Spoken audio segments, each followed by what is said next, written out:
In his past life during the apocalypse, Jiang Nian was imprisoned in a basement and ultimately abandoned by his family amidst the onslaught of zombies.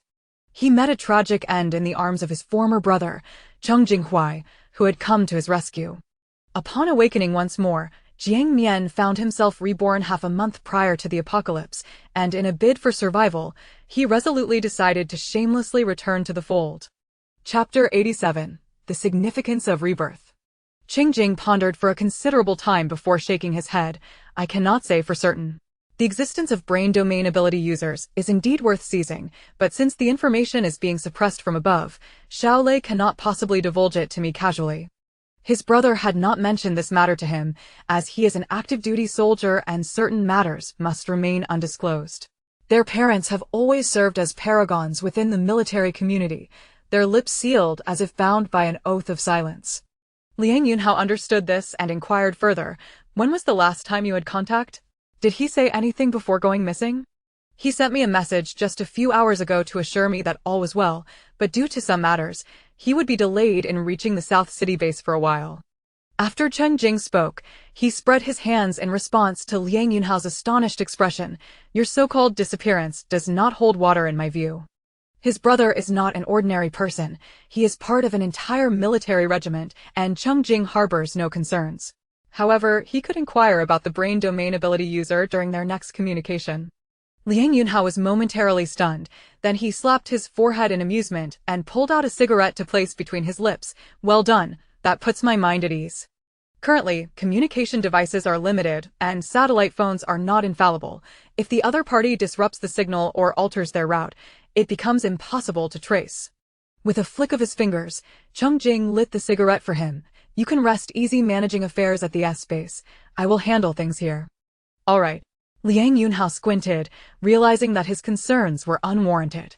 Indeed, considering that Cheng Jing has always been steady in his actions, if there were any uncontrollable situations, he would have sought Liang Yunhao's assistance to investigate in Beishur and at the S-base long ago. Jiang Nian awoke without being able to find anyone in his embrace. The effects of alcohol had worn off, and his mouth felt parched as he glanced at the time, which was nearly 1 a.m. Jinga. He turned on the bedside lamp, picked up a cup of water, and stepped out of the bedroom, only to find the lights on outside. Though the atmosphere was eerily quiet, Cheng Jing was not home. Just as he dialed a number, the sound of a key turning in the door echoed, followed by a familiar ringtone from outside, which was abruptly cut off. As Cheng Jing entered and glanced up, he spotted Jiang Nian standing in the living room, drinking water and holding his phone aloft, which softened his previously aloof expression. Nian, why are you awake? Although he had done nothing wrong, returning home in the middle of the night to be caught by his partner was still somewhat awkward. I woke up because I couldn't feel you. Jiang Nian replied casually, then set down his cup and scrutinized him with a curious gaze. Good thing I woke up, otherwise, I wouldn't have known you went out at night. Jingo, you don't do this often, do you? His boyfriend had left the house while he was asleep. If he were a delicate and sensitive flower, he might have concocted an elaborate narrative of a tragic love story involving multiple partners. At this moment, however, all he wanted to know was what his boyfriend was up to at such a late hour and why he hadn't been included. Oh, he was drunk. This topic was off limits. Undoubtedly, he would always trust Gingo. His infatuation could effortlessly shield him from any emotional turmoil born of wild speculation. Cheng Jing raised his hand in a vow. I absolutely do not make a habit of this. It was just this once, and I had no intention of keeping it from you. I plan to tell you when you woke up tomorrow. This was the truth, and after saying this, he walked to the living room and sat down. Jiang Nian followed. All right then, what were you up to tonight? As he inched closer to him while inquiring, he asked, the scent of smoke? Although it was merely a faint trace, he was quite sensitive to the smell of tobacco. In the past, he found it intriguing when he wished to learn to smoke, but now it was rather pungent. Cheng Jing lowered his head and sniffed himself. Indeed, there was a whiff of smoke. He shifted slightly to the side and explained, I did not smoke. It was Liang Yunhao. I must have been too close while he was speaking. I shall wash up shortly. Having said that, upon noticing Jiang Nian's lack of displeasure, he continued, Liang Yunhao has invited me to discuss matters concerning Shaolei and the others. Cheng Jing spoke candidly, subsequently recounting in detail the conversation he had with Liang Yunhao regarding serious matters, particularly concerning the research experimental base for special phenomena management and the individuals with cerebral abilities. He periodically updated Jiang Nian about the situation concerning his family, and Jiang Nian, understanding, never pressed for more information. Thus, once the conversation was opened, there was little left to conceal. Cerebral evolvers, Jiang Nian mused while sitting cross-legged on the sofa, stroking his chin. This suggests that in the previous life, it is highly probable that the S-base secured a cerebral evolver, allowing them to achieve breakthroughs in research ahead of others. Just imagine the monumental contributions an evolved mind could bring to scientific inquiry. I believe so, Cheng Jing concurred, for indeed, the likelihood of encountering a cerebral evolver is exceedingly rare. There may well be only one among the nation's powers, thus necessitating their acquisition. Jiang Nian's thoughts drifted far afield, and he began to articulate his contemplations aloud.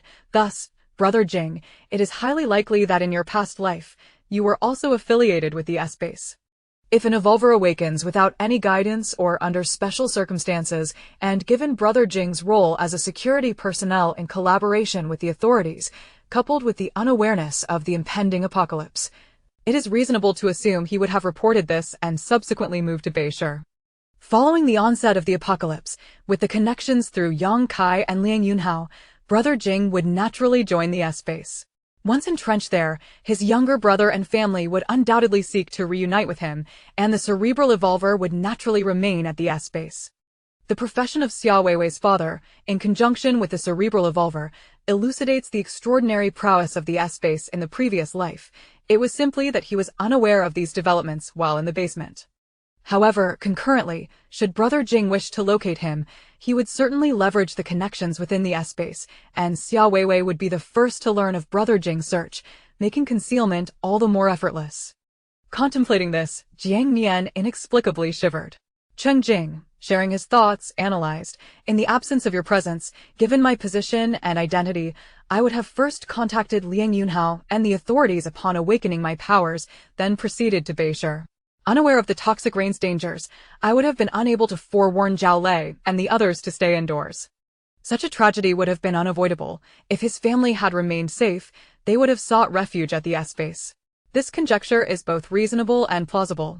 Furthermore, cerebral evolvers could be regarded as the most formidable resources for any scientific endeavor, and humanity, eager to expedite the end of the apocalypse, would naturally unite to support the base that harbors them.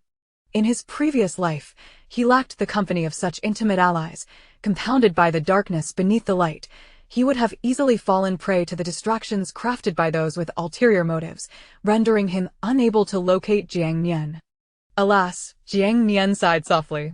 This is the essence of rebirth. The variables introduced by reincarnation can engender a series of cascading effects, both beneficial and detrimental. However, at the very least, his advanced preparations would prove advantageous for all involved. He then inquired, when do you suppose Zhao Lei and the others will arrive at the Nanjing base? Shall we need to take any action? After serious contemplation, Cheng Jing shook his head. No need, I have faith in him. Jiang Nian understood. Well then, there is nothing to worry about. Nian Nian, in this life, we shall all be well. Cheng Jing grasped his hand, a gesture that felt both like a decision and a promise. Jiang Nian intertwined his fingers with Cheng Jing's. Certainly, as long as we remain cautious, we shall encounter no issues. In reality, as long as no reckless actions are undertaken, they would not experience the melodramatic crises often depicted in cinematic narratives. They are not protagonists seeking the limelight. Instead, they aspire to navigate this cataclysm with tranquility. Many individuals in this world share their plight. Late into the night, Cheng Jing, concerned about the lingering scent of smoke, took another shower. Upon returning to the room, Jiang Nian, with a mischievous glint in his eyes, asked, Brother Jing, care to join me? Chapter 88. A sore throat. Cheng Jing wrestled with his thoughts for a few moments before ultimately exercising restraint. It's quite late, and I must rise early tomorrow. Moreover, Liang Yunhao is coming over in the afternoon, and I shall be busy entertaining him. You will not have the energy for such endeavors. Very well, then do not move. Jiang Nian leaned in and affectionately kissed his cheek, then gently pushed him back against the headboard. Their gazes met, a silent understanding passing between them. All right. Cheng Jing's voice was deep. To refuse any further would be to lack in appreciation. Delicate kisses, akin to the softness of feathers, cascaded down his lips and beyond. Cheng Jing tilted his head back, closing his eyes momentarily, his fingers threading through his beloved's soft hair, offering a tender, almost indulgent comfort. In the early days of their relationship, he had been concerned about frightening Jiang Nian, thus feigning restraint. Every intimate moment was a dance of half-hearted invitations. Jiang Nian, eager to coax him, often took the initiative, and he adored it. The following day, Cheng Jing did not depart at the appointed hour. Instead, he rose to prepare breakfast. Sharing the meal with Jiang Nian, due to the presence of Xia Weiwei and Liang Yunhao, he had been granted permission to forego his regular report to the command center. With Zhou Li and Yang Kai around, the leeway was considerably greater. After breakfast, he prepared a cup of medicinal powder for Jiang Nian. Here, drink this, and your throat will feel better. Avoid snacks and anything irritating today. If you go out, return early. I'll prepare another cup for you at noon.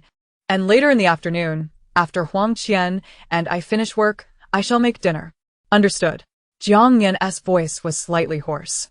He had just consumed porridge with pickles and had eaten 2 slices of whole grain bread, feeling as if his mouth was devoid of flavor. Normally, after breakfast, he would indulge in snacks, but today was different. His throat ached, and there was no need to elaborate on the cause. They were both seasoned veterans in such matters. And he himself bore some responsibility. This concoction is unbearably bitter. What sort of powder is this? Jiang Nian grimaced at the mouthful of brown liquid. Its taste reminiscent of a blend of Banlan Zhen and Huang Lian. Unlike the other powders he usually consumed, this one was not of his choosing. It was something Cheng Jing had acquired from an unknown source. Cheng Jing chuckled softly. Most powders do not yield such potent effects. The bitterness will pass quickly. Just drink it. As Jiang Nian prepared to take another sip, he cast Cheng Jing a resentful glance. You've made it so. I cannot enjoy snacks. It's all your fault. Ahem, my apologies. Cheng Jing's face flushed, a hint of embarrassment as he lowered his head, regretting his previous levity.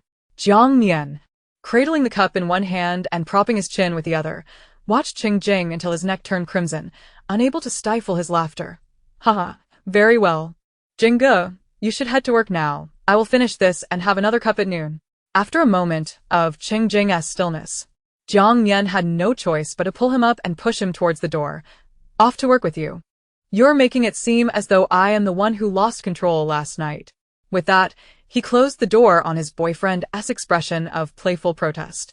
Teasing him early in the morning was delightful. Yet, one must ponder the peculiar nature of Cheng Jing's post-incident shyness. It seems he alone possesses such a thin skin. Due to his sore throat, Jiang Nian's day was rather lackluster. Primarily, he wished to recover swiftly and dared not indulge in anything untoward. When cravings arose, he merely sipped water to avoid further discomfort. Upon returning home, he busied himself in his small balcony garden. The seedlings thrived, and it was time for fertilization. The produce was indistinguishable from what would have been grown before the apocalypse, and within a week, he would be able to taste the fruits of his labor. Once he confirmed the safety of the crops cultivated in his purified soil, he would experiment with his abilities to accelerate their growth. Soon, the opening of his grocery store would herald the arrival of fresh greens, perhaps even a market for selling vegetables. Liang Yunhao returned in the afternoon, alongside Cheng Jing and his teammates. Jiang Nian had glimpsed Liang Yunhao's visage in group photographs from Cheng Jing's unit and had heard mention of him in discussions. Thus their encounter was not entirely unfamiliar. It is often said that like attracts like, although he found Liang Yunhao's inquisitive scrutiny somewhat disconcerting. Jiang Nian's impression of him was quite favorable, especially as Liang Yunhao had clandestinely shared insights about Cheng Jing's grievances during his time in the military, evoking both sympathy and delight within Jiang Nian. It was clear, he and Cheng Jing were indeed a match made in heaven, and he felt immense gratitude for returning to this path. Thankfully, you sought him out. Otherwise, I would have worried he might stray. Liang Yunhao teased, a sincere statement reflecting Cheng Jing's dual pressures of academia and career following his departure from the military, which occasionally led him to entertain dangerous thoughts after a few drinks, such as earnestly inquiring, How many years does one receive for kidnapping an ex-boyfriend? The mere notion had frightened him, fearing Cheng Jing might misuse his position to confront someone at the university gates, prompting him to caution Zhao Lei and Huang Qian to keep an eye out. Jiang Nian chuckled lightly. That won't happen. Jingge has a sound moral compass and will not go astray. Without him, Cheng Jing would be saddened and unhappy, yet he would never turn to darkness. After a dinner that bore no distinction from their usual fare, Liang Yunhao bid them farewell as night fell. He decided to depart for Base S that very night. Cheng Jing invited Jiang Nian to accompany him to the airport located in the central district near the research institute. It was there that Jiang Nian learned Liang Yunhao and his companions had arrived by plane. One could not deny the advantages of having official backing. As Liang Yunhao departed under the cover of night, Yang Kai, Zhou Li, and Xia Weiwei came to see him off, and everyone exchanged fleeting glances. Xia Weiwei took the initiative to engage Cheng Jing and Jiang Nian in conversation. However, with others present, Cheng Jing merely nodded coldly before Jiang Nian pulled him aside. The onlookers, unaware of the underlying dynamics, sensed that Jiang Nian's attitude towards Xia Weiwei was not merely a trivial matter, though they refrained from further comment. As the roar of the aircraft faded into the night, Jiang Nian nodded at Zhou Li and Yang Kai before ushering Cheng Jing into the car, departing swiftly. Xia Weiwei, unable to maintain her composure, clenched her teeth in silence, striving to uphold a semblance of dignity as she walked towards another vehicle parked nearby. Had there been no witnesses, she would have certainly resorted to using her abilities to throttle Jiang Nian. She had previously confided in Qinyu about Jiang Nian's apparent animosity towards her. Yet Qinyu insisted they had not wronged Jiang Nian. It turned out that prior to the apocalypse, Jiang Nian's mother had passed away following a dispute with Chen's father, leading him to repay a loan of 20,000 yuan and subsequently sever all ties.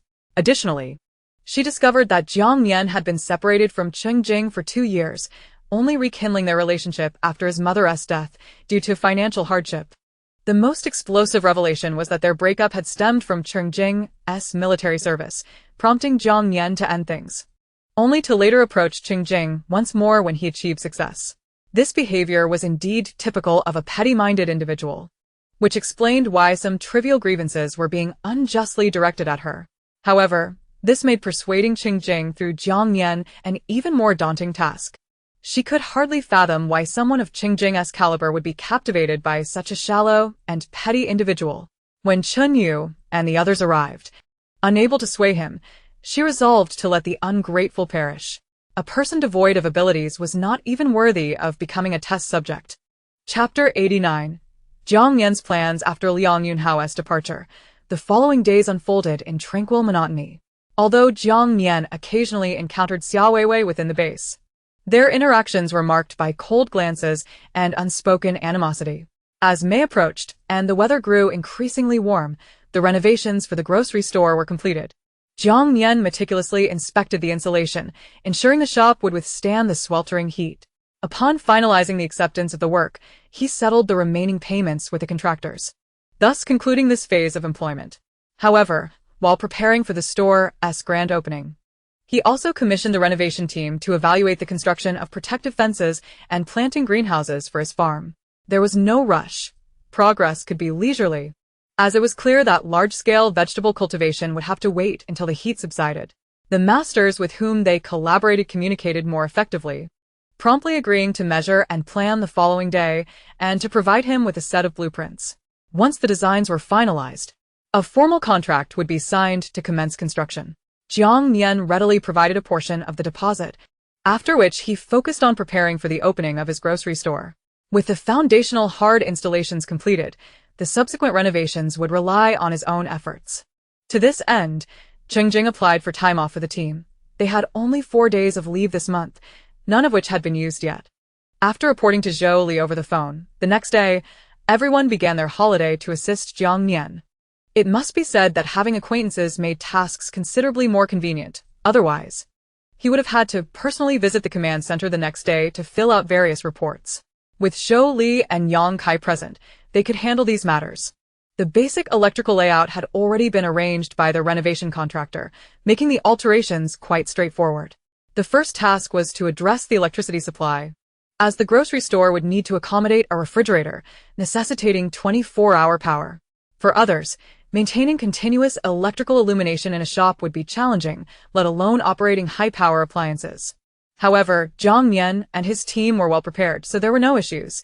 In addition to an array of essential solar-powered tools, they had several types of generators: gasoline, diesel, and solar-powered, with multiple units of each, entirely sufficient for distribution among the teammates' dormitories, all of which were procured by Cheng Jing, ensuring quality was not a concern. The solar generators could be used at the dormitory, while the noisier gasoline and diesel generators could be utilized on the farm. Perfect. Jiang Nian calculated, based on the timeline from his previous life, that the extreme heat typically commenced around mid-July and gradually returned to normal by late October. This meant that for the next few months, relying solely on the solar generators would suffice. Furthermore, under the intense heat, typical shoe soles would melt when stepping on the ground. Only such equipment could withstand the conditions. Air conditioning, fans, and refrigerators were, for Jiang Nian, the three divine artifacts for enduring the sweltering heat. He was indifferent to whether others had them. He certainly did. Both the store and the dormitory were equipped. After spending a day arranging the electrical circuits, the backup batteries and solar panels were all prepared for any unforeseen circumstances. The following day, they began stocking the shelves. Staple foods, snacks, daily necessities, and some medications quickly filled the shelves. Under normal circumstances, grocery stores were prohibited from selling medications, but in the post-apocalyptic world, it was permissible. Aside from items explicitly banned by the government, nearly everything else could be sold. The glass cabinet at the cash register displayed cigarettes, alcohol, and tea. Once the shelves and counters were organized, Jiang Nian retrieved two large freezers from his space ring, one half filled with ice creams, beverages, sodas, and desserts, while the other half contained frozen foods, noodles, meats, and various semi-cooked dishes. The quantities were modest, to be replenished once sold. The second freezer remained empty for the time being, partitioned with food containers. Jiang Nian planned to use it for chilled tea, salt water, and syrup, which were cost-effective options. He recalled that when he first entered the base, he could occasionally go out for a stroll and remembered that the chilled tea, syrup, and salt water served in disposable cups cost 5 points each. In the extreme heat with scarce water, bottled drinks were unaffordable for many, making these alternatives viable. They had ample sugar, salt, and tea bags, and even powdered milk and various flavored drink mixes. The teammates listened to Jiang Nian's plans while watching him, much like cats spotting fish. As he excitedly pulled out items, having not gone hungry in the apocalypse, they were accustomed to indulgence. Their current excitement stemmed primarily from the two fathers providing solar generators, batteries, and solar panels for their dormitory. Not only would they have sufficient electricity for normal use, but they could even dance the night away. Within the base, as long as one did not violate management rules, anything one produced was considered their own capability, including but not limited to firearms. This was also why many powerful and ambitious ability users could establish forces and private sanctuaries in the apocalypse.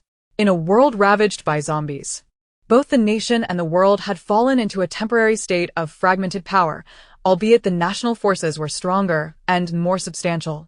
With the shelves filled, the freezers in place, the point-of-sale device at the glass counter activated, and a rocking chair casually placed near the counter, the grocery shop was fully established and well-organized. The storefront was relatively standard, while the rear area was where the real effort lay, a thoughtfully designed space that combined a kitchen, dining area, and lounge, complete with all necessary furniture and appliances. The kitchen and dining area were strongly requested by the teammates, who openly stated their intention to come here for meals. What could Jiang Nian say? Everything was ready, and he finally took out the ledger to balance the accounts. In total, over 30,000 points had been spent, a combination of exchange supplies, teammate contributions, and assistance from the Li family and Li Sheng. In short, the establishment of the grocery store was a collective achievement. Aside from the points expended, Jiang Nian informed his teammates of the balance remaining on his points card, which amounted to a total of 280,000 points. Among these, 200,000 points were obtained through the efforts of Supervisor Xiaoya. Jiang Nian believed that the contributions of his teammates, particularly Huang Qian and Lu Ningzhou, were even greater. Yet both adamantly refused to accept any share. The others unanimously echoed their refusal, stating that since the apocalypse began, they had relied on his provisions, and thus, The entire 200,000 points remained in his account. A mere 200,000 points, and yet Brother Nian certainly deserved more. Tang Yi spoke earnestly, Receiving agreement and praise from the others, who genuinely believed this to be true. Cheng Jing also found this arrangement agreeable and soon added, "Since this is everyone's collective intention, then in the future, Nian will be responsible for managing the team's finances. The allocation of investments and future plans will be entrusted to you." As the teammates had no intentions of going their separate ways, it was decided that their funds would be pooled together to be spent as necessary. "Very well," Jiang Nian replied respectfully, finding himself obliged to comply. After a brief contemplation of the balance in his account, he articulated his upcoming plans. Renovations for the farm will also require points, and once everything is settled, we will save our points. The next step is to purchase a house, one that can accommodate everyone together. While the dormitory was satisfactory, it was too cramped, making it inconvenient for the teammates to be dispersed, as they could not convene promptly in case of any situation. Chapter 90. Urging the growth of vegetables. Upon expressing his intention to buy a house, all hands were raised in agreement. Wow. Yes. Support. Well done.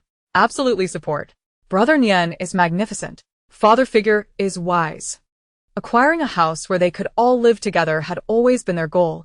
Previously, they had not dared to plan due to instability. But now that they had achieved stability, it was imperative to put it on the agenda. A long-term residence was essential, and it was only right that those who had gone through thick and thin together should enjoy a more comfortable living arrangement. By coincidence, to accommodate groups of ability users like them, a villa-style collective housing area was being developed near the central district of the South City base. A collective villa, as it was termed, consisted of several small courtyards divided within the same compound walls and entrance, with each courtyard containing individual suites. Additionally, each collective villa featured a central garden, with the small courtyards arranged around it, generally reflecting this layout. Depending on the size of the units, it could house groups of 10 to 30 individuals. In this manner, the teammates can enjoy their daily lives together without intruding on one another. Although not situated in the central district, the residential properties within the inner area are meticulously managed, akin to property management, and offer enhanced security. The guards stationed at the community entrance are armed, and there is a security team patrolling regularly within the premises. With the central district merely a wall away and a back door leading to it, access is granted with the appropriate access card, allowing for convenient entry and exit. It can be said that this arrangement perfectly aligns with their requirements.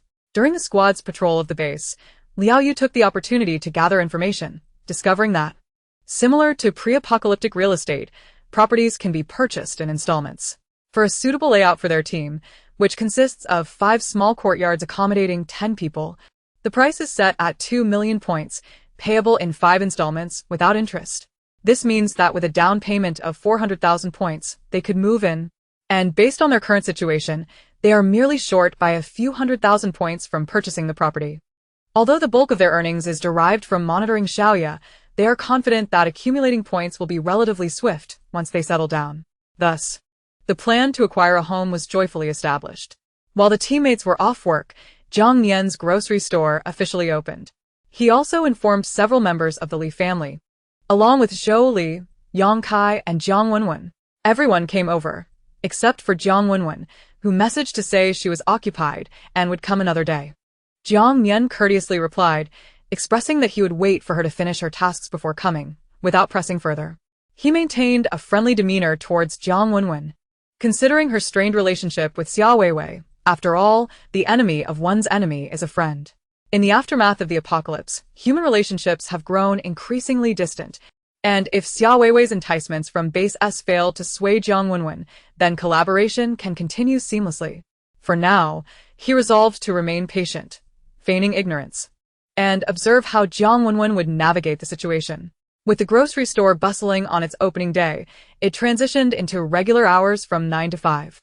The entire commercial street within the base resembled a flea market from the pre-apocalypse, selling an array of goods until stocks were depleted. What was available today may not be tomorrow. Although more people were entering the base, only a select few could accumulate substantial points upon entry. This scarcity of customers contributed to a limited number of shops opening, and the street vendor economy was still in its infancy. Jiang Nian's diverse offerings were particularly rare. Therefore, the first day of business yielded a respectable revenue of 500 points, followed by 430 points on the second day, 700 on the third, and 880 on the fourth day, steadily rising. As the crowd increased, so would his business. Simultaneously, Jiang Nian capitalized on the abilities of his teammates. For instance, during their free time, Cheng Jing and Liao Yu occasionally offered paid services for charging batteries and providing ice water or ice cubes. As he had anticipated, the cold beverages sold well at 5 points per cup, including chilled tea, salted water, and sugar water, particularly appealing to the large base of ordinary individuals. While Jiang Nian was not particularly socially anxious, he preferred to avoid haggling over prices, so he diligently organized the shelves each day, clearly marking the prices of the items sold. This significantly reduced the number of negotiators, and any occasional inquiries turned into casual conversations that honed his eloquence. Relaxing in a reclined chair with headphones, enjoying the breeze from a fan while gaming and keeping watch over the store, he found a sense of leisurely fulfillment, achieving a small aspiration amidst the apocalypse. Aside from the thriving grocery store, the seedlings Jiang Nian had planted were also ready for harvest. Although the yield was small, the sense of accomplishment was immense. Most importantly, the purified soil could be reused, indicating that his purification energy did not have an expiration date. Confirming that the vegetables grown were sound, Jiang Nian prepared to plant a batch of radish seeds in a fertilized flower box for Qian Jie to accelerate their growth with her abilities. Despite her mastery over her powers, Huang Qian felt a flutter of excitement and nervousness as she took a deep breath and slowly exhaled. "All right, I'm about to begin." With that, she extended her hand to rest on the edge of the flower box, channeling her abilities to envelop the entire box. Before the eyes of the witnesses, the imperceptible plant energy infused the tiny radish seeds, prompting them to sprout and grow rapidly. In mere minutes, the seeds transformed into radishes the size of an adult's wrist. Thanks to the fertilizer in the soil, both their appearance and size were perfectly normal. Zhao Lei pulled up the radishes and washed them clean, distributing one to each person for a fresh taste. The texture was crisp and juicy, though the radish flavor was quite mild, rendering them tasteless unless dipped in sauce, which would impart whatever flavor the sauce possessed. With the successful growth of the radishes, they proceeded to experiment with tomatoes, peppers, various leafy greens, and even watermelons, stopping only when Huang Qian began to feel fatigued. The sight of the living room piled high with vegetables and fruits left everyone astonished. However, apart from their appearance, the taste differed significantly from normally grown produce. This discrepancy illustrated a limitation of accelerated growth through abilities, yet in a context where vitamins were scarce, having any produce was a considerable blessing. Furthermore, aside from the flavor, the nutritional content remained unchanged, which was commendable. Using the fresh vegetables, Jiang Nian prepared a lavish vegetarian feast, believing that the sense of achievement outweighed the taste.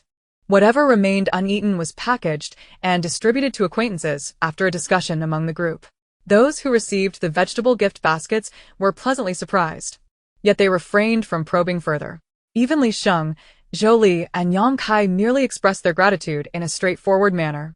They appreciated the goodwill, understanding that such gestures required mutual balance in friendship. Although curious about how Jiang Nian and the others managed to purify soil and cultivate vegetables, they recognized that now was not the opportune moment for inquiries. Subsequently, Jiang Nian prepared 2 additional flower boxes for normal planting, reserving these for Huang Qian to accelerate the growth of quick crops. He aspired to cultivate more, but the balcony needed to accommodate solar panels and generators for power, leaving insufficient space.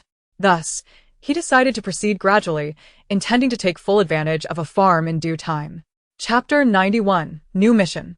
In early May, after completing a new round of intensive training, Cheng Jing and his team received an external mission to travel to a small town several hundred kilometers from the base, where reports indicated a resurgence of zombies following a prior clearance, and suspicions arose that survivors were trapped. The night before, the base had received a distress signal, which quickly ceased, leaving the situation uncertain. A nearby ordinary military team had already been dispatched, and their ability team needed only to rendezvous with them. The mission would likely require 3 to 5 days away from the base, since they would be operating alongside others. It was impractical to access items from their spatial rings at will, and they might also have to separate during the operation. Thus, Jiang Nian prepared lightweight yet sufficient supplies for his teammates. In addition to standard rations, he included compressed biscuits and small pills that Cheng Jing had personally gathered before the apocalypse, alongside some concentrated energy drinks in small quantities that would prove useful. Once everything was organized, Jiang Nian declared, "All right, tomorrow morning you can hand this over to Qian Jie and the others." As he packed the supplies, Cheng Jing, who was examining the route map on the sofa, looked up and said, "You've worked hard." Jiang Nian replied, taking a seat beside him, "Brother Jing, why not check with Zhou Li and Yang Kai to see if they can take me along?" He truly yearned to accompany them. Experience serves as the most effective means of enhancement. Since the last outing, he has diligently exercised every day, resulting in an impressive expansion of his abilities coverage by 80 meters, now reaching a diameter of 280 meters. If he were permitted to join this mission, there lies a hope of surpassing 300 meters. Cheng Jing patted him on the shoulder. "No," I inquired, "and this operation cannot involve anyone outside the rescue team. You must remain at home and manage your little shop." This was a legitimate concern, as it was indeed an official operation. Naturally, such endeavors could not be solely dictated by him, thus he had no desire for Jiang Nian to accompany him. "Very well," Jiang Nian sighed.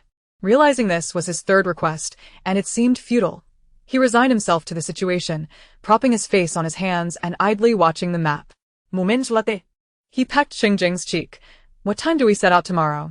After the world fell into chaos, they had rarely been apart, making this separation feel particularly unsettling. "We will gather at the command center in the morning, and then depart. You should close up early in the afternoon and reach out to Uncle Li and Yang Kai if you need anything." Cheng Jing shared his sentiments. Though he restrained his emotions, if only he could tuck Jiang Nian into his pocket or place him in a spatial ring, he would do so without hesitation. Jiang Nian smiled and nodded. "Do not worry, I am an adult now. You need not fret while you are out there, just prioritize your safety." After a brief pause, he cupped Cheng Jing's face with both hands and earnestly said, "Jinga, remember our agreement. No matter how dire the circumstances, you must inform me immediately. Apply the synthetic skin to any exposed areas. Better safe than sorry." The so-called synthetic skin was a type of adhesive that closely resembled real human skin in both thickness and appearance, yet possessed superior durability and elasticity. Prior to the apocalypse, it had been utilized for certain makeup effects. While it may seem trivial, its efficacy was undeniable, as it adhered seamlessly to one's skin without the cumbersome encumbrance of other physical protections. He had prepared such items based on what he had heard from Xia Weiwei and others in his previous life, where some had used it to mitigate the risk of minor scrapes and infections. Given the sweltering weather, exposing more skin warranted caution. "Yes, I understand." Cheng Jing nodded, fully aware that the worst-case scenario involved being infected or grievously injured by a zombie. Had he been unaware of Jiang Nian's rebirth or his purifying abilities, he might have remained silent, but now, knowing everything, he was determined to inform his beloved at the earliest opportunity. Regardless of the circumstances, this lifetime, he wished to grow old with Jiang Nian, for ensuring the happiness of his cherished one was an endeavor that held true significance only when done personally. After all, if one were to perish, even the deepest affections would merely be reduced to a few clumps of flourishing grass atop a grave. With a soft peck, Jiang Nian's eyes sparkled with mirth as he lightly kissed Cheng Jing's lips. In the next instant, Cheng Jing flung the blueprints aside and assertively pinned Jiang Nian to the sofa, passionately kissing him without restraint. The sun had just set, and the dim, golden light streamed through the window, casting two entwined shadows upon the wall. The impending separation for several days made their affection feel particularly intense. Coupled with the recent busyness surrounding the shop, their encounters had been scant, resulting in an emotional fervor that was all the more pronounced. From the living room to the bathroom and then to the bedroom, Jiang Nian initiated the start of their playful interlude, while the conclusion was left to Cheng Jing's discretion. The thought of being apart for several days only intensified Cheng Jing's insistence. When he sensed Jiang Nian's pleas for mercy, he mischievously covered his mouth to stifle his words. "Be good, a little crying will do." The pitiful expression tugged at his heartstrings, and he found it utterly endearing. In the early days of their relationship, conquering Jiang Nian had filled him with a pious sense of achievement. He had been respectful and cautious, never daring to play tricks. It was only after their breakup that he regretted not having taken full advantage of his time with him. Thus, it could be said that the past was the past, and the present was a different story altogether. Even after reflecting with a heavy heart, he would inevitably repeat his past mistakes. Most importantly, Jiang Nian would never hold it against him. Each time Cheng Jing unleashed his fervor in bed, Jiang Nian felt as though he had been completely drained. Consequently, The following day, while the teammates departed the base, he remained in bed, feeling utterly spent. It was only when the master he had commissioned for the farm's planning called him that he stirred. "Boss Jiang, we've completed the farm's planning blueprints. If it's convenient for you, let us meet to discuss." Jiang Nian glanced at the time and replied, "All right, let us meet after lunch at the storefront. If possible, we can also sign the contract then. the efficiency of those who truly worked was commendable. He had anticipated a longer timeline for the project, assuming they would not begin until June due to the planning and estimations, but to his surprise, they were ready to move forward so swiftly. "Thank you for your assistance," the caller replied politely before hanging up. Jiang Nian sat up, staring down at the mottled marks on his chest, momentarily lost in thought. The allure of a handsome man had distracted him. Otherwise, he would have been accumulating points at this moment. It's all Cheng Jing's fault. Stretching with a yawn, he turned off the air conditioning and exited the room. They say the key to a productive day lies in the morning, but today, having risen late, Jiang Nian had no intention of conducting business as usual. After a distracted meal, he slowly drove to the storefront. His physical and mental energy had been thoroughly drained by Cheng Jing's enchanting presence, leaving him languid in the aftermath of their passionate release. Chapter 92. The Disappearance of Jiang Wenwen. After discussing the farm's planning details with a construction master, Jiang Nian made some minor adjustments to the blueprints before officially signing the contract. He paid a deposit of 50% of the budget in points, with the remainder due upon completion. While he could have offered a higher amount, the masters insisted it was unnecessary. The construction period was set for 2 weeks, commencing at 8 in the morning the next day. One could not help but admire their efficiency. The construction team was focused and diligent, ensuring a smooth progress. Perhaps before the extreme heat set in, he would be able to purify the land, allowing him to embark on a joyful farming life once the heat subsided. A well-laid plan. "All right, Boss Jiang, I look forward to our cooperation." After stamping the final signature, the middle-aged foreman beamed with satisfaction. The other workers who accompanied him also expressed their joy. The primary reason was that Jiang Nian compensated them more generously than others, and his youthful politeness earned him their respect. "Pleasure doing business with you." Jiang Nian reciprocated the courtesy, always treating laborers with reverence. For towering skyscrapers rise from the ground through the toil of such dedicated workers. As he prepared to put away the contract, the foreman suddenly inquired, "By the way, Boss Jiang, have you decided on the name for the farm sign? Will it be Nian Nian Yu like the storefront, or would you prefer not to have a sign?" Jiang Nian pondered for a moment before responding with a smile. "Let us go with Nian Nian Yu, just like the sign here. I will head to the management office to register it shortly." "That sounds good. Nian Nian Yu aligns beautifully with your name and carries a positive connotation. Others will immediately recognize it as your property. Once the walls are complete, we will also install the sign for you, saving you the trouble of arranging it separately." The foreman chuckled, jotting down a memo in his notebook. Jiang Nian nodded. "Thank you. Please keep track of the costs, and I will settle everything together later. The style can be as simple as possible." "Understood." The foreman smiled as he meticulously recorded the details. Realizing that such a polite and capable employer deserved utmost diligence in executing the tasks at hand, perhaps in the future, Jiang Nian would even recommend them for other jobs. While overseeing the renovations of the shop, it was evident from the temporary supervisors he had enlisted that Jiang Nian possessed formidable backing. After finalizing the contract, with the afternoon approaching, the construction team took the opportunity to purchase some daily necessities from the grocery store. Jiang Nian generously offered them a reasonable discount, along with a complimentary bottle of soda and a beer for each. In the realm of business, it is essential to appreciate the nuances of human relationships. His amiability was reciprocated by their understanding. The workers gratefully accepted the refreshments, assuring him they would ensure the farm's successful transformation before boarding their van. Jiang Nian flashed a bright smile, waving goodbye and expressing, "I appreciate your efforts, esteemed masters." During their discussions, a few customers came in to make purchases, resulting in a modest revenue of 188 points, certainly a small success. Exiting the store, he glanced at the sign. Year after year was a name chosen by his teammates. He felt a tinge of embarrassment using it himself, though it aptly reflected his name and circumstances. Indeed, he possessed an abundance. With no intention of operating that day, Jiang Nian decided to close the shop, planning instead to drive around aimlessly before heading home. He had been exceedingly busy lately and longed for a leisurely escapade. As he drove through the streets, the engine's roar echoed around him, and soon he found himself at the entrance waiting area of the base. Many individuals continued to enter daily, and today fortune favored him as he procured a substantial amount of supplies at a low price, including food and miscellaneous items. Most newcomers to the base would exchange their goods for points, which could be traded with the authorities or privately. However, the items exchanged for points were always valued lower than market prices. The disparity varied, but generally ranged from 20 to 40% less, never reaching a 50-50 exchange. For instance, an item valued at 100 points in the market would yield only about 60 to 80 points for newcomers. Thus, it was a sound strategy for merchants to source goods from those newly entering the base. Additionally, acquiring supplies from outgoing individuals with abilities remained a primary channel. After gathering the goods, Jiang Nian visited the management office of the planned farm to report on the renovation. As closing time approached, he anticipated encountering Jiang Wenwen but was instead informed that she had been dismissed a few days prior.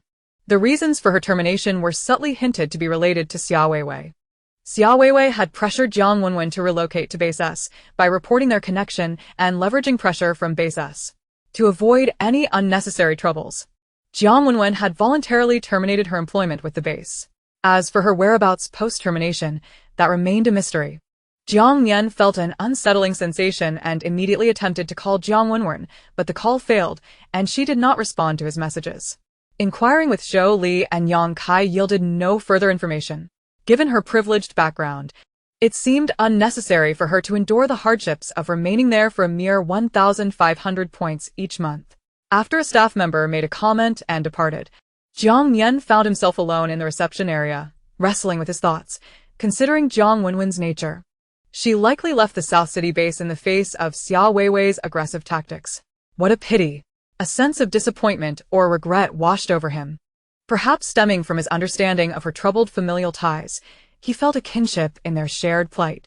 I should check her dormitory, Jiang Nian muttered to himself, rubbing his face. Despite lacking concrete evidence or information, he couldn't shake the feeling that the situation was more complex than it appeared. He parked outside the entrance to the dormitory on 11th Branch Lane and walked towards Jiang Wenwen's room, stopping outside 11:20, just as he was about to knock.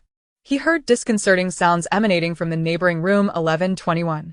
Realization struck him. Jiang Wenwen's neighbor was the woman he had rescued during the earthquake. It was still daylight, and most were out scavenging for supplies. Yet, these two seemed unconcerned, provoking a disapproving click of his tongue. Pushing aside his distractions, Jiang Nian raised his hand to knock while calling out, Jiang Wenwen. However, before he could strike the door twice, it creaked open slightly, unlocked. Instinctively, Jiang Nian took a step back. After a moment, he cautiously pushed the door open wider, revealing an empty single-room dormitory. The walls stood bare, and upon closer inspection, it was evident that everything of value had been taken, even the basic supplies allocated by the base. Such a scenario typically indicated not the owner's actions but rather a hasty looting by others who discovered the unlocked door. The disarray suggested a lack of urgency. Thus, Jiang Wenwen must have left without securing the door, or perhaps she simply forgot to lock it for some reason. Inside, the sounds from the neighboring room were even more pronounced. The creaking of the single bed colliding with the walls reverberated with startling clarity, accompanied by the erratic sounds of breath and moans. Jiang Nian felt his ears burn, and after a brief survey revealing no other abnormalities, he retreated. This room appeared uninhabited, and he wondered if the management office in the settlement area had registered her departure. Checking the records would clarify whether she had vacated on her own accord or if she had vanished under mysterious circumstances. However, he lacked the authority to access such information and would need to consult Li Sheng. It wasn't that he was particularly invested in Jiang Wenwen, but Xia Weiwei was not a mere simple antagonist, Any anomalous situation related to her warranted careful scrutiny. At the very least, determining whether Jiang Nian had left voluntarily or had gone missing for unknown reasons would be beneficial for them. Chapter 93. An unexpected visitor. As the sun dipped toward the west, individuals began returning to their dormitories. Jiang Nian made his way back to the central area. With his teammates absent from the base, he couldn't afford to indulge excessively. While the South City base boasted high security, it didn't mean one could act recklessly, especially now. With an abundance of individuals possessing diverse and unpredictable abilities, caution was prudent. Upon returning to the parking area, he encountered Li Liang, who was just finishing work and heading upstairs. Jiang Nian greeted him warmly. Li Liang. Hey, Nian Ye. Li Liang replied with a bright smile, gesturing toward the upper floors. I was just about to look for you. Cheng Jing and the others aren't around. So you should skip cooking dinner for the next few days and join us at home. My dad specifically asked me to invite you. The two shared a camaraderie due to their similar ages, and their conversations flowed easily, especially since Jiang Nian was particularly warm and loyal to acquaintances. All right, I won't be polite then, he replied cheerfully, realizing that if he dined alone, his meal would be lackluster. It was far better to share a meal with others. As the company made it more enjoyable and lively. As they chatted, they ascended the stairs together. Li Liang, wait for me here for a moment, Jiang Nian said as they reached the third floor. He opened the door to his apartment and quickly retrieved a frozen chicken and some vegetables from the large freezer. Handing them to Li Liang. I've been out all day, sweating. I want to take a shower so you can start preparing the chicken and veggies. Since they were friends and neighbors, there was no need for formality, and Li Liang never pried into Jiang Nian's supplies, making their interactions quite effortless. This is a lot, Li Liang exclaimed, surprised as he accepted the items. Any further pleasantries were halted by Jiang Nian's gaze, prompting him to simply say, all right, I'll head up now. Thanks. Nian Ye. A hefty chicken weighing at least 5 to 6 pounds, initially intended merely for a casual meal invitation, has now transformed into a sumptuous family feast. Much to one's amusement, Jiang Nian waved his hand dismissively, saying, go ahead, Uncle Li's culinary skills are exceptional. I am already looking forward to it. He had plenty of fresh chickens in his spatial ring, and the ritual of dining with friends included bringing along a dish. Had it not been for their gathering at the base, he would have never known that the rugged Uncle Li was, in fact, quite the domestic expert. Possessing remarkable cooking skills, Li Liang took the vegetables and departed, while Jiang Nian indulged in 2 dragon ice creams to cool down before heading to the shower. Should Jingo have been at home, he would surely admonish him for consuming too many cold items, perhaps even snatching them away to emphasize the dangers of excessive cooling in hot weather, offering a detailed lecture on the matter. At times, Jiang Nian felt like a rebellious youth, while Jingo appeared as a concerned paternal figure, often commenting on trivial matters that seemed inconsequential to him. Immersed in the comfort of the bathtub, Jiang Nian let his thoughts wander until he finally emerged, feeling utterly relaxed. By the time he finished tidying up and ascended to the dining area, dinner was nearly ready. What was originally planned for 4 had unexpectedly increased to 5. Li Shuhui returned from work accompanied by a girl with a doll-like face named Liang Xiaoyan, a university classmate of hers. Liang Xiaoyan was also an ability user, possessing the power to distort space and alter the shape of objects. Today, while Li Shuhui was assisting with visitor registration at the base entrance, she ran into Liang Xiaoyan. And, upon the latter's suggestion to join, Li Shuhui readily agreed. After a brief introduction, Jiang Nian exchanged polite pleasantries before heading into the kitchen to lend a hand. Li Liang was arranging the table and chairs, his demeanor neutral as he faced the lively conversation between the 2 girls. Meanwhile, Li Kaiyun, busy at the stove, noticed Jiang Nian's entrance, glanced at the living room, and promptly closed the kitchen door, whispering, I apologize, Xiao Nian, I wasn't aware that Xiao Hui was bringing someone back. This girl is rather thoughtless.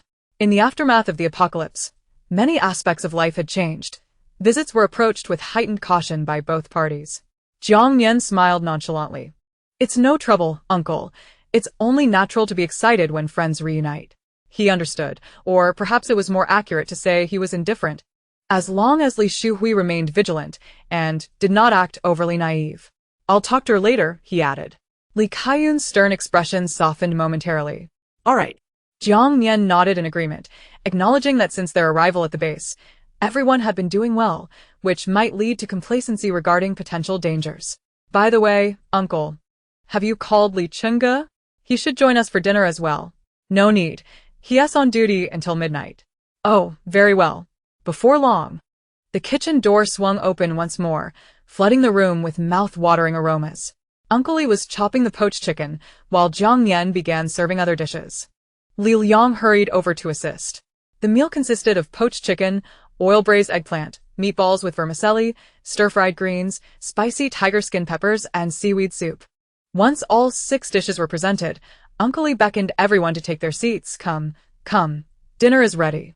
Wow, you actually have poached chicken and eggplant. Goodness, this is pure bliss.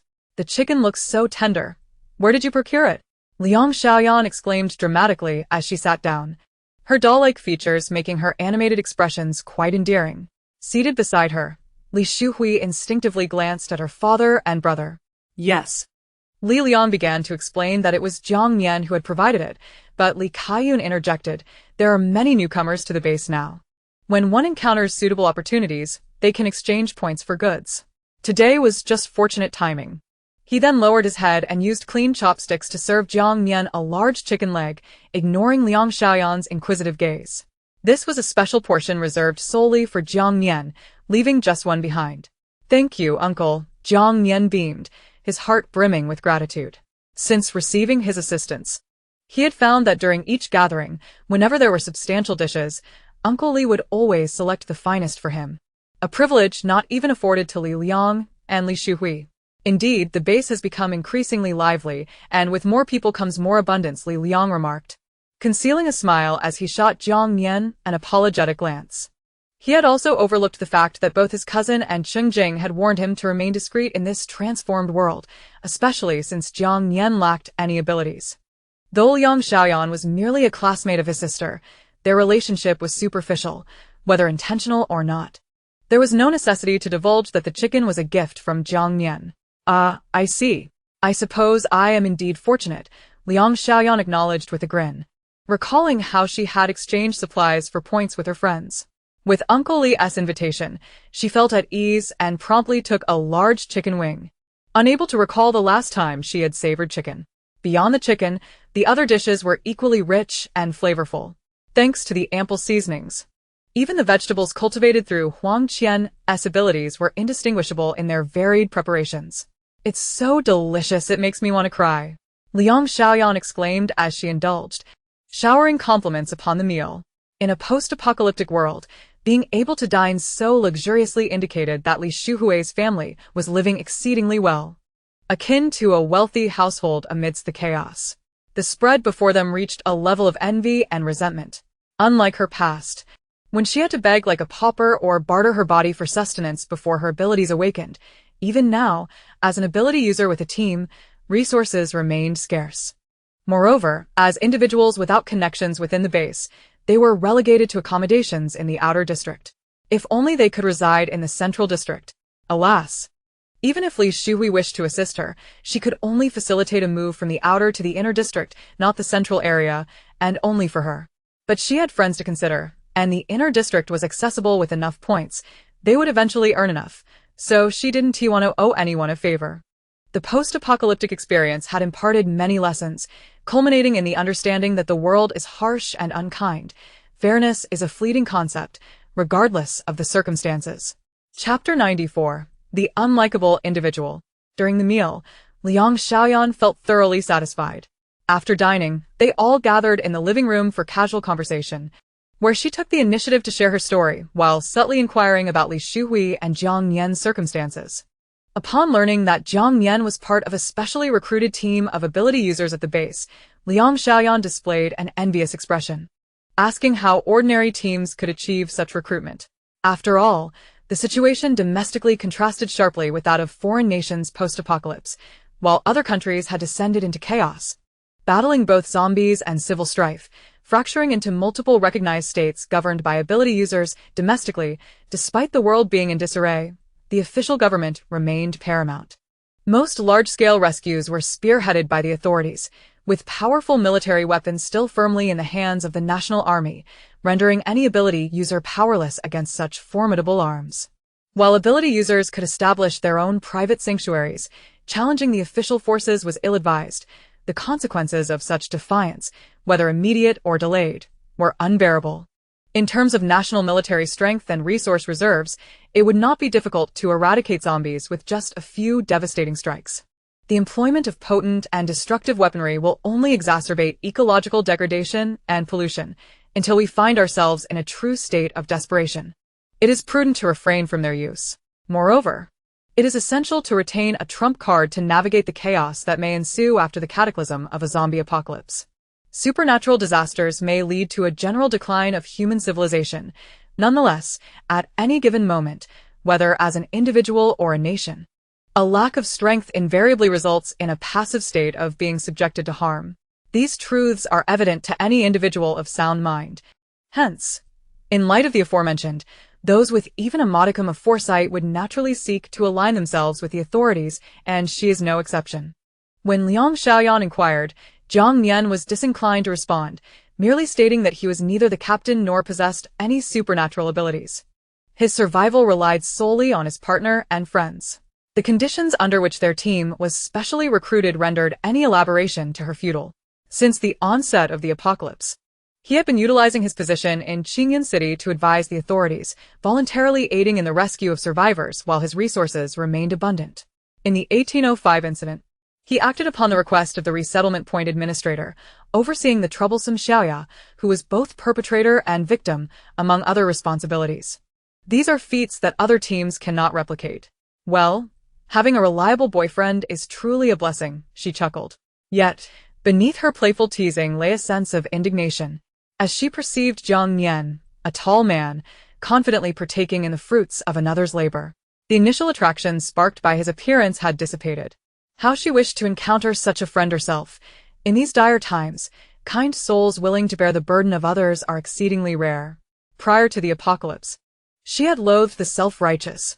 After its onset, she found herself yearning for encounters with such individuals, especially when dignity must be sacrificed for sustenance. Feigning ignorance to her veiled malice, Jiang Nian smiled and candidly concurred with her sentiments. I share your view. A dependable partner and capable teammates allow for a carefree existence, rendering me indifferent to the envious and resentful individuals who harbor ill will, who cannot feign ignorance and sarcasm. Having lived 2 lifetimes, while I may not claim to possess an unparalleled eye for discernment, I can certainly recognize Liang Xiaoyan's rather transparent reactions. Were she not a girl and a friend of Li Shuhui, he would have bluntly dismissed her concerns. Alas, it is a pity for those chickens. Liang Din. Naturally echoing. Indeed, every era is marked by disparities between the affluent and the impoverished. It ultimately boils down to a matter of merit, rather than envying others' prosperity. Should we not strive to enact change through hard work or accept our mediocrity with grace? Yes. Tending to oneself suffices, Liang Xiaoyan laughed awkwardly. Sensing a peculiar harmony in their dialogue, yet Jiang Nian and Li Liang's expressions remained sincere, as if they were engaged in a profound discourse on the philosophy of life. Observing Li Kaiyun and Li Shui nodding in agreement only served to amplify her internal sense of imbalance and discontent. Those who utter such words do so from a position of privilege, standing atop their moral high ground solely because of their fortunate circumstances. Were the roles reversed, she too could claim superiority. The atmosphere descended into a subtle awkwardness, prompting Liang Xiaoyan to smile and divert her attention toward Li Shuhui. Upon learning that their family had also received assistance from Jiang Nian's team, she finally comprehended the reason behind Li Kaiyun's favorable treatment of Jiang Nian. I'll tidy up the dishes. I still need to see you off later, Li Shuhui announced as she rose to approach the dining table, her brow furrowing as she turned her back. She regretted her impulsive decision to bring Liang Xiaoyan along. The once close friend now felt like a stranger. Both Jiang Nian and the Li father-son duo recognized that Liang Xiaoyan was not of their ilk, yet they refrained from breaking the facade, subtly steering the conversation away to prevent her from probing maliciously. In times of peace, such cunning little schemes might be perceived as innocent charm. But the present circumstances demand a more cautious approach. No one has the luxury to indulge her whims. Furthermore, excessive curiosity can be detrimental. There are countless foolish and malicious individuals driven by ulterior motives. Once darkness enveloped the world, Liang Xiaoyan finally departed. Having driven herself Li Shuhui merely escorted her to an exit in the inner district, sighing helplessly as she watched her drive away from the central area. The Liang Xiaoyanavir was not like this. Their relationship had once flourished, with mutual support in both life and studies. It was thanks to Jiang Nian and his team's benevolent assistance that she and her father had safely reached this place. Thus, upon encountering an old friend, she had wished to extend a helping hand. Little did she anticipate the outcome would be so disheartening. Upon returning home, Li Shuhui sat on the sofa with her head bowed. The previously warm expression on Li Kaiyun's face turned serious as he addressed his daughter directly. Do not bring her here again. You may visit her, but refrain from introducing any other acquaintances to this place. We can offer some assistance, but there is no need to foster excessive closeness. Regardless of your past relationship with Liang Xiaoyan moving forward, maintain your distance and exercise caution. Do not engage in actions that may invite trouble. Li Liang added his admonition. You should have consulted us before bringing anyone home today. The world has changed. People can change too. I understand now. It won't happen again. Li Shuhui nodded, turning to Jiang Nian to apologize. I'm sorry, Jiang Nian. I did not consider the implications. No matter, he reassured her. If she wishes to inquire, let her. If I choose to respond, I shall. Courteous individuals may interact, while those lacking manners should be kept at bay. Besides, as a businessman, I may encounter her again in the future. Jiang Nian comforted her, pausing momentarily to offer a kind reminder. However, given the current chaotic state of affairs, it is wise to be vigilant. Even among family, strife can arise. You share merely a classmate relationship with her. After enduring the apocalypse for so long, the friendships and values from the ivory tower have long since crumbled. He bore no resentment towards Li Shuhui, for in his past life, he too had harbored a belief in the inherent goodness of humanity, showing extraordinary tolerance towards acquaintances. Yet, reality had proven that human nature is indeed susceptible to trials. Chapter 95. Blame and Speculation. Thank you, Jiang Nian. Li Shuhui nodded earnestly, feeling a surge of joy at reuniting with a friend. Her chatter leading her to haphazardly invite her to their home. She felt foolish for her impulsiveness. As Jiang Nian noted the time, he deemed it unnecessary to continue reproaching the girl for her unintentional misstep, rising to bid farewell. Well, it's getting late. I should be heading back. I'll come by tomorrow. Turning to Li Kaiyun, he added, Uncle, how about preparing some cold dishes for tomorrow? I still salivate at the thought of what I had last time. The refreshing taste of chilled dishes, with their tangy and spicy flavors, delighted him. Li Kaiyun chuckled in agreement. Sure, I'll prepare them for you tomorrow. As the door closed behind him, Jiang Nian descended the stairs, feeling overly full. He resolved to engage in some training to dissipate his energy before sleep, for daily improvement was essential. After all, the advancement of one's abilities is intrinsically linked to frequency of use and proficiency. However, upon his departure, Li Kaiyun turned his stern gaze back to Li Shuhui. Have you forgotten the hardships we once endured? If we were living in the outer district, that would be one thing, but the central district is inherently sensitive. Had it not been for you, she wouldn't have gained entry, and such a convenient excuse would not have been utilized. What were you thinking? Dad. I truly understand my mistake. Li Shuhui fought back tears, not from a sense of injustice, but from the realization of her grave error. Li Kaiyun paid no heed to her tearful expression, continuing, Your classmate is evidently not of a virtuous disposition. It would be one thing if only our own well-being were at stake, but what if any trouble were to implicate Jiang Nian and the others? In such a scenario, we would be repaying kindness with malice, do you understand? Although the situation may not be so dire, your sister is rather naive. And he felt compelled to speak more severely to impart a lesson to her. Li Shuhui bit her lip hard, her face paling at the thought of the consequences that might arise from her thoughtless actions. The younger sister, having been pampered within the family, found no comfort from Li Liang this time. He waited for their father to finish speaking before he interjected. Tomorrow, I will have Cheng Jing adjust our schedule.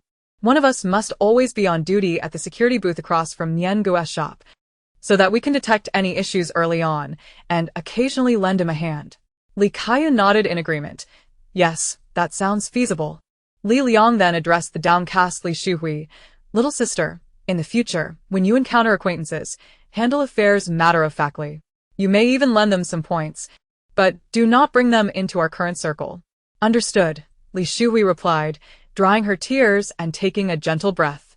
Li Kaiyun remained silent, letting out a sigh as he stepped out onto the balcony to light a cigarette, pulling out his phone to call Li Sheng and inquire about Liang Xiaoyan and her companions. As members of the security team, they could utilize their position to keep a closer eye on Liang Xiaoyan's group. Simultaneously, he sent a detailed message to Cheng Jing regarding the incident that transpired that evening. It may sound somewhat exaggerated, but he deemed it absolutely necessary. After all this time together, it was evident to any observant individual that Jiang Nian was in a unique situation, and the entire team was protecting him. Although Cheng Jing held the title of captain, the core decisions within the team were ultimately dictated by Jiang Nian. On the surface, Jiang Nian appeared to be a mere flower, reliant on Cheng Jing and devoid of any abilities, yet who could truly know? Furthermore, considering the recent benefits they had derived from the soil purification that accelerated the growth of fruits and vegetables, despite not having witnessed its production, he suspected it was overwhelmingly connected to Jiang Nian. Cheng Jing, with a military background, maintained a close relationship with the authorities post-apocalypse, exhibiting a strong collective consciousness. Thus, there was no possibility of a situation where a secret regarding the purification soil would remain undisclosed within the team. The abilities of the other team members were clear and well known, all of which he had witnessed firsthand, and had no relation to improving soil quality. Thus, the problem likely lay primarily with Jiang Nian. The answer was becoming increasingly apparent. Jiang Nian possessed a non-combat special ability capable of improving polluted soil, and he had refrained from reporting it due to the considerable implications. After all, should this ability come to light, Jiang Nian would become the target of widespread scrutiny. This also elucidated why Cheng Jing's every action was primarily aimed at benefiting Jiang Nian, by not allowing him to become a rescue team member. As long as he held no official position, Jiang Nian would not be compelled to serve the authorities and could act with greater freedom. By concealing Jiang Nian's abilities, they simultaneously aimed to enhance their own team's leverage within the official ranks. After Xiao Ya's final verdict was announced, Li Sheng had revealed the truth to him, including the contributions Cheng Jing's team had made in assisting the authorities in Qingyan City. To outsiders, their seemingly troublesome commission had garnered them a reward of 200,000 points and a formal acknowledgement from the authorities. Recently, Minister Wang and the former administrator of the Qingyan City resettlement site had personally invited their team to remain at the South City base, offering preferential access to resources. Reflecting back, Cheng Jing's actions in Qingyan City, including his agreement to oversee Xiaoya, were all part of a strategy to negotiate leverage with the authorities. Up to this point, Cheng Jing's team had gained prestige, reputation, and resources. Any private intention to harm Jiang Nian would be tantamount to self-destruction. If the official body at the South City base were to unjustly complicate matters for Jiang Nian, they would need to prepare for Cheng Jing's team to depart or even turn against them. The official experts could address the soil improvement issue. It merely required time, and they would not risk forcibly taking Jiang Nian to the research facility unless absolutely necessary. Cheng Jing's objective had essentially been achieved. As long as Jiang Nian was well, everything else could be negotiated. Li Kaiyun understood Cheng Jing's approach, especially after the passing of his wife. As all his focus had shifted to his children, he possessed a resolute dedication to repay the savior of his life. In a world where humans devour one another, even a seemingly insignificant oversight could lead to calamity for both oneself and others, which is why he was particularly sensitive to the matter involving Liang Xiaoyan. Li Shuhui gazed at her father's silhouette on the balcony, smoking, and once more felt a pang of sorrow. Li Liang approached and patted his sister. "Stop crying. Go tidy yourself up and calm down. Everything Dad does is for our benefit. He has more complex considerations. So, let us learn from him and ask questions in the future." Okay. After 11 o'clock, just as Jiang Nian finished watching a movie, he closed his tablet and lay on his bed, messaging Cheng Jing to inquire about their situation while also mentioning that he had started to have the construction crew work on the farm. Meanwhile, Cheng Jing and the others had already met up with the advanced rescue team at their target town and began deploying the action plan for the following day. Although the advanced team consisted of ordinary people, each individual's prowess was akin to that of top-tier soldiers or sharpshooters. Coupled with their overwhelmingly high firepower configuration, they could effectively eliminate threats unless they encountered exceptionally powerful ability-based zombies. The military operated with decisiveness. By the time they arrived, They had mostly gathered information about the town, where the survivors were located, the approximate number of zombies present, and whether any ability-based zombies existed, among other details. Cheng Jing and his team merely needed to follow commands. Currently, it was known that there were 5 survivors in the town, located in the cafeteria of the town government building. This was also why they had been able to procure a satellite broadcasting device to send a distress signal, albeit it was unstable due to damage. They had come from elsewhere, initially intending to search for supplies, but they encountered a horde of zombies, resulting in vehicle damage and stranding them in the town. Their original team of over 20 had dwindled to just 5. The rescue team's purpose was clear and simple: eliminate the zombies and rescue the survivors to return to the base. The primary mission of Cheng Jing's ability-based team was to deal with ability-based zombies and provide cover for the rescue operation. The danger level of the task was not high, which also served as a means for Cheng Jing to train and integrate with other teams. Upon learning that everything was proceeding smoothly with the team, Jiang Nian felt relieved, exchanged goodnights with his boyfriend, and ended the chat. Before sleeping, he once more dialed Jiang Wenwen's number, only to be met with the same voice message indicating her phone was off. Chapter 96. The Whereabouts of Jiang Wenwen. The day after Cheng Jing set out on his mission, Jiang Nian conducted business as usual, coincidentally with Li Liang on the morning shift. The commercial street was becoming increasingly lively, and Li Liang would periodically step out of the booth to patrol a nearby section of the street.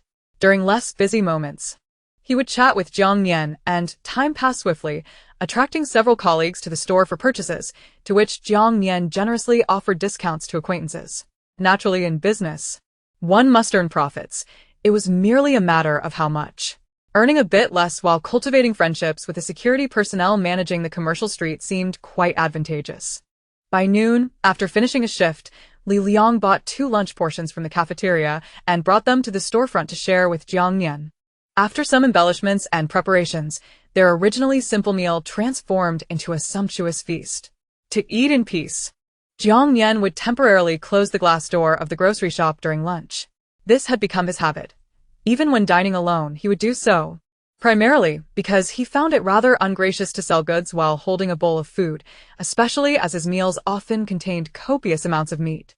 In the restaurant behind the facade, Li Liang sipped his chilled tea and gazed outside. "Brother Nian, I have no pressing matters this afternoon, so I'll remain in the shop to write my report until it's time to submit it after work. Feel free to go out if you wish. I can manage the store."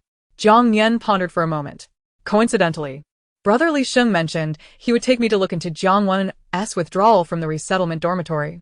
After that, I'll make a trip to the farm. You can handle the shop. You needn't worry about the items. Eat whatever you desire, and take anything you need from home. No need to be courteous. It was the first day of construction at the farm, and although he trusted the workers, it was prudent to check on things personally. With Li Liang watching the shop, he felt completely at ease. The Li family had accumulated quite a few points in his account, expressing their gratitude, and they always remembered him when something good came along. This included Li Sheng, who, as long as it wasn't a state secret, would promptly share any internal news with them. He truly valued these friends he had personally chosen. "I understand, Brother Nian, I want to be polite with you, haha." Li Liang had grown accustomed to their candid manner of communication, where they spoke plainly, without second-guessing one another. As they dined and chatted, Li Liang suddenly recalled another matter and exclaimed joyfully, "By the way, Brother Nian, we didn't mention it last night, but Xiao Hui collected a blender and a fully automatic juicer at the entrance using points during her shift yesterday afternoon." He continued, "I'll be on the afternoon shift tomorrow, so I'll arrange to modify the wiring to accommodate the generator in the morning before bringing it over. Once we have an abundance of fruits and vegetables, we can make juice." Jiang Nian's eyes sparkled at this news. "That's fantastic. Once Sister Qian returns, let us ask her to get some fruits, and we can enjoy fresh juice. We can even add ice to sell it. I have plenty of seeds stored. As long as we purify the soil, with Sister Qian around, making fruit and vegetable juices will be a breeze. If it's not sweet enough, I have sugar, honey, milk, xylitol, and various sweet beverages. I simply can't wait." Li Liang chuckled, knowing that as long as he worked there, he would certainly indulge in the delicious offerings. After lunch, Li Sheng called Jiang Nian to arrange a meeting at the management office. As Jiang Nian left the grocery store, Li Liang took on the role of temporary shopkeeper. In dormitory number 1120 of the outer area, Jiang Nian had not proactively applied for her room to be vacated. According to regulations, in such circumstances, the management office would wait 10 days before taking action to reclaim the room and clean it for future occupants. This was the result that Jiang Nian and Li Sheng discovered at the resettlement dormitory management office. Moreover, the office informed them that a couple days prior, Xia Weiwei had inquired about her sister's whereabouts, displaying somewhat unreasonable behavior and accusing the management office of hiding people. Subsequently, Li Sheng utilized his privileges to search the exit logs for departing personnel. They found no record of Jiang Nian leaving the base, and before them, Xia Weiwei had also inquired about Jiang Nian as a relative. This indicated that although Jiang Nian had not voluntarily given up her dormitory or disappeared, she seemingly had no connection with Xia Weiwei, who was also searching for her. However, based on his understanding of Xia Weiwei, Jiang Nian had a gut feeling that she was indeed involved. Exiting the registration area, Jiang Nian and Li Sheng headed towards 1120. As they approached, Jiang Nian recalled the awkward situation he encountered yesterday and felt a twinge of worry. Thankfully, when they arrived, the door to 1121 was ajar. A woman donned in a low-cut champagne-colored silk camisole dress was playfully engaging with a stout man sporting a bushy beard at the entrance. The man wore gray work pants and a fitted white tank top, his muscular arms and neck displaying fresh scratches. The woman's radiant smile and lingering desire in her expression, coupled with the provocative marks on her neck and collarbone, revealed everything to an adult. Noticing someone approaching, the tattooed man teasingly pinched the woman's waist and turned to leave, just as he crossed paths with Jiang Nian and Li Sheng. Without breaking stride, he instinctively glanced at the slightly ajar door of 1120. The woman, upon catching sight of Jiang Nian, momentarily froze, initially intending to roll her eyes, but reconsidering upon noticing Li Sheng's uniform, she reluctantly reached out to close the door. Already grasping the doorknob of 1120, Li Sheng spoke first. "Wait a moment, I have a question for you." The woman, sensing his serious demeanor, quickly tidied her disheveled hair, her eyes darting nervously before she blurted out, "If you're inquiring about the girl next door, I don't know much. All I know is she left 4 days ago in the middle of the night, right after she was on the phone having an argument and throwing things." Li Sheng nudda. "Did you see her leave with anyone?" "I didn't see anything," she quickly denied. "It was a man who saw her leave. We had just finished, and he came out when he heard the commotion next door." Li Sheng glanced at the tall man walking away. "Bring your man back. Let us ask him." "Not him." "Another one." The woman denied again, realizing her mistake mid-sentence, and quickly corrected herself. "It was my ex-boyfriend. We've broken up now." She feigned embarrassment, lowering her head. Jiang Nian admired her silently, thinking, wow, truly, a man is like clothing, they change quickly. Li Sheng found her antics somewhat exasperating but refrained from calling her out.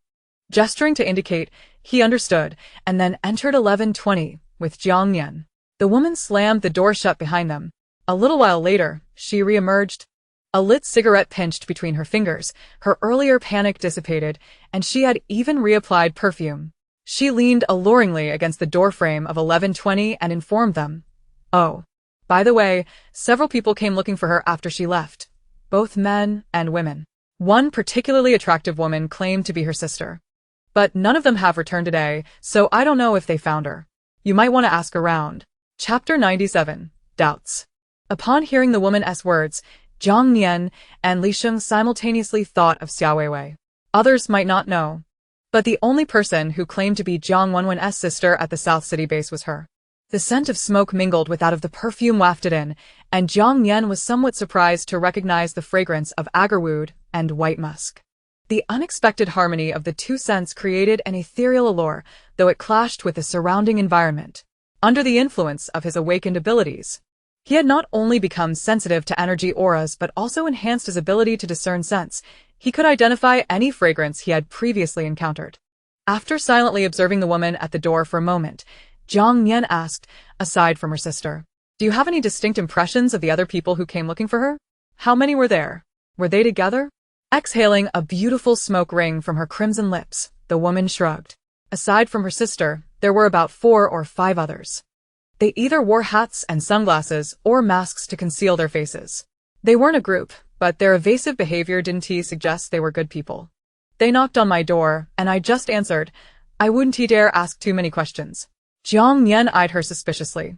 You just opened the door for strangers? The door had a small hole dug out to serve as a makeshift peephole, and a person would not typically open the door for strangers. The woman scoffed lightly. Please. Sir, they offered points. Asking a few questions earned me hundreds of points. Why wouldn't I open the door? Moreover, life and death are governed by fate, and wealth and nobility are decreed by heaven. Whether a blessing or a curse, one cannot escape destiny. Living in such a place is arduous, especially when compared to your existence in the heart of the city, driving a Hummer. How could a kept man comprehend the struggles of those in the outer districts? Jiang Nian found it futile to argue with her and, not wishing to engage in a heated debate with the woman, chose silence to end the conversation, reflecting quietly. Previously, Jiang Wenwen had mentioned that since the apocalypse, she had predominantly operated alone, and aside from him, she had yet to forge meaningful friendships at the southern city base. Furthermore, Jiang Wenwen had always expressed a desire to join their team, remaining distant from other groups of ability users, embodying a cautious and conflict-averse nature. Yet now, her disappearance had prompted so many to search for her, a situation that seemed decidedly abnormal, regardless of the circumstances. Taking the woman's words into consideration, Li Sheng conducted a thorough inspection of the room, declaring, it appears she left on her own accord, perhaps to evade Xia Weiwei or others, or for reasons unknown to us. Jiang Nian discreetly glanced at the woman who had spoken but had not returned, pondering for a moment before responding. Indeed, I may have overthought it. I initially feared she had been abducted by nefarious individuals. The base had stringent regulations. It was hardly easy to be kidnapped, especially someone with powers like her. The woman cast a derisive glance at Jiang Nian's words, tossing her hair aside before sashaying back. In that case, I shall inquire about Xia Weiwei later, Li Sheng remarked, exchanging a brief look with Jiang Nian before they both exited room 1120. Regarding abilities, Jiang Nian only sensed one distinct energy in Jiang Wenwen's dormitory, her own. As they strolled toward the alley, they encountered a tall, lean man clad in camouflage, brushing past them. Instinctively, Jiang Nian turned to see him knock on the door of 1121. The earlier woman emerged, holding a phone to her ear while pulling the man inside, casting a glance in their direction before closing the door. Jiang Nian thought, while I may have suspected it, seeing it is another matter. Li Sheng's reaction was notably subdued, displaying an awareness yet a deliberate disregard. This was understandable. In a world where societal order had collapsed, such occurrences were not uncommon. Even in times of prosperity, uncertainty lingered. Rendering intervention nécessaire. Li Sheng glanced back briefly without uttering a word, then asked, Jiang Nian, do you doubt the woman's statements? He seldom dealt with such matters personally, and from his perspective, her words seemed entirely reasonable. Yes, Jiang Nian acknowledged, redirecting his gaze forward, lowering his voice slightly as he continued, her words sound plausible. Yet sometimes what seems reasonable may not be normal. She is overly friendly and eager. I had known her before arriving at the base, and when I returned Jiang Wenwen, she appeared to take a disliking to us. He recounted the events to Li Sheng. Even a well-meaning stranger or a person with whom he had a casual acquaintance would inspire greater trust. However, that woman had revealed her true nature after failing to morally manipulate him. She was certainly not as benevolent as she pretended. Li Sheng nodded in understanding. I see. Jiang Nian pondered before adding, moreover, her choice of cigarettes and perfume seemed incongruous. Li Sheng hesitated for a moment. I'm not well-versed in perfumes, but I know tobacco isn't cheap at the southern city base, though it could have been a gift. You witnessed her coughing. Jiang Nian earnestly explained. The cigarettes she smokes are agarwood, and the perfume is white musk. As far as I know, a 30 milliliters bottle of white musk and a pack of agarwood cigarettes would cost around 3,000 credits at the base, significantly more than pre-apocalypse prices. What? That's exorbitant, Li Sheng exclaimed, his voice rising in surprise. That's nearly the monthly wage of a frontline rescuer. Jiang Nian smiled. Yes, it's understandable that you, who mostly stay in the office and central district, might not be familiar with such things. I happen to know since I recently exchanged some. The perfume was not part of their pre-apocalypse supplies, but had been procured by their team during a mission in Qingyun City, and they possessed a considerable quantity of high-end brands. They seldom used it, only occasionally employing it to enhance the ambience. The world may be reeking of decay, Yet their rooms must remain fragrant, as their brooding boyfriends often claimed. Indeed, as the number of inhabitants at the base grew, the affairs of the central district kept them quite occupied. Li Sheng sighed and chuckled softly, while I am perplexed as to why such non-essential items remain so costly. The presence of a market indicates demand, and the market never errs. Some may starve, yet others squander their resources. Some barely scrape by, while others thrive amidst chaos. All manner of existence persists, regardless of the era. With this, he understood Jiang Nian's skepticism regarding the woman.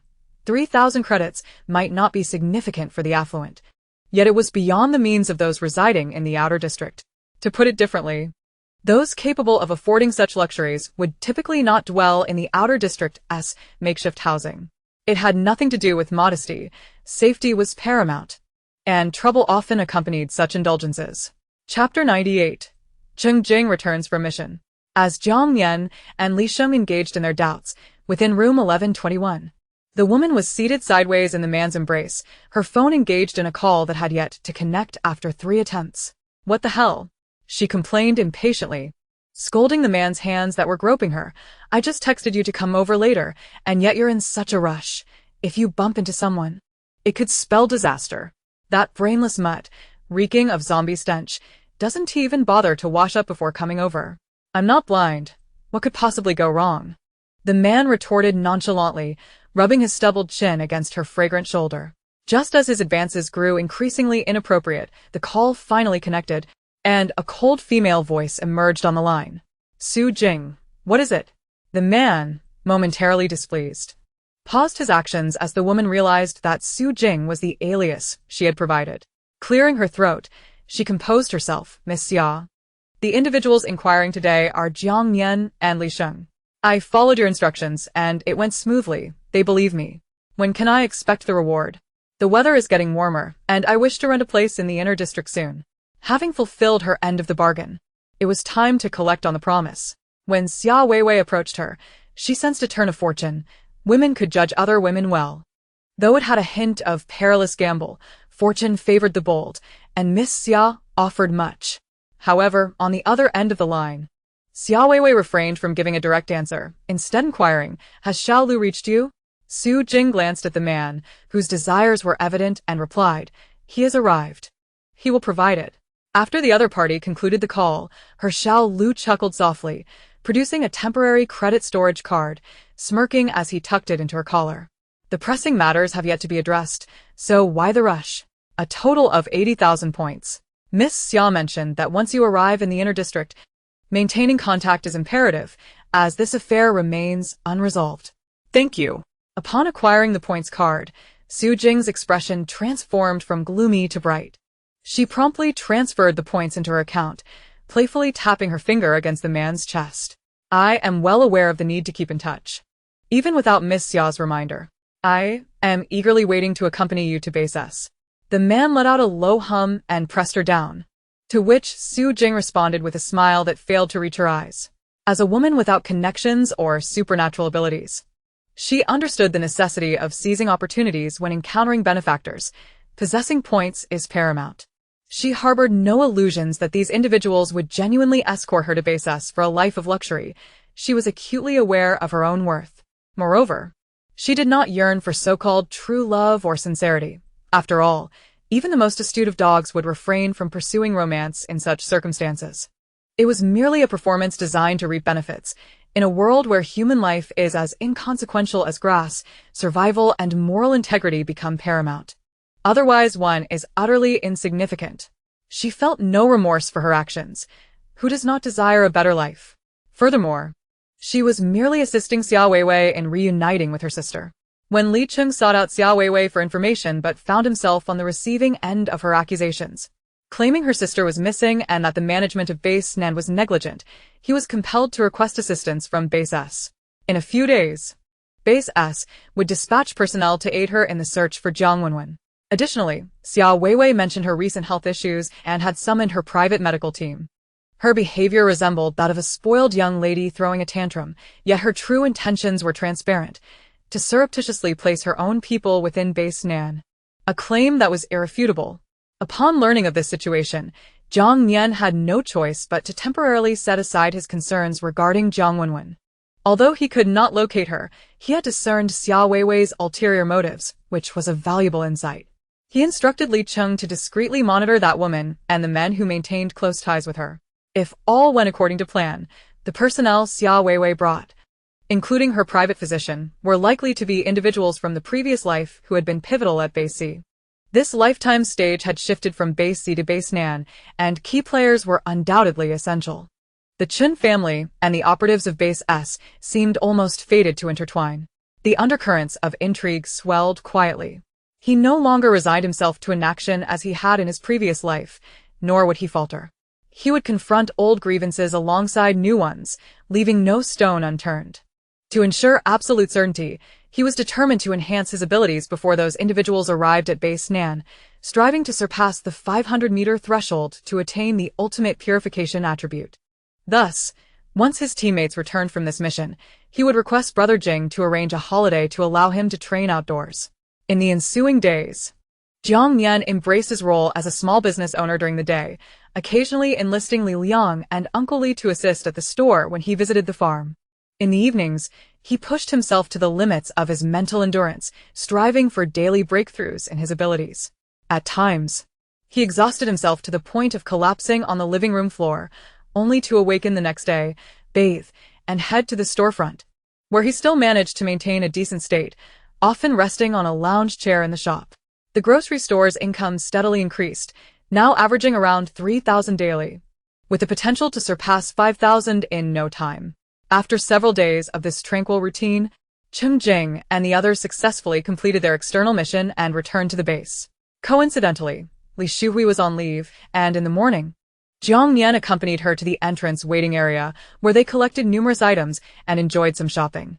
While arranging the shelves, Li Shuhui overheard Jiang Nian on the phone and, upon learning that Cheng Jing had returned, urged him to go home.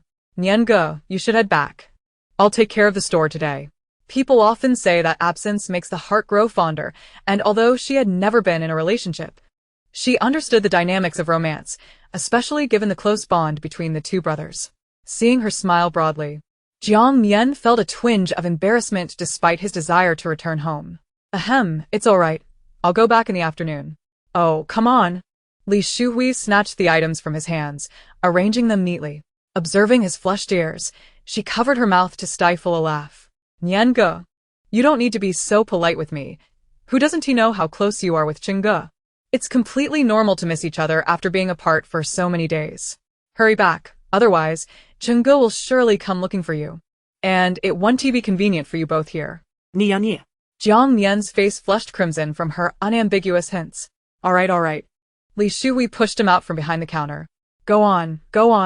Let me indulge in my brief stint as a boss." Sometimes, she found it perplexing how, after dating for so long, Jiang Nian still blushed so easily. Just look at Qian Jie. She could respond to any suggestive comment with 10 of her own, easily outshining anyone in their circle. Ahem. Jiang Nian shyly pinched his warm ears. "Well then, I'll head back first. Thank you for your hard work." Afterward, he briefed Li Kai, who was on duty at the security booth across the street, and finally, under the amiable gaze of the other, he drove home. Embarrassed though he was, he felt a genuine excitement coursing through him. Chapter 99. A Joyous Reunion. As Jiang Nian opened the door and entered the house, the sound of an electric razor buzzing emanated from the bathroom. Cheng Jing was at the sink, grooming himself, and upon hearing the noise, stepped out to see the person he had longed for, his heart leaping with joy. "Nian, Jing Ge, welcome back," Jiang Nian exclaimed, his excitement palpable as he rushed forward to embrace the man he had missed for days. Despite his faith in the team's strength, he could not help but worry about his loved ones on missions. Cheng Jing momentarily set aside the razor, affectionately kissing Jiang Nian's forehead. "I'm sorry to have made you worry. Everything went smoothly."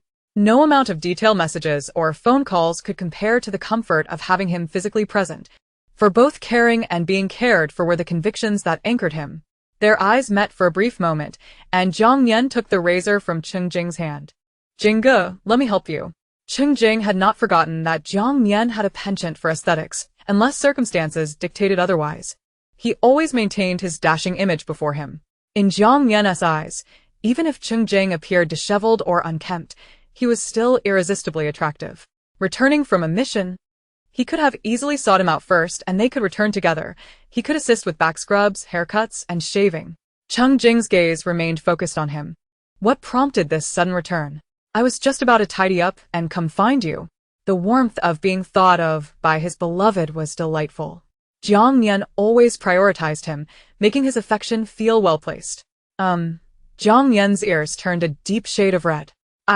Shui insisted I come back. Oh. Cheng Jing chuckled at the sight of Jiang Nian's flushed cheeks. What's so funny? Jiang Nian felt a twinge of guilt after ensuring Cheng Jing was clean-shaven. He turned off the razor and set it aside. Cheng Jing stroked his chin, a teasing glint in his eyes. Nian, you've changed. Huh? Jiang Nian blinked in confusion. When did that happen?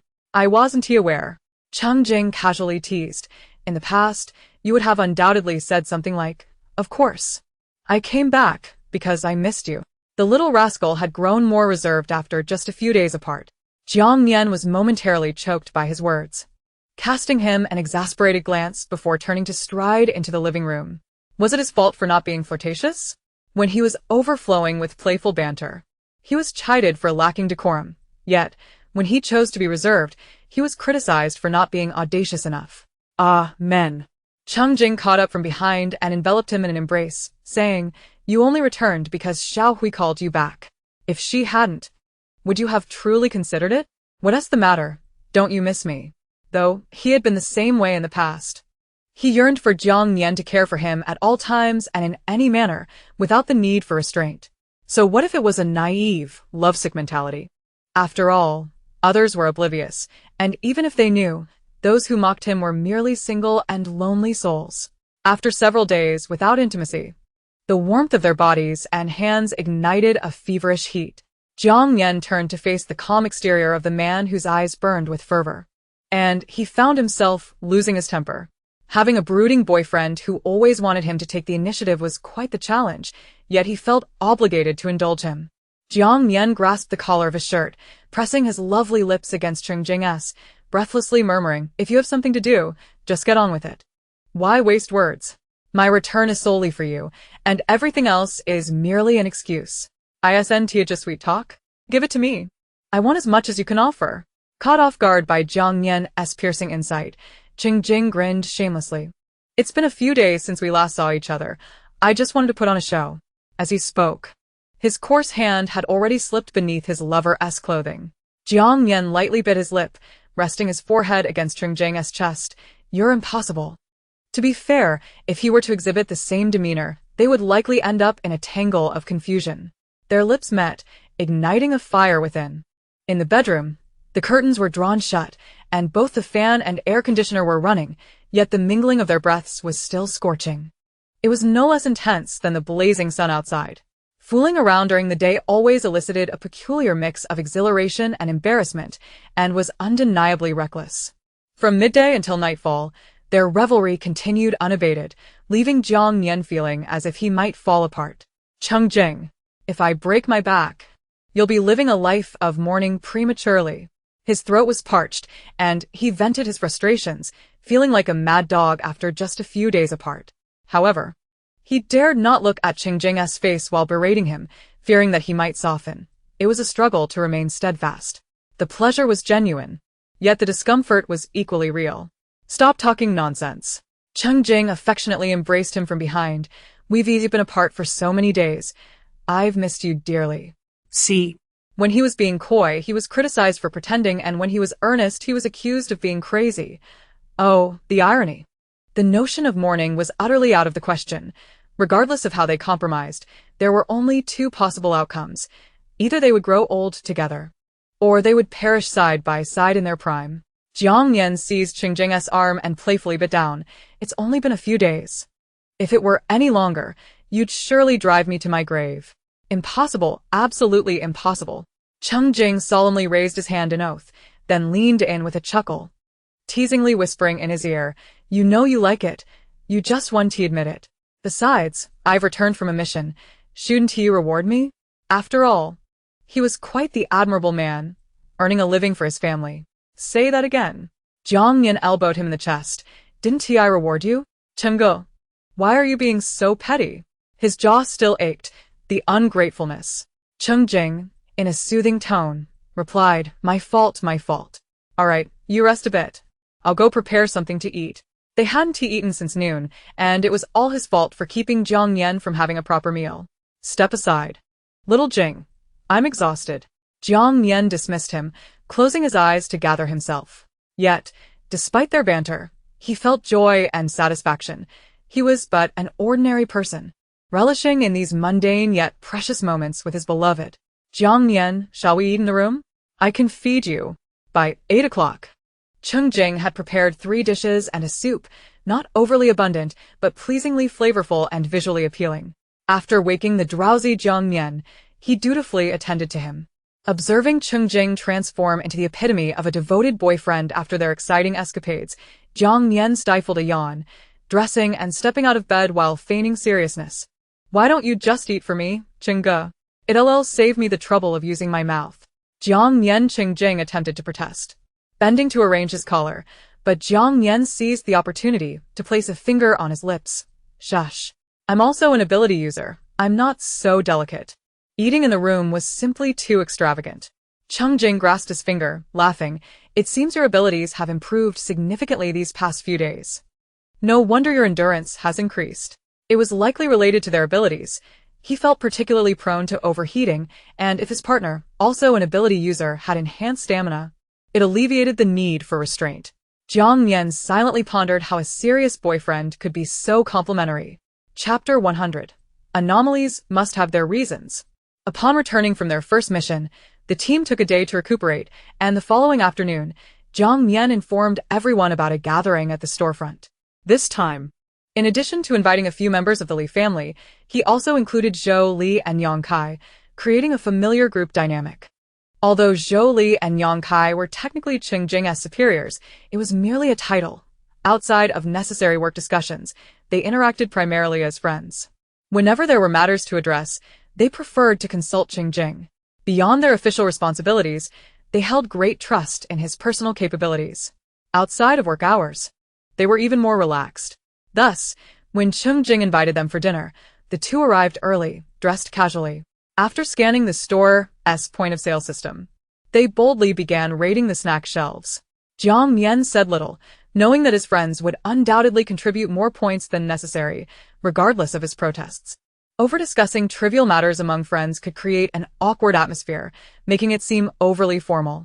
In business, popularity is essential, and with the store bustling today, the revenue hit a new high. At the time of closing for dinner, the earnings surpassed 5,000 points, landing at a pleasing total of 5,200, a beautiful number. With many people dining together, Uncle Li took on the role of chef while the others lent a hand, ensuring that everyone remained efficient and less fatigued. They prepared a total of 20 dishes, representing a balance of flavors: sweet, sour, bitter, spicy, and salty, along with ample portions of both meat and vegetables. Beverages flowed freely, and the staples included rice, congee, and noodles.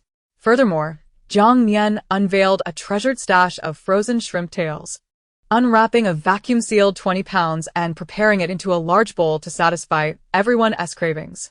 This delicacy was considered more precious than meat and quickly became the centerpiece of the table.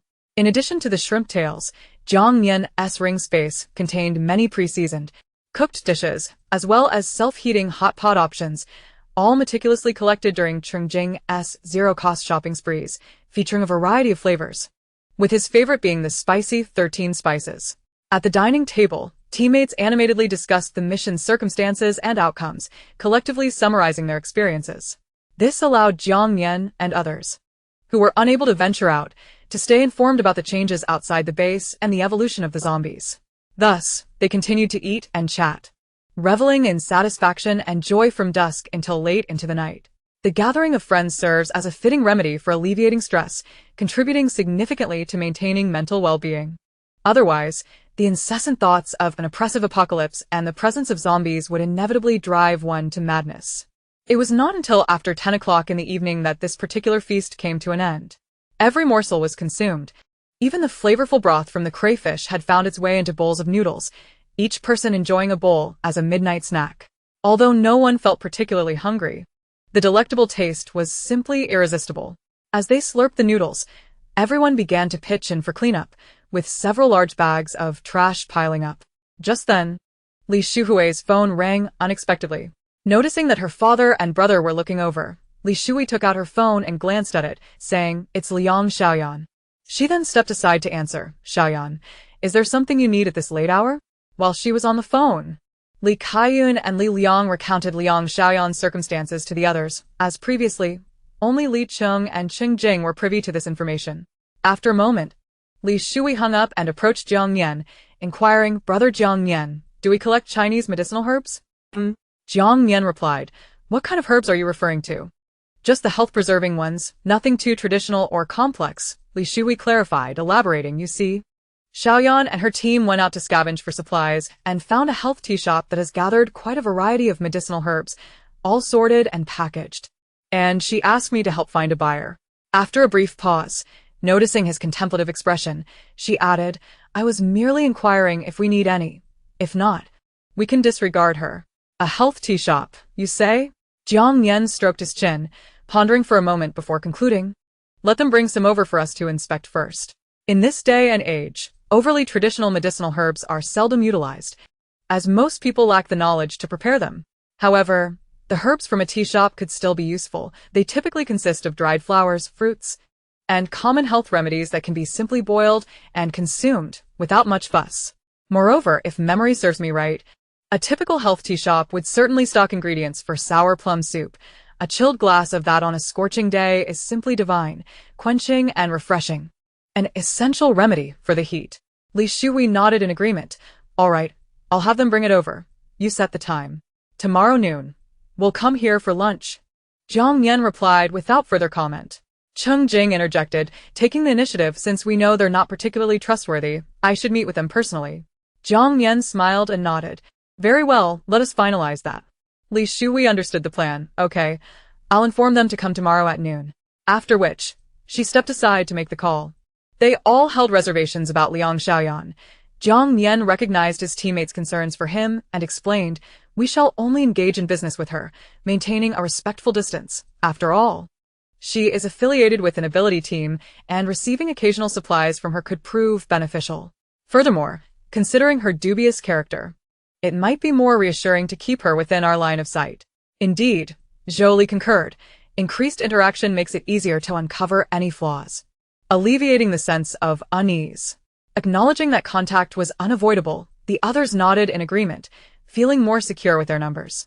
Cheng Jing noticed the slightly uneasy expressions on Li Kaiyun and Li Liang's faces and approached them, saying, "Now that we are all part of the same base, running into acquaintances is inevitable. It's better to discern early on whether they are friend or foe. Such encounters will surely recur in the future. So don't dwell on it too much." In such a large group, everyone would surely have a few familiar faces, and facing such situations was a necessity. Li Liang nodded, pursing his lips. "Understood. Thank you, Brother Cheng." He was, in fact, quite intimidated by Cheng Jing. "All right," Li Kaiyun added, not elaborating further, acknowledging that Cheng Jing's words made sense, and the rest was for them to manage. The following noon, the teammates tacitly gathered at the shop for lunch, indulging in hearty meals before engaging in casual conversation while waiting. As 1 o'clock approached, a military green jeep pulled up to the storefront. The door swung open, and 2 men and a woman emerged, all clad in short-sleeved camouflage outfits. Liang Xiaoyan, sporting a high ponytail, exuded both confidence and a playful charm. A burly man with a tattooed arm and a tall, slender figure followed, carrying 3 large cardboard boxes into the grocery store, while others merely glanced over. Jiang Nian instantly recognized the 2 men. The tattooed man was the one who had flirted with a woman outside dormitory 1121, and the tall man was the one who had knocked on the door after they had left. Confirming his observations, Jiang Nian couldn't help but silently exclaim, "Well, well." Perhaps sensing his gaze, the 2 men pretended to wipe sweat from their brows and casually glanced over, their eyes widening in surprise before quickly averting their gaze upon recognizing Jiang Nian. Jiang Nian turned his attention elsewhere. A hint of awkwardness followed by a spark of intrigue. It was not unusual for men to seek companionship together, and alternating visits was quite normal. However, establishing a connection with that woman so soon after entering the base felt rather hasty. She was not exactly advertising her availability. The key detail was that Alley 11 was designated for the earlier arrivals at the base, while Liang Xiaoyan and her group had come much later, assigned to areas beyond the 100 mark. Thus, forging a connection would not be simple unless there was a middleman involved. The peculiar circumstances led Jiang Nian to firmly believe that this was somehow linked to Xia Weiwei. Chapter 101. The transaction with Liang Xiaoyan and others. As Jiang Nian pieced together the information he had gathered, he discreetly observed the two men, who, even if aware, dared not look back at him. Apart from Cheng Jing, no one else present seemed to notice the unusual exchange between Jiang Nian and the two men. After a moment, Cheng Jing rose from his chair and approached Jiang Nian, lowering his voice to ask, "Do you know them?" It had only been a few days since he had left, yet a whole host of random individuals seemed to have emerged around his boyfriend. Jiang Nian was taken aback by Cheng Jing's perceptiveness and raised his hand to his mouth, vaguely responding, "I'll tell you later. It's a long story, and we should prepare some sunflower seeds." "All right." Cheng Jing nodded in satisfaction, returning to his seat. "Good. The wife isn't nervously denying anything. It's not a significant matter. Besides, these two appear rather unremarkable and seem to possess average abilities, posing no threat to him whatsoever." It is not that he judges by appearance, but Jiang Nian genuinely had a preference for looks. He had not forgotten how their relationship had begun rather bluntly, initiated by someone's attraction to him. "Hey, handsome, let us exchange contact information. I heard you're single. Care to give it a try? You're too handsome for me. It's really a pity, don't you think? I'm not one to beat around the bush. I want to sleep with you. Give me a chance. Although I don't know much, I'm willing to learn. I can't control my hands when fighting. Could you help me with that? I can be on the bottom, but you can't tell anyone. If you do, you'll have to marry me." The cheeky remarks from that little rascal were simply too numerous to count, and he had struggled to maintain a facade of modesty just to hear more. Once Liang Xiaoyan directed her team to unload the boxes, she showed no surprise upon seeing anyone other than Jiang Nian, recognizing them as his companions. All of them were ability users, and it was said that their attribute distribution was quite balanced. The harmonious synergy of attributes, combined with the captain's dual-element mutation, positions such a team within the elite tier of combat prowess. If only she could have companions of similar caliber. With this thought, she approached with a smile and greeted, "Jiang Nian, it's a pleasure to see you again. I didn't realize you were the boss. Had I known, we certainly would have sought you out first for our recent finds." It was evident that Cheng Jing had established the shop to spare her boyfriend from hardship. To claim she wasn't envious would be disingenuous. The variety of goods was so abundant that it seemed the entire team's collected resources were housed here. She genuinely couldn't comprehend why someone like Cheng Jing, with such advantageous circumstances, would take an interest in Jiang Nian, a mere pretty face devoid of any abilities. However, it's never too late to understand. Given the opportunity, collaboration could pave the way forward. Jiang Nian responded with a smile of his own. The woman's eyes sparkled with delight, her demeanor impeccable, yet one could not help but notice the deceptive innocence of her youthful visage. "Let us peruse the goods," suggested Li Shuhui, acting as a mediator.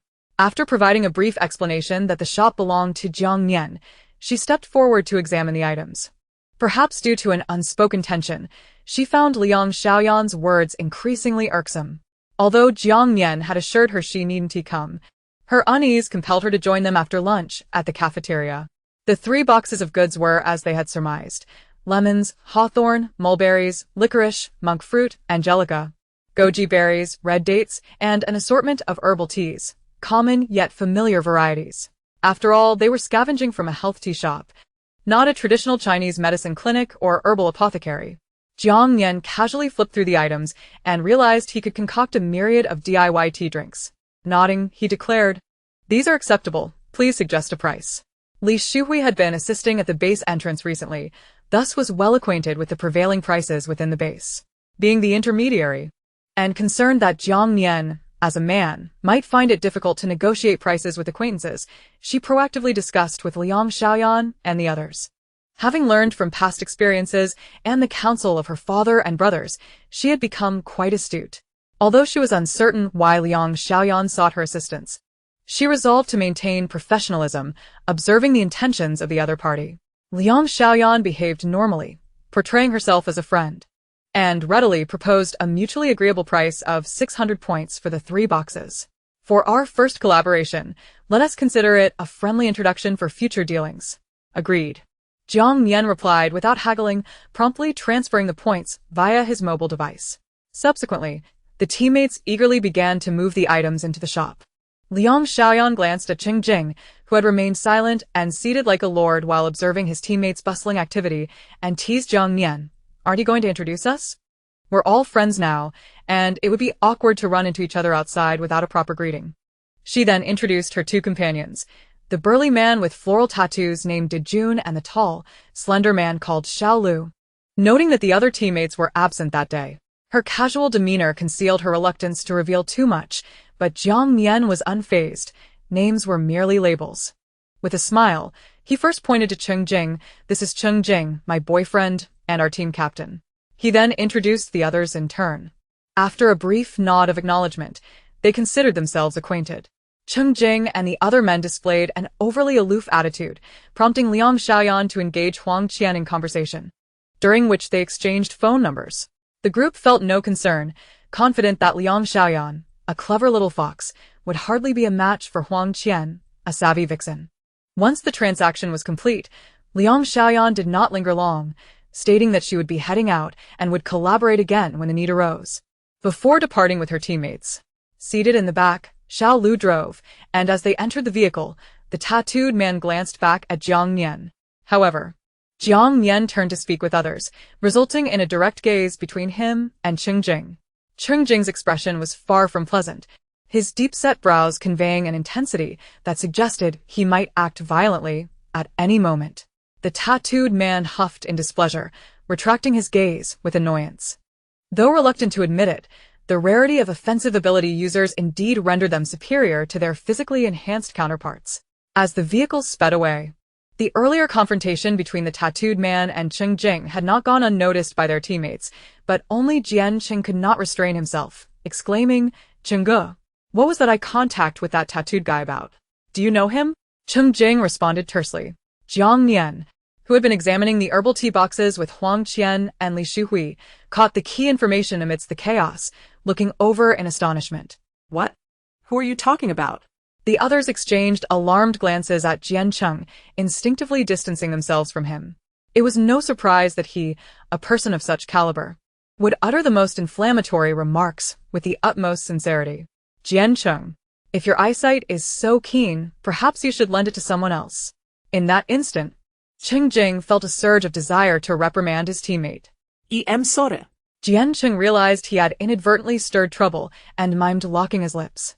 Jiang Nian, after observing the unfolding situation, sighed and turned back to organize the shelves, concerned that their captain might resort to violence and disrupt their work. Zhao Lei raised a hand to lightly tap Jian Cheng. Chengge looks ready to skewer you with his gaze.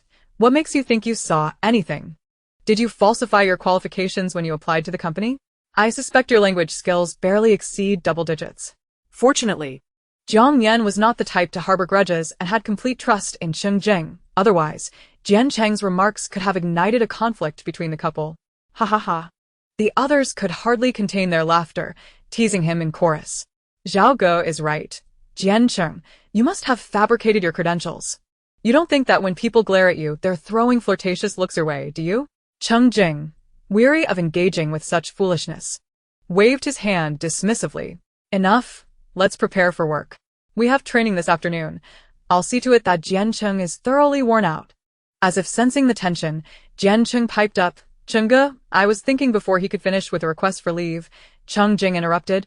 You want to go flirt? Dream on. If you skip training today, you'll be doing extra practice during our next team dinner. With that, Jian Cheng promptly exited the shop, turning back to wave at the others. Let us get to work. What are you all dawdling for?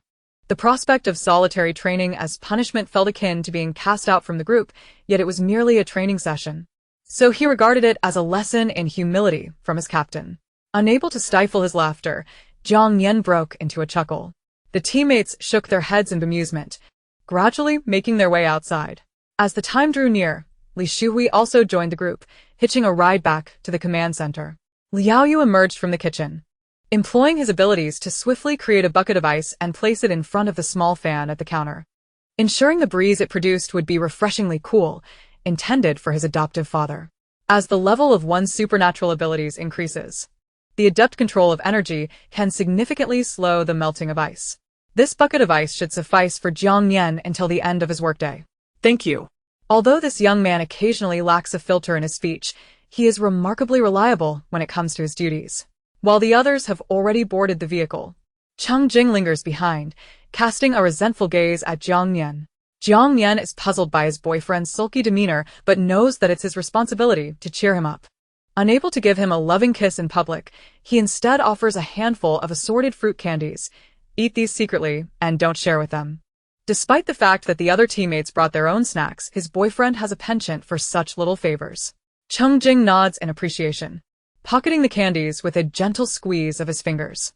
After taking a few steps, he turns back. Make sure to tell me tonight how you met those two individuals. He has a score to settle with Liang Zi from the military.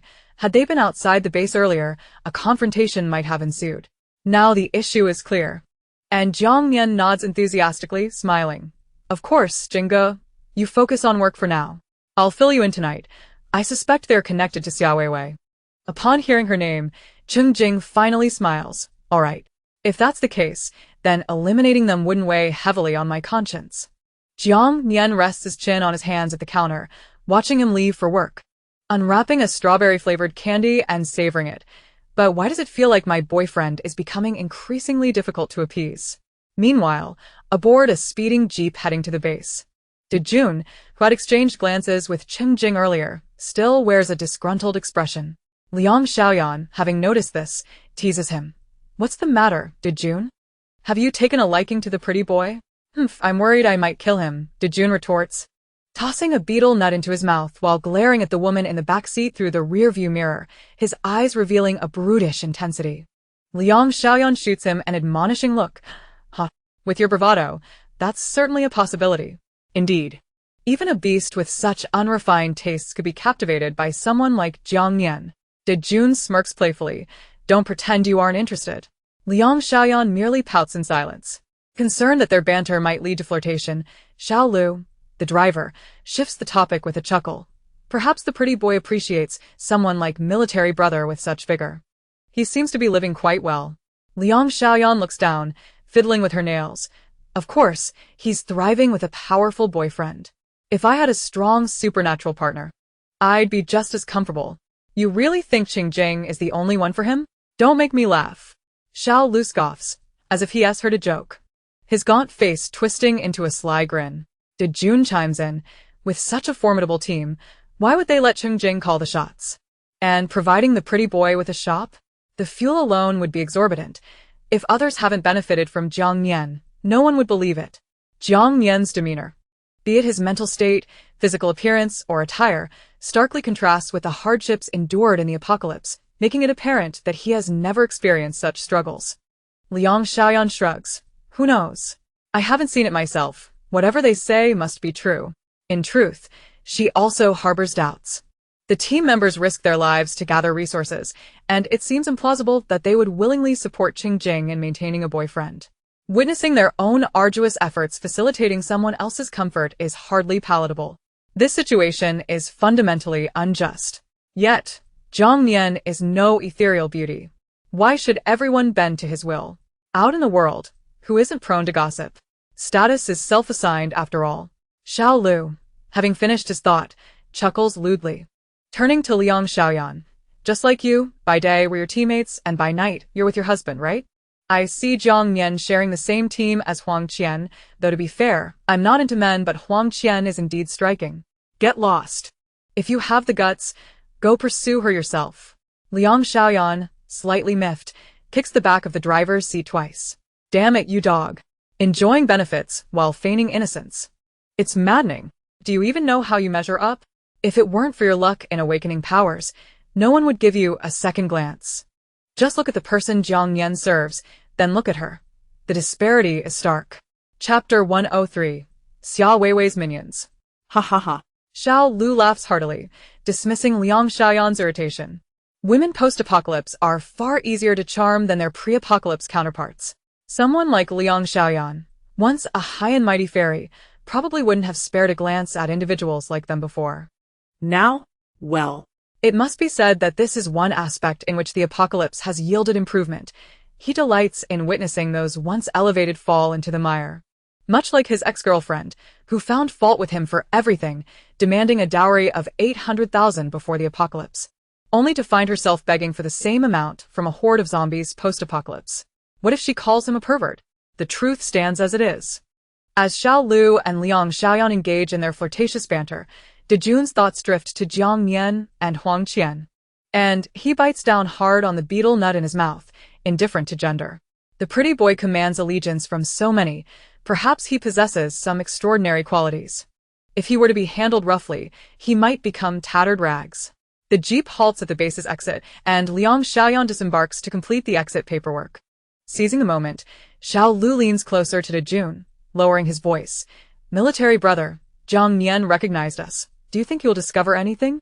Dejun, pulled from his thoughts, contemplates before coldly retorting. So what if he does?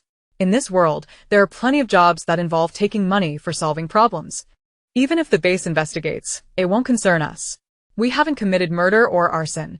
We merely work for Xiao Weiwei. The brief encounter with Jiang Nian at the dormitory was merely coincidental. Even if it were questioned, it would hardly raise suspicion. After all, if Li Cheng conducted a background check, he would uncover that the woman is merely a contractor. As for the men, their needs are normal and unremarkable. Xiao Lu scratches his head. That's true. Should we really keep this from Yenner? She mentioned yesterday that her points were running low, and I gave her 2,000. Why tell her? She's too sharp for her own good. If she finds out, it could cause us trouble. If she wants points, she ought to behave. Every time I'm just getting into it, she starts whining about stopping, spoiling her. Dejun scoffs. Noting how Liang Xiaoyan has grown increasingly perfunctory since entering the South City base, demanding more points while showing no improvement in her services. Xiao Weiwei sought them out for collaboration upon discovering Liang Xiaoyan's connections with Jiang Nian's group, offering high rewards to encourage her to interact with Li Shuhui for information gathering. This time, they sought to sell goods as a means to further understand the situation, only to discover that Li Shuhui's contact was, unexpectedly, Jiang Nian's. Dejun shoots him a glance, cautioning him. You must exercise caution and not be led astray by her whims in those fleeting moments. The collaboration with Xiao Weiwei must remain a closely guarded secret from her. She wishes to sever ties with us only after we have exhausted our utility. Xiao Lu nodded silently in agreement. Concealing the truth from Liang Xiaoyan aligns with Xiao Weiwei's intentions. As she articulately puts it, the more cunning the tool, the less it should know to be effective. Furthermore, should Liang Xiaoyan become privy to the truth, it would necessitate offering her a substantial reward. For when a woman accumulates excessive points, she becomes uncontrollable. Until a more advantageous alternative is found, they cannot afford to release her. Due to their formidable military strength, the Nancheng base operates under stringent regulations unlike other sanctuaries, with the soldiers adhering strictly to protocol. While they actively recruit those with special abilities, they simultaneously refuse to grant them privileges. In this regard, even the pursuit of pleasure with a woman is fraught with complications. Within the confines of the base's jurisdiction, any semblance of coercion is strictly prohibited, regardless of how desperate the woman may appear. Just a few days prior, he had witnessed two special ability users, one with earth powers and the other enhanced physically, who, after imbibing alcohol, resorted to violence, dragging a mother and daughter scavenging for scraps into a corner for their own gratification. They were summarily executed by a fully armed patrol unit, their bodies unceremoniously disposed of like dead dogs. Those who had cheered from the sidelines were also apprehended and forced into labor to construct walls. Many viewed the patrol's actions as commendable, yet he found it absurd. In this apocalyptic world, where it was not a capital offense, such a situation in other bases would typically result in mere compensation of points. Here, however, it led to execution. Is this what they call valuing those with special abilities? It is laughable. Xiao Weiwei's promises to them were twofold. First, the opportunity to join her at Base S, where she would assign them work and ensure their well-being. Second, the chance to earn points by gathering military arms and rare supplies at the Nancheng base. leveraging the influence of Base S to help them secure core resources from a smaller base dominated by special ability users. Essentially, this would covertly establish those smaller bases and shelters as branches of Base S, with them as the administrators. Faced with these choices, they unhesitatingly opted for the latter. As the adage goes, it is better to be a leader of chickens than a tail of phoenixes. At Base S, they would merely be subservient, dependent on others' whims. By acquiring core resources at a smaller base, they would be free to operate under their own rules, wielding power as they saw fit. With women's wealth at their disposal. Soon enough, Liang Xiaoyan returned after completing her registration, and Xiao Lu smirked lewdly. Lowering his voice to speak to Dajuan, she will definitely come to ask you for points in the next couple of days. You can make up for the previous discomfort then, he. Dajuan responded with a solemn affirmation, aware of the folly in wanting benefits without making sacrifices. Having received the rewards from Xia Weiwei, they had already secured a rental in the inner district. Henceforth, they could no longer pretend to hold dual positions. All right, let us go. As the car door closed, Liang Xiaoyan spoke up, taking out her phone to confirm the meeting point with her teammates who were already outside. Xiao Lu started the vehicle and exited the base. Having received a plethora of floral teas, the following afternoon, when Jiang Nian found himself unoccupied, he took out another tablet to peruse a compendium of pre-apocalyptic life skills. He explored various methods for crafting and pairing floral teas. Tomorrow, he would categorize the ingredients for different floral teas and sour plum soup, wrapping most of them in paper to store in his ring space, taking out only what he needed. Thus, he could alternately provide an array of iced tea drinks. The inexpensive ingredients would allow him to recoup his costs within a day, which filled him with delight. Meanwhile, as Cheng Jing and his team returned to the command center in preparation for the training grounds, Zhou Li unexpectedly called to inform him Cheng Jing was to report to Minister Wang's office, while the others continued with their training. Yang Kai was already waiting for them at the training field. The teammates did not inquire further and began their preparations under Zhao Lei's guidance. Yang Kai's ability, which involved gravity manipulation, greatly enhanced their overall weighted training. Just as Jian Cheng felt relieved to have escaped a predicament, Cheng Jing called Yang Kai to take special care of him in his presence. Not at all, Chengge, we've been brothers for years, Jian Cheng responded, his face twisting from the unexpressed joy into a mask of distress. Big brother never held grudges like this before.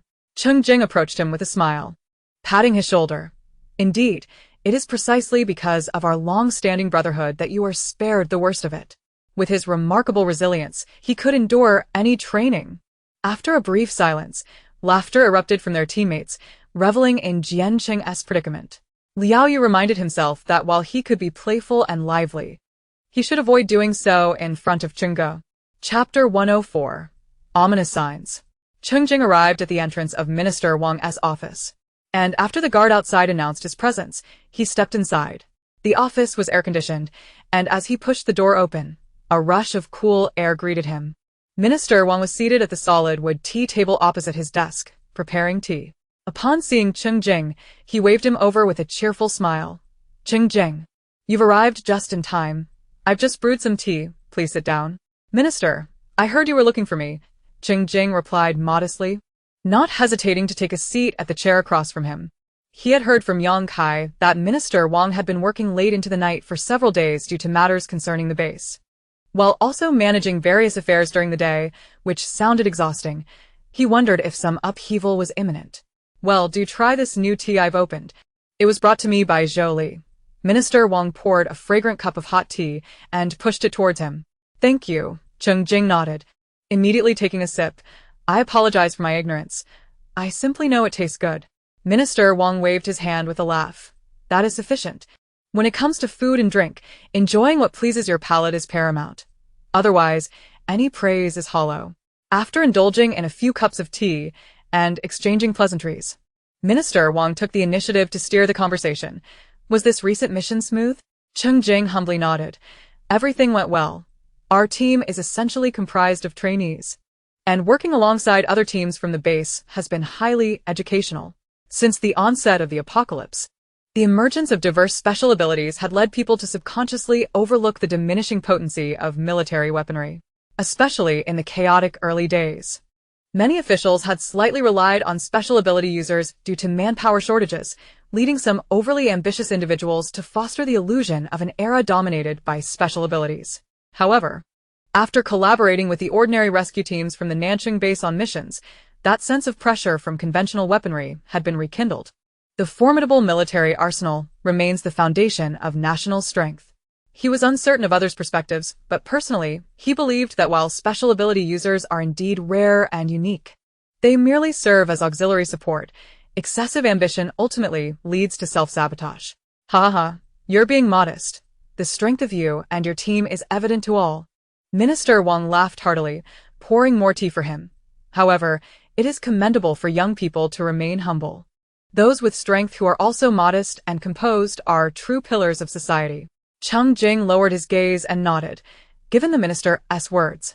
Further politeness would be unwarranted, so he settled into drinking tea. Observing this, Minister Wang expressed his satisfaction candidly. All right, I won tea beat around the bush.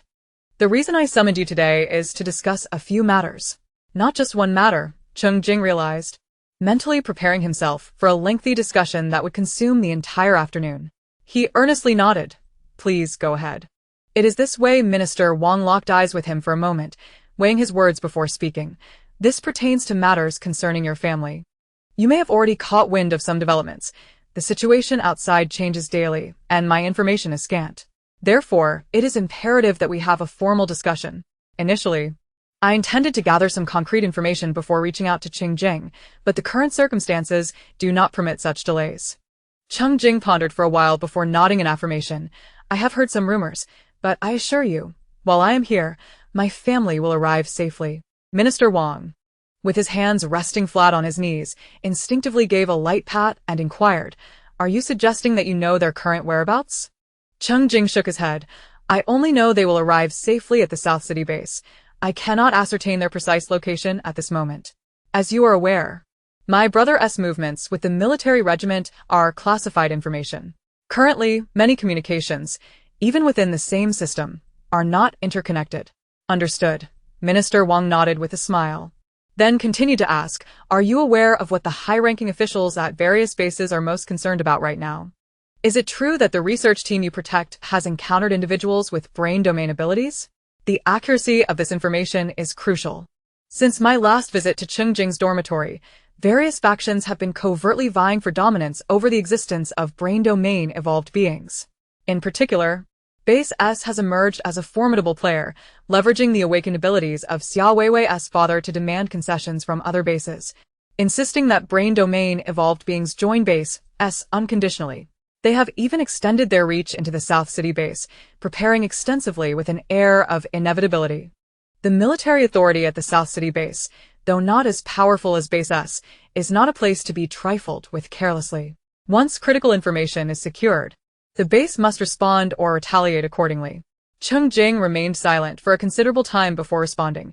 Indeed, a professor has awakened brain domain evolution abilities, and in turn has manifested healing powers. I have confirmed this with my brother. Each of these abilities alone could attract countless factions, let alone their simultaneous emergence. Upon hearing this, Minister Wang's expression visibly shifted to one of excitement. Noticing his reaction, Cheng Jing decided to divulge everything he knew. The research team comprises experts and researchers from the national secret organization responsible for managing extraordinary phenomena. Their delayed arrival is due to their ongoing investigations into various apocalyptic scenarios alongside the experts. Extraordinary Phenomena Management Research Base, Minister Wang murmured, momentarily lost in thought before suddenly realizing the implications. So that's how it is. I understand now. He was aware of this organization, albeit only superficially. Before the apocalypse, I heard there was an inexplicable internal accident at the Extraordinary Phenomena Management Research Base that resulted in numerous fatalities. At that time, I received communications regarding the need for assistance, but before I could address it, the apocalypse struck. Once the world descended into chaos, all communication ceased, and the relevant rescue missions had to be delegated to the nearest military district. It seems that Cheng Lei is leading the surviving research team from that very base. To ensure the completeness of the information exchange, Minister Wang shared this insight with Cheng Jing. It appears to have been a grave incident. Cheng Jing furrowed his brow. Reflecting on Minister Wang's words, regarding the cause of the incident, The first thought that crossed my mind was the loss of control over abilities, likely linked to those with precognitive powers like mine. Minister Wang sighed regretfully. Before the apocalypse, the researchers at the Extraordinary Phenomena Management Base had already begun their operations. Yet due to the internal accident, they were unable to address the impending disaster, which subsequently unfolded. This is why they have remained hidden from the public eye. He then turned to Cheng Jing with a serious demeanor. Cheng Jing, we are soldiers. In such circumstances, our duty is to the populace. We must find ways to mitigate this catastrophe. Experts in brain domain evolution are especially crucial. The power of these evolved beings is beyond ordinary comprehension, and with sufficient intelligence, we can resolve and anticipate many issues. Indeed, we might even foresee the trajectory of this apocalyptic disaster. Such resources should not become pawns in a power struggle. While I cannot guarantee that the South City base will perform flawlessly, I harbor doubts about Base S, primarily due to their excessive reliance on research groups like Xia Weiwei's Father S. This is a troubling sign. Chapter 105. Minister Wang's request I understand. Cheng Jing acknowledged Minister Wang's intent, as he shared similar thoughts. After careful consideration, he provided a definitive response. I have informed Xiao Lei of the circumstances here. Rest assured. The experts from the Extraordinary Phenomena Management Research Team will arrive safely at the South City base. The research team is accompanying the military regiment, and my brother is one of the team leaders. It is entirely reasonable for the regiment to choose the military-led South City base. Given their trust in the national military, the experts will have no objections. With your assurance, I am at ease. This reassurance is not only for me, but for the entire South City base. Minister Wang's already resounding voice rose an octave in excitement. Recently, the high-ranking officials of the base and the Research Institute have been overwhelmed by this matter, which lacks clarity. Particularly, the Research Institute has been inundated with inquiries from researchers regarding the brain domain evolved beings. Some who are privy to a fraction of the truth have suggested he consult Cheng Jing directly. Had it not been for the strict discipline at the South City base, chaos would have likely ensued. Cheng Jing humbly nodded. In truth, I intended to wait until they confirmed their approximate arrival time before reporting to you. My brother only mentioned that the team would enter the base before the extreme heat, but did not specify when, advising caution to avoid complications. Thus, I refrained from bringing it up prematurely. Minister Wang sighed with resignation. Were it not for the gravity of the situation, I would not be so anxious. I hope you can understand. Should you encounter any difficulties or have any requests while at the base, feel free to communicate directly with me. I will do everything within my power to assist and accommodate you. Soldiers are taught to avoid chaos and disorder, yet he found himself somewhat flustered of late. The government had issued a unified directive to all bases, regardless of which base the brain domain evolved experts joined.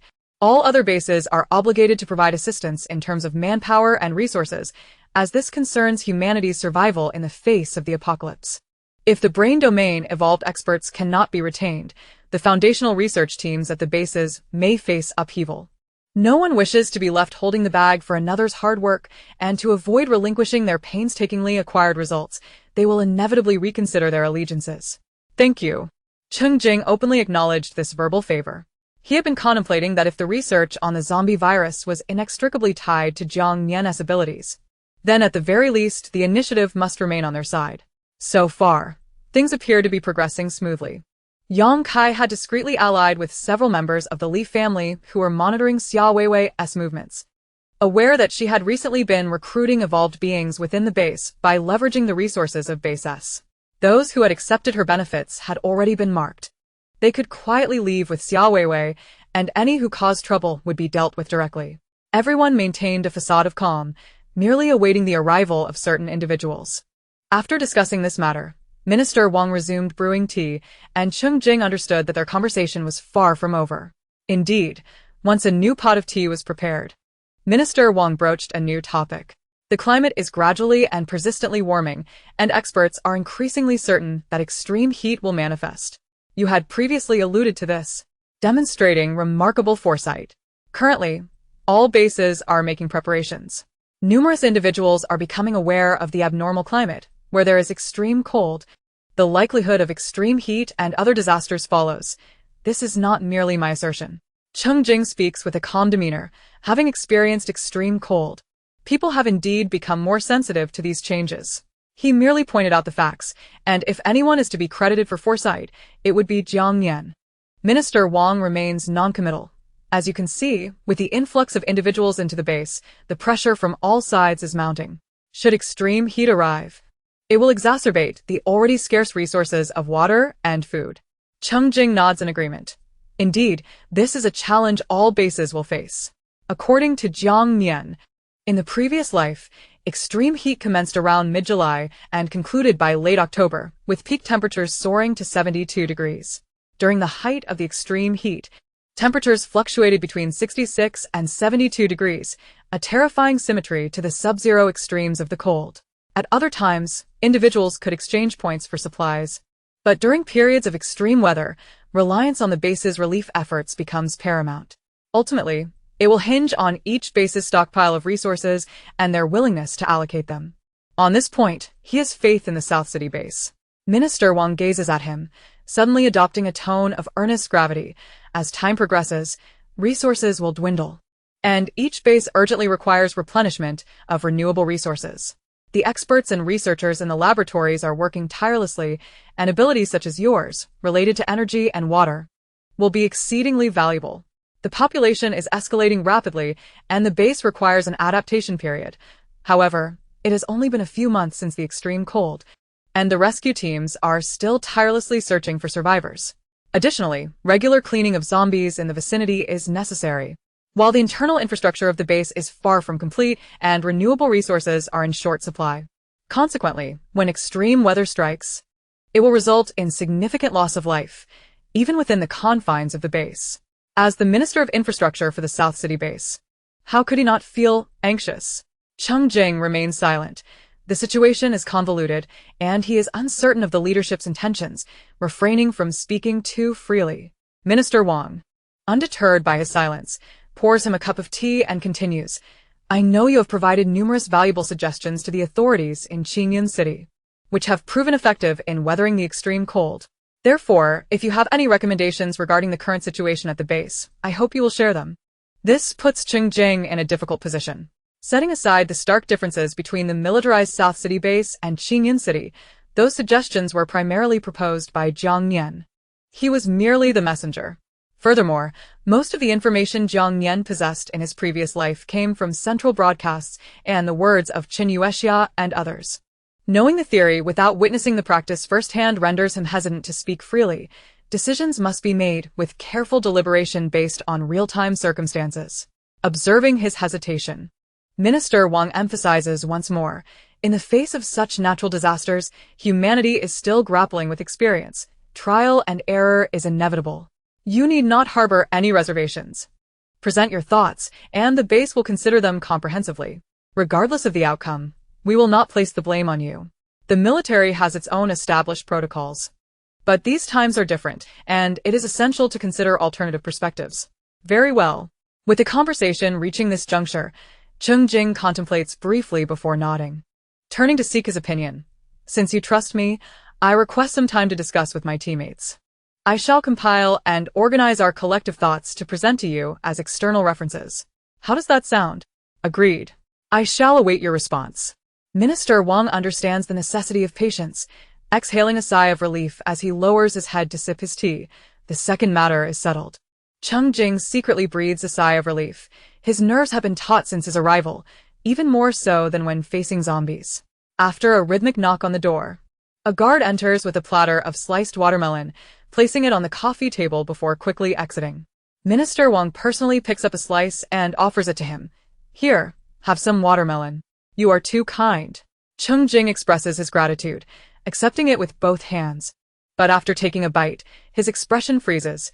The flesh of the watermelon is vibrantly red and juicy, yet astonishingly bland in flavor, unmistakably hastened by abilities. Recently, he has encountered many fruits bearing this same taste, far too familiar to him. A realization dawns upon him, and he instinctively glances at Minister Wang, who nods at him while chewing. If you find the taste familiar, it's because this watermelon came from Shao Kai. I noticed he had quite a bounty of fruits and vegetables in his refrigerator, so I took one. He mentioned it was from you. Cheng Jing. Chapter 106, The Watermelon Incident, Objective Achieved. The watermelon incident has unfolded, and what was destined has finally arrived. Cheng Jing calmly finishes the watermelon, wipes his hands, and waits. It seems today is a day of mutual transparency. In truth, from the moment he began distributing items to acquaintances within the base, he had prepared himself for discovery. The time has come to lay all cards on the table. Although Minister Wang has been circling around the issue, he too has deliberately cast out bait. Noticing Cheng Jing's silence, Minister Wang exhibits no profound surprise, having already formed a conclusion, and then smiles. Do not blame Xiao Kai. It took quite a bit of prodding before he finally confessed. That lad, along with Zhou Li and Li Sheng, are all on your side. Indeed. At these words, a barely perceptible smile graces the corners of Cheng Jing's mouth. This is precisely the effect he sought. Having procured the goods, it is only fitting to offer him some compliments, lest there be nothing left for the next time. Resolving to look Minister Wang in the eye, he admits, it was indeed I who provided Yang Kai with those items. Minister Wang raises a finger, gesturing lightly toward him. I suspect that apart from me, they have all received fresh produce gifts. Ahem. Cheng Jing feels a tinge of embarrassment and lowers his head. Indeed, he initially thought nothing of it. But now confronted directly, it feels somewhat awkward, especially since Minister Wang is also considered an acquaintance. I knew it. Minister Wang, appearing resigned, finally claps his hands on his thighs. Cheng Jing, I specifically called you here today to level with you. Let us cease the mutual probing and defenses, shall we? The current generation of youth is truly not easily deceived. I intended to employ some tactics, only to find myself ensnared in the web of the other party. Minister. Cheng Jing attempts to defend himself, but Minister Wang raises his hand to interrupt. There is no need for you to feel guilty. Once the matter is laid bare, there is no reason to continue hiding it. I understand your concerns. Were I in your position, I would likely feel the same. It is simply human nature. Cheng Jing presses his lips together. Thank you. From another perspective, their actions are quite understandable. It merely depends on whether the authorities are willing to cooperate. If they agree, then matters will proceed smoothly. Firstly, Minister Wang takes a moment to gather his thoughts before continuing. The South City base is military territory, with a primary mission to prioritize the populace and serve the people. Your team possesses numerous ability users, and it is normal to harbor certain secrets you prefer to keep undisclosed. We will not enforce moral obligations. To put it plainly, the state has not yet fallen to such depths. Indeed. Cheng Jing clasps his hands together, resting them before him, hesitating to speak but ultimately refraining. He understands the rationale. But without assurances, caution is the wiser course. One cannot afford to suffer in silence, like a mute consuming bitter herbs. As if engaged in a silent game of strategy, they lapse into silence for approximately half a minute. Whereupon Minister Wang opts to clarify the matter. Regardless of the methods you employ to purify the soil and cultivate those vegetables and fruits, it is indeed a commendable endeavor. We will not forcibly seize your possessions or compel you to relinquish them. I assure you of this with my integrity. The Southern City base is currently striving to retain exceptional ability users and various talents, and will not resort to any barbaric measures at this critical juncture. Upon hearing this, Cheng Jing felt his breath catch, an indescribable joy surging within him as he instinctively tightened his grip. This was precisely the assurance he sought. This was the culmination of all his cautious planning up to this moment. Nian's abilities could not remain hidden forever. And once the time came to plan the farm and purify vast tracts of land, it would be impossible to conceal. Rather than hiding away, it would be far better to gradually and transparently showcase their capabilities. Minister Wang's words provided the best reward for his ongoing cooperation with the authorities, affirming that their choice of the Southern City base was indeed the wisest decision. Minister Wang knew that he had been awaiting this moment, and with a smile, he opened the message page on his phone and presented it to Cheng Jing. This is the latest report on the soil purification project. The research institute at the base has progressed to the mid to late stages of the soil purification experiments, and implementation can commence shortly after the extreme heat subsides. Furthermore, as more individuals enter the base, other ability users have begun to experiment with various methods of land purification. You are merely a step ahead of the rest. You are not unique in this regard. Given the current covert competitions among various factions, It would be exceedingly unwise for the southern city base to jeopardize relations with a formidable team of ability users over a problem that is soon to be resolved. Moreover, mishandling the situation could likely impact the choice of brain domain evolution ability users to select the southern city base. Cheng Jing was acutely aware of the weight of the leverage he held, maintaining a humble demeanor while steadfast in his position, merely seeking a clear stance from the base. The young man was indeed thorough in his considerations, albeit excessively cautious. "This is truly excellent," Cheng Jing exclaimed from the depths of his heart. Perusing the report sent by the researchers, a restrained joy illuminating his features as waves of warmth surged within him. With the official potions released, Nian's purification abilities will no longer be so conspicuous at this stage. As for the attributes effective against the zombie virus, as long as they remain concealed, no one will be the wiser. Minister Wang, seeing his genuine happiness, stood and walked over to pat his shoulder playfully. "Cheng Jing, you can afford to be more confident. Given your current strength, no one would dare to act against you. Many groups similar to yours outside the base have begun to establish their own factions and shelters." After finishing the report, Cheng Jing also stood, placing his phone down. "I have never considered establishing a faction. As long as the nation persists, I remain a soldier. If one day the order of the nation collapses entirely, then I shall survive in the most self-serving manner possible.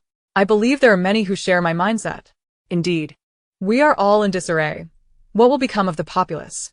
Minister Wang replied, smiling candidly, glancing out the window for a moment before turning back to inquire, "So, can you now tell me what Jiang Nian's ability is? I will not disclose it without your consent, but it is essential that the core personnel are aware of the details for better protection." Cheng Jing pondered for a moment before responding, "Jiang Nian's ability is purification." Minister Wang paused, momentarily taken aback, before sighing softly. "To be honest, I anticipated a more unique attribute. I did not expect it to be purification. It appears that this ability not only aids in preventing mental ability attacks, but also serves to purify the land. Vital information indeed." He mused silently within himself, contemplating whether Cheng Jing's elaborate concealment of Jiang Nian's purification ability was merely due to its capacity to cleanse the land. If it can purify land contaminated by apocalyptic viruses, could it also be effective against the zombie virus? However, if even such a powerful healing ability proves ineffective against the zombie virus, might purification possess some other more extraordinary hidden attributes? A cascade of questions flashed through Minister Wang's mind in an instant, yet after a moment of reflection, he closed his eyes and shook his head. These were merely conjectures. Perhaps Cheng Jing was simply a protective partner wishing for his beloved to lead a tranquil life. "Now for my final request," Minister Wang said, retracting his complex thoughts and extending his index finger. Cheng Jing inhaled deeply. "Please go ahead." Minister Wang, with the cunning of a seasoned fox, smiled. "In the future, when distributing resources, do ensure to set aside a portion for me. Should you require assistance, I can provide it. Jiang Nian has secured land for the farm, has he not? I will dispatch a team specifically to guard it for you, ensuring both personnel and resources are safe from harm." After saying this, he beckoned Cheng Jing to sit once more. "It is still early. Let us continue to enjoy tea and conversation. Engaging with the youth is beneficial for both body and spirit." "Very well," Cheng Jing replied, finding it impossible to decline. Indeed, Jiang was as shrewd as ever. Rather than pushing them, he chose to join their ranks. Ultimately, this round of negotiations yielded a mutually satisfactory outcome, which was splendid. In this manner, Cheng Jing spent the entire afternoon in Minister Wang's office, transitioning from official matters to personal discussions, from the base to the nation, and then the world. In summary, after consuming nearly half a canister of tea leaves, the two had transformed from superior and subordinate into close confidants. During dinner, they even ventured to the exclusive cafeteria for senior officials, astonishing his teammates who had initially planned to wait for the captain to dine together. It suddenly felt as though their brother Cheng had become somewhat unattainable. Observing the cafeteria just a door away, Liao Yu asked while eating, "Brother, you seem to have enjoyed a splendid meal today. I just caught a whiff of stewed pig knuckles wafting from the cafeteria." Zhao Lei chimed in, "If given the choice, brother would surely not covet this fine meal. Jiang Nian has plenty to spare." He had noticed how, just moments earlier, when Cheng Jing and Minister Wang entered the cafeteria and glanced back at them, his expression had betrayed a mix of helplessness and envy. It seemed he had engaged in a battle of wits with the leadership for quite some time. Lu Ningzhou echoed, exactly. Dining with the higher-ups isn't even appetizing. I believe that aside from being with Jiang Nian, nothing Cheng Jing eats could ever be satisfying. How can that be compared? Dining with Jiang Nian is an experience of affection. One can feel satiated even without eating or drinking. The others joined in, the conversation veering into peculiar territories. As the sun set and dinner concluded, Cheng Jing finally felt liberated. Exiting the cafeteria, Minister Wang repeatedly reminded him, should anything arise in the future, simply come to my office or call and state your name. Understood. Thank you, Cheng Jing replied, expressing his gratitude as they bid farewell. After Minister Wang and his guards departed, Cheng Jing turned to walk towards his teammates, waiting in the parking lot. I thought you were going to work overtime. Huang Qian teased from the adjacent vehicle, prompting Cheng Jing to roll his eyes. I would rather face zombies than work overtime. The carefree laughter of the beauty was particularly jarring. Once in the car, Cheng Jing finally slumped his shoulders, tugged at his collar, and exhaled deeply, leaning back against the seat, allowing his overactive mind a temporary respite. The others in the vehicle exchanged glances. Seeing him appear more exhausted than after training, Zhao Lei inquired, Brother Cheng, are you alright? What did Minister Wang discuss with you the entire afternoon? Oh, everything was discussed. I'll share the details with you later. My mind is brimming, and I feel utterly drained. Cheng Jing rubbed his forehead with a wry smile, contemplating that had he been single, Minister Wang would likely have arranged for him to have a third child. This afternoon, he was unexpectedly reminded of the dread instilled in him by his father's incessant admonishments. Zhao Lei, upon hearing this, nodded in tacit agreement with his teammates, opting not to inquire further. Upon returning home, Jiang Nian was still at the storefront, as the evenings were now longer and there was no rush to close up. With the increase in the base's population, the shops and stalls along the commercial street had gradually been rented out, offering an ever-expanding variety of goods. Night markets were beginning to emerge, and as the heat increased, more people would venture out at night, making the commercial street livelier than during the day. Jiang Nian, while selling goods, also relished the art of purchasing or trading items. The apocalypse would eventually pass, and seizing the opportunity to acquire valuable items for the prosperous times ahead, while prices were still low, was a prudent move. Over the past few days, he had displayed the proportions for gold purchases in his store, and while he accepted other jewelry, they were significantly less valuable than gold. Since opening the store, he had not restocked from the ring space. Currently, gathering items with Li Shuhui and trading with various ability user teams was sufficient. He preferred to conserve the items in his space. After meandering through the streets, Jiang Nian returned home to find Cheng Jing had prepared dinner for him. Having spent the afternoon sipping tea and dining with Minister Wang, Cheng Jing was not hungry himself. So he sat beside Jiang Nian, sharing a meal and conversation. It was only in the presence of his beloved that he could truly relax. Jiang Nian took the initiative to recount how he met Dejun and Xiaolu, along with his speculations regarding Jiang Wenwen's disappearance. As expected, Jingge shared his thoughts, believing the matter was inextricably linked to Xia Weiwei. However, the role Liang Xiaoyan played in this was still uncertain. From her reunion with Li Shuhui at the base entrance and her demeanor towards Jiang Nian, it seemed she had not been instructed in advance. It was likely that Xia Weiwei was secretly observing their group, learning of her acquaintance with Li Shuhui, and opportunistically utilizing that connection. After witnessing Dejun and Xiaolu's reactions today, it was clear they were unaware they were the trading subjects. Thus, it was probable that Liang Xiaoyan merely sought to forge a good relationship with Li Shuhui and coincidentally brought the two along. Analyzing this, Liang Xiaoyan appeared to be nothing more than a mere tool, or perhaps a pawn in a larger game. After thoroughly discussing the most likely scenarios, Cheng Jing concluded, regardless of the situation, since she had publicly invited S-Base's involvement, they would wait for everyone to arrive before addressing the matter collectively. Ensuring no one was left out, he hoped to personally avenge Nian Nian's grievances, ideally retaliating in kind. Jiang Nian nodded in agreement. Indeed, Jiang Wenwen is her sister. Whether the two sisters are playing a duet or if Xia Weiwei, in her madness to achieve her goals, is willing to harm her own sister, it is of no concern to us. Knowing this is sufficient. With that, he polished off the last grain of rice in his bowl, effectively concluding their gossip. After tidying up the dining table, it was time to turn on the lights, and Jiang Nian placed the tablet on the coffee table to watch a variety show. leaning against Cheng Jing as he asked, "You spent the entire afternoon in Minister Wang's office. What did you discuss?" "Everything was discussed. We expressed our stances and clarified our positions. He asked me to provide suggestions like I did in Qingyan City, inquired about the ability to accelerate the growth of fruits and vegetables, and requested that we bring him a sample next time. We also talked about your abilities."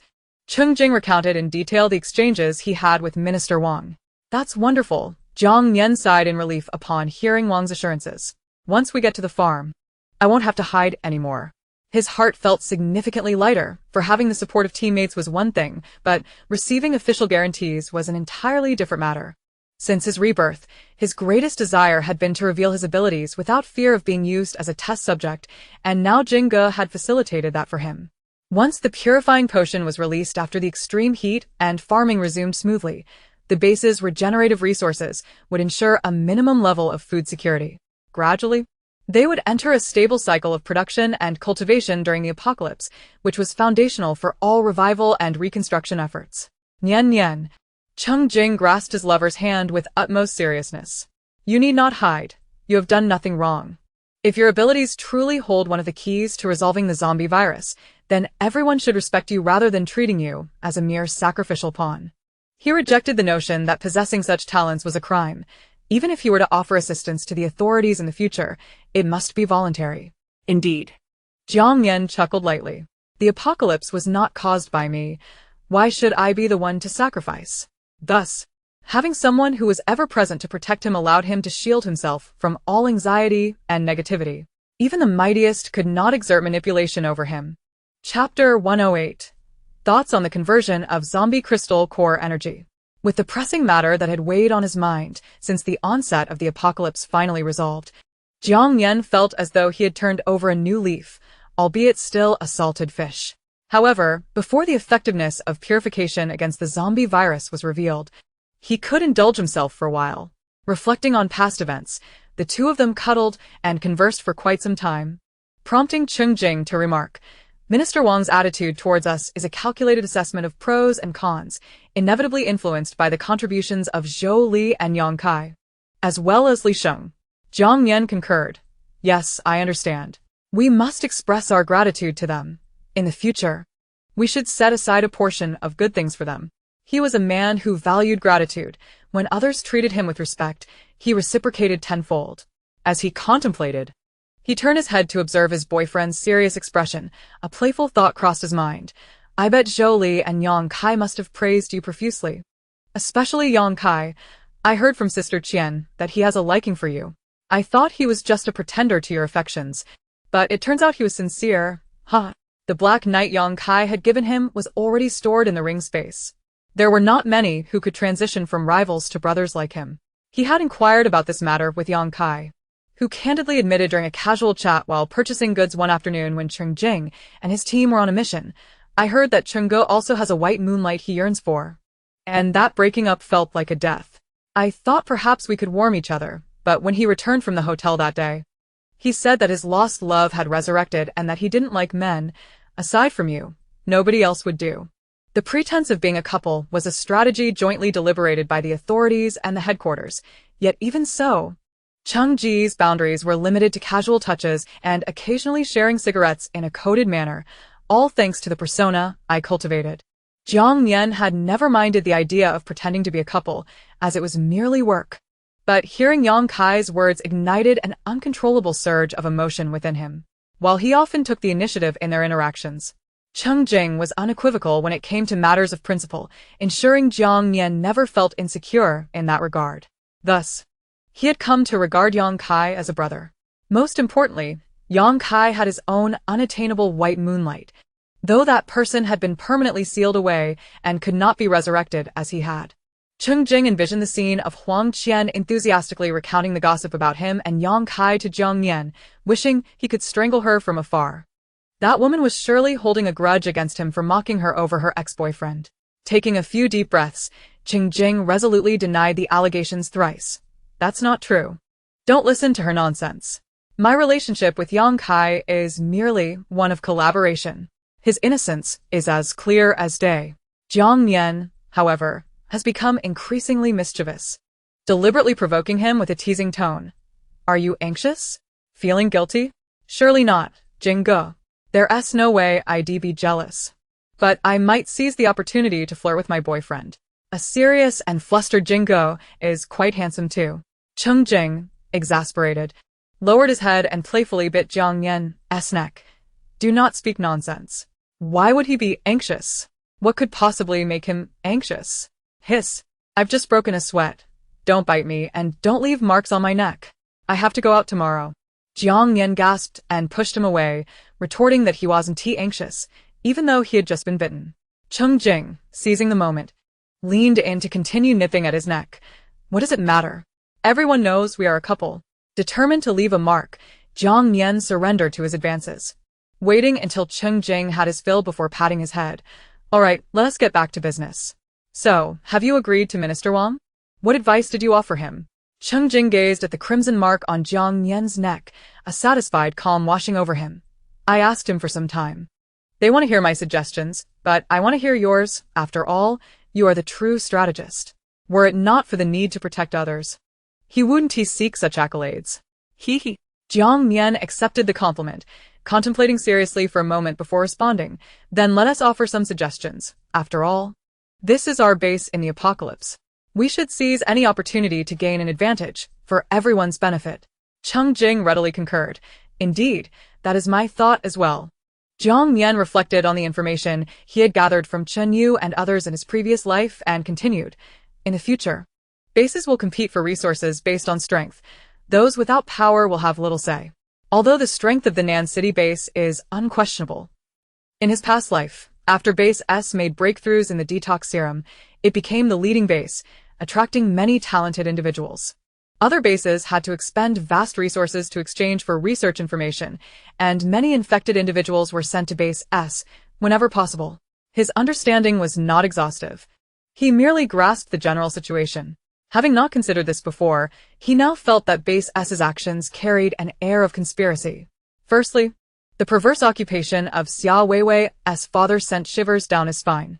Secondly, while there was indeed a breakthrough in the detox serum, the extent of that breakthrough was not disclosed. Wouldn't summoning those infected individuals merely serve as experimental subjects? From the current circumstances, even if Base S is at the same stage as other bases, it exhibits a domineering presence, reaching its tendrils everywhere. Even meddling with the Nan City base through underhanded means. It is easy to imagine how effortlessly they could control those smaller bases. In his previous life, when he entered the central area of Base C with Chen Yu's family, he had always thought it was because Xia Weiwei had a close relationship with Chen Yu, the wealthy young lady caught up in romance. Now, he realized it was not so simple. Cheng Jing, noticing his deep contemplation, interjected. In our previous life, Base S gained a brain domain ability evolver, allowing them to achieve breakthroughs in various critical experiments faster than other bases. This time, things are different. Jiang Nian nodded. What do you think we should do? The brain domain evolvers have yet to arrive at the base. The butterfly effect has gradually exacerbated certain situations.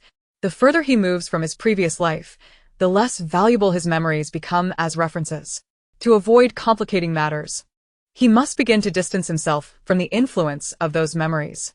Cheng Jing pondered for a moment before asking, didn't you mention that the method of converting zombie cores into usable energy was first researched by Base S? Jiang Nian affirmed, yes. Then we should alert the base researchers ahead of time. This way, we can seize a first-mover advantage. This is something that can be suggested even without the brain domain evolvers. Cheng Jing contemplated seriously while speaking. As long as we can harness the energy from the zombie cores, everything will become much more convenient. Research in this area would be like unlocking a door. Once the experiment for ordinary zombie core energy conversion succeeds, the researchers will surely turn their attention to the cores of evolved zombies, seeking ways to utilize the powers within. This will naturally lead to the early discovery of the potential for the powers within evolved cores to be transplanted. If the powers can be transplanted, ordinary individuals could potentially gain artificial powers through physical assessments, thereby enhancing human combat capabilities. With these advancements, the detox serum is bound to be researched sooner, significantly increasing the chances of ending the apocalypse ahead of schedule.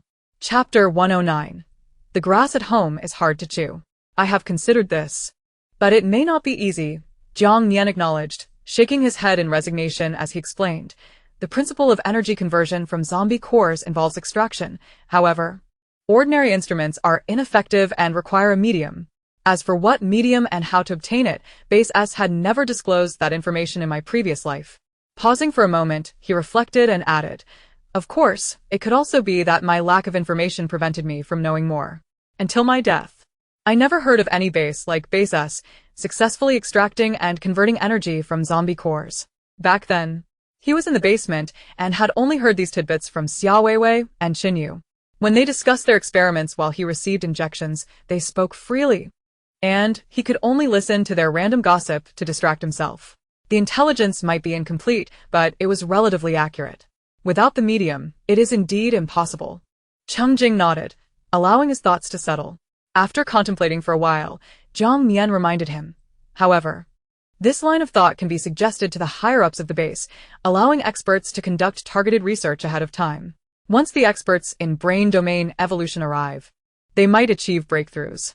Although he felt that even the experts in brain domain evolution might not resolve the medium issue. Otherwise, why didn't they procure more mediums to exchange for high prices with other bases in his previous life? Indeed. Cheng Jing agreed. "Then I will find an opportunity to mention it to Minister Wang." Jiang Nian smiled and patted him. "Take it easy, Jingge. There's no rush with these matters. We should just do our best and let things unfold naturally. Even knowing these circumstances, it doesn't guarantee success. So we must plan carefully." "I understand." After serious contemplation, Cheng Jing decided, "I think we can use the excuse of going out for freedom to make a discovery," suggesting that the energy contained within ordinary zombie cores can be converted and utilized. This way, the researchers at the base can focus their studies in this direction and avoid unnecessary detours. Suggestions must be reasonable, especially those outside their area of expertise. Sudden proposals are likely to raise suspicions. Compared to the purification ability, the fact that Jiang Nian was reborn must never be exposed. He had heard that some individuals awakened mind-reading abilities, which made him particularly cautious when facing unfamiliar people. During the day, he wore sunglasses and at night vision goggles. In short, he took every precaution. As for Jiang Nian, possessing the purification ability meant he had no such worries. Upon hearing that they could go out, Jiang Nian's eyes sparkled. "Great. Let us go out." He had been waiting for this. During this period, his ability had undergone intensive training, with a coverage diameter surpassing 300 meters, now reaching 330. He aimed to push it past 400 upon returning from this outing. His self-imposed rigorous training had been effective, though he occasionally suffered from nosebleeds or fainting spells, which he dared not disclose to Jingge. Cheng Jing, knowing how eager he had been to go out, couldn't help but smile. "Thus, it has been decided. Upon our return, we shall inform Minister Wang that our holiday is ample, and this time we shall venture farther afield, necessitating thorough planning for a grand excursion." Jiang Nian rubbed his hands together with excitement. "No problem. We have a map. We can go wherever we desire. We prepared the map for this very day. Without a detailed map, we wouldn't dare to journey too far. By the time we return, the farm will be nearly ready, requiring preparations to endure the sweltering heat and to accommodate the influx of visitors. Once the plans are finalized, Cheng Jing will submit a leave request tomorrow, and Jolie will adjust the shifts accordingly, allowing us to set off after a few days of training. In the throes of romance, even the most trivial matters can serve as reasons for celebration, let alone such a significant concern. Today, Jiang Nian was particularly exuberant, frequently leaning against Cheng Jing, which demanded considerable physical stamina and skill from both parties. The next morning, the team was assigned a patrol outside the base, concluding around 2 o'clock. However, they were afforded an additional half-day of rest in the afternoon.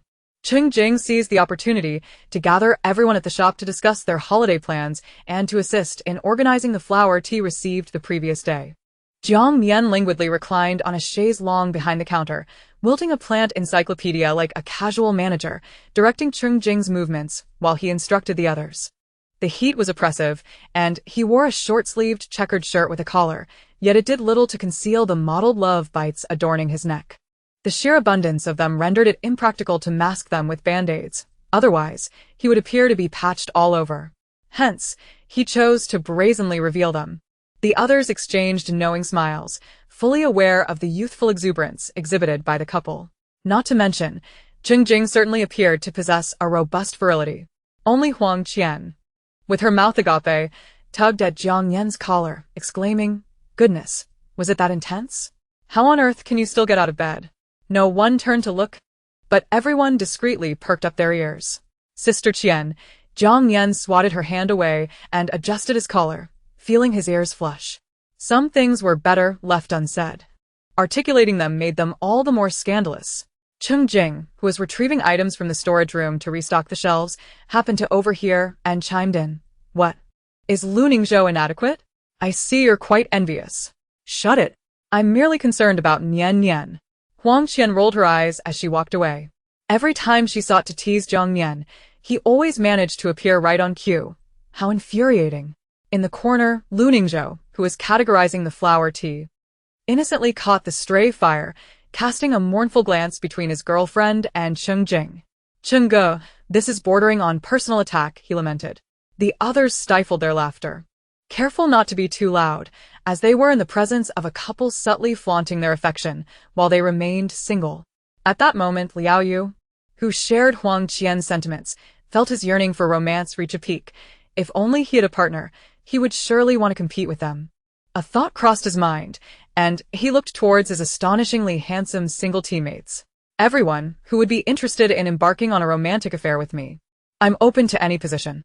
Jiang Cheng and Tang Yi simultaneously declared their sole interest in beautiful women. Zhao Lei shot him a sidelong glance, but remained silent. The young master had made his desires abundantly clear on several occasions, suggesting a genuine dissatisfaction.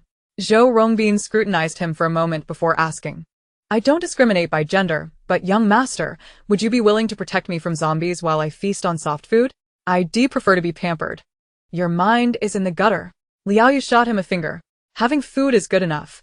Why be picky about softness? Step aside, you've been disqualified."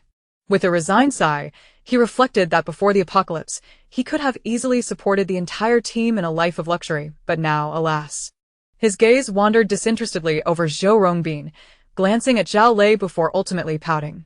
"I could banter with Zhou Rongbin, but taking it seriously is another matter entirely.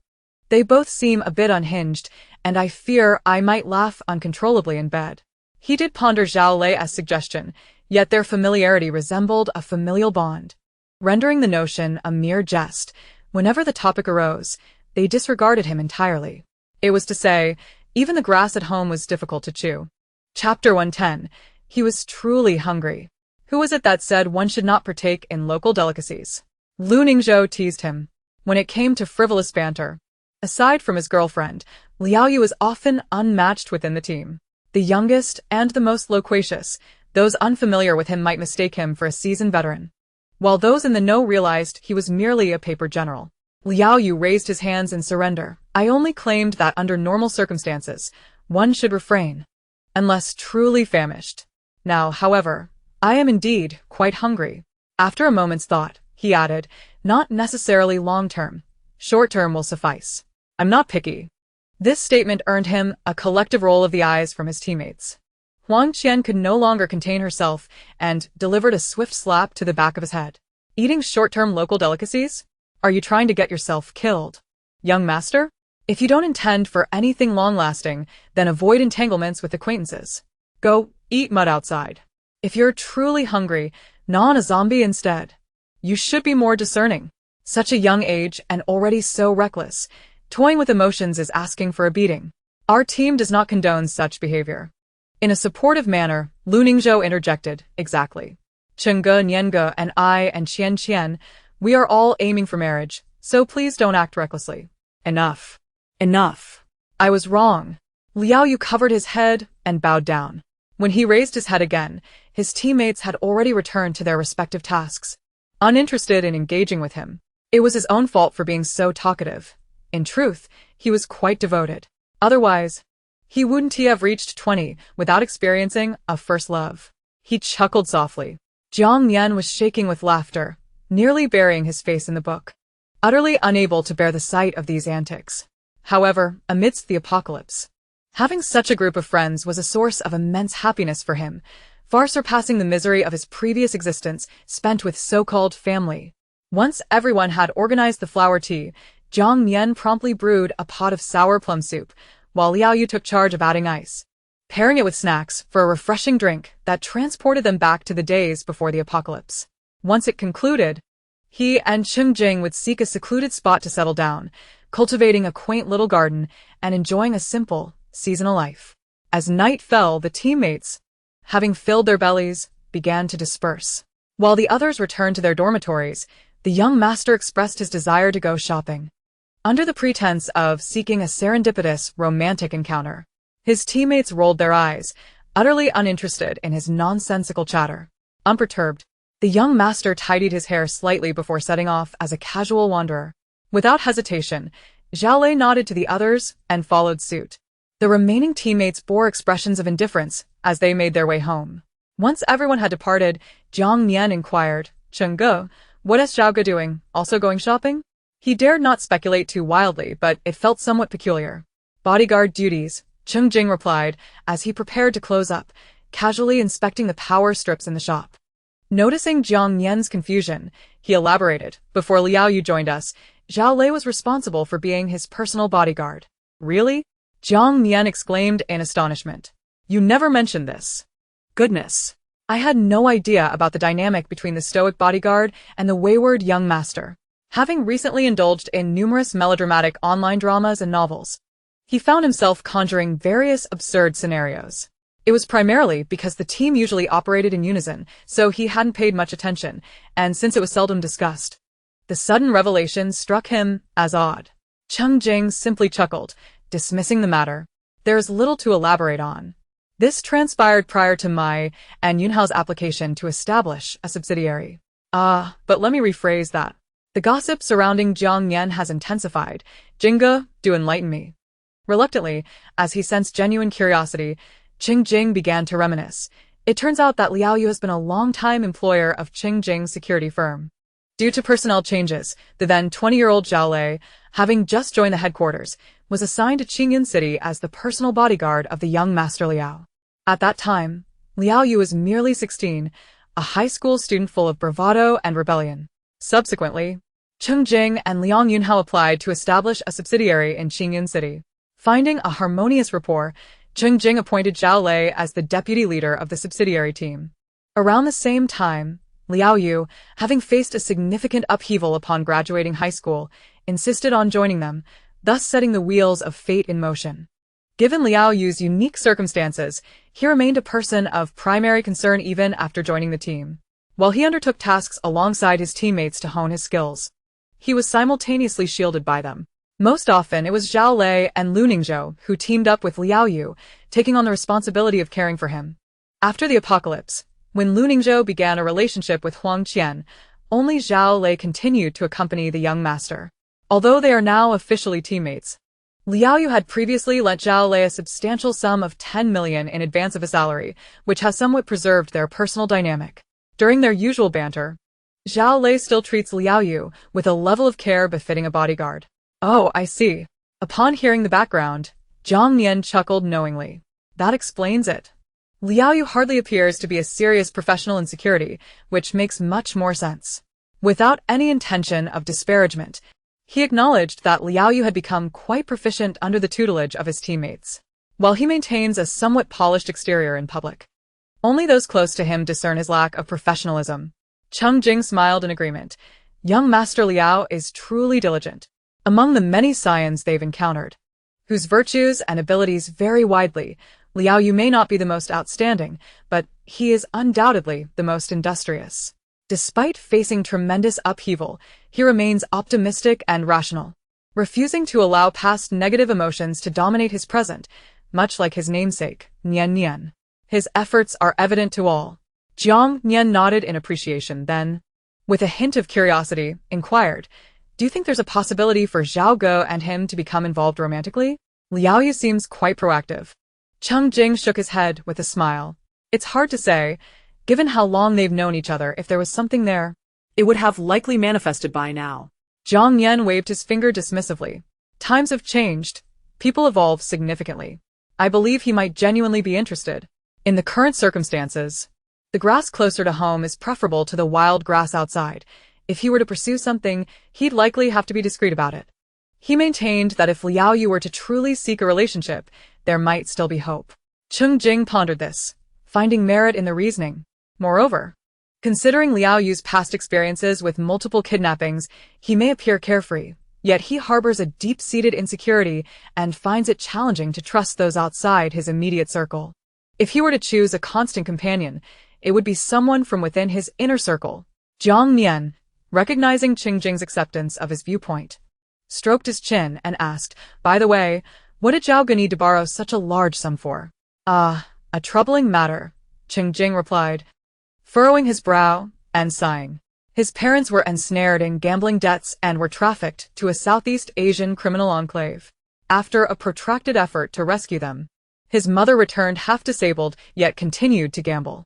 After providing them with that money, Zhao Lei severed ties with his family. Upon hearing this, Jiang Nian was filled with righteous indignation. What a tragedy!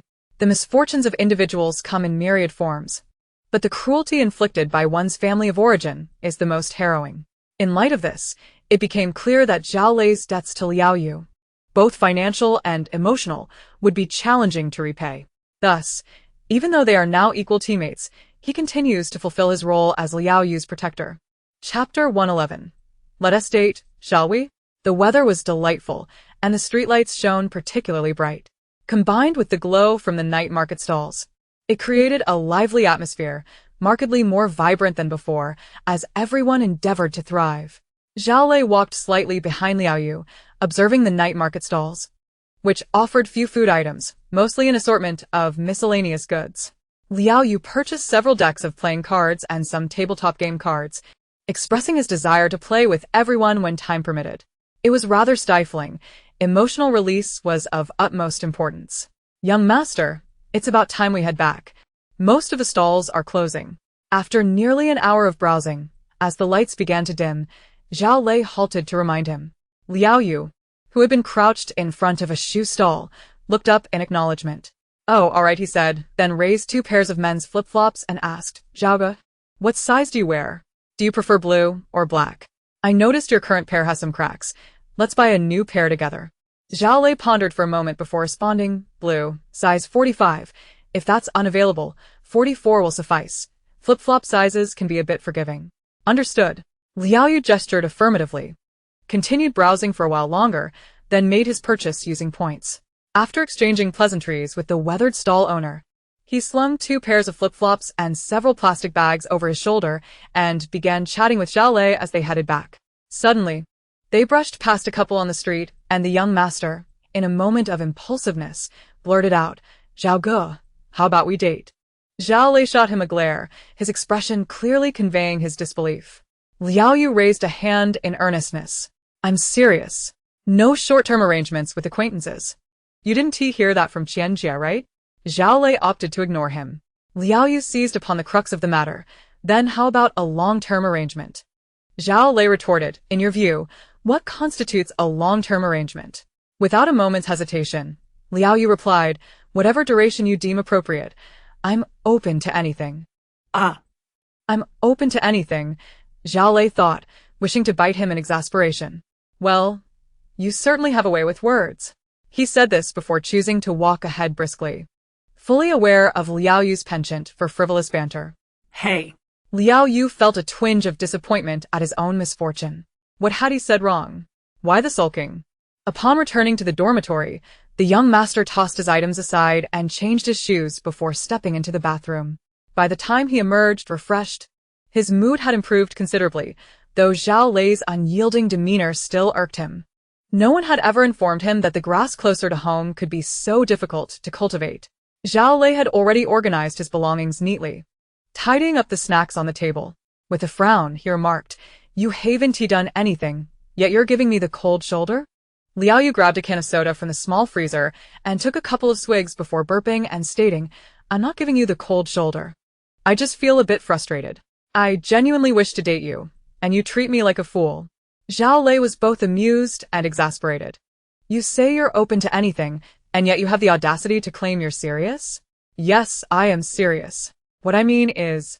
Let us give it a try. If you feel it's not working out, we can end it any time, and I want to make a fuss. Liao Yu's eyes were earnest and his tone sincere. He genuinely saw nothing wrong with saying he was open to anything. All right. The sudden sincerity caught Zhao Lei off guard, and he found himself swallowing the urge to chastise Liao Yu for being irresponsible and unreasonable. Liao Yu blinked innocently. So, shall we date? Guh? After much contemplation, I still feel that Zhao Lei is the most suitable choice. After all, I cannot envision a harmonious coexistence with anyone else. Suddenly, Zhao Lei let out a scoff, turned, and tossed the snack bag into the trash bin. He then wiped the tabletop clean before crossing his arms and standing across the coffee table, looking down at him with an air of superiority. If you put it that way, our relationship is no different from that of a couple, he stated. Liao Yu, scratching his head in a tactical manner, responded, Huh? That makes sense, but it seems like something is still missing. Zhao Lei began to enumerate. We share meals and living space. I do the laundry and keep things tidy. I inquire after your well-being, and if you wish for a meal, I prepare it for you. Aside from the intimate aspects, I have fulfilled all the responsibilities of a boyfriend.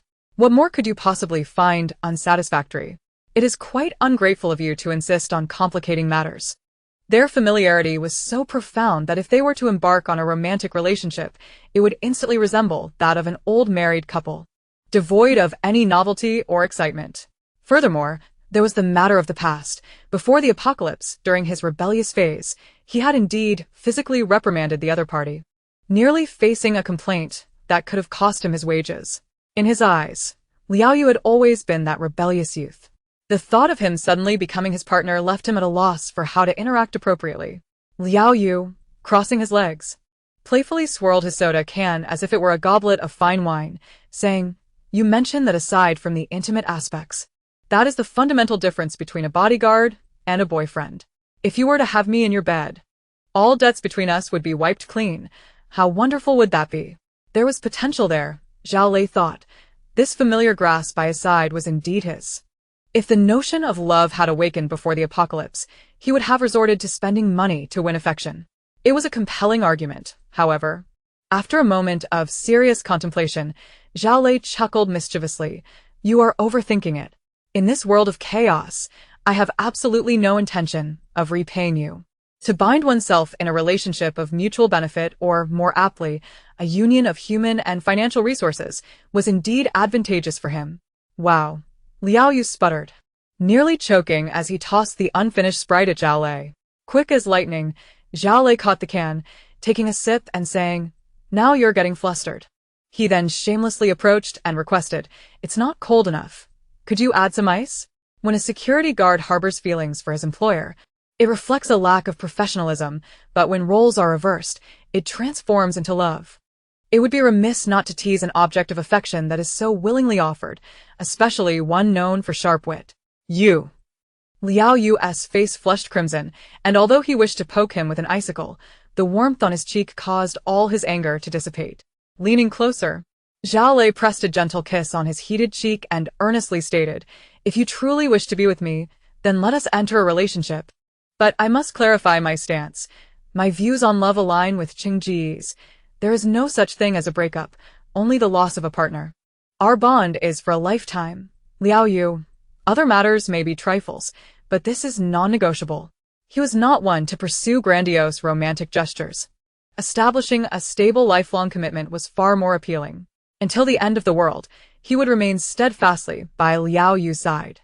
Even though the young master could easily fend for himself now, he could not allow any misfortune to befall him, for that would lead to a lifetime of regret. Initially, he had intended to forsake those gambling parents, prepared to bear the guilt of their upbringing throughout his life. However, when Liao Yu learned of his circumstances, he proactively offered to lend him money and fervently encouraged him to retrieve his family, instilling in him the belief that even the most hopeless situations could be illuminated. Thus, when the apocalypse struck and he discovered that his parents had become part of the first wave of zombies due to their gambling, he was not deeply saddened. It was not that he harbored no feelings for Liao Yu. Rather, before the apocalypse, the young master had seemed an unattainable figure, one he could not dare to sully with his presence. Chapter 112. Love, as easy as turning one's hand. After receiving a kiss from Zhao Lei, Liao Yu's face burned with heat, extending to the nape of his neck. The sudden surge of romantic hormones clouded his mind, leaving him only capable of nodding. Yes. All right. Internally, his mind was screaming like a gopher. What is this? Why am I so nervous? Given their familiarity, there was no need for embarrassment, especially since he had initiated the flirtation and should thus embody the spirit of an aggressor. Yet, his physical senses were uncontrollable, and he had no idea how to proceed. Having never experienced a romantic relationship, he found himself utterly flustered. Seeing Liao Yu too shy to meet his gaze, Zhao Lei struggled to suppress a laugh. After finishing the soda, he used his powers to transform the can into a green frog, placing it into Liao Yu's hands, which had nowhere else to rest. He established a few ground rules. Young master, now that we are together, we must work together. Even if we argue or become angry, we must never mention breaking up or resort to violence. As for infidelity, that is absolutely out of the question, understood? He felt as though he had captured a prince turned into a frog and was determined to hold on tightly. Otherwise, he would never be able to find him again. Liao Yu felt his ears burning and eagerly nodded. Yes, all right, and you too. No breaking up, no violence, and definitely no infidelity or flirtation with others. Every relationship should be built on a foundation of mutual respect. If one cannot guarantee loyalty during the duration of their relationship, then they should not trample upon feelings under the guise of love.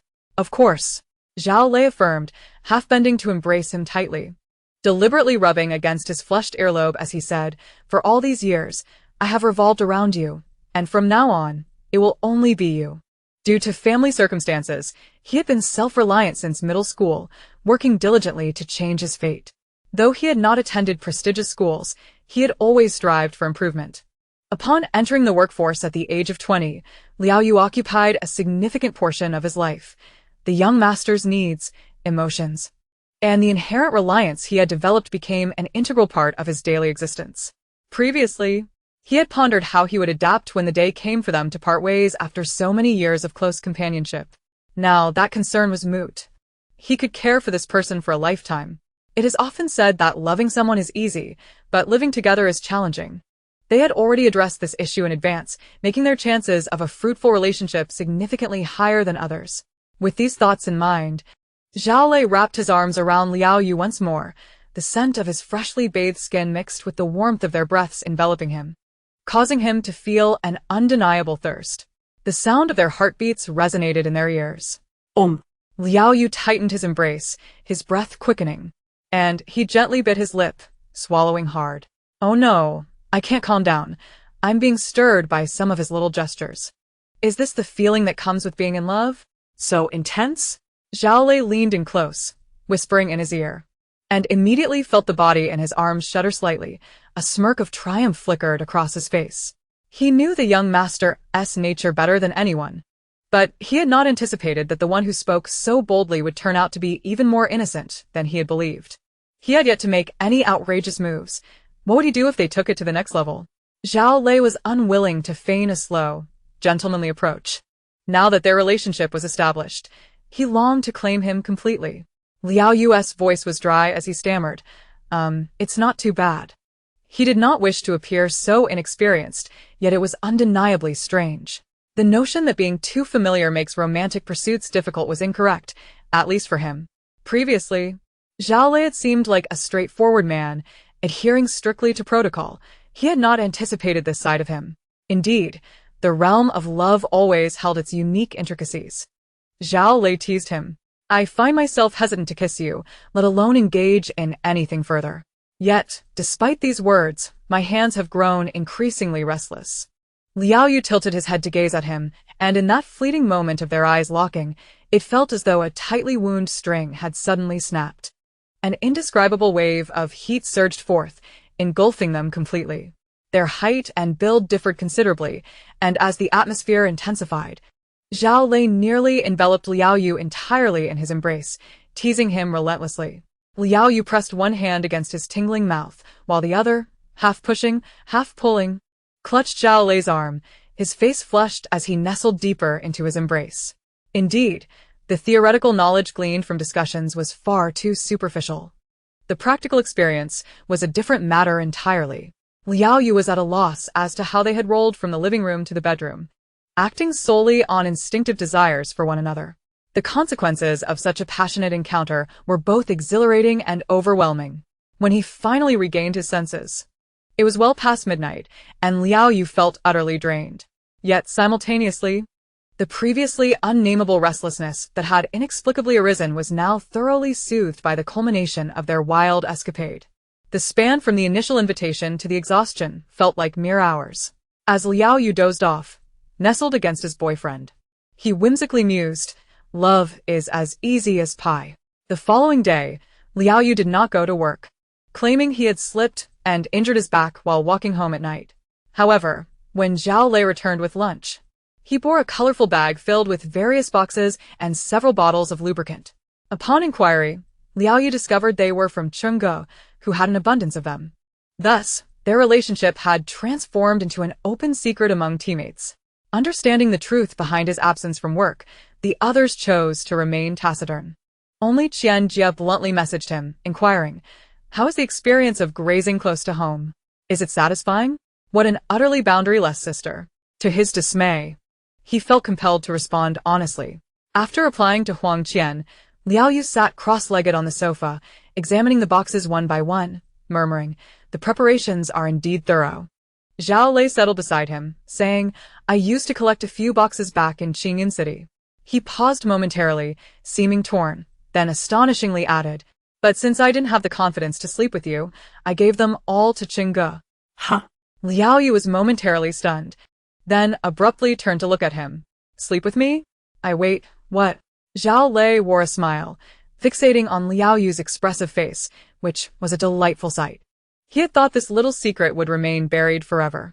"Wait, Zhao, have you been planning this all along? I can't believe I thought I could charm you, that I managed to snag the most composed teammate." He had no idea that he had stepped into a carefully laid trap. Chapter 113. No more pretending in the face of extreme heat. Taking advantage of Liao Yu's flailing, Zhao Lei hoisted him onto his lap. "It's not pretending, it's fear." Liao Yu's carefree banter sometimes struck a chord within Zhao Lei, igniting his imagination. Yet, upon reflection, he realized that this was not a matter to be taken lightly. He could be reckless in other areas, but not in this one. Ultimately, the principle that affection breeds caution held true. Liao Yu, flushed with embarrassment, straddled him, playfully clutching his neck, but upon meeting Zhao Lei's affectionate gaze, he slumped against him, exclaiming, "You dare to pretend when pursuing a girlfriend?" Humph. In truth, ever since he became teammates with Zhao Lei, Liao Yu had sensed a shift in their dynamic. Primarily, Zhao Lei treated him exceptionally well, a kindness that differed from that of Lu Ningzhou and others, manifesting in subtle details that only he could perceive. While teammates merely viewed Zhao Ji's attentive behavior as a product of their long-standing relationship and debts owed, Liao Yu knew it was something deeper. However, each time he tentatively tested the waters, Zhao Lei remained unfazed, leading them to this point. The mantra seemed to be, if you can't die, then act as if you can. He should seek advice from his foster father on how to reel in this elusive catch. "From now on, I shall no longer pretend," Zhao Lei declared, lifting Liao Yu's chin. As Liao Yu opened his mouth to respond, Zhao Lei kissed him, murmuring against his lips, "Xiao Yu, I want you." Huh? Liao Yu blinked in surprise, his cheeks flushing crimson, his voice stammering, Maybe you should keep pretending a little longer. It's broad daylight." He slapped his hands against Zhao Lei's chest and arms, but it was futile. Zhao Lei swept him up into his arms. "Be good. You wouldn't want me to take a day off, would you?" Liao Yu was momentarily taken aback, unsure how to counter such teasing banter. Fortunately, his moment of clarity was short-lived as he succumbed to the whims of his boyfriend. Those who genuinely ceased pretending did so with gusto, fully embracing their rogue tendencies. They spent their lunch break expending energy, emerging refreshed and ready for work. Liao Yu watched as Zhao Lei donned his uniform, then glanced at the blazing sun outside, unable to stifle a laugh. In broad daylight, they're quite reckless. Yet Zhao Lei found it perfectly normal, remarking, "What does it mean to be in love? This is it." If circumstances were different, and he wasn't concerned about adverse effects, he would have wanted to take a leave to enjoy a honeymoon. As for Liao Yu finally indulging in a close relationship with Zhao Lei, their teammates offered their blessings, surprised but not overly shocked. Initially, Liao Yu felt a twinge of embarrassment, but the friendly reactions from his peers quickly dispelled any awkwardness. Before long, he returned to his usual self, bantering and sparring with Zhao Lei as if nothing had changed. Only in private did their interactions take on a more intimate and affectionate tone. Though their familiarity lacked grand gestures, the stability of their relationship, now tinted with the lens of love, blossomed beautifully. From a mere employment arrangement, they evolved into comrades who faced life and death together, and eventually, into partners navigating life's journey side by side. They would protect and support one another, ultimately sharing a lifetime of companionship. As the weather grew increasingly hot, temperatures hovered around 35 degrees Celsius. Experts predicted a steady rise in the coming days. Having experienced extreme cold, the central broadcast had already advised all bases to prepare for the impending heat. The southern city base began constructing multiple large water reservoirs in each district, ensuring a sufficient water supply for survival. The base issued an announcement. Once the reservoirs are completed and filled, they will be sealed for emergencies. In addition to the filtered water supply, we will also compensate high-ranking water-type ability users for their service. This was a perfectly reasonable measure. However, some self-righteous individuals felt compelled to voice their opinions, asserting that ability users were part of the base and should provide water services without compensation, arguing that the points awarded to them were better spent on aiding struggling civilians outside. In response, the base challenged these so-called righteous figures to take the lead and contribute to the construction of the water reservoirs through manual labor. Protesters are promptly expelled from the base to fend for themselves. In just one day, the voice of justice has vanished, characterized by a swift yet cowardly approach. In response, Minister Wang conveyed to Cheng Jing and others, this chaotic moral coercion only occurs in singular or infinite instances. If we acquiesce this time, we cannot foresee what bizarre situations may arise next, and it could be exploited by those with ulterior motives. The less capable individuals become increasingly restless, yearning to be saviors, an admirable ambition, yet they should not take advantage of others, a group of foolish imbeciles. Inside the base, teammates who had just shared lunch each held a popsicle to cool down, while Liao Yu scolded as he ate. As a water-type mutant, he had already received a job offer and felt entitled to voice his opinions on the bizarre actions of the false saints. Zhou Rongbin shook his head. Those who are weak yet righteous, relying on others in times of trouble to share the spoils, this ingrained greed is far too prevalent. Jiang Nian chimed in, as long as they lack shame, they can indiscriminately morally blackmail others. If the base succumbs to such public sentiment, I will flee overnight. If it truly comes to that, it won't just be us escaping. The Nancheng base operates on the principle of prioritizing the public, not serving as a nanny for fools. Teammates voiced their complaints, and Jiang Nian nodded in agreement.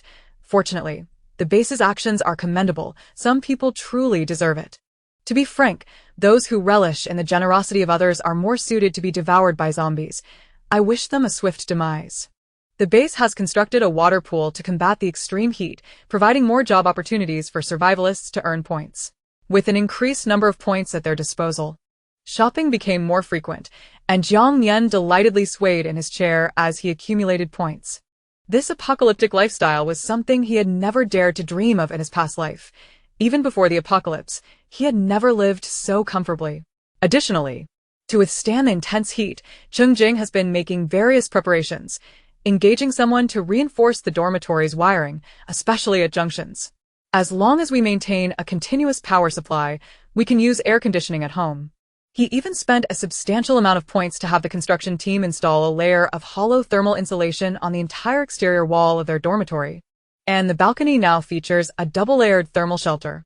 Windows also received a movable insulating layer that can be closed when needed and open otherwise, with the air conditioning unit protected by a shielding box. Besides solar-powered items, everything else is kept covered. Otherwise, they risk malfunctioning in the heat. The materials used are the best available to them at present. Though some modifications might seem unnecessary or of limited effect, Cheng Jing believed it was inconsequential.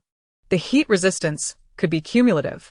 In addition to these, he had also prepared essentials: air conditioning clothing, varying sizes of liquid nitrogen spray cans, heat and high-temperature medications, and emergency syringes he procured through special channels. The storefront also required a complete array of refrigerators, air conditioners, and various heat prevention items. Ultimately, regardless of how others prepared, Cheng Jing was determined to ensure that Jiang Nian would not suffer during the extreme heat. His unique abilities made him immune to cold, heat, lightning, and fire.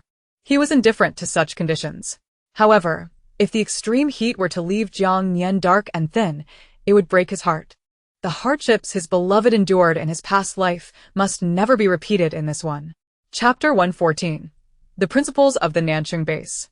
Other teammates, including Li Liang, saw Cheng Jing's actions and followed suit, even though they already possessed generators to ensure their air conditioning and fans would always be operational.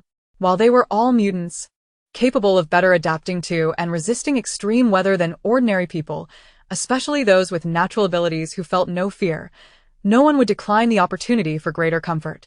However, being in the central area necessitated submitting an application for such modifications, followed by a guarantee process from superiors and, finally, personal oversight before permitting the construction team to enter. Thus, everyone could only make the most of their off-duty hours to work on it. Of course, they were not the only ones preparing for the extreme heat. Their neighbors were equally engaged. There was no standardized method, so everyone utilized their resources in innovative ways. Jiang Nian understood that his older brother had been quite busy after work lately, so he refrained from causing any disturbances and focused on managing the store, preparing his meals, and planning to enjoy drinks and late-night snacks together later. Life continued to be busy and fulfilling, and during this time, Minister Wang and Zhou Li gathered their entire team to discuss measures for preventing the hazards of extreme heat. While the inner and central districts fared better, the outer district's free barack accommodations posed significant challenges. Many believed that the base had already provided free shelter and basic living facilities, shielding the least contributive ordinary people from the jaws of zombies, which was commendable in an apocalypse. This, in fact, was a common unspoken rule among many base shelters. Amid an apocalypse, where could one find such lofty moral standards? Shelters merely offered a place to land. They did not guarantee that every survivor would thrive. The Z base, where Jiang Nian had lived in his previous life, operated similarly, arranging extreme weather shelter levels based on personal points. This led to a cruel class divide within the base, resulting in numerous fatalities during extreme heat. However, the Nanchung base upheld a different official principle: to exert every effort and not abandon any human being. Even in the face of inevitable losses, they aimed to enhance the survival rates of survivors beyond basic shelter. They treated everyone in the outer district equally. Those seeking special privileges would have to use their points to rent housing in the inner district. Consequently, the higher-ups implemented numerous measures based on the base's capabilities and called upon survivors to take action, urging them to prepare according to their individual abilities. Rather than languishing in complacency, those who wished to rely entirely on the base could only await their demise. It must be noted that the military's mobilization was significantly more effective than that of other organizations, fostering a united front among civilians and soldiers, thus quelling the rise of self-righteous moral coercion against the officials. Many who engaged in clandestine mischief were reported and dealt with by the populace. As long as one wasn't foolish, it was understood that order was the bedrock of stability. Regarding the accommodations of the outer district's barracks, the base decided, after collecting opinions and discussions, to construct thermal shelters atop the barack dormitory areas, of course, sectioned and zoned, effectively adding an extra layer of roofing to the barracks. Solar panels would be placed on the rooftops for energy storage and generation. While large central air conditioning systems were not feasible, modified misting systems could be installed. Eventually, they could utilize the abilities of elemental mutants to unify cooling between the thermal shelters and barack dormitories. According to Jiang Nian's knowledge, as the extreme heat period approached its conclusion, there would be a few days of particularly intense heat. By the end, people would be on the brink of exhaustion. And if one were not vigilant, they could succumb to heatstroke. If the base aimed to safeguard its people, it would need to utilize refrigerants like liquid nitrogen at a specific time without regard for cost. The Nanchung base had a substantial reserve of refrigerants. With well-controlled equipment and assistance from water and wood-type mutants, experts estimated it could be endured. Thus, isolated spaces became essential, for refrigerants should not be directly applied in cramped dormitories. Theoretically, this plan appeared viable. However, practical application during extreme heat would require careful planning for trial and error costs. Given the current circumstances, What the base could accomplish was limited, and whether they could endure remained a matter of fate. Extreme cold, extreme heat, and subsequent disasters lay ahead. Yet living one more day offered hope. Challenges are meant to be surmounted collaboratively. Thus, the entire base is fervently preparing for the impending scorching heat as May draws to a close. The day has arrived for the Cheng Jing team to embark on a collective respite, with plans to be away for approximately 1 week to 10 days. Zhou has granted them leave and equipped them with ample firearms and ammunition. However, while he was on the phone, routinely reminding them of the protocols regarding weapon usage, he unexpectedly dropped a bombshell: Cheng Jing, who in your team possesses spatial storage abilities. In the kitchen, where Cheng Jing was occupied preparing spicy crayfish and river snail rice noodles for Jiang Nian, his senses heightened instinctively. He glanced towards the living room where others were engrossed in a drama, lowering his voice to inquire, "What does Minister Zhou mean?" It was entirely reasonable for them to be scrutinized, given the large number of items they had procured, yet he neither confirmed nor denied the insinuation, remaining undeterred. "It was merely a query to heighten your vigilance." Zhou chuckled on the other end of the line, continuing, "I harbor no ulterior motives. I simply wish to remind you that the storage space for mutated items requires blood binding. If you possess abilities, it is advisable to infuse both your power and blood for a more robust bond. Otherwise, the items could easily fall into the hands of others." He had heard of several such instances. Cheng Jing nodded, responding, "Thank you." He and Jiang Nian had deliberately refrained from binding their spatial rings, as once bound, they would be unable to utilize each other's spaces. Their rings were a pair, obtained simultaneously upon the awakening of their powers, and were uniquely connected.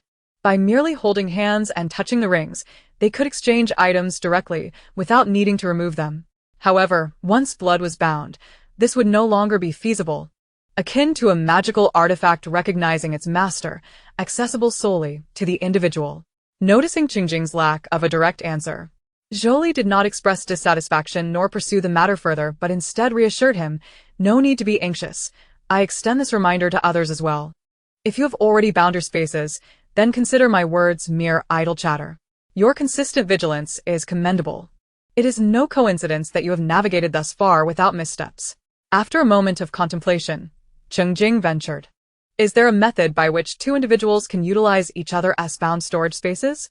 "There is," Zhou replied. Proceeding to elucidate the process, both individuals must simultaneously mix their blood in a single container, then immerse or allow two mutated items to come into contact with the combined blood before infusing their powers until the blood is entirely absorbed by the items. Oh. Cheng Jing's expression brightened with a smile. "I understand now." Thank you, Zhou. His tone relaxed, and his form of address shifted. This method was excellent, as it not only safeguarded their spatial rings, but also allowed them to continue using each other's storage. Cheng Jing chuckled lightly, and Zhou, discerning his reaction, speculated, "Could it be that both you and Jiang Nian possess storage spaces? That would surely evoke envy." During their time in Qingyun City, he had harbored suspicions, as many matters were directly handled by Cheng Jing, leading to his awareness. Though the team's strength was formidable and they cooperated actively with the authorities, their seemingly arbitrary approach to resource allocation was indeed suspect. However, at that time, they were still unfamiliar with one another, and to avoid complications, he feigned ignorance. Now, he was merely concerned that Cheng Jing and his team might inadvertently expose themselves to trouble during their outing, acting out of good faith as a friend. "You are indeed perceptive," Cheng Jing conceded with a compliment, refraining from disclosing the specifics of their storage items, then shifting the conversation. "By the way, what became of the awakened spatial ability user from the temporary rescue base in Qingyun City? That individual possessed an expansive spatial ability on the level of a national warehouse, and many factions must be vying for it." Zhou replied candidly, after the extreme cold subsided, that individual joined the special material rescue team representing the state, gathering large-scale resource equipment to prepare for future industrial revival. Securing industrial resources, understood, Cheng Jing acknowledged, recognizing that the current apocalyptic pollution remained uncontained and was likely to worsen. Just as the industrial park they had previously entered had rapidly decayed after being tainted by the apocalyptic virus, resulting in core data slowly dissipating after the central control system failed. The disappearance of crucial information would lead to the decline of civilization, and the cost of starting anew would be exorbitant. Thus, Large spaces were essential for rescuing and preserving vital industrial facilities, preparing for the revival of their homeland. Zhou Li sighed. No matter how arduous the circumstances, the apocalypse will eventually pass. Once we enter a stable period, certain matters will no longer be within our control. We empathize with the suffering of the populace, but long-term plans cannot solely revolve around the undead. Cheng Jing nodded in agreement. Indeed, I understand. The efforts made at the national level differ vastly from our own pursuit of basic sustenance and stability. Our responsibilities lie solely with ourselves, while the state bears the burden of accountability for all.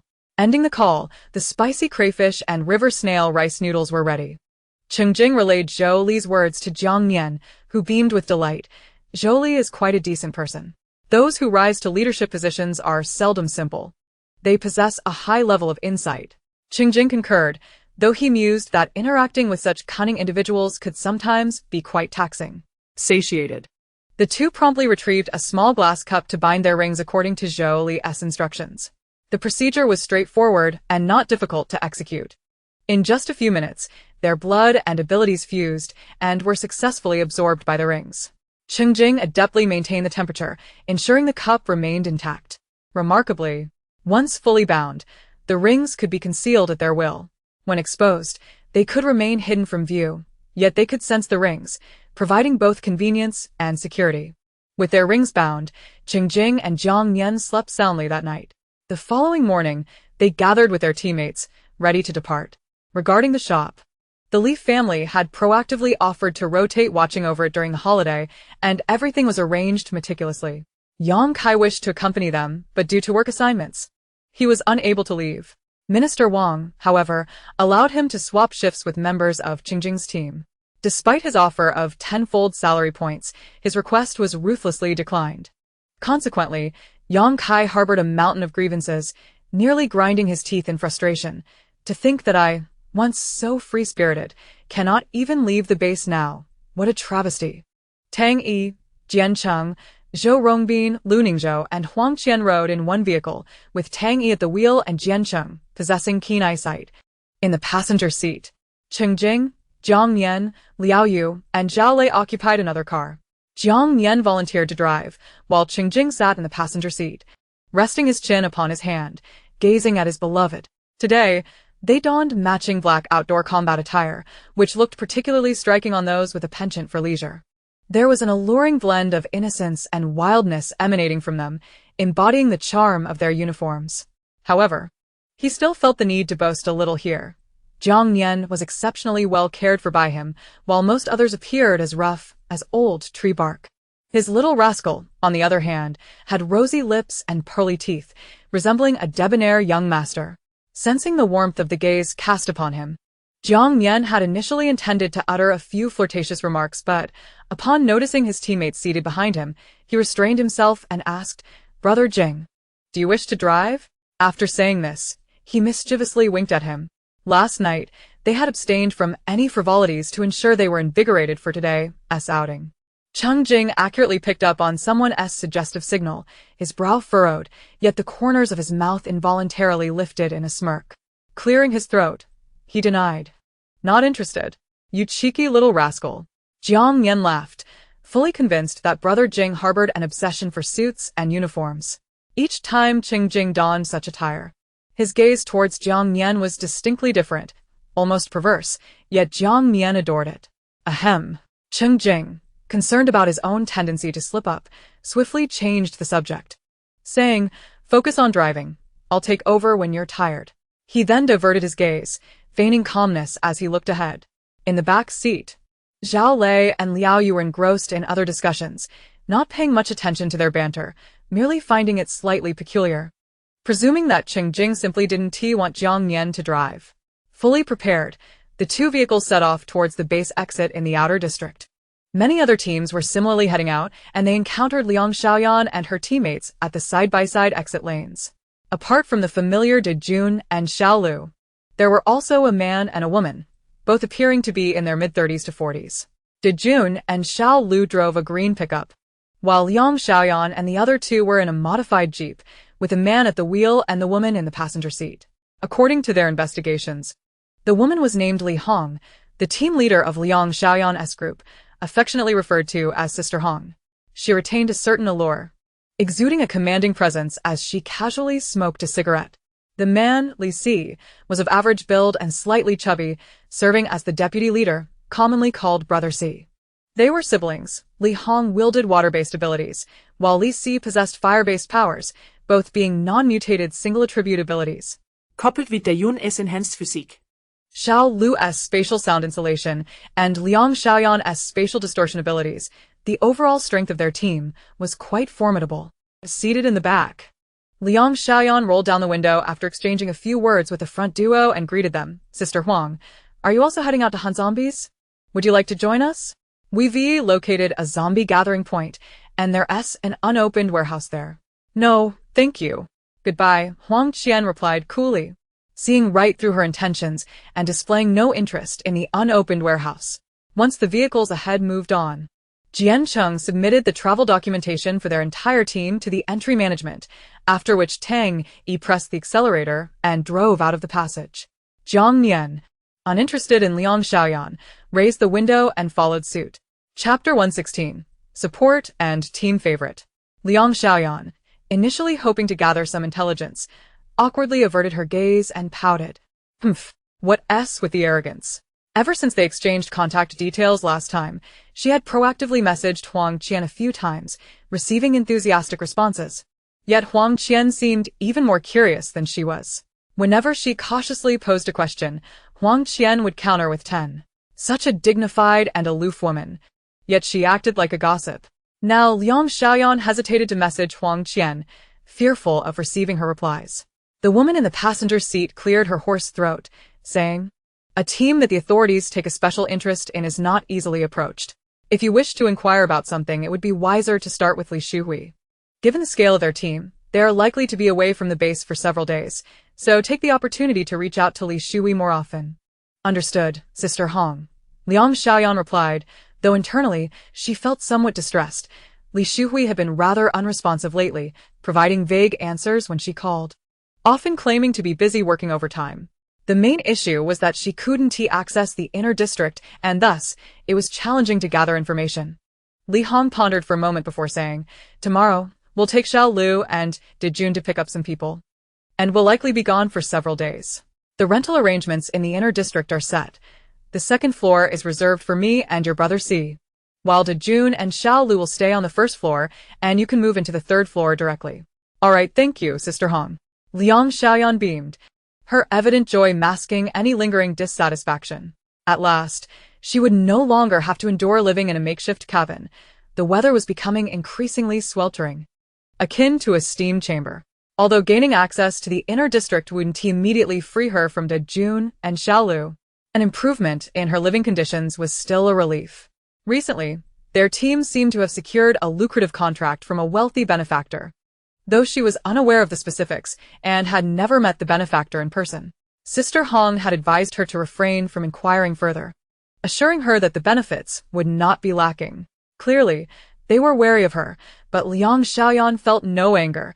It was a hassle-free arrangement with perks, and only a fool would refuse it. She even hoped that one day, Sister Hong would find her displeasing and concoct an excuse to dismiss her, thereby granting her freedom. After all, Sister Hong had saved her life, providing sustenance when she was on the brink of starvation and guarding her during her feverish coma from her ability awakening. She couldn't just leave without expressing her gratitude. However, she felt that she had given enough. She worked tirelessly within the team, even accepting the role of a girlfriend to several insufferable men. People strive for greater heights. She was acutely aware that she could have more choices now and didn't want to remain confined to this small team where she felt taken advantage of. The rules of the South City base were strict, yet they were genuinely friendly to those lacking strength.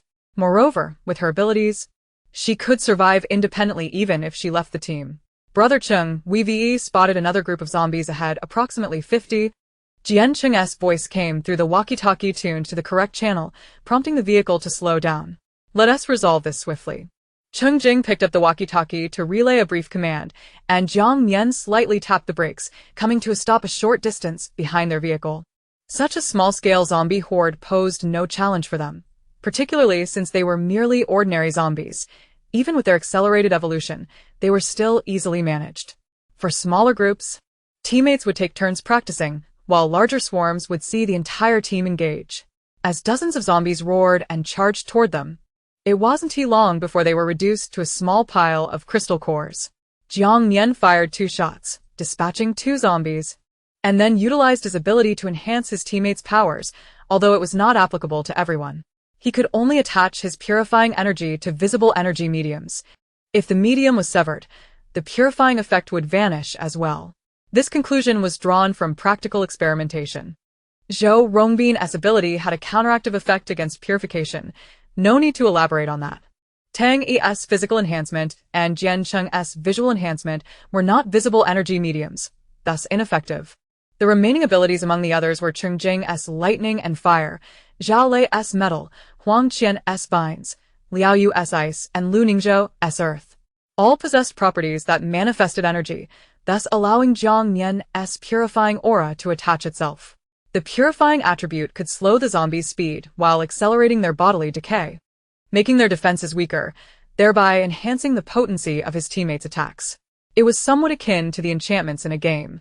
In essence, Jiang Nian served as the team's healer or support role. Yet, unlike the usual gaming support characters who garnered the least experience and bore the brunt of damage, he could unabashedly proclaim he was the team's favorite. When there was work, he contributed. When there was none, he enjoyed his freedom. The battle concluded. Yet Jiang Nian's hands remained restless, his fingertips trembling slightly. Cheng Jing patted him on the shoulder, reassuring, "Once we reach our destination, you can practice to your heart's content."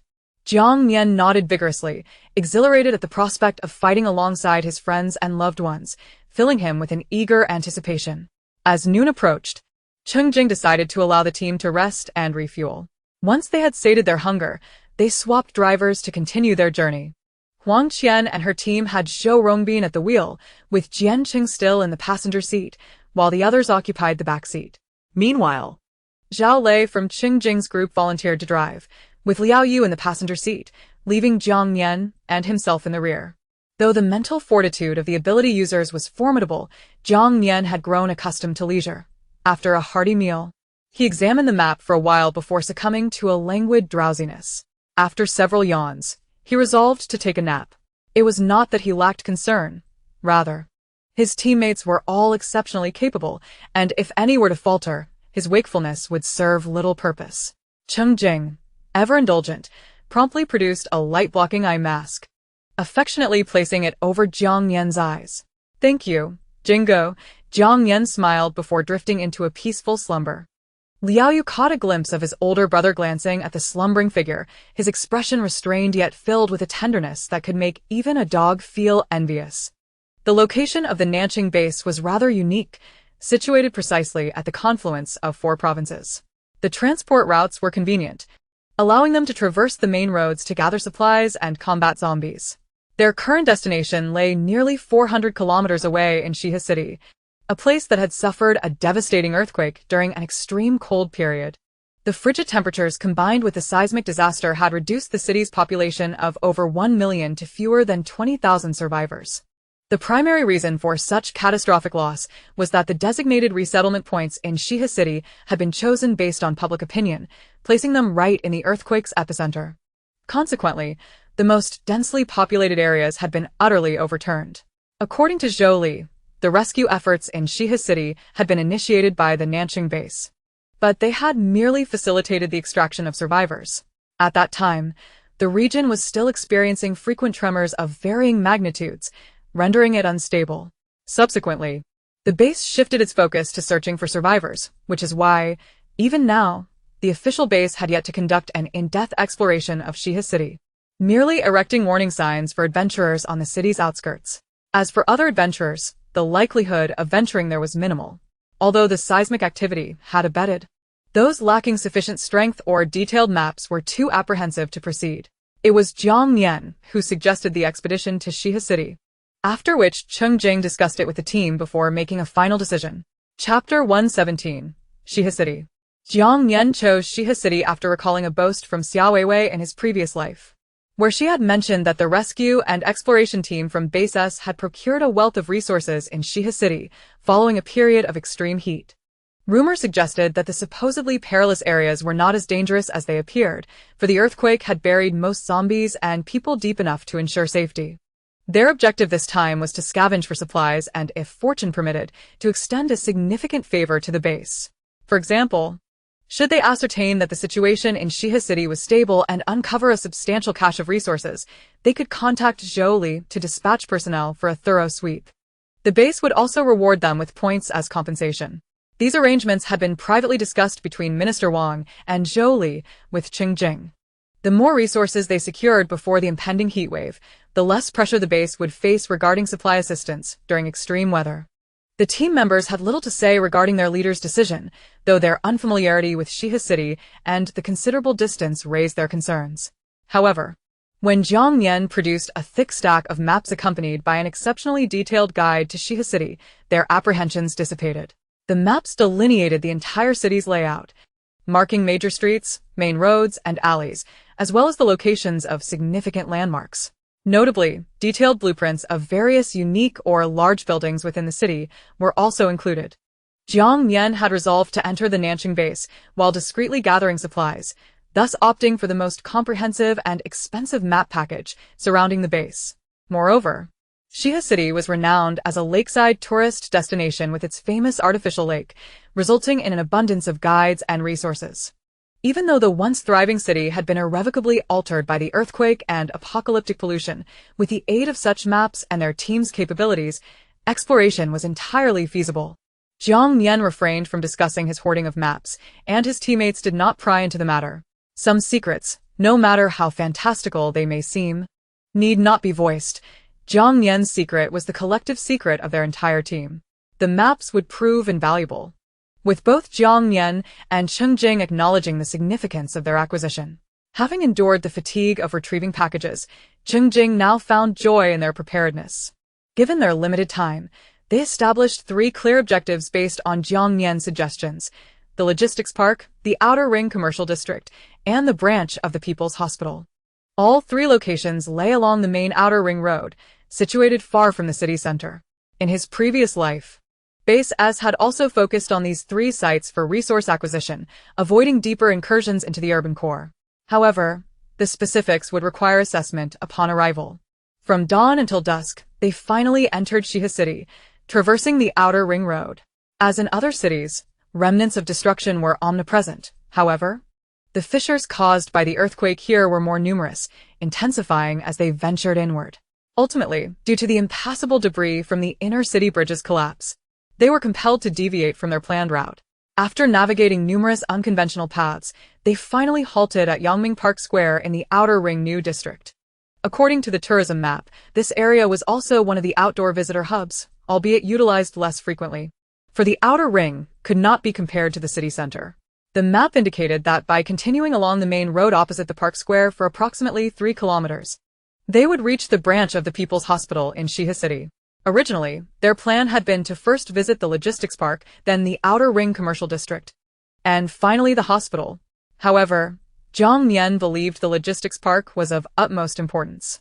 Hospitals were among the most severely impacted areas in the apocalypse, and the damage incurred would undoubtedly surpass that of other locations. Additionally, as pharmaceuticals were vital resources, the authorities would make every effort to control and collect them, leaving little behind. Conversely, the commercial district, known for its crowds, had been a focal point for both the initial chaos and subsequent resource hoarding. In comparison to the two, the logistics park presented a far more favorable opportunity. After parking the vehicle, everyone disembarked to survey the surroundings, confirming the absence of any abnormalities. Cheng Jing raised his hand and declared, "All right, we shall rest here for the night. Tomorrow at dawn, we head straight to the hospital. We plan to search for a day, but we will remain flexible and aim to avoid any prolonged delays." With clear objectives, they could save a considerable amount of time. Understood. With the captain's orders, everyone began to take action. Although the area was in a state of ruin and chaos, it was advantageous for its spaciousness, offering minimal obstructions and excellent visibility. The ground bore numerous cracks and depressions, none of which appeared to be recent. Liao Ningzhou utilized his Earth-based abilities to probe the area, confirming its stability for a temporary encampment. Meanwhile, Tang Yi operated a drone to survey the vicinity for any zombie presence, detecting only scattered traces at a considerable distance from their position. This place is indeed a remote corner where few living souls tread, and for the time being, it shall remain unnoticed. The zombies have undergone evolution. The energy provided by their crystalline cores has enabled them to instinctively band together, even seeking refuge in the shadows during daylight hours. The undead are collectively becoming more astute. The slow, wandering zombies are either inferior evolutionary specimens lacking crystalline cores or merely freshly infected. This is the grim intelligence they have gleaned from their harrowing experiences along the way. Before long, a leader among the undead, akin to a zombie king, is likely to emerge. The appearance of such a leader would herald the impending onslaught of a zombie horde. Buzzing incessantly, Tang Yi retrieved the drone, and the team commenced the task of erecting tents. Liao Ningzhou employed his Earth-based abilities to conjure for camouflage walls, seamlessly merging with the surrounding environment and concealing a hidden entrance. The top remained open, creating a vantage point from above, resembling a fortified earthen box encasing them. Upon completion, Cheng Jing produced several wireless alarm systems, affixing them to the corners of the walls. The infrared alert zones extended approximately 100 meters outward, a fitting range. If it were too expansive, even the slightest rustle would trigger unnecessary alarms. Once the power was activated and tested, the interconnected infrared coils encircled their temporary sanctuary, effectively providing a dual layer of protection. Inside, they could pitch tents and lay out sleeping bags, allowing for a more restful slumber. The added camouflage walls would also serve to isolate much of the charred ash and sandy debris. One couldn't help but ponder the ultimate fate of the zombies. Would they genuinely have the capacity to revert to humanity? A voice echoed the question, prompting a spirited debate among the group as they continued their tasks. I doubt it, one remarked. Regardless of whether they were infected before or after death, once they become zombies, they are dead. Their insides have decayed, and unless they evolve to grow new flesh and hearts, they can hardly be called zombies anymore. Another chimed in, zombies will remain zombies, even as they evolve. The speculation regarding the final form of zombies had become a matter of concern for many, with a surprising number entertaining the notion that they could revert to human form. Chapter 118. The Final Evolution of Zombies. The idea that zombies could eventually transform back into humans may seem absurd, yet it garnered considerable agreement. The rationale lay in their increased speed and agility, reminiscent of human movement, as if they were gradually resurrecting. Some even proposed that zombies are still human, advocating for cohabitation with them until their return to humanity, a sentiment so anti-human that one might feel compelled to unearth those expressing it and personally deliver them to coexist with the undead. Truly, in a vast forest, one encounters all manner of creatures. At first glance, this notion appears to be a hopeful possibility. However, it could lead some radical individuals to veer into extreme misjudgments, resulting in actions akin to those of Xiaoya's mother. Meanwhile, research institutions across various bases have been studying zombies to varying degrees. Yet, given that the apocalypse has only descended for less than a year, the evolution of zombies has indeed taken many by surprise, and thus, the authorities have not reached a definitive conclusion. Daily broadcasts remind the populace, death cannot be undone. Do not let the pain of losing loved ones lead you into obsession, nor attempt to nurture those who have become zombies. Nevertheless, Jiang Nian recalled that not long after the intense heat of the previous life, the central broadcast, in collaboration with experts led by Base S, declared, no matter how much they evolve, zombies cannot revert to humanity. They are deceased individuals mutated by a peculiar virus. Moreover, their insatiable hunger for human flesh only intensifies with evolution, and if they are deprived of human sustenance, they will eventually perish after a protracted period of starvation. In summary, the ultimate evolution of zombies is self-destruction. However, a low-level zombie without a crystalline core, having not tasted flesh, could survive for approximately 2 years. Those that have consumed meat would see their lifespan multiply.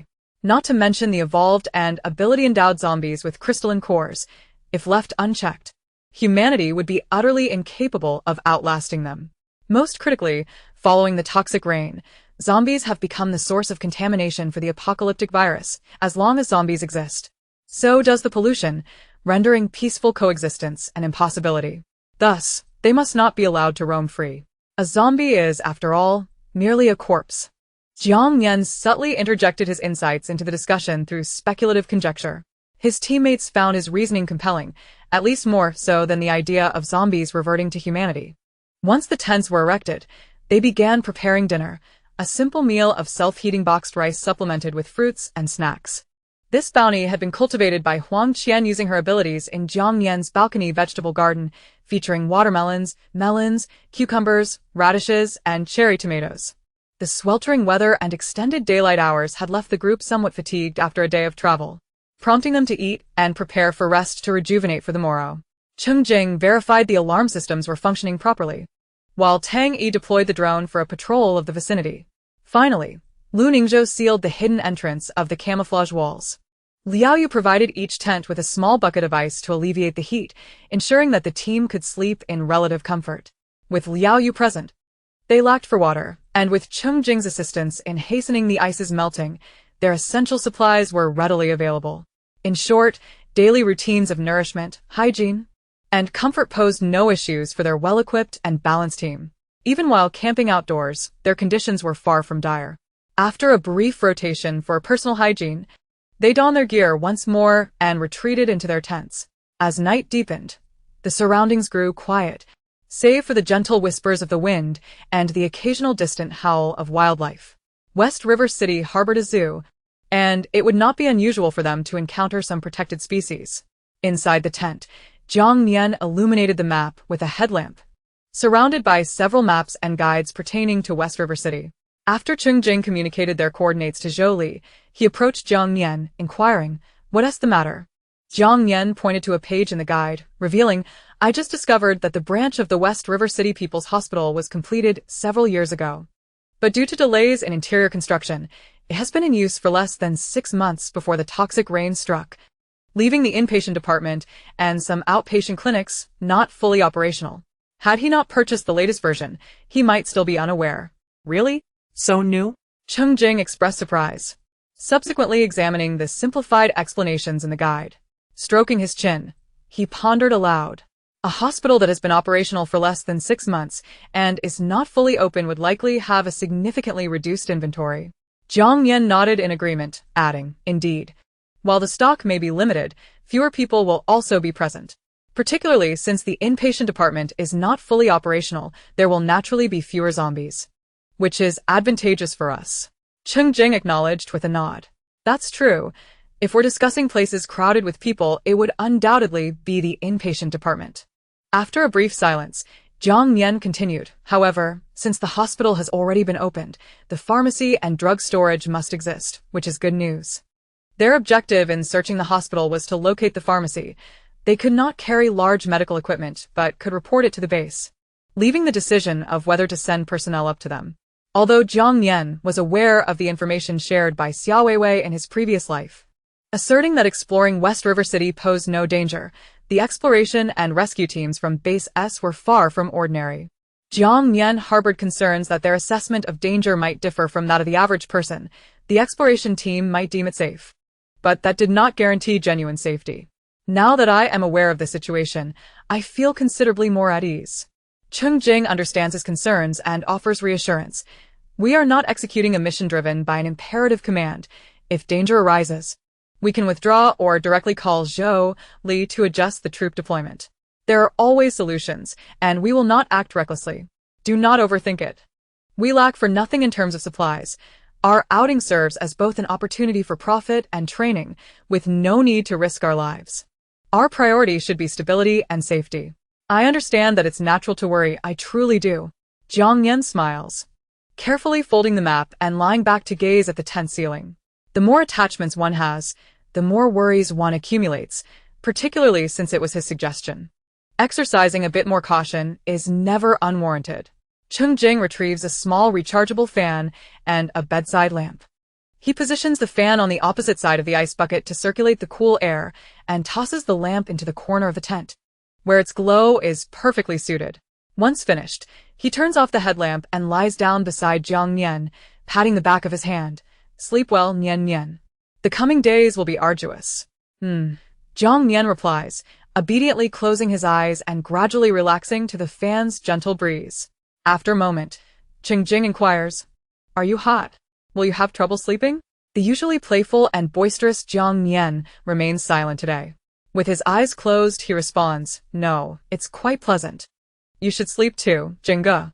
Truth be told, he is feeling somewhat warm, having grown accustomed to air conditioning, but he refrains from voicing this. Otherwise, Jingge would likely go to great lengths to cool him down, possibly even involving Liao Yu. He is not so delicate as to be unable to endure such discomfort. If he couldn't handle it, he shouldn't have ventured out at all. While it is enjoyable to indulge in playful banter with his boyfriend at home, when out in the world, one must be resolute. All right, Cheng Jing slightly turns his head, waiting until he hears the steady and even breaths of the person beside him before adjusting his position. Yet, upon closing his eyes, he finds himself enveloped in a peculiar emotion, despite having commendable qualities and capabilities that could easily allow him to shelter his beloved from danger. He now finds himself exposed to the elements, confronting crises in the pursuit of supplies. Is it not rather absurd? Would a capable man truly take his wife into a zombie-infested world? Chapter 119. The Shattered Core. A night of tranquility allows everyone to enjoy a restful slumber. After breakfast, they drive directly to the hospital, swiftly dealing with a few solitary, wandering zombies encountered along the way. Upon entering the city, obstacles abound, hindering their speed. Thus, Tang Yi employs a drone for reconnaissance, ready to pivot or replan the route at the first sign of trouble. Fortunately, the journey continues smoothly, albeit bumpy. However, as they approach, the drone relays concerning images back to Tang Yi, who speaks with evident worry through the radio. There has been an earthquake in the vicinity of the hospital, and it appears to be quite severe. The main structure is significantly tilted and compromised. As they near, Cheng Jing suggests finding a place to park, indicating that they will proceed on foot. Understood, Tang Yi replies. Having also not considered driving directly to the hospital, Jiang Nian furrows his brow, contemplating the situation before stating, "Let's be thorough in our reconnaissance after parking. There's no rush to enter. If it proves too dangerous, we need not proceed." In his previous life, he had not heard of the hospital's severe earthquake from Xiaoweiwei, assuming the outer ring was merely affected by the city center's expansion. It seems that either he had received incomplete information in his past life or the passage of time had led to deviations due to the butterfly effect. Every piece of known information must now be carefully weighed. Cheng Jing, ever cautious, nods earnestly at his words. "Yes, let us scout first. If it's unfeasible, we will retreat." After relaying this to Tang Yi and the others via radio, the driver Zhao Lei and co-pilot Liao Yu also nod in understanding. At precisely 8 o'clock, they reach their destination. From a distance, the blue and white structure appears rather new, though it is unfortunate. They park 300 meters away from the hospital on the main road, with Lu Ningzhou using a concealment wall for cover. Once Cheng Jing briefly organizes the team and outlines the situation, they make their way toward the hospital entrance, which has partially collapsed. It is evident that a considerable earthquake has struck here, with tilted skyscrapers and jagged fissures marring the ground, creating grotesque scars. There are no zombies in sight, but they discover numerous desiccated bloodstains and fragmented remains, the stench of decay almost palpable even through their protective masks. Coupled with the swirling dust, the atmosphere is murky, casting the entire city under the shadow of despair, imparting a sense of desolation. The drone circles overhead, failing to detect any zombies or suspicious activity. Once the team enters the hospital, Tang Yi retrieves the drone and hands it to Cheng Jing, who stores it within the ring space. Due to the earthquake, the hospital's main structure is significantly tilted, with many sections sunken underground, although most of the building has settled into a stable, suspended state. They do not intend to explore the entire hospital but rather aim to investigate the pharmacy and drug storage. After more than an hour of surveying with the map, they ascertain that the earthquake is not a recent occurrence. It has resulted from extreme cold conditions some time prior and is currently in a stable phase. However, the pharmacy on the outpatient floor is largely exposed and now devoid of supplies, leaving only the drug storage. The storage building is distinct, located at the southeast corner behind the outpatient building, consisting of 7 floors plus a basement, equipped with an elevator that is now non-functional. Each floor spans approximately 500 square meters, with the 3rd to 7th floors designated for medical equipment, examination supplies, and surgical materials, while the 2nd floor serves as the repository for both Western and traditional medicines. The 1st floor comprises a cool storage and low-temperature storage.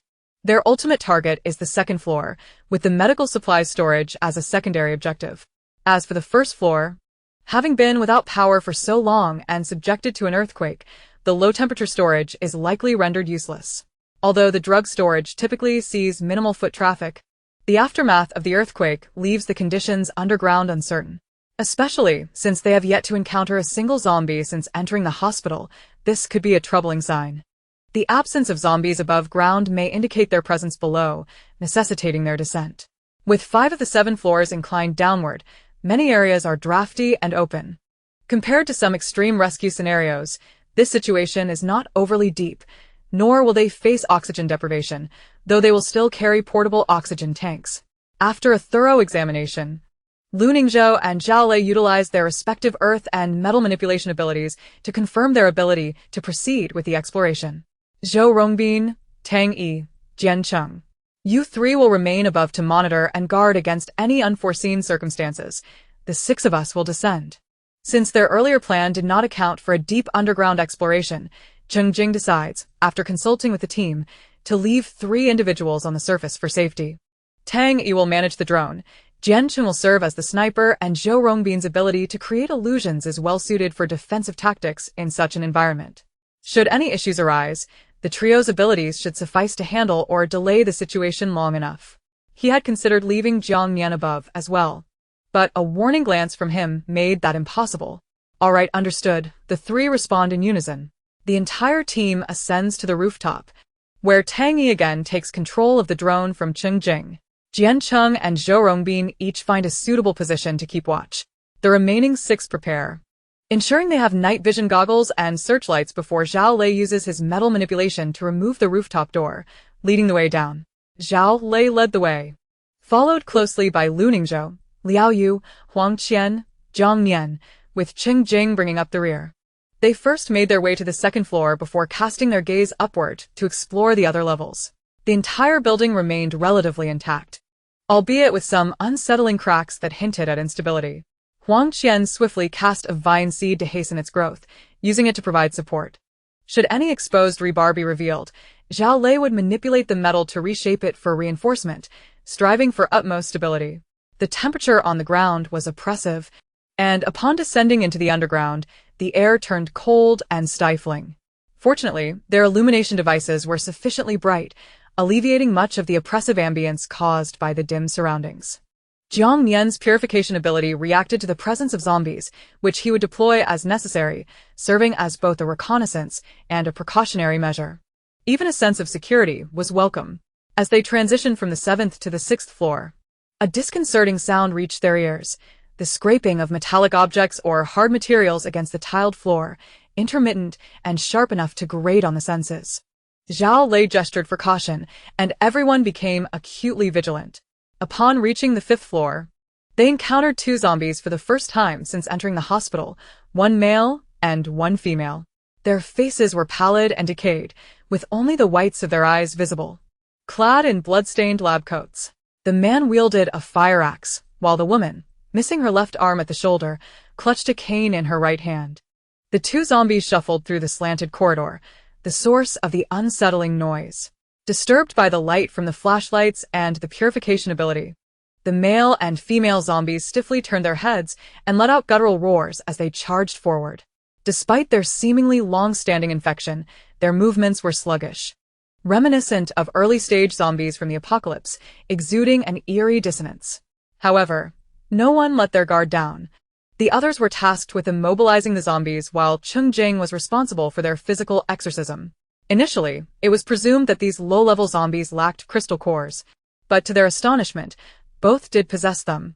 Yet, when Huang Qian manipulated the vines to extract the cores, she was so startled by their condition upon grasping them that she dropped them immediately.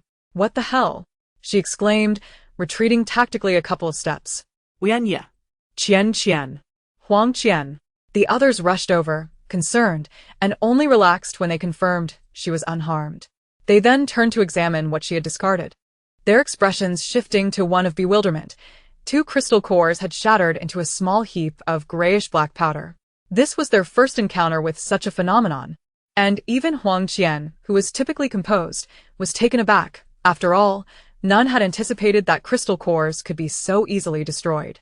After a brief silence, Zhao Lei looked at Cheng Jing and inquired, "Brother Cheng, is your temperature too high?" Everyone except Jiang Nian turned their attention to Cheng Jing.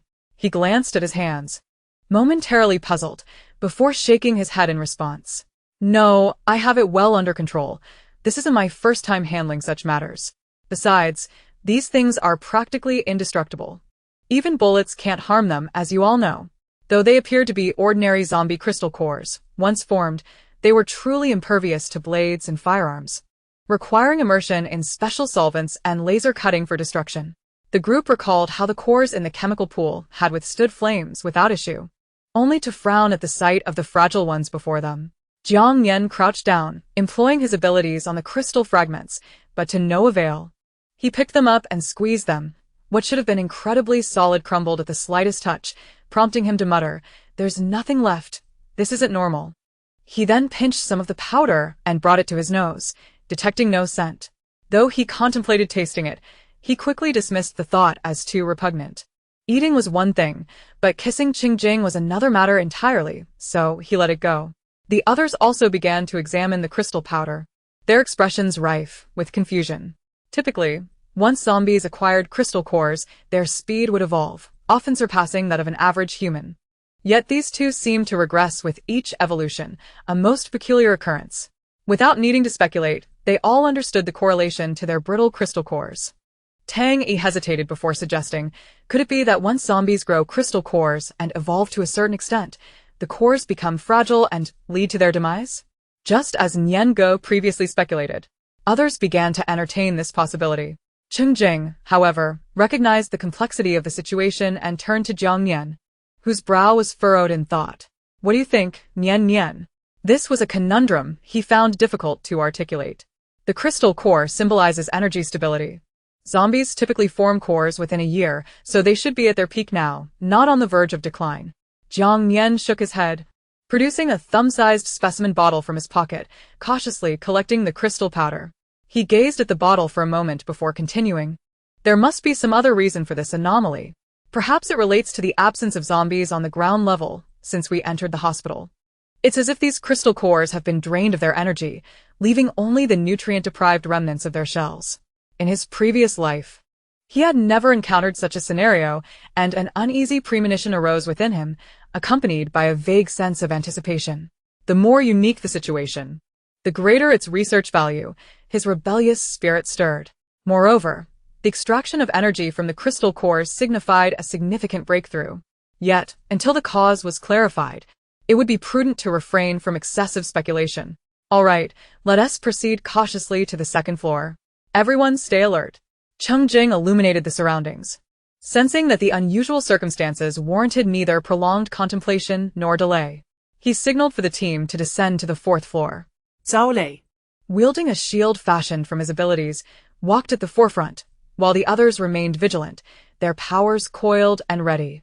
The 4th floor corridor was teeming with dozens of zombies, similar to the 2 encountered on the 5th floor. Though slow and lacking in combat prowess, they possessed crystal cores, which crumbled to dust upon contact, coalescing into a small mound of grayish-black sand. However, this time Jiang Nian detected a remnant energy wave emanating from the pile of shattered cores. Confident in his assessment, he pondered aloud, "We haven't observed any signs of other individuals having passed through here, so I suspect that a powerful zombie must have employed some ability here, draining the energy from the other zombies' crystal cores. They likely haven't had the chance to recover and were attacked, resulting in their current state. The formation of crystal cores stores energy to facilitate zombie evolution, so it stands to reason that they can be consumed and replenished, much like human ability users who slowly recover after depleting their powers. However, it is rare for humans to drain a zombie's crystal core energy to such an extent." What? The group's expressions shifted dramatically at his words. To possess the ability to drain crystal core energy was an alarming prospect. If the ability zombies are capable of siphoning energy from cores, they could undoubtedly do the same to human ability users. The thought was chilling. All of them were ability users, and each possessed a crystal core. Everyone, exercise utmost caution, Jiang Nian urged seriously, realizing that such a draining ability likely required some form of psychic attack for assistance. He began to maximize the use of his own abilities. As long as they were not subjected to mental attacks, his teammates would remain safe. Operating under this pressure would also serve as excellent training for him. As they descended further, the number of zombies increased dramatically. The corridor on the third floor was completely filled with wandering undead, clad in white lab coats, patient gowns, and work uniforms, encompassing individuals of all ages and genders. Among them were 4 special ability zombies, 2 with enhanced physical strength, 1 with fire abilities, and another with wood abilities. Yet they remained feeble and fragile, incapable of unleashing their powers. Ice spikes, vines, steel needles, and thunderfire. The team unleashed a barrage of attacks, leaving nothing but ashes and a charred stench lingering in the corridor. Although the cores of the 4 special ability zombies did not disintegrate upon contact, they were exceedingly brittle, shattering into dust with the slightest pressure from a hand. After clearing all the zombies, Jiang Nian retrieved a small vial to collect the shattered cores of the special ability zombies.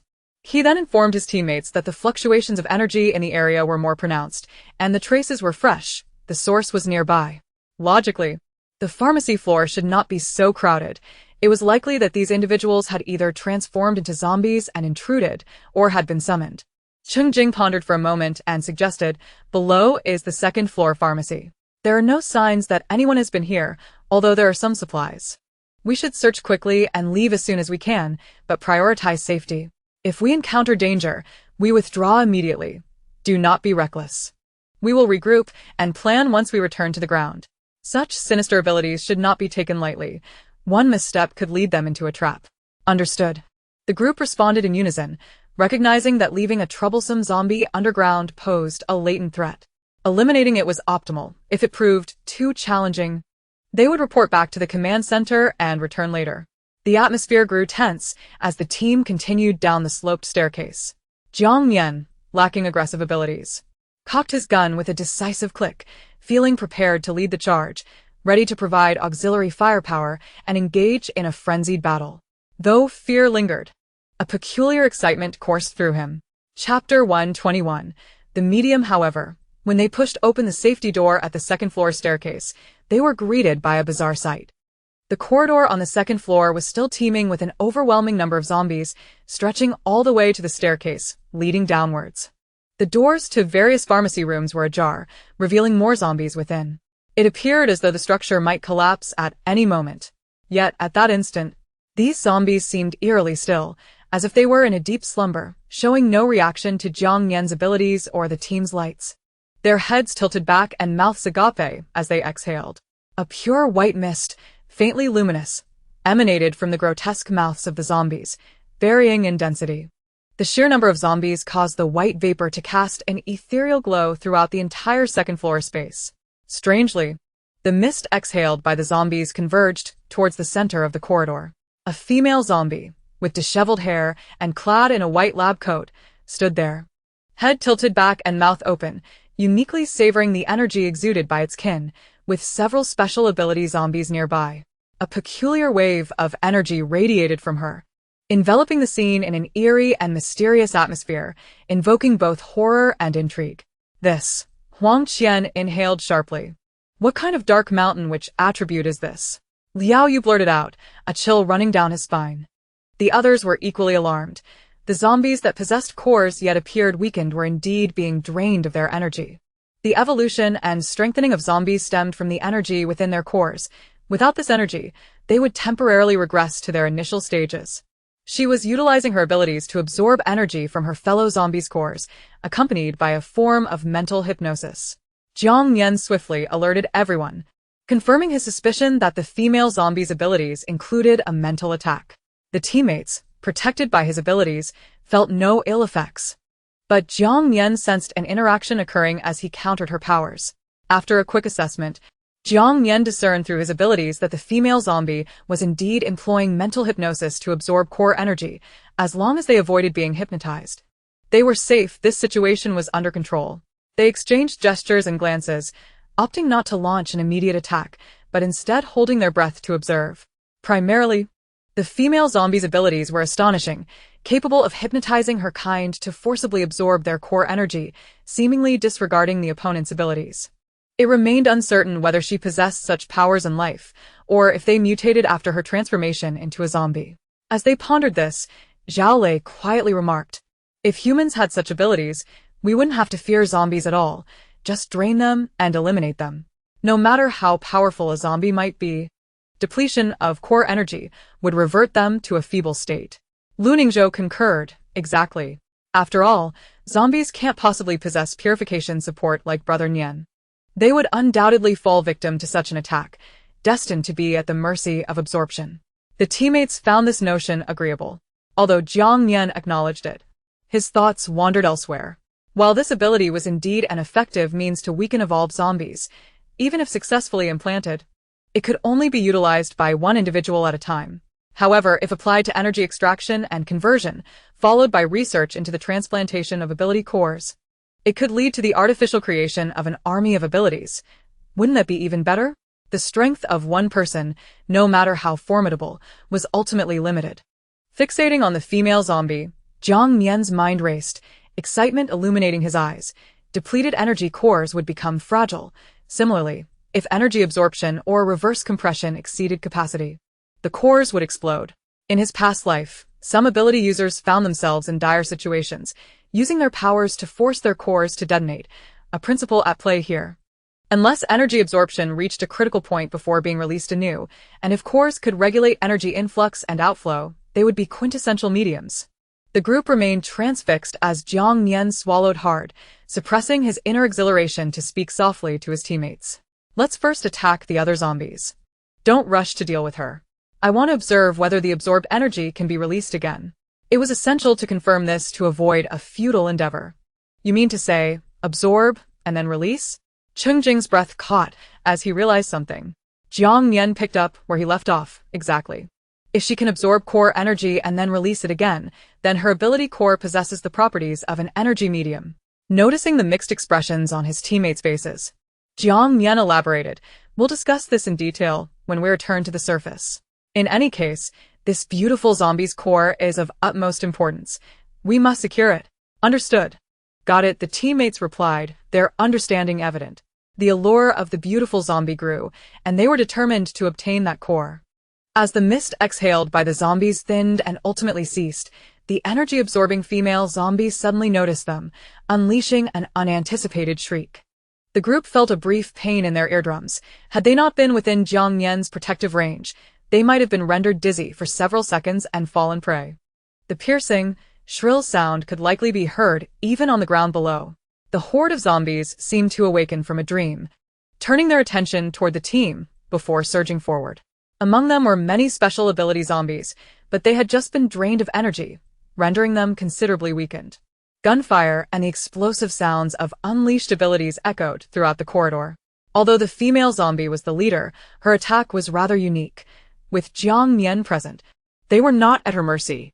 As the zombies fell, the female zombie continued to emit sharp, piercing shrieks, then extended her hands toward the two nearby special ability zombies. Releasing the ethereal energy, a white mist from his palm, it returned to the bodies of his kind. Wow. "This thing really can be returned," Liao Yu exclaimed. For while speculation is one thing, witnessing it firsthand is an entirely different kind of astonishment. The ability to manipulate the stable core energy with such finesse resembled the importation of martial arts in wuxia dramas, truly a revelation. Bang! With the sound of a gunshot, Jiang Nian, having observed enough, forcefully interrupted the spellcasting by shooting the female zombie in the head. He then excitedly declared, "All right, let us get to work." With that, he aimed his firearm at the horde of zombies, unleashing a barrage.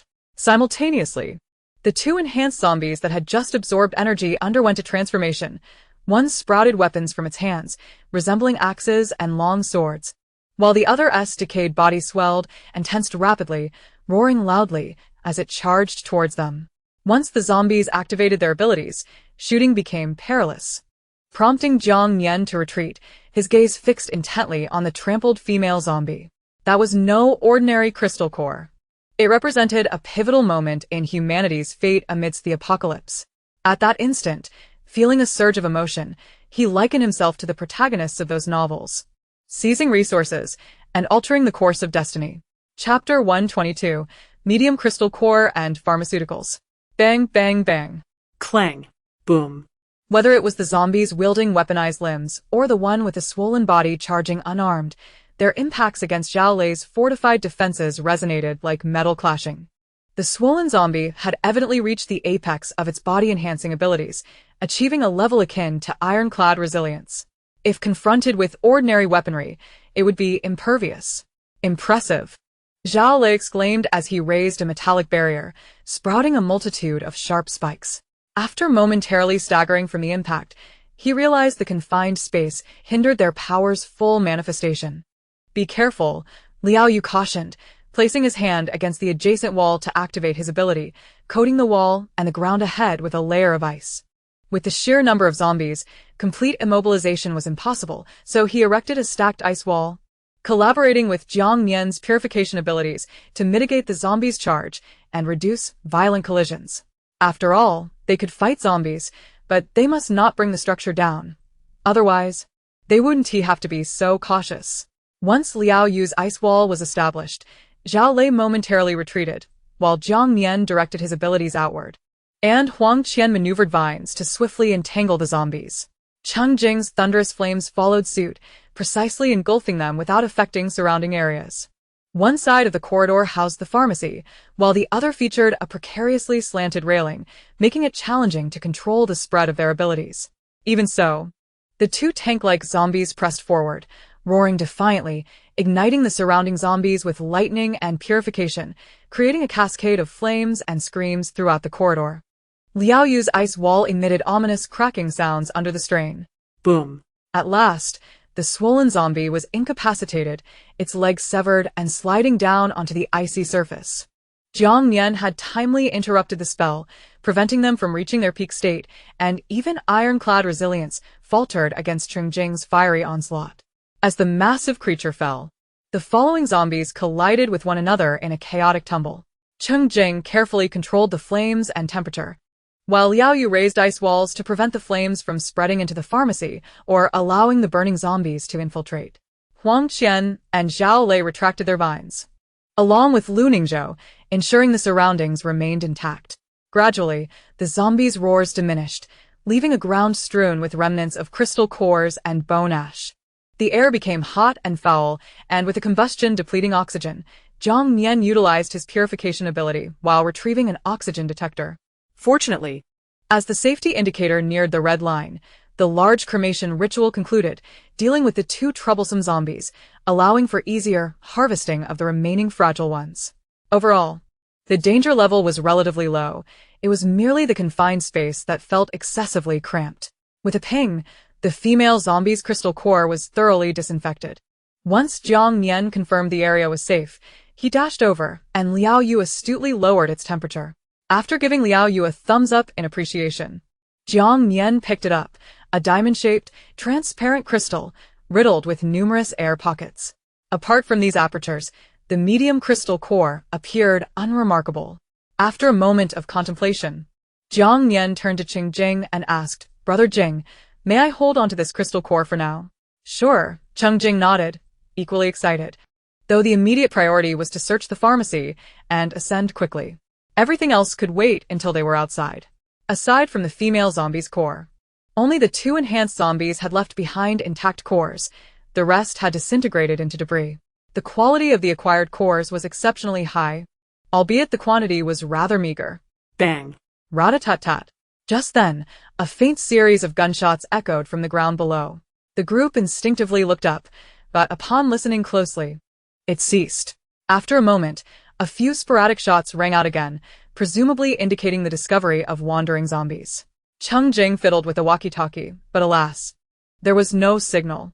Following that, intermittent gunfire continued to sound. "Let us pick up the pace," Zhao Lei declared, and without further ado, the group split into teams to search the pharmacy. There were 10 storage rooms on this level, with 5 for Western medicine and 5 for traditional Chinese medicine. including proprietary formulas. The good news was that the pharmacy had remained untouched since the earthquake. The bad news was that the interior appeared to be undergoing repairs, with the stock not as plentiful as in a typical hospital. Moreover, the zombies had wreaked havoc here, particularly in the herbal medicine store. After enduring extreme cold and being buried underground, apart from a few vacuum-sealed items, most had succumbed to rot and contamination. Upon entering the storage room, the air was thick with the combined stench of rotting zombies and medicinal herbs. In contrast, the Western medicines, often encased in packaging, fared significantly better. Despite the damage, being a storage facility, the hall was still commendable compared to other locations. Ultimately, the team managed to procure a total of 50 boxes of medications, predominantly Western medicines. Jiang Nian utilized his abilities to purify any potential zombie virus contamination. As for the soiled outer packaging of the medications, there was no time to address it, so they temporarily bundled them in burlap sacks and stored them in the ring space. In preparation for this outing, Jiang Nian and Cheng Jing had cleared nearly an entire ring space for storage. They had distributed some supplies among their shop and teammates' quarters, and with assistance from Yang Kai and Zhou Li, they had even secured a small underground warehouse in the inner district for storage. Familiar faces ensured high discretion and safety. With the ring space and vehicle capacity, they would be satisfied if they could fill them to the brim. After finishing their search of the second-floor storage rooms, Zhao Lei and Lu Ningzhou took a moment to inspect the stairway leading downwards, only to find it completely collapsed and blocked, rendering further descent impossible. Jiang Nian completely abandoned his curiosity about going down. "If you wish to take a look, we could use our abilities to try," Lu Ningzhou suggested, and Zhao Lei nodded in agreement. However, Jiang Nian firmly declined, "No need. Let us not waste our powers. The lower level is a cold storage. After all this time, it's likely useless. Moreover, it's possible that the collapse has fully connected to the basement morgue, and clearing it might cause more trouble. If it happens to be on the way, they might take a glance, but to make a special effort is unnecessary. Their planned objectives have been accomplished, and they even garnered unexpected rewards. There is no need to engage in futile risks." Cheng Jing nodded in agreement, gesturing to issue commands: "Fall back, a brief resupply, and then ascend." After glancing at the time, he realized that over 6 hours had elapsed since their entry into the hospital. While tension had masked their hunger, now that they were somewhat relaxed, their stomachs began to protest, especially considering the exhausting nature of their task. In such a setting, it was hardly appropriate to leisurely enjoy a meal. Everyone simply consumed some concentrated energy bars, compressed biscuits, and specially formulated drinks. Having swiftly replenished their energy, it was now 3 o'clock in the afternoon. The group commenced their ascent, planning to return to the surface around 5 o'clock, giving them approximately 2 hours. Chapter 123: The Obsession of Avenging a Loved One. During their descent, they had conducted a cursory examination of each floor, finding that, much like the second floor, each level contained 10 small storage rooms. The third and fourth floors housed surgical wards and similar supply rooms, with 2 of them designated for storing for fluids, medications, and syringes. The fifth floor was dedicated to laboratory supplies, while the sixth and seventh floors housed larger medical equipment, from beds and various monitoring devices to emergency power sources. And as small as alcohol, iodine, masks, and band-aids, the hospital had an array of items essential for daily operations. However, the disarray in which the items were categorized indicated they were undergoing reorganization. Nevertheless, the higher they ascended, the fewer zombies they encountered, and the items were generally well preserved. They only took what was commonly needed or what they could adapt for use: outdoor emergency power supplies, complete medical kits, and first aid supplies. Glucose solution, masque, bandage, disinfectant. And band-aids were collected in abundance. As for larger items, Cheng Jing planned to report the situation honestly to Zhou Li upon their return to the surface. They would search this location thoroughly before moving to the next, ensuring they obtained sufficient supplies without conflict with others from the base. Such items would be beneficial for the medical staff at their base's hospital. Should a larger group come to conduct a comprehensive sweep, there would be ample supplies to establish a small hospital. Of course, if the South City base did not come, they could still expect gains when Base S or other entities arrived, as it ultimately remained for humanity.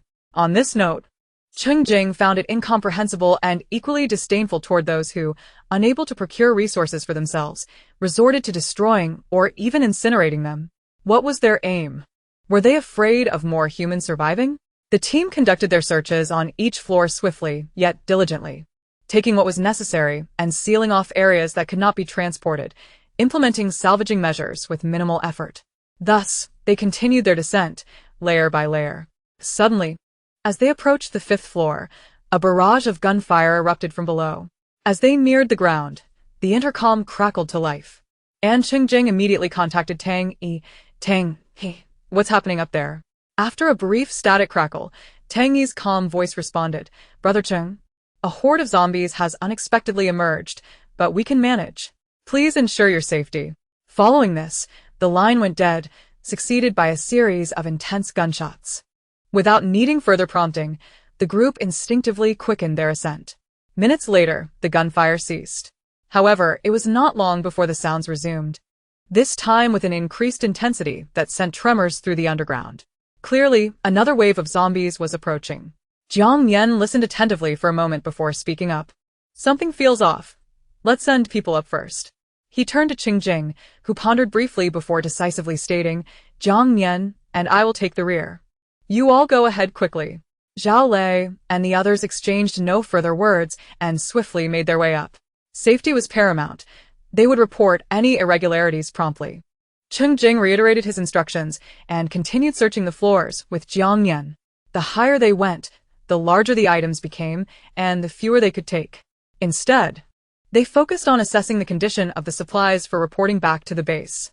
After completing their search of the 5th floor, Cheng Jing and Jiang Nian walked side by side, and Cheng Jing hesitantly inquired, Nian Nian, that crystal core we found, was it truly a medium? Although he had received some assistance from knowledge of his previous life, he felt their luck was almost too good to be true, casting doubt in his mind. According to Jiang Nian's understanding, this medium was indeed unique, even if experts later discovered alternative methods. Obtaining such a pivotal resource in less than a year after the apocalypse was an extraordinary stroke of fortune. Jiang Nian replied with unwavering certainty, yes. Extracting energy from the crystal core is the most challenging part. It can both extract and release energy, serving as a conversion medium. There's no mistake. It seemed that the vital discovery made by the S-Base's exploration and rescue team was this very medium. Cheng Jing felt a wave of relief wash over him. Jiang Nian nodded enthusiastically. Indeed, utilizing crystal core energy alongside those possessing evolved abilities will solidify S-Base's position as the strongest among all bases. And now it belongs to the South City base. Initially, they had merely intended to provide some directional research suggestions to the base, planning to devise a strategy once the experts in evolved abilities arrived. Now that they had acquired the medium, they simply needed to convey what they had witnessed along with their insights, allowing the experts to determine the best course of action. Given the current reserves of crystal cores at the South City base, they could easily establish a power station. With electricity, many tasks would become significantly easier. Even if the crystal cores were insufficient, bases could engage in substantial trade with one another. After all, other bases had been unable to harness the energy within their collected crystal cores.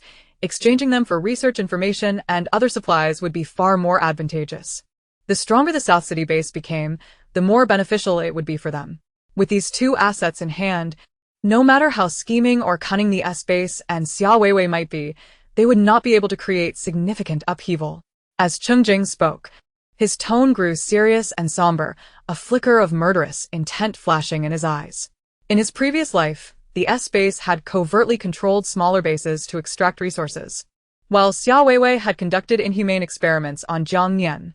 This time, he would ensure that he dealt with them before they could cause harm.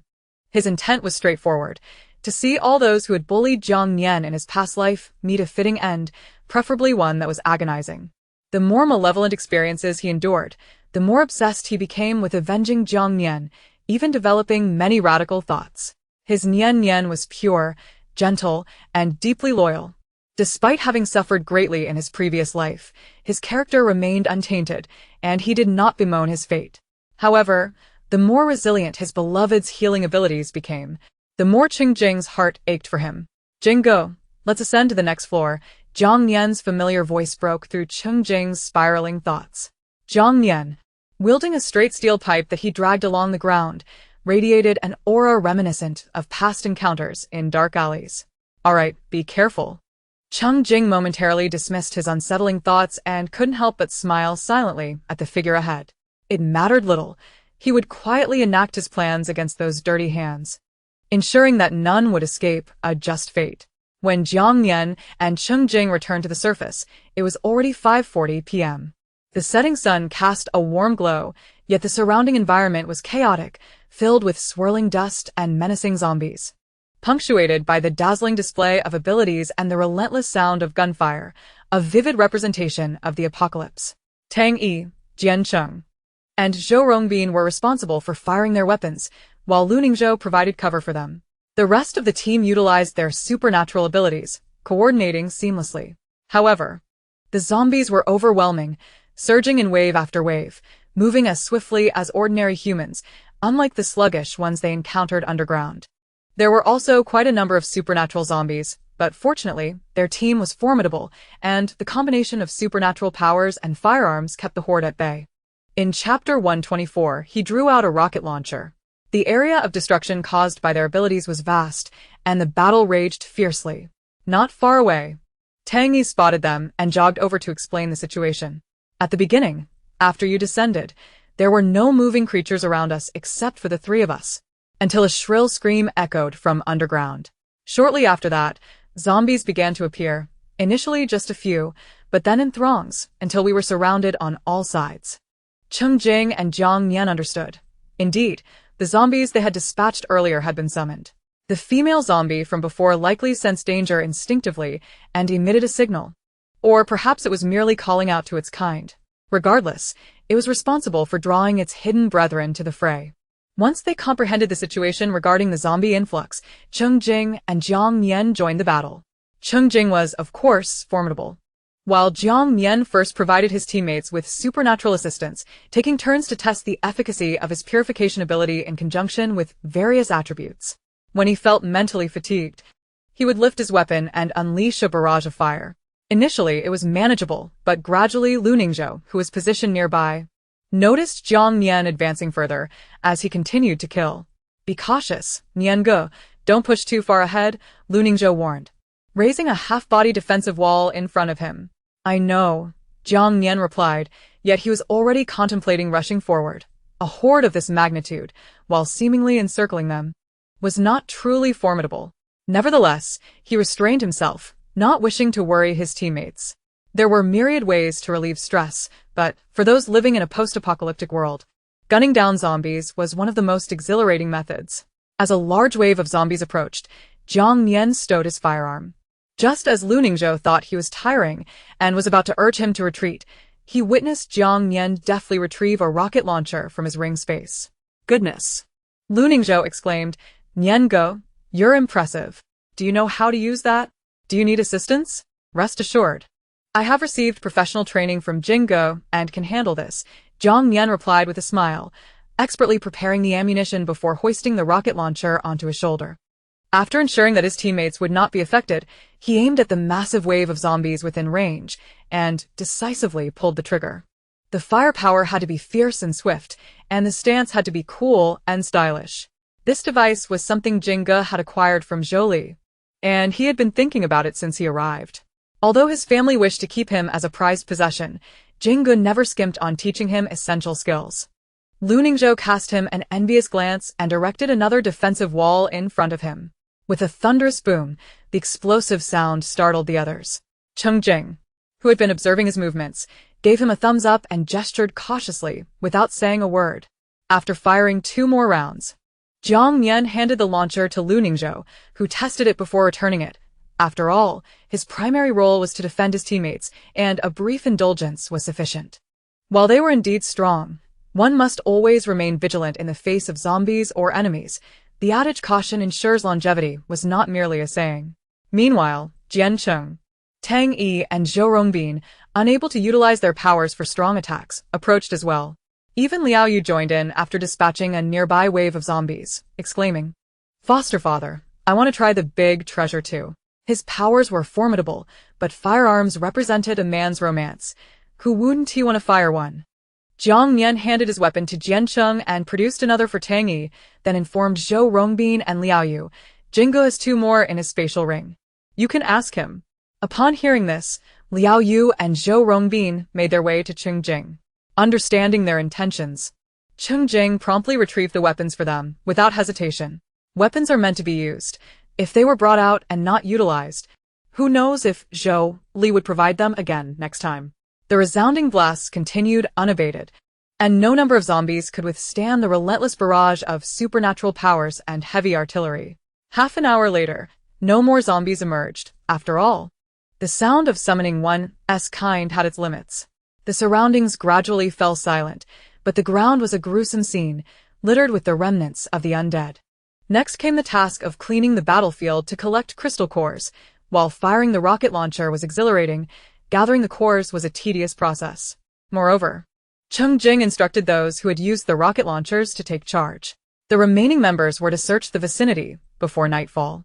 Although the cleanup was bothersome, Jiang Nian felt an immense sense of joy. The pressure within him had been released, and he was once again the cheerful young man he was. Teammates were good, but lovers were even better. He did not wish for his past or experiences to cast any negative shadows on those around him. Bending down to collect crystal cores, he muttered to himself, 10 points, 10 points. This one is worth 30 points. Closer to buying a house. After searching the vicinity in groups, they found nothing unusual. Given the number of zombies earlier, it appeared that the hospital's undead had been mostly eradicated. As they prepared to regroup, Cheng Jing called Zhou Li to report on the situation at the West River City People's Hospital branch. Zhou Li stated that he would dispatch a rescue and exploration team to conduct a comprehensive search and clearance operation in West River City via aerial insertion. Cheng Jing was only responsible for reporting the situation and did not need to lead his team in this extensive search operation. They could continue with their plans and gather what they needed in advance. Since the exploration team included spatial ability users and mutated item spaces, there would be little left after their sweep. Knowing the base's movements, they took advantage of the fading light to advance along the way. The distance from the hospital to the commercial district was merely a few kilometers. They still had time.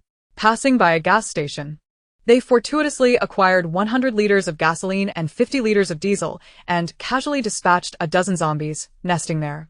The teammates collected the fuel while Jiang Nian took charge of exterminating the zombies, this time using a specially modified composite crossbow provided by Jingo.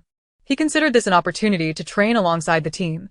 Whenever conditions allowed, he aimed to strengthen his use of supernatural abilities while also familiarizing himself with various weapons. After collecting the fuel and dealing with the zombies, they entered the convenience store at the gas station. Finding some well-packaged but nearing expiration food and 2 large boxes of tissue paper, Jiang Nian meticulously wiped clean the supplies he found and stored them in a spatial ring. The team had sufficient food, and such nearing expiration items could be sold back at the shop. The team remained relatively calm about the supplies they found, but he was exceptionally thrilled. Even the smallest discoveries could yield a profound sense of accomplishment. I told you. Your Nian Nian must have been a hamster in his past life, Huang Qian whispered to Cheng Jing. Cheng Jing smiled gently, watching the person grinning broadly at the pile of unimpressive items, but his heart ached.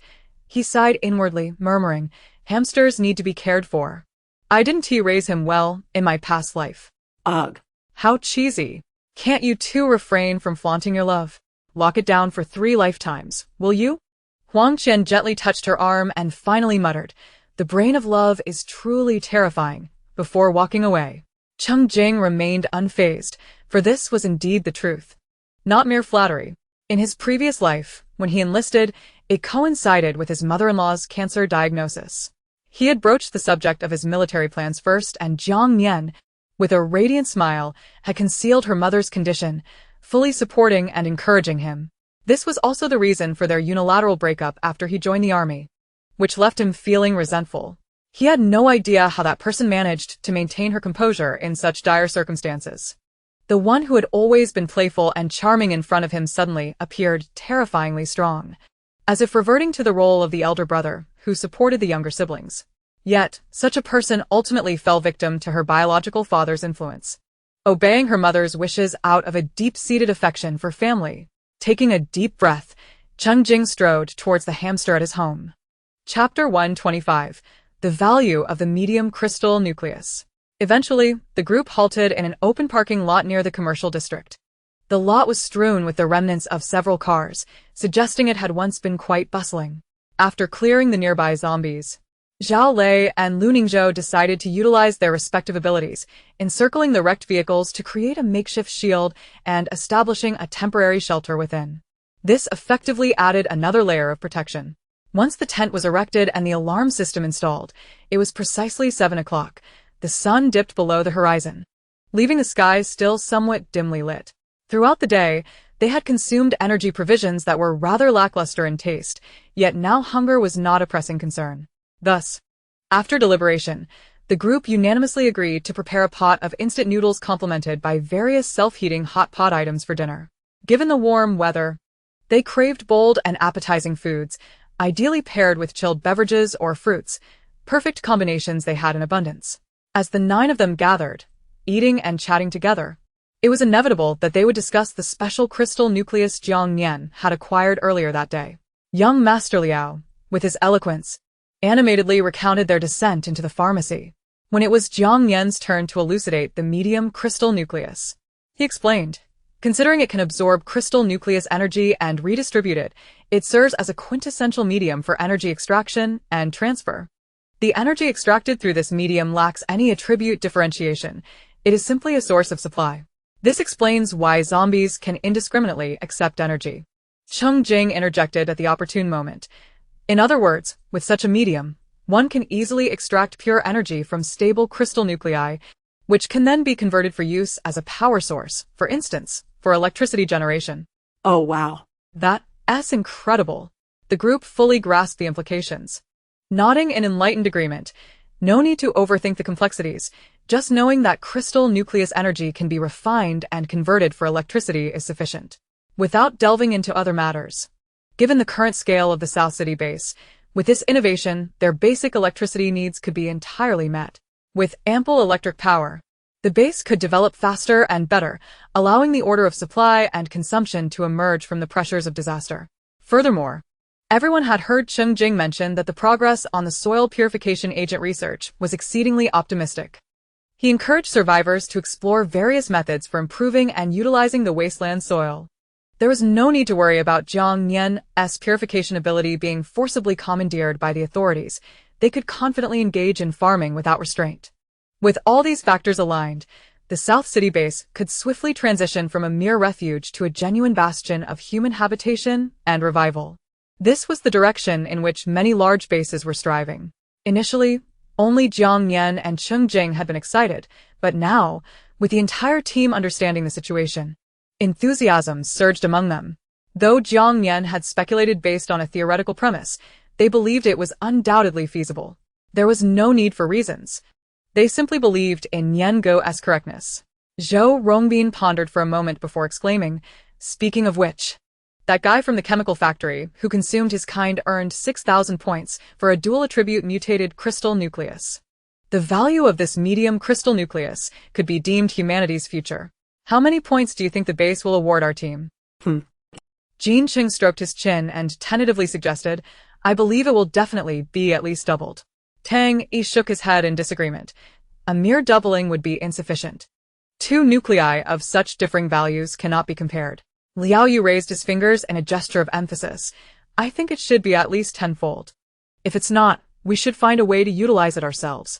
Since the base had explicitly stated its trading policies for different grades of crystal nuclei, they ought not to appeal to sentimentality. The value of the medium crystal nucleus was something the base's experts undoubtedly understood better than anyone. Zhao Lei smiled silently, clearly in agreement with young Master Liao's assessment.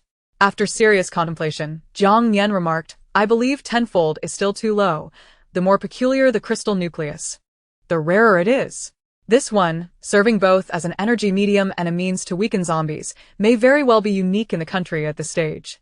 Compared to the last mutated nucleus, 10-fold would only amount to 60,000 points.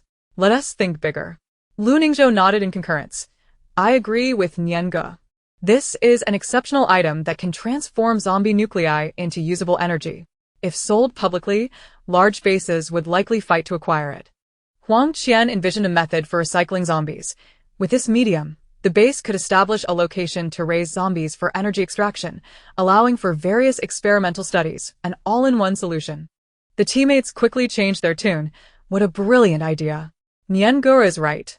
Sister Qian's method is excellent. This is certainly worth exploring. Once their discussions reached a satisfying conclusion, Cheng Jing smiled and said, "Rest assured, the last dual-attribute mutated crystal nucleus was a reassuring signal for us. The South City base will not be stingy. If they offer too little, I will personally approach Minister Wang to discuss it." Pausing momentarily, he turned to Huang Qian and added, "The method you mentioned, Qian, I will also present to the higher-ups. Its execution will be determined by the base, considering it requires a significant number of zombies for cultivation. Through the events surrounding Xiaoya and the previous mutated crystal nucleus, he had come to trust the South City base and the authorities, alleviating any concerns. The method Huang Qian proposed was one he and Jiang Nian had also contemplated. Theoretically, it was entirely feasible, capturing zombies and concentrating them in one location, installing an energy conversion device there, and periodically transporting the medium to facilitate indiscriminate extraction throughout the space. This would ensure safety without close proximity, as the zombies' energy was insufficient for aggressive attacks, allowing them to observe what changes might occur in such a cycle. The extracted energy could be compressed and stored in containers or directly converted into electricity at a nearby facility. He would draft a proposal to personally submit to Minister Wang. As the discussion concluded, they all instinctively aligned their thoughts, with Jiang Nian grinning broadly, revealing his pearly white teeth. "Let us brainstorm some ideas, and leave the rest to Jinga to handle, hee." The others nodded in agreement.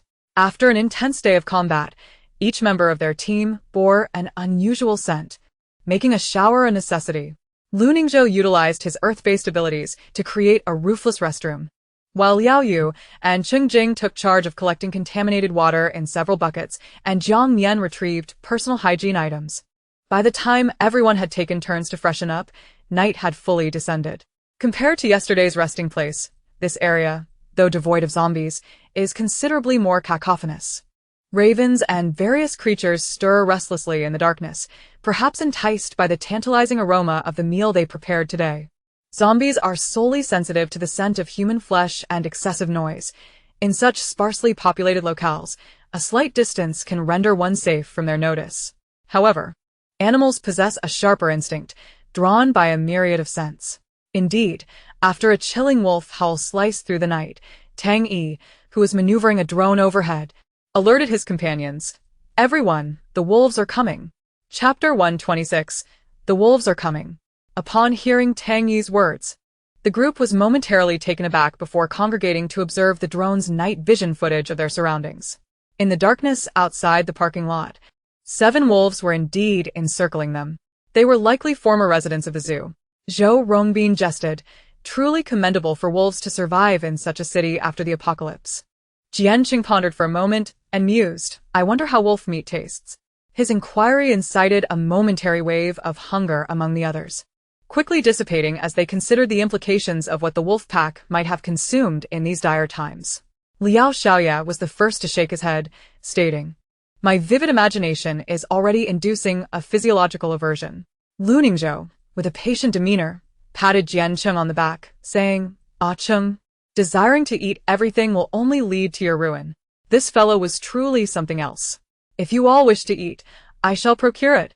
The proactive Jiang Nian deftly affixed a silencer to his gun, donned night vision goggles, and ventured out with his weapon. Year. The moment he realized, Cheng Jing hurriedly followed suit, with the others gradually departing from their concealment to join them. Jiancheng was the last to emerge. Fear stemmed from insufficient combat prowess, and the most effective means to avert unforeseen calamities is to swiftly eradicate crises while in control. Thus, when Jiancheng stepped outside, the 7 wolves lay lifeless. Having been dispatched with precision, Jiang Nian had taken down 3, while Zhou Rongbin and Lu Ningzhou had accounted for the remaining 4, engaged in a discussion about their shooting skills. Cheng Jing illuminated the wolf carcasses with his headlamp, casually remarking, "Anyone who wishes to try wolf meat, step forward. I'll roast it for you." Jiang Nian added, "I've tested them with my abilities. They bear no traces of the zombie virus and are fit for consumption. The teammates all turned their eyes toward Jian, their expressions and gestures urging him on. Come on, little brother. With trepidation, Jian approached. The deceased wolves were gaunt, each body marred with scars from skirmishes or other causes, their gray fur sparse, and faintly visible parasites wriggled upon their skin. After a moment of scrutiny, Jian shivered and candidly shook his head. I was merely speculating. These do not appear to be edible, although Brother Nian asserted they bore no zombie virus. They exuded a distinctly zombified odor. Even if they were uninfected, they had certainly been in close proximity to zombies. Jiang Nian interjected. While they may not be suitable for us, for many, they represent a rare source of meat. Indeed, few could boast of living comfortably in such a dire world. Liao Yu, with a profound sense of understanding, reflected on his own adherence to laws and respect for the elderly, which had afforded him the protection of his two older brothers, allowing him to enjoy better provisions. In the face of such calamity, the majority of humanity struggled for survival. Recently, Central Satellite broadcasts had reported multiple instances of humans resorting to cannibalism, with victims predominantly comprising women and children, vulnerable groups. Although some investigations indicated that these acts were not solely driven by hunger but rather by warped psychopathy, the situation would only worsen. Such perversion would eventually become normalized. There would always be those who found themselves isolated or unable to access proper shelters, unable to find food, and thus becoming prey themselves. Human society was on the brink of descending into a brutal survival of the fittest paradigm. Consequently, while rescue teams from various bases actively sought survivors, central broadcasts urged the general populace, seek refuge in officially sanctioned bases whenever possible, harbor no ill intent, but remain vigilant against others. None desired wolf meat. Jiang Nian produced a dagger and excised a piece of fur-covered tissue from each wolf, enlisting Zhao Lei's assistance to extract the heart from one. Afterward, he sealed the samples in specimen bags, layering them multiple times before placing them into his ring space, intending to present them for research at the laboratory. In his previous life, he had only heard that animals did not consume zombies. Now, witnessing the surrounding environment, he was less certain. The impact of the altered ecosystem could not exclude animals. It was merely that their exposure had been limited thus far. As food became scarce, would animals truly refrain from attacking zombies under the duress of extreme hunger? Particularly those that consumed carrion. Zombies are, after all, a form of decaying flesh. Furthermore, even if they did not consume them, they might inadvertently bite. The fact that animals had not been infected or mutated might suggest they harbored some form of immunity. Perhaps they could consume zombie flesh without adverse effects. Alternatively, similar to many viruses, the zombie virus might only transmit to humans and not other animals. In this post-apocalyptic world, the changes wrought by pollution continued to unfold, and the butterfly effect could not be overlooked. The accuracy of information was not absolute. After Jiang Nian collected the samples, he had Cheng Jing perform a purification ritual for them. Lu Ningzhou created a pit, while Huang Qian gathered the wolf carcasses and deposited them into the hole. Cheng Jing controlled the temperature of the flames to incinerate them swiftly to ash. Once finished, Lu Ningzhou used his abilities to bury the ashes deep, ensuring the scent of charred remains did not escape and attract other creatures. It seemed that animals adhered to their own unspoken rules. Following the earlier wolf howl, the surroundings had grown considerably quieter. An occasional mournful bird call barely affected them.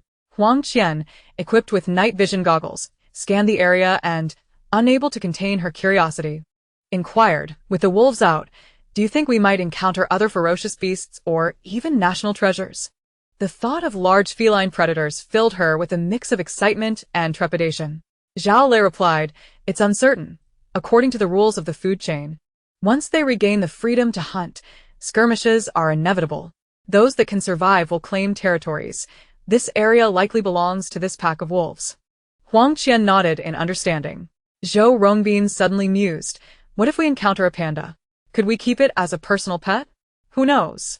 You might be able to eat it in an emergency, but keeping it as a private possession is a different matter altogether. Temporary care during these extraordinary times is one thing, but permanently? That notion could land you in serious trouble. Laughter ensued as they bantered, and after checking their surroundings, they returned to their concealment.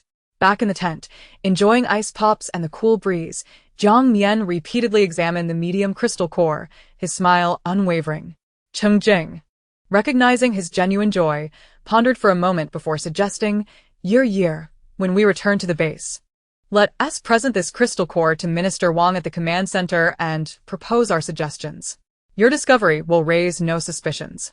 After all, he had played the most significant role. Why not take the opportunity to showcase their contributions without arousing doubt? Chapter 127. The backbone of the team. Jiang Nian pondered for a moment, then nodded under his encouraging gaze. All right, let's go together. Moreover, Jingge, just recently my abilities range has expanded to 370 meters. And I am on the verge of breaking through 400 meters. With a little more effort, 500 meters will soon be within reach. Apart from the rapid advancements achieved under the pressure of crises, he credited his progress to the assistance and coordination with his teammates. By accommodating the various attributes of his comrades' abilities, he found that familiarization allowed for a more accelerated enhancement of his purification range. Now, in collaboration with the team, he had also discovered his own role, capable of charging into battle while simultaneously providing support to his allies. With this thought, Jiang Nian tucked away the crystal core, touched his ear, and shyly inquired of Cheng Jing, Jingge, do you think that besides my abilities, have I made any other improvements since joining everyone? He wanted to hear the honest truth, aware of how formidable his teammates were, and he did not wish to be a burden. Certainly, Cheng Jing affirmed, observing Jiang Nian's sparkling eyes filled with a mix of apprehension and hope. With a smirk that danced on the edge of humor, he continued, whether in terms of abilities or other aspects, Nian's progress has indeed been swift. Undoubtedly, your innate talent for combat surpasses that of the average person. Once you engage in a fight, you become rather fervent. Fortunately, you are part of a team, for if left to your own devices, who knows what chaos you might unleash. Jiang Nian felt his cheeks flush. Are you praising me or mocking me? I'm being serious. I am being serious too. Cheng Jing replied, his teasing demeanor fading as he regarded him earnestly. Even without the filter of being my boyfriend, your capabilities are evident to all. Nian, you are our cornerstone. Whenever a situation arises, I feel unsteady if I don't consult you. This is the truth. This sentiment was shared by others as well. From the apocalypse to the present, a certain mindset had formed. Whenever significant decisions needed to be discussed, it felt insufficient if Jiang Nian was not involved. Yes, I understand, Jiang Nian said, patting his flushed face, his heart soaring with delight at the weight of this affirmation. The feeling of being the cornerstone, of being a big brother, returned. With the validation from his boyfriend and captain, Jiang Nian, brimming with excitement and devoid of sleepiness, immediately pulled out the map of the commercial district they were to explore the next day. If they were in the dormitory, the method to alleviate his mental exuberance would have been different. The outer commercial district of Shihe City is a comprehensive market for retail and wholesale, according to the map. The total construction area is approximately 15,000 square meters, featuring greenhouses, shops, and a comprehensive building. The greenhouse serves as the wholesale area for fresh produce and agricultural products, encompassing about 5,000 square meters, including a ground-level parking lot. The shop area exceeds 6,000 square meters, covering essentials for living. In comparison, the comprehensive building occupies a slightly smaller footprint, featuring a basement parking lot and 5 floors above ground. The first to third floors are dedicated to shopping. The fourth floor hosts entertainment and leisure facilities such as bars, gyms, cinemas, and arcades, while the fifth floor is for business purposes, housing relevant offices and the management of the commercial district.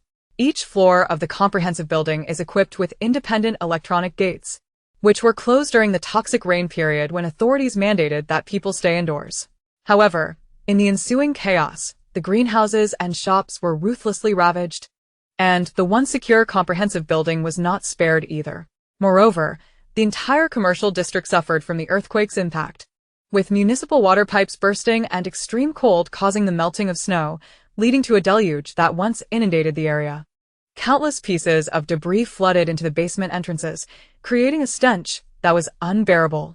There were also instances of fires breaking out in the lined electric vehicle storefronts, with several shops, including the comprehensive building, charred and dilapidated, leaving a disturbing sight.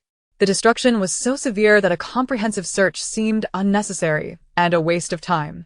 Cheng Jing remarked, delegating Tang Yi to utilize a drone for surveying the entire commercial district, coordinating with the map for selective exploration. From Jiang Nian's knowledge in his previous life, the commercial district was merely a place mentioned by Xia Weiwei where some commonly used supplies could be found. Thus, a less thorough search was acceptable. Tang Yi was responsible for controlling the drone, while Zhou Rongbin handled the map, marking it as instructed. They had little hope for the greenhouse area, focusing instead on the shop district and the comprehensive building. However, after more than 3 hours, their findings yielded only ordinary zombie crystal cores. While they did discover a few relatively intact small warehouses and cold storage rooms, the contents were unfit for use. Spoiled fish, rotten shrimp, tainted meat, decaying vegetables, and the fetid stench of zombies. The noxious amalgamation of these 3 revolting odors could only be described as a biochemical weapon, overwhelming the senses. Not to mention the gruesome sight of maggot-ridden corpses that littered the ground and walls. Consequently, after several rounds of searching, everyone was left pale-faced. Upon exiting another contaminated zone, Huang Qian removed her mask to retch beside her, returning after rinsing her mouth with water, while complaining, "I must say, it truly lives up to its reputation as a market's expired warehouse. Even the zombies would bow down." Cheng Jing took a few deep breaths and asked Zhou Rongbin, who held the map, how many marked areas are left to search. Zhou Rongbin pointed to the map, showing him, "There is one last area. The dry goods section near the back door of the comprehensive building. Let us hope the situation there is somewhat better." Jiang Nian took a sip of water, suppressing the discomfort rising in his throat. There must be something valuable. They just hadn't found it yet. Cheng Jing nodded. "After we search the dry goods section, we'll head straight into the comprehensive building. It seems we might finish early today." After saying this, he turned to Jiang Nian, gently patting him on the shoulder. "Sucking on a mint or dried tangerine peel will make you feel better." "Oh right, I have candy." Jiang Nian removed his half-finger gloves, borrowed a handful of ice cubes from Liao Yu to wash his hands, and pulled out a large bag of mint candy. He quickly popped one in his mouth to alleviate his nausea, then distributed a generous handful to everyone. The only one who didn't reach out was Cheng Jing, who shamelessly requested, "I don't want any, just feed me Nian Nian." They were first lovers and only teammates second. Surely, he deserved some special treatment. Amidst the laughter of their companions, Jiang Nian could only retract the candy and peel one to feed him. Huang Qian cast a glance, everyone estating, "But you two are the most ostentatious." Nearby, Zhao Lei and Liao Yu nodded in agreement, acknowledging their own romantic endeavors yet still being playfully fed. The 3 members of the single group had grown accustomed to this, quietly observing the lovebirds as they exchanged banter. Qianjie, Jiang Nian's face flushed crimson. Everyone was already on edge from the foul stench, so light-hearted jokes were welcome. But he always found it difficult to match Huang Qian's banter and could never hold his ground. Cheng Jing maintained a serious expression, skillfully engaging with her in banter. "If we don't flaunt it to you, you wouldn't know how hard it is to handle. If it weren't for the proximity, you'd be single until the end of the apocalypse with your romantic prowess." Huang Qian. Others. Chapter 128. A kind-hearted person's comment. A perfect group attack with explosive damage. Once this remark was made, both the couples and singles fell into silence, for the elder brother's words were indeed factual and reasonable. Knowing each other well, the impact was substantial. "I concede," Huang Qian admitted defeat, continuing to suck on her candy as they resumed their exploration. The others, unable to find a rebuttal, fell into a brief contemplation. As they continued walking, Huang Qian suddenly turned her head to Cheng Jing, her tone earnest. "Big brother, sell me the lessons, I'm signing up. It's not embarrassing to join just to become stronger. We're signing up too." The others, understanding the cue, echoed in unison. The Cheng they once knew was not like this. Ever since he reconciled with Jiang Nian, his tongue had become sharper. A transformation that could either be attributed to a hidden talent or the evolution of love. Jiang Nian couldn't help but chuckle. "I said, don't go too far." However, one dared to propose, and another dared to respond. Cheng Jing, smiling, extended his hand. "All right, each of you send me 5,000 points." Coughing, Jiang Nian nearly choked on the mint candy in his mouth, realizing that his brother was indeed bold in his pricing. "You're too ruthless, brother. Just a bit of a fracture among us, huh?" 5,000 points must include a romantic partner, right? What initially seemed like a ludicrous joke took a turn for the serious when Jian Cheng replied earnestly, "All right, brother Cheng. I'll pay the points once I get my salary this month." The smiles of his teammates faltered momentarily. Cheng Jing looked at him with a complex expression. "I never realized you were so easily deceived, a Cheng." This boy, he felt a pang of sympathy. Zhao Lei, skeptical, chimed in, "You're acting strangely.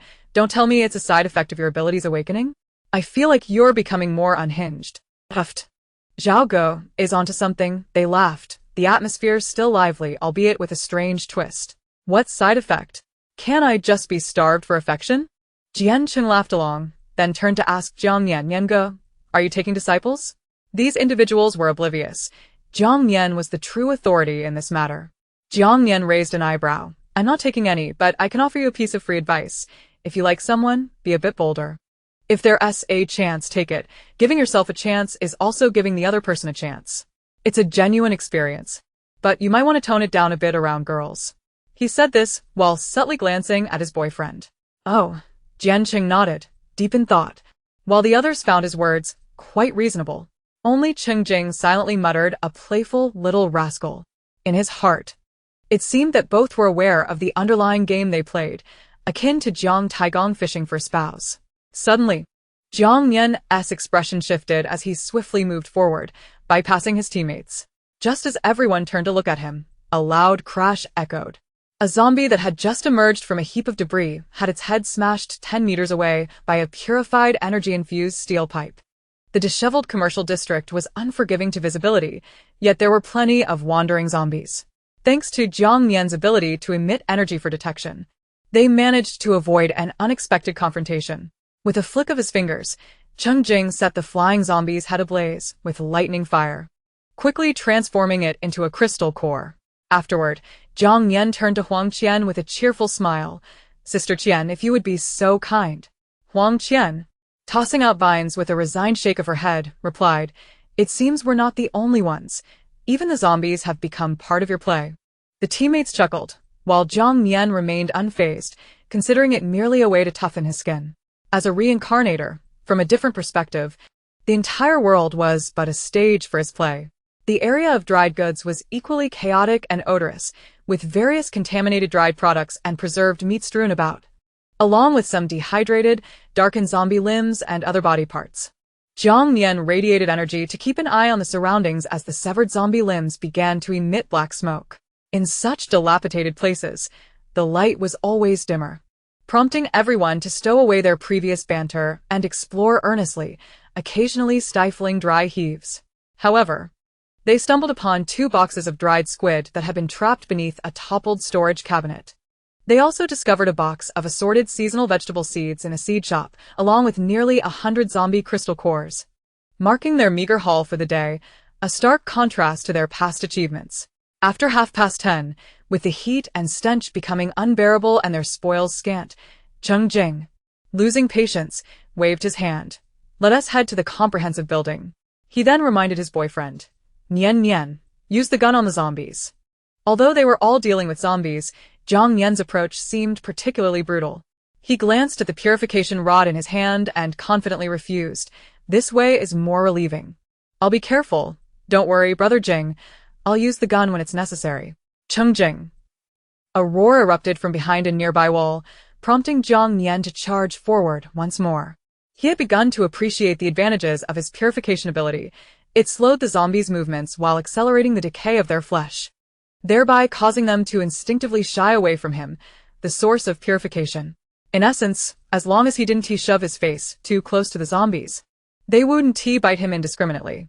This outing had yielded unexpectedly delightful results. After clearing the area, the group finally entered the comprehensive building. The first to third floors housed a shopping center, where the first floor featured showrooms for brand appliances and home goods. The second floor was a supermarket for food and daily necessities, and the third floor showcased clothing, knitwear, and fine accessories. After enduring waterlogging, fire, and chaos, the brand items on the first floor had all turned into filthy, broken remnants. The ground was marred with dried mud stains and blood, remnants of fierce battles. Most of the waterlogged appliances were unusable, and large furniture pieces were no longer essential. Hence, they swiftly dispatched about 10 zombies and proceeded directly to the second floor, the supermarket, which was their most promising source for supplies.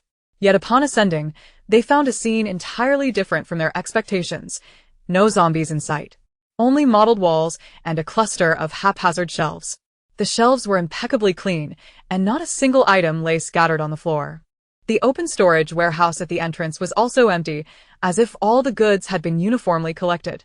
This was clearly abnormal, and the teammates exchanged puzzled glances. After carefully probing the area with his ability, Jiang Nian informed them. There's a faint wave of energy here, similar to the energy fluctuations contained in my and Brother Jing's spatial rings. It seems a space ability user has already cleared this place out. Damn. Zhou Rongbin lamented, slapping his thigh. Liao Yu gazed at the empty shelves, exclaiming, "That's impressive. They could take everything from this supermarket and just lounge around until the apocalypse ends without a care." Moreover, it was so neatly organized. Likely the work of an early awakened ability user who took advantage of the chaos. Indeed, Jiang Nian sighed softly. Admitting that it was disingenuous to say he didn't envy them, his hoarding instincts were stirring. Of course, feeling disappointment and envy was futile, so they could only continue upwards to see if they could salvage anything else. Spatial abilities have size limitations, especially in the early stages before advancement, so they were betting that the other person's space was already filled with the supermarket's goods. Just as they were about to turn to ascend, Cheng Jing, who had approached a cash register against the wall, suddenly waved them over. "Come take a look, there's something written here." Curiosity piqued. The crowd approached and discovered a message scrawled in green paint on the wall adjacent to the cash register. "There are items left in the cleaning room next to the supermarket restroom for those fated to find them. May more people survive." Left by a kind-hearted individual on March 25, 2037. Chapter 129. The Conscientious Hoarder. It was left by the superhuman who had taken over the supermarket. What a good soul. Lu Ningzhou gave a thumbs up. Liao Yu interjected, "Hey, we did something similar, didn't we? When we left Qingyan City. We also left plenty of items in our respective safe houses for those fortunate enough to move in. In circumstances where one's abilities permitted, many engaged in such benevolence." March 25, 2037. Jian Cheng pointed at the date in confusion. So, he arrived only after the extreme cold? Zhou Rongbin surveyed the surroundings and shook his head. The thoroughness of the search and the lack of chaos do not suggest it was after the extreme cold. Could it be a prank? Whether it's a prank or not, we shall find out. "Let us go, fellow seekers," Zhao Lei remarked, moving toward the supermarket restroom following the directional sign. Cheng Jing commented as they walked, "If it's not a prank, it likely means he had collected these items beforehand, then returned after the extreme cold to leave supplies for any survivors who might arrive here." Jiang Nian nodded in agreement. "Yes, I think so too." The cleaning room, designated for toilet cleaning supplies, was adjacent to the supermarket restroom, separated by a narrow corridor. There were no zombies within the supermarket, though several were lurking in the corridor. The walls on either side were sturdy enough. Cheng Jing unleashed a lightning fire, incinerating the approaching zombies. They were all ordinary zombies, and with Jiang Nian's purification enhancement, their efforts were doubled. At that moment, the cleaning room was barricaded with layers of disordered wooden and steel boards, various cleaning tools stacked outside. Although many barriers had been damaged, leaving scratch marks from zombie claws everywhere, the door remained intact. After dealing with the zombies in the restroom, the group stepped back, and Zhao Lei executed a precise door breach, ripping the door and frame away. Despite the bright sunshine outside, the corner where they stood was dimly lit. Jiang Nian produced a popular flashlight and shone it into the entrance. As the dust from the broken door settled, a wall of instant noodle boxes blocking the entrance came into view, adorned with a sheet of A4 paper.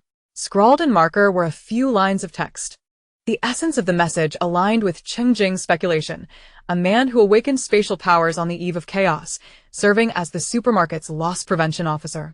After his abilities activated, he collected all the items from this level.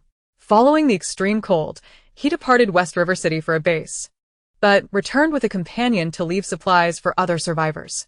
Furthermore, the author of the note cautioned them not to venture upstairs, as he had rescraped this building while leaving these items.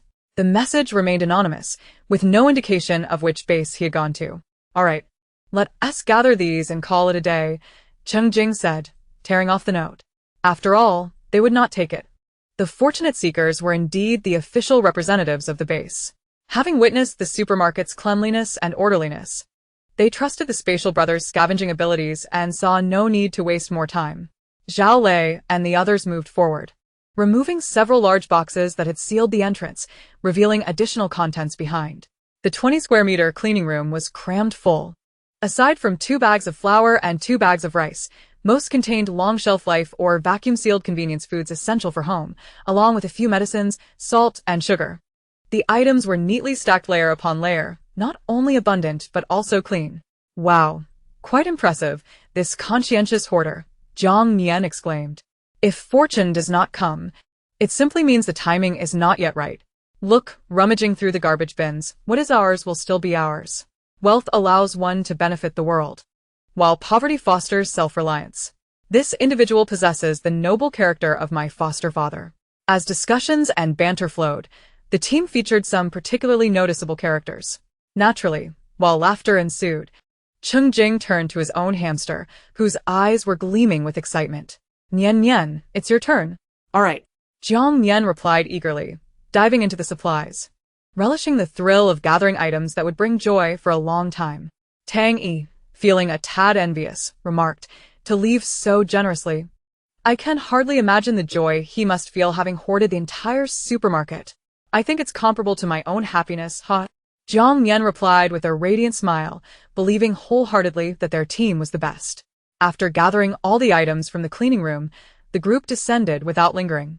Downstairs. A few stray zombies emerged. Today, they did not encounter any superhuman zombies. Cheng Jing speculated it might be connected to the superhuman who had left the supplies. The opposing team must also be formidable and united, much like their own. After noon, the air grew hot, the sun scorching the entire commercial area, creating a stench that made breathing difficult. With no appetite, they relied solely on energy supplies to maintain their hunger and strength. The peppermint candies had been consumed, so Jiang Nian replaced them with other flavors. Zhou Rongbin selected the strongest durian flavor, which his teammates found difficult to assess, instinctively keeping their distance. Only after leaving the commercial area and returning to the roadside parking did everyone breathe a sigh of relief. They set up a ridge tent to rest temporarily, gathering around a folding table to enjoy cold drinks and snacks.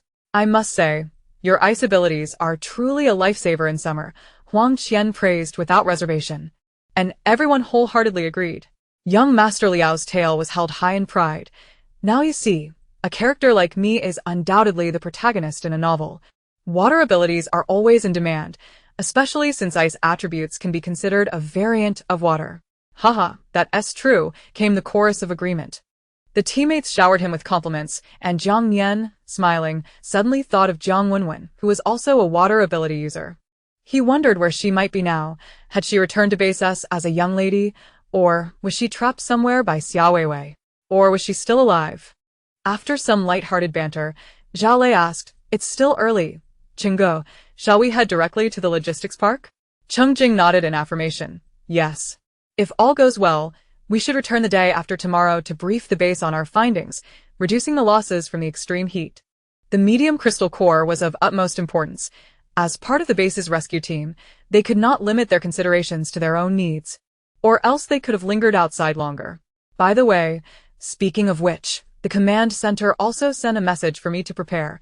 After this return, my work content and schedule will be temporarily adjusted, and I'll be collaborating with other water ability users in the base's resource department to replenish the water reservoir. Liao Yu said, pulling out the text message on his phone for everyone to read. Chapter 130. An unexpected call. A temporary reassignment. So does that mean, young master, you'll be leaving our team for a while? Lu Ningzhou inquired after reading the message, passing the phone to the next person. Yes. Young Master Liao shrugged, displaying a slight sense of resignation and disappointment as he casually tore open a package of beef jerky that Jiang Nian had specially given him. Though they would not be venturing out after returning this time, and participating in water conservation activities earned points, the inability to act alongside his family members left a lingering discomfort. Even in the absence of danger, there was an instinctive reduction in his sense of security. Following Lu Ningzhou's words, Jian Qing inquired, If this borrowing extends for too long, they directly transfer you to the resource department? Upon noticing the astonished expressions of those around, he quickly added, I heard that the base's resource department has recently been recruiting energy-type abilities, like those related to water, fire, and electricity. If they perform well and pass the assessments, they will be formally integrated into the internal team. Zhao Lei frowned at this. That should be a voluntary application, right? If someone doesn't wish to go, how can they be coerced? He could not agree to his young master being sent elsewhere. Huh. Liao Yu's hand trembled as he tore the beef jerky. Don't scare me. I'm not going anywhere. If we live together as a team. If we die as ghosts of the team. Zhao Lei. Aware of his slip of the tongue, couldn't he help but remind him, mind your words. The young master pretended not to hear, gazing longingly at Cheng Jing. Brother Cheng? Save me. Cheng Jing shot him a bemused glance, returning his phone. What on earth are you rambling about? Don't forget we are frontline personnel who underwent special training and assessments, belonging to the rescue department. As long as I don't agree, no one can touch our team members, as we had agreed from the very beginning. I knew Brother Cheng wouldn't abandon me. The young master dramatically patted his chest, attempting to assuage his worries by indulging in the beef jerky, with the 5-spice flavor being his favorite. His adoptive father understood him well. Suddenly, a distant rumble echoed from the sky. Look, it's an airplane. Jian Chung pointed with a half-eaten spicy duck foot. The others responded with surprise. Cheng Jing stepped out of the tent with binoculars and soon announced, Military Tactical Transport Aircraft. The exploration team from the base has arrived. We should prepare to depart as well. As 3 planes flew toward the city center, they began to pack their belongings for the logistics park. At that moment, Cheng Jing's phone rang unexpectedly, displaying an unregistered number. He discreetly glanced at Jiang Nian, who was tidying up alongside the group, and stepped aside to answer the call. Hello? It's me, Yang Kai. A familiar voice came from a strange number, but Cheng Jing was not taken aback. Yes, I know. He surveyed his surroundings and moved further away. Jiang Nian, who was folding up a table, noticed this and curiously glanced over a few times, though he did not dwell on it. Meanwhile, Huang Qian, spotting him alone, approached with a mysterious air, teasing little Nian, your brother Jing's phone call is definitely suspicious. She had seen him sneak glances at the hamster while on the call. If she didn't trust her brother's romantic inclinations and character, she might think he was up to something illicit. Jiang Nian blinked. What makes you say that? Brother Jing gets calls almost every day, mostly from the base and Zhou. Huang Qian confidently lifted her chin. Trust a woman's intuition, especially one as clever and beautiful as I am. But the television says that the smarter and prettier a woman is, the more she tends to deceive, Jiang Nian replied, storing the folding table and tent into his spatial ring. He clapped his hands and produced 2 lollipops, one with sea salt flavor and the other with green plum flavor. Huang Qian chose the green plum one and patted his shoulder. Listen to your sister. Watch fewer of those melodramatic shows. With that, she sauntered away. Jiang Nian, savoring the lollipop, continued to tidy up, occasionally glancing at Cheng Jing, feeling no turmoil within. Even if there were issues, they were not of a nature to impact their relationship. He trusted that Brother Jing would handle it well. On the other side, Yang Kai, who had called from an unfamiliar number, eventually transitioned to the main topic after discussing the basic situation at the base over the past couple of days. Brother Cheng, I've uncovered a bit regarding the matter you asked me to investigate. Cheng Jing responded, yes, go on. Yang Kai cleared his throat. Xia Weiwei has commissioned Liang Xiaoyan and their team to assist in receiving Chen Yu's family, just the day after you all left the base. According to my sources, Chen Yu's family will be waiting at a location arranged by Xia Weiwei to meet with others from S base before entering the South City base. Cheng Jing inquired, what is the reasoning behind this?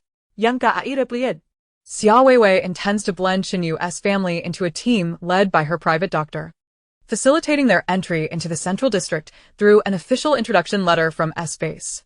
This way, it becomes easier for them to connect with Jiang Nian and your group.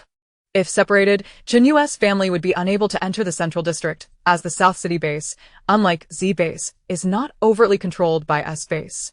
One could not deny that Xia Weiwei was adept at employing such cunning tactics, possessing an abundance of guile at a young age.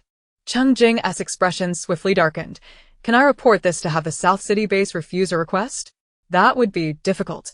Since she aims to care for her boyfriend's family, she will undoubtedly have prepared ample proof that they are part of the private doctor team. Yang ka aisigit? But quickly shifted his tone. However, if an unexpected incident occurs outside the base preventing them from reaching the South City base, then she has no one but herself to blame. Understood. Cheng Jing nodded. Give me the location where they are to converge. I will arrange for their mishap. This would not only prevent the reach of S-Base-S minions, but also allow him to relieve his pent-up resentment. By resolving the issue with Chen Yu's family and the private doctor team dispatched from S-Base, half of Jiang Nian's grievances would be avenged. Yang Kai fell silent for a moment before asking, "Are you truly going to eliminate them?" Cheng Jing retorted with a cold smirk, "What other option do I have? Do you think I have time to waste on idle talk?" Yang Kai, sensing the sinister tone in his voice, finally realized Cheng Jing was serious, and cautiously said, "I mean, they are Jiang Nian's only remaining relatives in this world. If you kill them—" Jiang Nian. Cheng Jing interrupted him sharply. "Jiang Nian doesn't need such relatives. All he requires is me." A normal person hearing him say this would likely deem him a controlling psychopath, but it mattered not. He and Jiang Nian understood one another. Yang Kai lapsed into silence again, and after a while, he asked, "Brother Cheng, are you alright?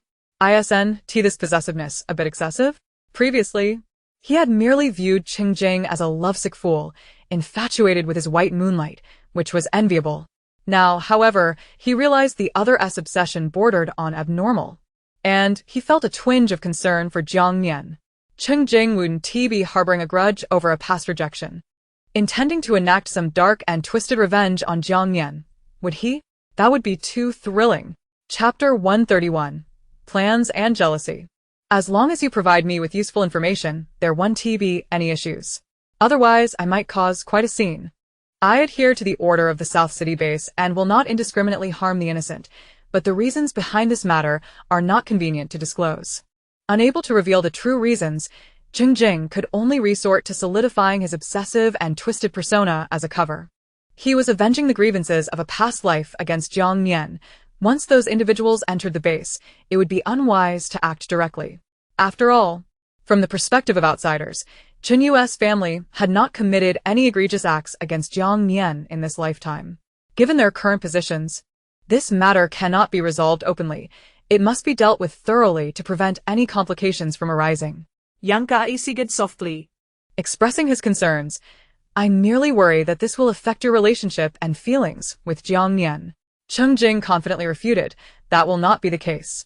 Since learning that Xia Weiwei intends to morally blackmail Jiang Nian, I have resolved not to allow the Qin family to enter the South City base. If those individuals were to perish within the confines of the base, I fear Jiang Nian would be uncomfortable residing there in the future. Having gained some advantageous intelligence, it is imperative to extinguish any potential disastrous scenarios at their inception. We cannot wait for them to confront us with treachery." After weighing his thoughts on the other end of the phone, Yang Kai ultimately acquiesced. "All right, I trust you. I won't be able to confirm the exact rendezvous location until tomorrow, at which point I will send it to you." Cheng Jing nodded, then inquired, "What about the other matter? Have you uncovered any leads on Jiang Wenwen's whereabouts?" "I have some clues, though they are uncertain and merely for reference. However, I am curious if it also relates to Jiang Nian," Yang Kai queried, genuinely intrigued. Cheng Jing replied candidly, "Yes, Jiang Nian is still searching for her." Although Jiang Nian did not display much outward concern in front of him, he was aware that the little rascal remained very much preoccupied with Jiang Wenwen's disappearance. To protect him from danger, Cheng Jing had no choice but to ask Yang Kai for assistance, including inquiries about the Qin family's situation. Although Yang Kai had not been at the South City base long, his background as an undercover agent made him adept at clandestine investigations, and he possessed access to certain official channels that could yield information unknown to others. Naturally, Yang Kai's willingness to assist came with conditions. "I knew it," he remarked, his enthusiasm waning as he continued. "Jiang Wenwen hasn't left the South City base, or rather, she hasn't strayed far. It is highly likely that she is being held captive by Xia Weiwei. Based on my professional experience, the most probable location of her detention is where the Qin family awaits a rendezvous with the S-Base." Cheng Jing understood. "I see. Thank you. This conveniently resolves the matter, as it is all related to Xia Weiwei and the S-Base." "No need for thanks. This is part of my entry assessment. You promise me that as long as I assisted you with this matter, I could join your team, Yang Kai said with a chuckle, envisioning the carefree life that awaited him once he became part of Cheng Jing's crew. Moreover, his uncle had assured him that once he joined Cheng Jing's team, he could pursue his own path. I will discuss it with Nian Nian. Cheng Jing did not immediately fulfill his promise. Yang Kai was unperturbed. Nian Nian will surely agree. Cheng Jing interrupted with mild irritation. Be mindful of your boundaries. You are not familiar enough to use nicknames. Okay, my apologies, bro. Yang Kai tactfully adjusted his address. Jiang Nian will definitely agree. I mentioned the opportunity to ride out together. Cheng Jing furrowed his brows in suspicion. When? Did he agree?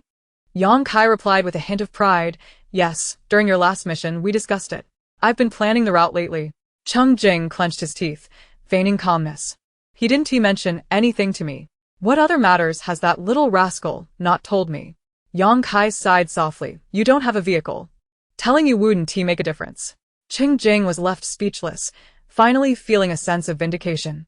Yang Kai cheerfully concluded, Cheng. I'll leave it at that for now. I'm a bit busy here. I'll inform you once I confirm your future father-in-law's rendezvous location.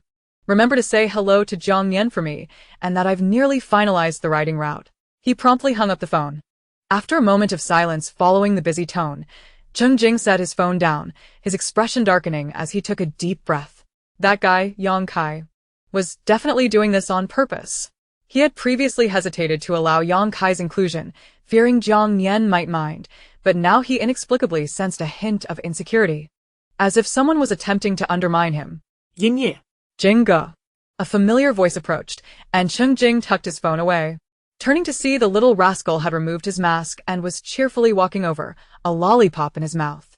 The sight of the boy's beaming face alleviated half of Cheng Jing's frustration, though his expression remained somewhat sullen. Whose call took so long? Was it something urgent? Jiang Nian inquired, seemingly oblivious to Cheng Jing's displeasure as he eagerly leaned in. Cheng Jing dismissed, it's nothing. Oh, Jiang Nian replied, one hand holding the lollipop while the other rested on Cheng Jing's shoulder, tilting his head in question as they walked. Can't share? His tone and expression now bore a hint of curiosity. Could it be that Sister Qian's speculation was correct?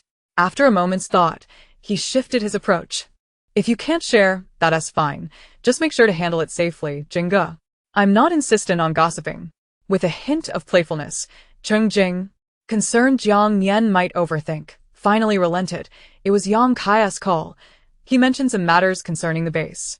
Also, he said, he has nearly finalized the route for your upcoming ride.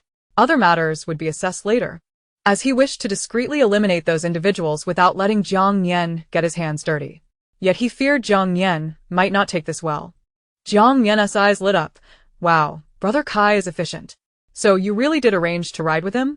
Cheng Jing felt his words were tinged with a fragrance of perfume and lemon. Jiang Nian, perceptively sensing the underlying tone, quickly shifted into comfort mode. It's just a plan for now. I intended to inform you once it was confirmed, inviting you to join. Yang Kai had advised him that while riding, he could utilize his gravity manipulation ability effectively, allowing them to accelerate without worry. But I don't have a vehicle, Cheng Jing retorted with a hint of petulance. Jiang Nian hurriedly reassured him. The Black Knight is a two-seater. While it's the same model as Brother Kai's, it has undergone significant modifications. Cheng Jing felt a little more at ease as Jiang Nian spoke with admiration. Alright, we'll see when the time comes. Things are different now than before the apocalypse. We must prioritize safety, and I'll need to reassess the route you've planned. It wasn't unfeasible. They could ride together on one vehicle, while Yang Kai took another for himself. Jiang Nian smiled broadly. Yes, I understand. It's just a plan. And it doesn't need to be executed immediately. We can go when everyone has some free time. As he spoke, he licked the candy in his hand, then remembered to ask, Jinge, would you like some candy? With a swift motion, he revealed a selection of various flavors for him to choose from. Cheng Jing didn't respond or select. Instead, he simply reached over and took the piece Jiang Nian had in his mouth. The sea salt flavor is indeed special, he remarked. Jiang Nian felt a slight flush in his ears, smiling gently as he unwrapped a cherry-flavored one, savoring its sweetness. Cheng Jing nodded, though internally conflicted. He wasn't particularly fond of that flavor, but with no one to express his affections towards, he settled for candy to soothe his frustrations. Chapter 132. the joy of unpacking deliveries. Prepared and ready, the team embarked towards the logistics park. It was the height of the heat, with the barren earth devoid of any flora. Through the windshield, the shimmering air distorted under the blazing sun. The road conditions were favorable, and the vehicles sped along briskly. Jiang Nian, feigning fatigue, leaned against Cheng Jing's shoulder for a brief respite, his eyes closed as he pondered recent events. He had to admit that Sister Qian's intuition was remarkably accurate. She had rightly surmised that the call from his family was suspect, merely veiled under a hint of jealousy. Given their relationship, concealing matters from him was undoubtedly related to him. The nature of the information that Cheng Jing would conceal from him was quite limited. And recalling Yang Kai's prior undercover expertise in investigations made it all the more predictable. With this understanding, he resolved to inquire with Kai. For they had transitioned from faux rivals to genuine friends, and he could expect some revelations from him. Regardless, Jiang Nian firmly believed that Cheng Jing had his best interests at heart. He recognized that Cheng Jing was concerned he might struggle with the burdens of his past life, wishing to resolve matters independently for him. In truth, he did not feel such internal turmoil. Otherwise, he would not have returned with the intent to mend his relationship with his beloved, but would have sought vengeance against Chen Shanmin's family instead. His animosity and negative emotions towards the Chen family were genuine, yet after his rebirth, reconciling with Cheng Jing had brought him healing, fostering a sense of optimism and contentment. In essence, he and Cheng Jing had vowed to share their lives together, facing challenges as a united front. Having faced death once, he could muster strength even in the presence of sworn enemies. The logistics park was situated in a more remote area, part of the outer ring development zone. As it was not yet fully constructed, the overall area was merely a quarter of the commercial zone. Apart from this logistics park, there were no other structures. The ground was bare and dark, strewn with various construction materials. The outer walls of the park were mostly collapsed, beneath which lay many incomplete corpses. No active zombies were visible in the vicinity. Initially, it was presumed that the park would be their stronghold, yet upon entering through the seemingly useless gates, not a single wandering zombie was encountered. Jiang Nian employed his abilities, and within his range, there were no unusual responses, indicating that the absence of zombies was not due to them hiding, but rather a complete lack thereof. Tang Yi stowed away his AK and released a drone. Inside the logistics park's open area, various logistics vehicles and parcel distribution trucks lay strewn about, some overturned, marked by rust and blood. The iron shelters of the logistics warehouses had collapsed due to the severe cold and snow. The typical chaos of a large-scale scene was compounded by the contamination and decay following the melted snow, leaving the interior in a state of utter ruin, rendering its contents untraceable. However, the collapse of the iron shelters had also trapped many delivery trucks beneath them, in some tightly compressed spots. The truck bodies were deformed yet still sealed. Even after enduring zombies and various torments, the contents within remained intact. Their objective was those undisturbed delivery truck compartments. The entire logistics park housed about 30 to 40 warehouse stalls, and it was now afternoon. The search area for today was limited, making tomorrow an ideal time for further exploration. It was rather peculiar that the entire park was devoid of zombies. Could they have encountered a particularly twisted variant that feasted upon their own kind? Tang Yi retracted the drone, his expression reflecting concern as he briefed the team on their surroundings. Experience had taught them that unusual occurrences often heralded something sinister. The absence of zombies provided a momentary relief, yet it also suggested the potential for encountering even stranger, more bizarre situations. Cheng Jing turned to Jiang Nian, asking, "Have you noticed anything unusual?" Jiang Nian shook his head slightly. "The area is saturated with a singular energy fluctuation. The missing zombies must have been cleared out, and the residual energy is quite recent, likely within the last couple of days. However, I cannot ascertain whether this was the work of humans or zombies. I hope it is the former. Perhaps their abilities are akin to Cheng Ji's environmentally conscious powers, resulting in a thorough cleanup. If it were zombies, I shudder to think of how twisted that would be." Lu Ningzhou's remarks garnered agreement from the others, although a sense of foreboding lingered. Nevertheless, Jiang Nian remained unperturbed. Recalling how Xia Weiwei had mentioned that the dangers in Shihe City were minimal, the situations they had encountered thus far corroborated this truth. Therefore, there was no need to overly concern themselves with any peculiar phenomena. "I too believe it to be humans. Perhaps they even brought along a dog," Zhao Lei quipped, gesturing towards a detached black car door, its surface marred by claw marks of some creature. Huang Qian, perplexed, inquired, but aside from the absence of zombies, there are no signs of looting. Why would someone come specifically to clear out zombies and then leave? Jian Cheng suggested, perhaps it was a well-meaning individual. This absurd yet unassailable notion prompted laughter as Liao Yu rubbed his hands together, eager to get started. The young master is right. Let us proceed. Cheng Jing concurred, thinking that since there were no zombies around, they should seize the opportunity to swiftly search for supplies and depart without disturbing the benevolent stranger. With half a day remaining, they would gather whatever they could. In this expanse of iron, Zhao Lei's metal manipulation abilities proved particularly advantageous as he uncovered intact delivery trucks. However, even if the truck compartments were in good condition, the contents within were not guaranteed to be salvageable, recalling their experiences with blind boxes in the commercial area. Amidst the sounds of clattering, a light logistics vehicle was extracted. The front was crushed, and the compartment was severely deformed but remained sealed. After a vigorous unpacking, the small truck yielded a pile of parcels. In normal circumstances, unpacking deliveries would be a delightful and anticipated activity, but in this abnormal situation, the joy was magnified. They sifted through the items, setting aside those they deemed unnecessary for the exploration teams at the base.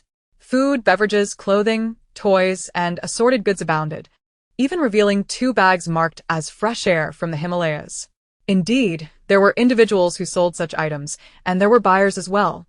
Jian Cheng and Liao Yu each took a bag, pressing it to their faces and inhaling deeply, only to find themselves slightly dizzy, suspecting they had purchased counterfeit or expired goods. You two should behave yourselves, Zhao Lei exclaimed, exasperated, wishing to give each of them a light smack on the head. Zhou Rongbin, stifling laughter, deadpanned. Dizziness is to be expected. It's authentic. The Himalayas are so high, the air must surely be lacking in oxygen. It's common knowledge. His invocation of common sense left Jian Cheng and Liao Yu exchanging bewildered glances, unsure of whom to doubt. Tangy scoffed, brother, have you worked in online customer service? You sound like someone professionally trained in deception. So convincing, haha. Amidst the laughter, for safety's sake, Jiang Nian utilized his abilities to purify the air for the 2 reckless inhalers. Chapter 133. One corpse, one dog. Wow. What a stunning dress. Suddenly, Huang Qian, enthusiastic about rummaging through clothing packages, exclaimed in surprise as she pulled out several beautiful little skirts from a box labeled as children's clothing, princess style, collegiate design, floral patterns, and pristine white, complete with 2 pairs of butterfly hairpins, an archetypical set for luring one into the joys of raising a daughter. The endearing and charming elements are indeed favored by the brawniest of men. The tall, handsome gentlemen, with their long limbs and striking appearances, have successfully shifted their attention to the topic of raising daughters. Whether it involves adopting or giving birth to a child in this post-apocalyptic world, the desire for a daughter remains prevalent. As they discuss this, they overhear Huang Qian remark, "This size should fit Xiaoya." The teammates momentarily pause, instinctively glancing at Jiang Nian and Cheng Jing. Ever since Xiaoya entered the care facility and the official verdict was announced, they have tacitly avoided mentioning the matter. Even though they have earned 200,000 points, their feelings towards Xiaoya remain complex and difficult to articulate. Akin to a knot tied on a fine thread, manageable yet still tangled. However, apart from Huang Qian, they are all men, and whether in the past or present, they find it challenging to express their emotions towards a young girl. Rationally speaking, the current situation is perhaps for the best. She is under official supervision, guided and nurtured. And one day her abilities might be utilized to aid humanity in the fight against the apocalypse, potentially serving as a means of atonement for her past transgressions. Yet, as they journey through this desolate landscape, they have witnessed the grotesque manifestations of humanity in the wake of the apocalypse. The sight of youthful, blood-stained ability users, with innocent faces accusing the world for its injustices, inevitably reminds them of Xiaoya. There exists no absolute fairness in the world. One cannot equate merits with demerits. Yet, when faced with the imbalance of moral order, the boundaries between critique and indulgence become increasingly blurred. For instance, they occasionally find themselves emotionally contemplating that the families of victims have chosen to forgive her, and that there are many others who have committed far more egregious acts. As bystanders, they feel no necessity to harbor resentment towards her misdeeds. Cheng Jing remains silent, while Jiang Nian picks up a dress, examining it for a moment before calmly stating, "It's quite beautiful. Let's take it back." There are many children of this age in the care facility. With that, he promptly packs several dresses and hairpins into his spatial ring. He has come to terms with Xiaoya. Each day he listens to satellite broadcasts detailing the sordid tales of fellow survivors, where some kill and others consume. And his capacity for emotional engagement and indifference continues to rise. His moral compass remains intact, yet the fervent indignation that once burned within him has become less readily ignited. "Brother Nian, do you think Xiaoya will become a test subject for human experimentation?" Tang Yi inquires, a question that weighs heavily on their minds. Regardless of the circumstances, the notion of human experimentation is inherently unsettling. Jiang Nian recalls some unpleasant memories, furrowing his brow but responding with reasoned clarity in the face of the apocalypse. As humanity's abilities awaken, it is only logical for the authorities to request cooperation from ability users for research purposes. Drawing blood or extracting ability attributes does not equate to being a mere test subject. I believe the Nanqing base will not condone human experimentation. True test subjects face either death or mutilation. The more he learns, the more he is convinced that the likes of Xiao Weiwei from Base S in his past life merely exploited the chaos of the apocalypse to indulge in madness. Ultimately, the undead are merely humans who have mutated. The ability-infused zombies were once ability users themselves. Researching the apocalypse and its powers does not necessitate the vivisection of living beings. Cheng Jing seamlessly continues, the Nanqing base is under the jurisdiction of the National Military District. If the research facility at the base were to permit human experimentation under such circumstances, it would not be saving humanity, but rather heralding another catastrophe for mankind. According to Li Sheng, the number of juvenile offenders at the Nanqing base is nearing 1,000, with approximately 100 ability users among them. If they truly became test subjects, it wouldn't take long before there were no more criminal subjects left for experimentation. What then? Would they seek out other subjects? Human nature cannot withstand such trials. Human experimentation must be tightly controlled.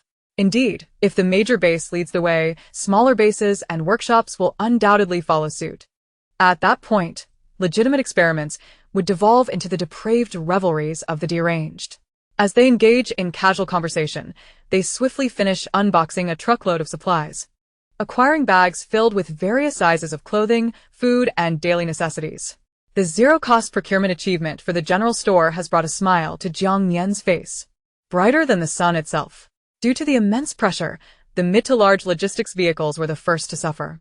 Even if they weren't crushed at the time, revealing too much would inevitably lead to the first batch being damaged or eroded. Thus, the items that remained intact were predominantly from small, lightweight vehicles. As the sun dipped towards the west, they discovered a second logistics truck blind box, a mini electric logistics bus series, smaller in capacity than the previous one. Upon eagerly opening it, a rich aroma of wine wafted towards them. Someone had purchased an entire case of red wine, which had shattered, causing many of the other packages in the truck to become soaked in the dark red liquid, adding a chilling filter to the scene. Oh no, an entire case. Perfectly shattered with not a single bottle left unscathed, young Master Liao declared with disappointment after inspecting the wreckage. Fortunately, aside from the wine, the other items remained salvageable. Immersed in the intoxicating scent of wine while unboxing supplies proved to be a unique delight. Jiang Nian also unearthed a bottle of essential oil, a box of mosquito coils, and 2 boxes of Huaxiang Jingqi water, surprisingly practical items for the summer. However, since the onset of the apocalypse, mosquitoes and insects have vanished. Hence, someone proposed, perhaps the apocalypse is Earth's mechanism for purging parasites, and humanity is among the targets. In the face of impending doom, all manner of theories arise. Suddenly, a cacophony of barking and a thunderous roar erupted from behind a collapsed warehouse ahead. As dusk settled, the group, having paused their unboxing, looked up to see a dog and a figure rushing towards them. With keen eyes, the perceptive Jing Chun gasped, a zombie soldier clad in combat gear, and a German shepherd. The dog charged ahead, with the zombie soldier howling behind it. They had guessed correctly. This was not a solitary survivor and their canine companion, but rather a duo of zombie and dog. Jiang Nian unleashed his abilities. while Cheng Jing temporarily stowed away all unopened packages. Soon, the pair entered the purification zone, causing the zombie's speed to slow, black smoke emanating from its form. The dog, however, maintained its pace, racing towards them, indicating it had not been infected. As they drew closer, the group could see more clearly. Although the German Shepherd was thin and scarred, it retained an imposing presence as it ran. Following closely behind was the towering zombie soldier, presumably its owner. The sight of this unexpected pairing left the group momentarily stunned, their hearts breaking as their eyes welled with tears. Instead of fear, they felt a profound sadness. Chapter 134. The Military Dog. Dogs are humanity's loyal companions, and military dogs are the most trusted allies of soldiers. Before them stood a German Shepherd, unwavering in its loyalty, despite its master now being a zombie incapable of proper communication. It appeared that a new understanding had formed between the zombie and the dog. Cheng Jing raised his hand, then lowered it, instructing his teammates, "Wait for Liao Yu to find an opportunity to freeze the zombie first. There's no need to handle it immediately. Just ensure the dog remains unharmed. Zhou Rongbin, see if you can communicate with it. The rest of you, be prepared to adapt." Although military dogs typically only obey their handlers' commands, they do understand some universal cues. Previously, due to work requirements, they had interacted with several retired military dogs and undergone basic training relevant to the task. Understood. Got it. Zhou Rongbin and Liao Yu responded enthusiastically, with the others nodding in agreement. Encountering one another is indeed a matter of fate. While one may not save its master, it can certainly be brought back. The panda dared not dwell on such thoughts, yet perhaps the military dog was still worth pursuing. Bark, bark, bark. In no time, the German Shepherd dashed before them, and Huang Qian, apprehensive of its potential leap, was prepared to manipulate the vines to ensnare it. Zhou Rongbin, keenly assessing the distance, suddenly whistled. Woof, woof. With a small skid, it came to a halt, its bright, loyal eyes cautiously surveying them, exuding an air of intelligence. Cheng Jing gestured for everyone to relax. Zhou Rongbin took a step forward, bending slightly in a gesture of friendly reassurance. The dog emitted a low growl and then tentatively circled them, sniffing as it went, seemingly discerning their scents. It was evidently capable of distinguishing between zombies and humans. Occasionally, it would scratch at the ground covered in the purifying aura, emitting a sound akin to a sneeze. Although Jiang Nian did not intentionally target the land for purification during his use of abilities, the affected areas still bore an unpleasant odor. Zhou Rongbin issued several commands, and the German Shepherd, ears perked, clearly understood, yet it barked twice without heeding his instructions. After circling them twice, it turned and sprinted back toward its zombie master. TSK. Such loyalty. Zhou Rongbin shrugged his shoulders in resignation. It can communicate, but not extensively. The fact that it does not attack us is already commendable. It is quite astute.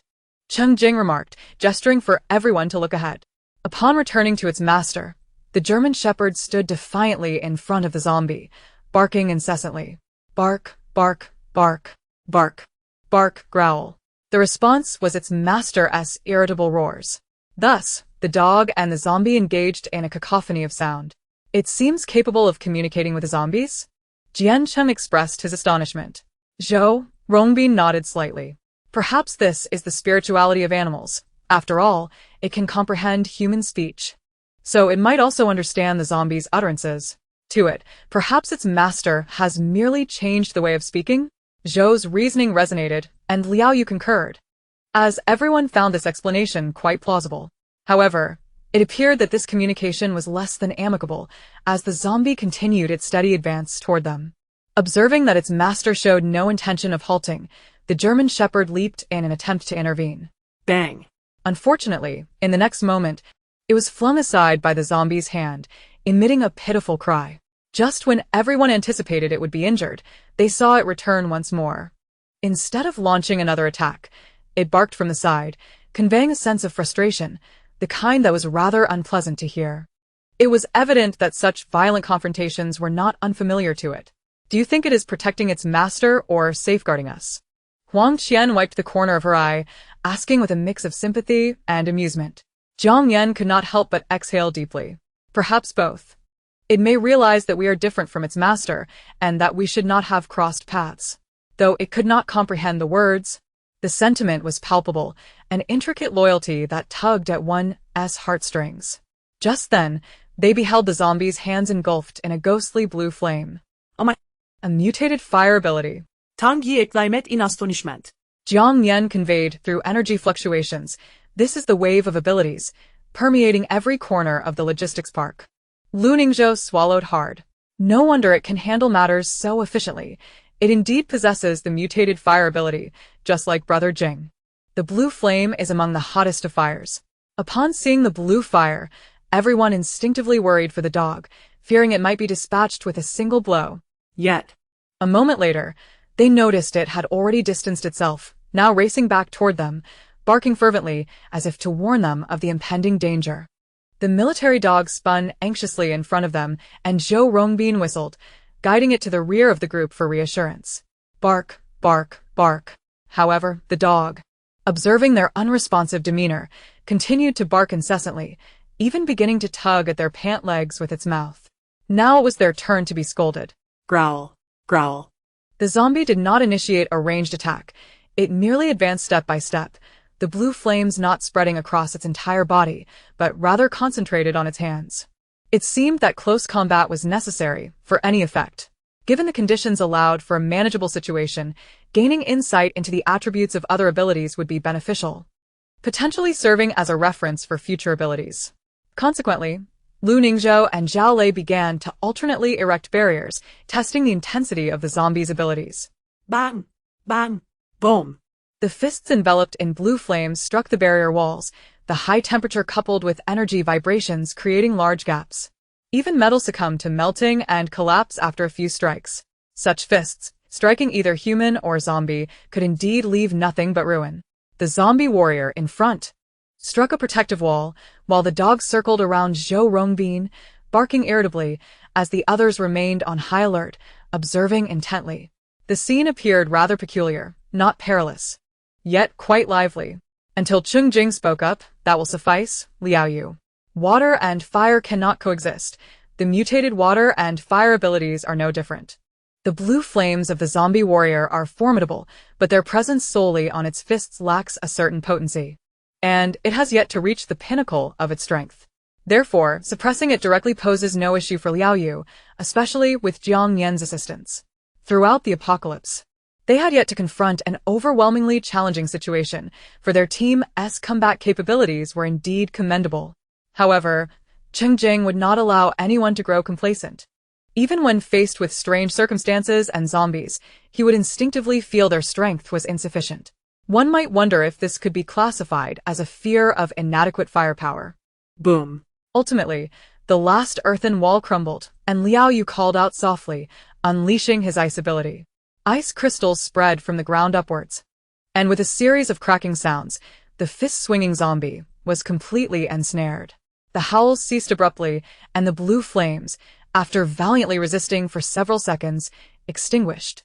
The once fearsome zombie was transformed into a grotesque ice sculpture. The surrounding air grew noticeably cooler. Chapter 135. The Recording. Bark, bark, bark. With the battle concluded, the irritable dog, upon discovering its master encased in ice, hurried over, circling around and pawing at the ground before straining its neck to bark. After a while, it turned to the group with imploring eyes, revealing its confusion and concern. What a worrying creature! Liao Yu mused with sympathy. The intelligence of such a trained military dog equated to that of a 7- or 8-year-old child, making it utterly endearing. Oh, there's something in its collar, Jian Cheng keenly observed. The dog, with its neck arched, revealed the inner side of its collar, where a rectangular black box was bound with transparent waterproof tape, about the width of 2 fingers, reminiscent of an ordinary lighter. Zhou Rongbin approached, gently stroking its fur and murmuring soothing words while exploring its collar. Whether it was due to prolonged tightness or the master's intent, the collar was a bit too snug, making it difficult to notice without careful inspection. Unable to unfasten the clasp, Zhao Lei stepped forward to assist, spending considerable time before finally removing the leather collar. The inner side of the collar bore faintly embossed characters, containing some information about the dog, most of which had become indistinct due to wear, but 4 words were distinctly engraved. Name, Shaoqi. Likely, this was something its master had prepared before losing consciousness, a means for others to recognize it. Woof, woof, woof. As he loosened his grip, the dog emitted a contented sound from its throat. Zhou Rongbin seized the opportunity to call its name, Shaoqi. Woof. The dog's restless head paused momentarily before it obediently nudged his palm. Zhao Lei swiftly peeled off the tape binding an object, a well-protected recording device. Albeit out of power, he handed the black, elongated recorder to Cheng Jing. Brother Cheng, give it a try and see if it can still be charged. Cheng Jing inspected it. Its design was simple yet exuded quality, featuring merely a power button, a charging port, and an indicator light. With a flicker of thought, he connected the device to the charging port with his fingertip. Zhao Lei and Zhou Rongbin carefully fitted Shaoqi's collar back on, though frayed at the edges. It was a keepsake from its owner, and they decided it should remain. Moments later, the indicator light on the recorder turned green, and Cheng Jing pressed the button, releasing a deep, steady male voice. Whoever you are, if you have retrieved this recorder from Shaoqi, it signifies that I have become a zombie. Upon hearing the familiar voice, Shaoqi, who had been interacting with Zhou Rongbin, suddenly sprang over. Its front paws raised to paw at Cheng Jing. Woof, woof. Woo-woo. Cheng Jing crouched down, gently patting its head while continuing to play the recording. I am a soldier. I shall refrain from divulging my name. Shaoqi is my companion, and on the day the toxic rain descended, it happened to turn 1-year-old. Shaoqi is obedient. Though it occasionally slacks during training, it is more affectionate towards humans than its peers.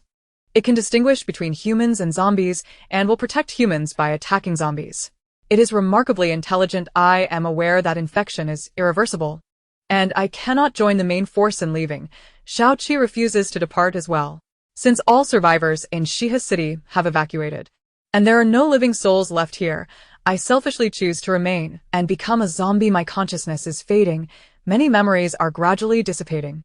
Yet my resolve to slay zombies remains unaffected. Shaoqi is striving to guide me, and I feel different. Shaoqi has grown fierce. But as long as I heed its words, I can continue to hunt zombies. If you encounter our peculiar duo, please do not harm it. Kindly assist me in finding release with a distant headshot. Thank you. After 5 messages, a rustling sound followed, leading to the final entry, delivered with exceptional gravity. Shaoqi, you must remember at all times to protect humans. You can do it. You know I have become a zombie. If anyone seeks to harm me, do not intervene. Follow the kind-hearted person and leave this place. Farewell. After the final farewell, there were no further recordings.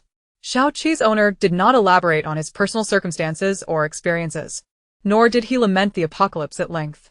He simply stated that even after his infection and transformation into a zombie, his motivation to fight zombies remained intact, revealing more concern for Shaoqi than himself.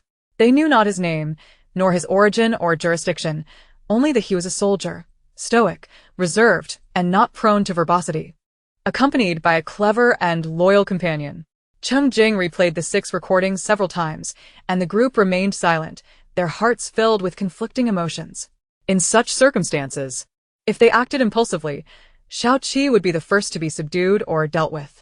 Fortunately, as they listened to the recordings, Shaoqi, initially exuberant and frolicking, gradually quieted down, especially in response to the last message, which it comprehended well, barking twice with each replay. It was evident that its owner had likely reiterated these instructions many times while in a lucid state. Ultimately, Shaoqi ceased its circling around the recorder and instead approached the frozen form of its owner, lying still on the ground, watching silently, neither barking nor fussing. It appeared exceedingly pitiful. As dusk approached, Cheng Jing turned off the recorder and handed it to Zhou Rongbin, then crouched beside Shaoqi. Shaoqi. The dog turned its head to him, emitting a soft whimper as a response. Cheng Jing stroked its head, regardless of how much it could comprehend, and spoke directly. We shall see to it that your owner is laid to rest. This is his wish. He has become a zombie and can no longer care for you. From now on, you will accompany us. Is that agreeable? Shaoqi gazed at him with a hint of confusion, and Cheng Jing smiled reassuringly. Do not worry. You will surely come to love your new home and friends. After nodding at Liao Yu, who approached and placed his hand on the icy figure, Jiang Nian, unable to bear the sight, turned away. Xiao Qi seemed to sense what was about to transpire, letting out a mournful sound. Zhou Rongbin attempted to lead it away, but it resisted, requiring him to hold it tightly to prevent any impulsive actions. However, they overestimated the situation. Xiao Qi was clever and obedient, dutifully executing its owner's final command. Whether Liao Yu smashed the ice sculpture or Cheng Jing enveloped it in flames, Xiao Qi merely watched quietly, emitting sorrowful sounds as if bidding a final farewell to its owner, yet it refrained from intervening. After the flames extinguished, revealing a crystal core, Zhou Rongbin released his hold on Xiao Qi, his eyes stinging with emotion. Woof. Just as Cheng Jing reached to collect the crystal core, Xiao Qi barked at him. Cheng Jing withdrew his hand. Do you want it? Xiao Qi dashed forward, pawing at the core before picking it up and heading in the direction it and its owner had previously come from. After taking a few steps, it halted, turned back, and placed the core down, barking twice to signal them to follow. Let us go, or we'll catch some heat, Huang Qian teased, always believing herself to be quite stoic, yet unable to withstand the bittersweet emotions stirred within her. The atmosphere grew heavy, and with resigned smiles, everyone followed. Jiang Nian lingered at the back, and Cheng Jing came over to take his hand. Nian, are you alright? A bit saddened, Jiang Nian replied candidly, intertwining his fingers with Cheng Jing's, his head slightly bowed as they walked forward. Cheng Jing glanced at him, and suddenly struck by a thought. He seized the moment when the group ahead was distracted and quickly leaned in to plant a kiss on his cheek, soothingly saying, "Do not dwell on things beyond your control. Otherwise, you'll exhaust yourself with endless worry." Brother Jing. Jiang Nian immediately looked at their teammates, relieved to find they were oblivious. However, his gloomy mood had indeed lightened somewhat. Cheng Jing tightened his grip on his hand. "Since we left the base, I haven't kissed you. Liar. You secretly kissed me in the middle of the night yesterday," Jiang Nian instinctively retorted, but as he spoke, he abruptly halted. Done.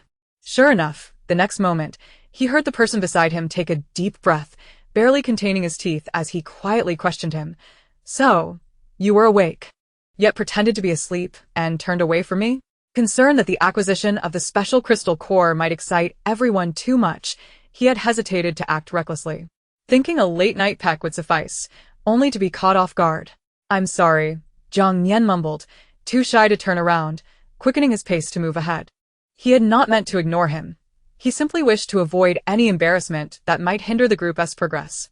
Cheng Jing did not wish to pursue the matter further, recognizing that being rejected after a sneaky kiss was not a dignified affair. Personal feelings should be resolved privately. Chapter 136, New Members. Soon, they followed Xiao Qi to the entrance of a large warehouse, where the dog dashed inside without looking back. The warehouse had collapsed significantly from the back towards the front, leaving only about 100 square meters of space remaining, cloaked in dim light, prompting everyone to turn on their illumination devices. This is evidently the dwelling place of Xiao Qi and its master. In a somewhat secluded corner of the warehouse, there lies a tattered and filthy sleeping bag, numerous food wrappers, several bags of dog food, and heaps of bottled drinking water, all marked with bite marks and claw scratches. It is clear that after transforming into a zombie, the master has left Xiao Qi to fend for itself. Moreover, it is apparent that the zombie master, guided by Xiao Qi, still returns to this very spot. Adjacent to this scene are 2 wooden crates, square in shape and approximately 1.5 meters on each side, typically used for packaging fragile items. Xiao Qi, well versed in its routine, deftly picked up a crystal core and tossed it into one of the crates, producing a faint clattering sound. Surely, it cannot be filled entirely with crystal cores, thought Jian Cheng, his eyes widening with curiosity.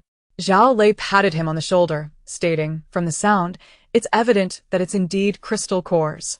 With that, he quickened his pace towards the crates. One of the wooden boxes contained a substantial amount of instant food, noodles, biscuits, bread, along with some open medications and syringes, as well as the firearms previously used by Xiao Qi's master, now damaged and devoid of ammunition.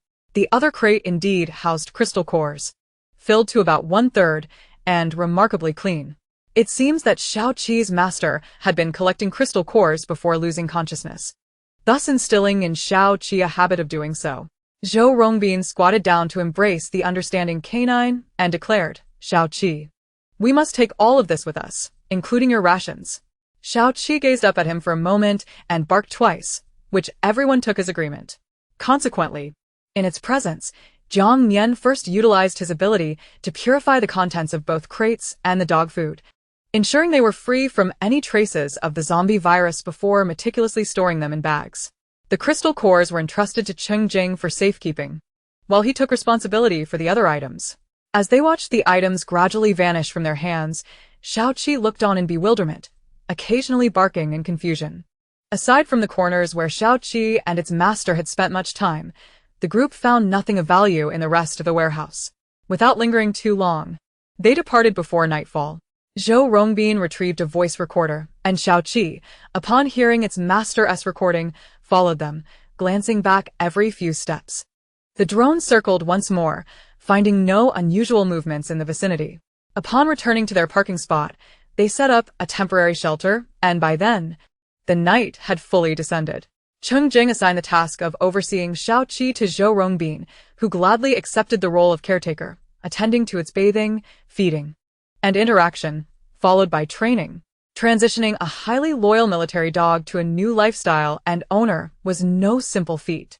Jiang Nian repeatedly applied his purification ability to Shao Qi, while he could not guarantee it was free from all contaminants. He was determined to ensure it bore no traces of the zombie virus. During mealtime, Zhou Rongbin rewarded Shao Qi with a chicken leg, signifying its acceptance into their team. With adequate lighting and after sharing dinner, the teammates gathered to unpack the packages that remained unopened from the day. While reflecting on their experiences from the commercial district to the logistics park, they had certainly endured quite the ordeal. Tomorrow marked their final day before returning to base. And regardless of the outcomes of the following day, they could already proclaim this venture a resounding success. After dinner and establishing watch, Lu Ningzhou sealed the camouflage wall. With Shao Qi safely inside, though it refused to enter the tent with Zhou Rongbin, opting instead to lie outside. Liao Yu provided it with a bucket of ice, knowing that compared to the cold, the dog was far more averse to heat. Once the teammates retreated to their tents, Jiang Nian and Zhou Rongbin remained to play with Shao Qi. Zhou Rongbin noticed nothing amiss and earnestly taught Jiang Nian some commands for interacting with Shao Qi. Just as its master had indicated, Shao Qi was indeed lively and affectionate, not the aloof type. Yet, this only deepened the heartache. For how difficult it must have been for such a spirited creature to witness its master gradually transforming into a zombie, losing the ability to communicate normally. Nian Nian, come help me out, suddenly called Cheng Jing as he emerged from the tent. Zhou Rongbin instinctively asked, is something wrong, Chinga? Do you need my assistance? No need. I require Nian Nian to fetch something. Just keep an eye on Shao Qi, Cheng Jing replied nonchalantly, casting a brief glance at Jiang Nian before retreating back into the tent. All right, I'll be right there, Jiang Nian responded with a smile, then patted Shao Qi's head before addressing Zhou Rongbin, getting Shao Qi accustomed to new companions ISNT something that can be achieved in a day or two. Don't overexert yourself. With that, he made his way towards the tent, suspecting that Cheng Jing's request was more about stirring up trouble than anything else. Cheng Jing was busy documenting relevant abilities in a notebook while resting Shao Qi's master's crystal cores on his lap. Upon Jiang Nian's arrival, he sat down beside him. A waft of fresh orchid fragrance enveloped him, and Cheng Jing felt his breath ease. Although they used the same brand of shower gel and shampoo, the scent emanating from Jiang Nian was distinctly pleasant. What does Chinga seek? Jiang Nian, ever adept at initiating conversation, inquired. A wife, Cheng Jing replied without lifting his head, engrossed in his notes. Jiang Nian, realizing Cheng Jing was in a mood, shamelessly played along. How irresponsible of you to pursue me when you already have a wife. A chill ran down his spine and he chuckled. EW, that gives me goosebumps. Cheng Jing's hand trembled and the pen inadvertently punctured a tiny hole in the notebook as he glared up at him, grinding his teeth. Unfazed, Jiang Nian poked his finger at Cheng Jing's face. Come on, if I was just a bit dazed, you could have turned me around.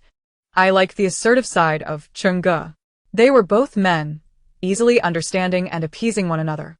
With a sudden clap, Cheng Jing closed the notebook and, unable to resist the sight of Jiang Nian feigning innocence, chuckled softly.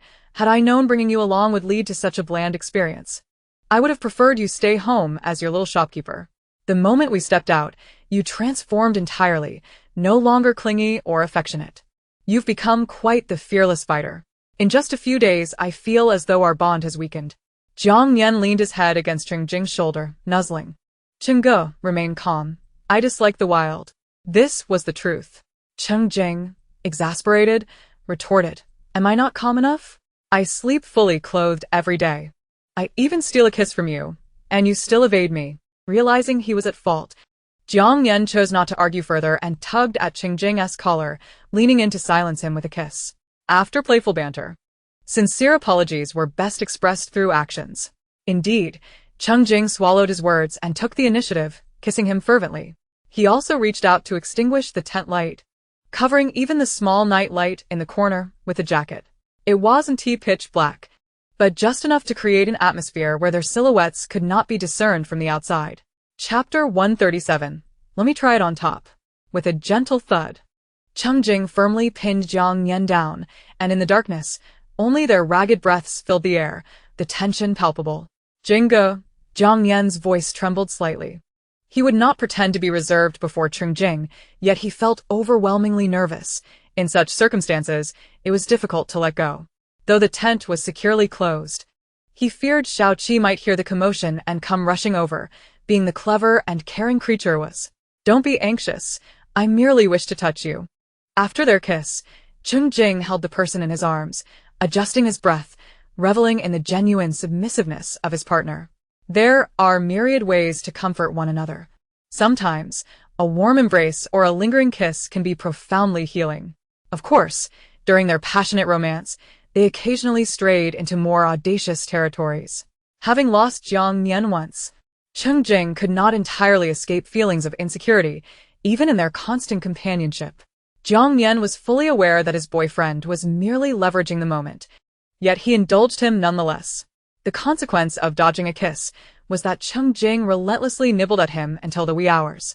His lips tingled, and his mind swam in a haze from the lack of oxygen. As the tent glowed with soft light, Cheng Jing straightened his clothes and then turned to embrace him. Nian Nian, please don't be angry, all right? I'm not angry. I'm merely lightheaded from lack of oxygen, Jiang Nian replied, squinting his eyes. How could one be angry? Can we part ways over this? You really need to work on your lung capacity, Cheng Jing mused, utterly enamored by the adorable demeanor of the little rascal in his arms. Right, it's my fault for being oxygen-deprived after a kiss. Next time, let us switch positions. I'll try being on top, Jiang Nian retorted, confident that few could endure such a tempest of demands. Cheng Jing chuckled, planting a kiss on his forehead. Sleep now. We return home tomorrow. I'll let you be on top. Not acquiescing to such a request immediately would be decidedly unromantic. Jiang Nian's eyes sparkled. Really? Of course. Cheng Jing nodded, feigning seriousness. However, Jiang Nian, dazed and in dim light, failed to notice the mischief behind Cheng Jing's expression and instead pondered seriously. Though I have never tried, I believe my skill should suffice. Perhaps you might even enjoy it, Cheng Ge. Confidence is paramount for a man, after all. He understood that it was entirely normal for couples to occasionally switch roles. In the past, when courting, he would gladly submit. Now that they were together, they had become an old married couple, chuckling at the thought. You're not quite in sync with me, Cheng Jing remarked, arching an eyebrow as he patted him. Now, sleep. It's quite late. All right, good night. Woof, woof, woof. With the addition of Shaoqi, their team had gained a new morning wake-up service. Thus began an ordinary day in the post-apocalyptic world. After breakfast, the team commenced a thorough search of the logistics park. With the assistance of drones and Shaoqi, their progress was remarkably swift. In the morning, they concentrated on extracting intact logistics vehicles, while the afternoon was devoted to dismantling packages. Moreover, with Shaoqi's presence, they avoided numerous biochemical attacks from spoiled food. The efficiency was high, and their harvest was quite substantial. The packages resembled treasure chests, filled with an array of items. Just the food alone filled Jiang Nian's remaining ring space. They discovered an assortment of instant snacks, powdered staples, vacuum-sealed cooked meals, canned goods, and a plethora of beverages and sauces, all dazzling in variety. Among them were peculiar internet-famous delicacies and local specialties. For instance, There was a fish can that Cheng Jing kindly wanted to open for Xiao Qi, but the pungent odor immediately caused both Xiao Qi and the teammates to retch. The little creature, feeling wronged, burrowed into Zhou Rongbin's arms. It was a case of respect, but not acceptance. Aside from food, the rest of the items were managed by Cheng Jing and the others: household goods, appliances, tools, everything one might need in daily life. What delighted them most was the discovery of half a ton of uncontaminated, sealed, nutrient-rich soil. There were 20 bags in total, each weighing 50 pounds. In a world rife with pollution, such soil was more precious than food. The nutrient-rich soil was artificially modified with a specific formula to adjust its pH, enriched with the nutrients and trace elements necessary for planting. This half-ton could yield a substantial harvest if mixed with purified ordinary soil, allowing for cultivation over 1 or 2 acres. Having collected half a ton of soil, along with various other items, they filled both Cheng Jing's ring space and available spots in their vehicles. During their expedition, they encountered several wandering zombies, all of which Xiao Qi swiftly detected and dispatched with ease. Xiao Qi handled the zombies with remarkable proficiency, leaping, pouncing, and biting with precision. The zombies' heads were swiftly severed.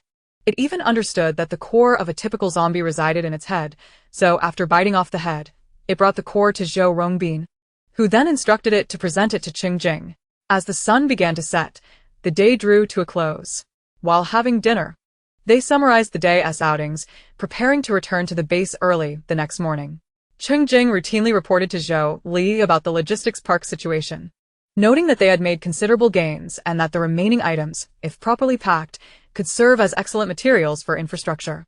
With plenty of daylight remaining, Jiang Nian pulled Cheng Jing outside the park, casually dealing with a few zombies that had wandered nearby, before informing him, "Cheng, my abilities coverage has exceeded 400 meters. Such rapid progress. My Nian is truly remarkable." Cheng Jing praised sincerely, feeling genuinely pleased for him. Jiang Nian, blushing from the compliment, cautiously asked after a moment's thought, "I want to test my ability to the limit and see how far I can reach. Cheng, could you stand by and guard me?" Having trained sufficiently over the past few days, he believed that pushing himself to the limit would yield significant advancement. Although he had previously employed similar methods to stimulate his growth, the absence of security and the lack of life or death pressure had led him to unconsciously hold back. Thus, he wished to fully unleash his potential with Cheng Jing by his side. In their small team, he need not worry about being discovered by any ill-intentioned individuals. However, pushing his abilities to the limit could lead to psychological trauma and considerable discomfort.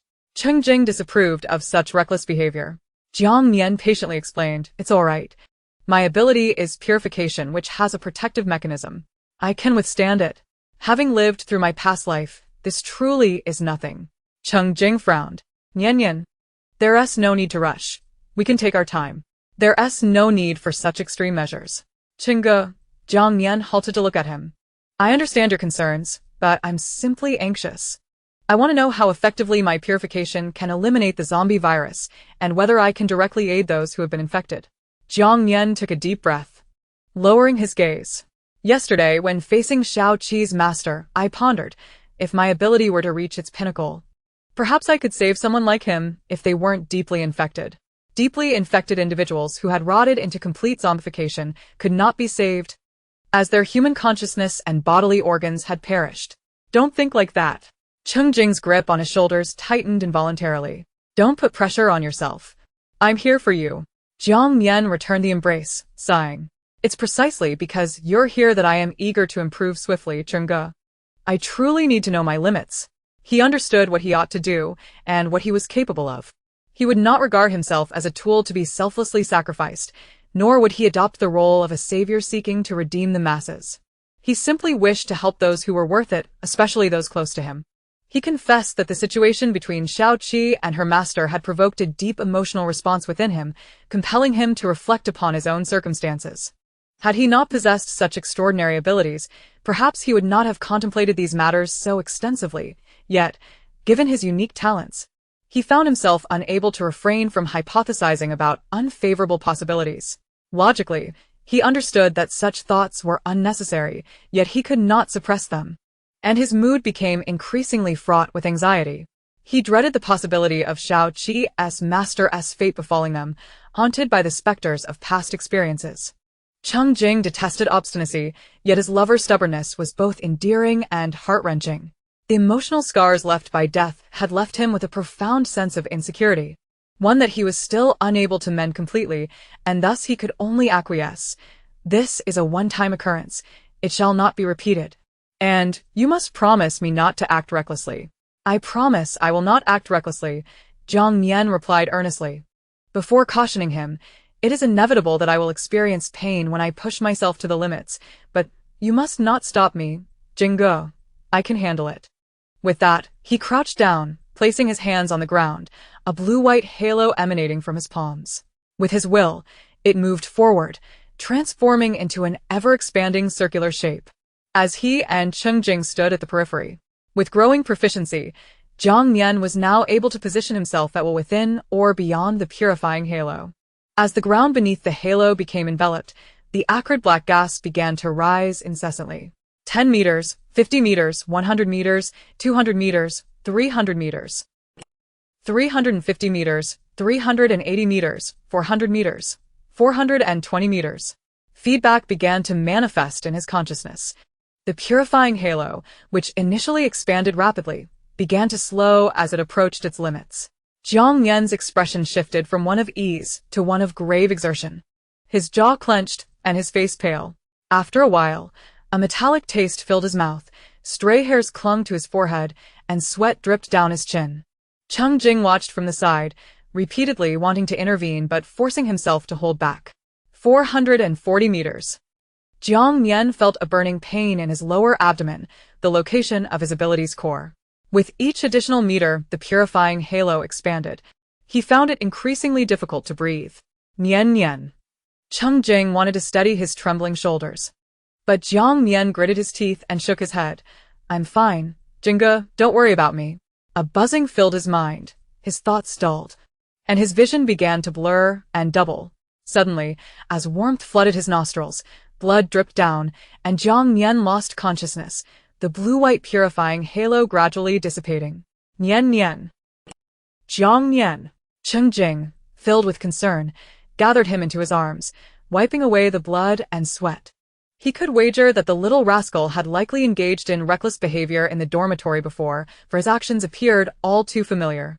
The excessive expenditure had soaked Jiang Nian in cold sweat, his breathing shallow, his body chilled, and accompanied by slight spasms. The drain on his abilities and spirit was something that others could not assist with, unless there was a healer among them. Woof, woof, woof. Shao Qi, who had followed them out, barked anxiously, and seeing Cheng Jing merely holding Jiang Nian without further action, she dashed off to summon the others. Upon witnessing Jiang Nian unconscious, the teammates were taken aback. It's all right, no need to worry, Cheng Jing preemptively explained the situation as they inquired. Upon learning that Nian had merely overexerted his abilities, they felt a sense of relief. The slight spasms in Jiang Nian's body subsided, and Cheng Jing lifted him in a horizontal manner, heading back. Shao Qi followed closely, still intermittently barking in confusion. The teammates trailed behind, silently observing, surprised but not questioning. Liao Yu, bewildered, was the first to voice his thoughts. I never realized my adoptive father could be so harsh on himself. They had all attempted to push their abilities to the brink, experiencing genuine pain that left them disoriented, a level of suffering that was entirely different from physical anguish. After one such experience, they would never dare repeat it lightly, and they had all stopped just before the edge. The thought of Jiang Nian collapsing from exhaustion was beyond their comprehension. Tang Yi shook his head. The most absurd part is that Chengge actually allowed him to act recklessly. Perhaps it was because Niango's abilities had reached a bottleneck, prompting him to seek this method to break through his limits, Jian Qing speculated. Niange might be reckless, but he was certainly not aimless. Zhou Rongbin touched his nose. Chengge's face has turned as dark as a pot's bottom. He must have been tricked into agreeing by Niange. Not necessarily a trick, but certainly some coaxing involved, Lu Ningzhou remarked, sounding quite knowledgeable. To which Huang Qian nodded in agreement. Zhao Lei remained silent, now understanding why Chengge behaved so indulgently around Jiang Nian. A rebellious boyfriend was indeed difficult to manage. Cheng Jing carried Jiang Nian back to the tent, with Huang Qian following amidst the encouragement of the others. Xiao Qi wanted to tag along but was restrained by Zhou Rongbin, left to protest pitifully. After laying Jiang Nian on a sleeping bag, Cheng Jing took out a dry towel to wipe away the sweat and offered him some energy water, his expression chillingly stern. Huang Qian, sensing the tension, cautiously inquired, "If you're going to change his clothes, I'll step out for a moment." "Not now," Cheng Jing replied with a glance, his heart burdened by an unnameable feeling. "All right then." Huang Qian sat beside him, fully aware of his discomfort, and couldn't he resist teasing him. "What were you thinking? Allowing him to act so recklessly?" Cheng Jing sighed, raising a hand to his forehead before responding. Nian Nian's abilities probably undergo a mutation at around 500 meters. As you've seen, the purifying power is effective against the zombie virus. He did not finish his thought.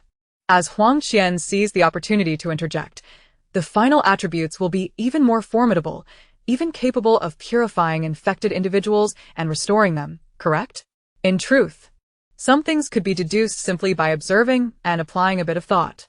This was likely the very reason why the eldest brother had chosen to conceal the true nature of Jiang Nian's abilities under uncertain circumstances. Cheng Jing nodded and shook his head. This is what he seeks to clarify. He has been influenced by Xiao Qi's master. Chapter 139. If he could change the crystal core. Huang Qian gazed down at the unconscious Jiang Nian, her voice softening after a moment. "He is probably taking us into consideration. Those who are deeply emotional often do." The gentle nature of the hamster was not deliberate, yet it was undoubtedly felt by those around him. Sometimes, reflecting on his family background sparked curiosity about what kind of upbringing Jiang's mother must have provided to raise such an endearing person. After a moment of contemplation, she turned to Cheng Jing earnestly. "Eldest brother, you must guide him more. Do not allow him to become ensnared by a sense of responsibility. He only needs to follow his own desires and strive to be happy without undue pressure." Honestly, she feared that Jiang Nian would be morally constrained, for binding him would ultimately ensnare their entire team. "I understand." Cheng Jing nodded, recognizing that Jiang Nian was indeed aware, kind-hearted, but not blindly stubborn. He simply cared too deeply for those around him. Huang Qian pondered for a moment, then pouted to add, having such abilities was not his choice. If given the option, he would undoubtedly choose something more advantageous for combat, sparing himself the mental anguish. "Indeed," Cheng Jing acknowledged. But her words sparked a sudden epiphany in his mind. The purifying ability was not chosen by Jiang Nian, yet he has the opportunity to relinquish it. The crystal core transplantation surgery could make that possible. The thoughts that surged within him became impossible to suppress. The more he pondered, the more convinced Cheng Jing became that this method was indeed feasible. As long as he could replace the ability crystal core annually, he need not concern himself with the trivialities of right and wrong, and could live like a humble salted fish, patiently awaiting the conclusion of the apocalypse. His years had been fraught with hardship. He should not bear the so-called responsibilities of the end times. In a scenario where he could ensure safety, relinquishing the purification ability crystal core would not be a bad idea, would it? "Chengge, big brother," Cheng Jing. Huang Qian nudged him, snapping him out of his reverie as she waved her hand before his eyes. "Are you all right, brother? Your expression is quite unsettling, as if you might bite Jiang Nian at any moment." Cough, im fine. Cheng Jing emerged from his inexplicable thoughts, wiping his forehead and face. After closing his eyes and reopening them, he earnestly inquired, concern etched on Huang Qian's face. "Sister Qian, tell me, if he could choose his ability anew, do you think Jiang Nian would agree to forego purification?" Huang Qian initially intended to tease him about his absurdity. After all, if abilities could be exchanged, she would want a more formidable one herself.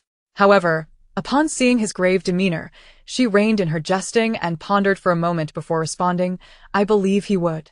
After all, he loves you, and love can render one blind." Cheng Jing felt a bit speechless, pursing his lips at her bluntness. Huang Qian was relentless in her candidness. What is there to be speechless about? Given his character, he wouldn't even have the right to mention love if he didn't love you. Conversely, if he were to seriously ask you to relinquish your current ability, what would you do? Without hesitation, Cheng Jing replied, "Of course, I would. There's no need to say." Huang Qian interrupted him promptly, "Let us not even talk about abilities. You would give your life for him, I understand. You two are clearly love-struck. Having known each other for long, she added, you should learn to accept your own dog food. Cough, right?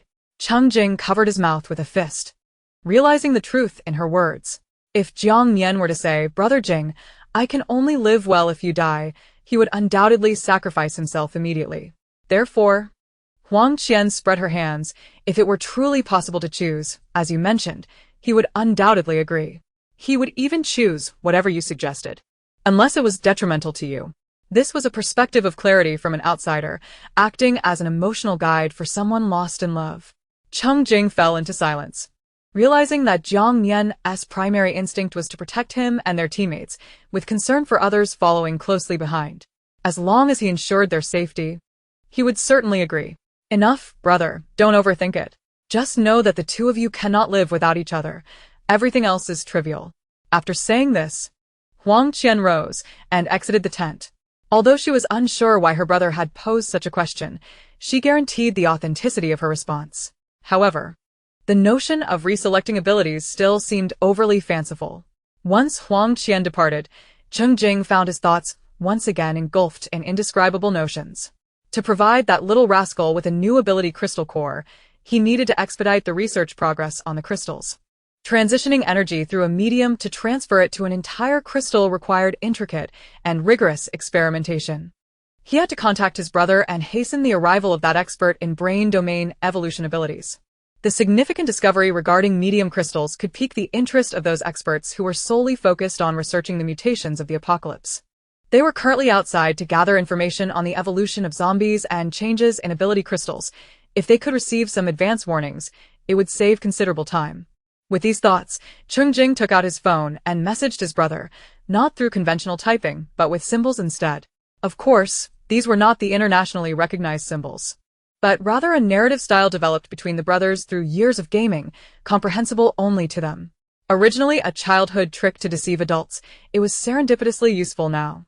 After sending several cryptic messages, Cheng Jing adeptly deleted the records and put away his phone. Suddenly, another idea for protecting his beloved crossed his mind, alleviating his feelings of frustration and helplessness. He leaned down and gently kissed the unconscious Jiang Nian, murmuring softly, I'll clean you up and change your clothes. Just be good. With that, he picked up a bucket of water and went to find Liao Yu. In truth, under conditions of assured safety, allowing Jiang Nian to remain unconscious while he took care of him was quite a pleasant experience. Jiang Nian remained in a deep slumber until the following day. As he awoke, yawning and opening his eyes, he found Cheng Jing sitting beside him, his expression serious and filled with concern. He felt refreshed and comfortable. Devoid of any unpleasant odors, his clothes changed, a true manifestation of the benefits of having a thoughtful boyfriend at this moment. Cough, Jingo. Jiang Nian cleared his dry throat. You're awake. Cheng Jing, with a face full of care, helped him sit up and handed him a bottle of water.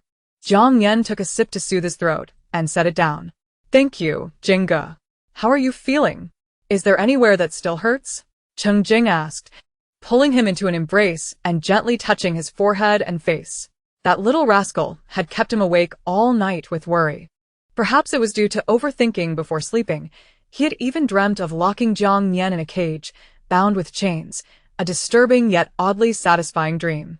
Jiang Nian shook his neck and moved his limbs, confirming he felt no abnormalities before responding, I'm fine. I feel great. Cheng Jing sighed in relief, but then questioned him. Were you also often like this when you were at home? Jiang Nian lacked the courage to lie in the face of his boyfriend's knowing expression. He could find no valid excuse for his vague denial. Well, it wasn't he often, and I never let it get this serious. Had he spoken nonsensically while in a daze? Otherwise, how could Cheng Jing have guessed?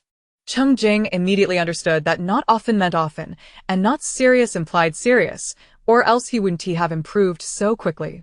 Yet even so, recalling Jiang Nian's pained expression from yesterday made Cheng Jing unable to scold him further. His little rascal was simply too lacking in security, so he could only sternly admonish, you mustn't act recklessly like this again, all right? Sure, Jiang Nian readily agreed. I was just too anxious. I wanted to know my limits, that's why I acted this way. I promise it won't happen again. Cheng Jing then inquired, now that you know, how much? Jiang Nian's expression brightened as he extended his fingers. 460 meters. Jingge, I feel so powerful. The normal breakthrough distance was 410 meters. Pushing to the limits had allowed him to reach 460 meters. A bit of discomfort was worth it. He only needed to train at home or the farm for a few days to cover the remaining 40 meters. You've always been impressive. Cheng Jing embraced him tightly.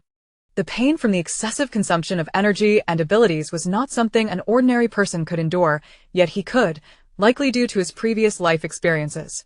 How could he not harbor resentment? He dreamt of liberating his beloved from all connections and matters, including predestined burdens. Thank you, Jingge, for worrying about me. Jiang Nian smiled radiantly, seemingly having forgotten the suffocating pain from overexerting his mental energy and abilities yesterday. Cheng Jing patted him. All right, everyone is waiting for you outside. Freshen up, grab something to eat, and then we'll head back to the base. Oh. The teammates were quite concerned about Jiang Nian's condition. But upon seeing him awake and full of vitality, they finally felt at ease. Only Cheng Jing wore a slightly serious expression. Once in the car, he urged Jiang Nian to continue resting.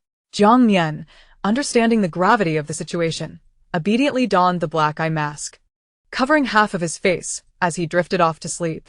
He recognized that Brother Jing was pleased with his progress, yet discontented with his reckless actions. So he deemed it wise to behave. Of course, the exhaustion from his overexertion was genuine, and after a hearty meal, it was only natural to feel drowsy. As he gazed at the slumbering figure beside him, Cheng Jing's heart softened. Faced with that docile visage, the thought of exchanging abilities through a crystal core unexpectedly resurfaced. However, after a night's contemplation, he was no longer as fervent as he had been the day before. Firstly, the timing was still premature. The base and the authorities were primarily focused on rescuing survivors and acquiring vital resources. In their quest to ensure more lives were saved, researchers were dedicated to advancing the development of the detoxification serum and finding solutions to restore ecological balance and purify the land. Secondly, the potential energy from the zombie crystal cores had yet to be harnessed, and the available resources were inadequate for conducting core transplantation experiments. In summary, reality forbade him from being impatient. Moreover, Jiang Nian, being such an astute individual, had surely contemplated using this method to mitigate risks, especially after witnessing the success of core transplantation in his previous life. His silence on the matter indicated a desire not to pursue it. Cheng Jing dared not broach the subject without the right circumstances, as any misstep could jeopardize their relationship, rendering any potential gains futile.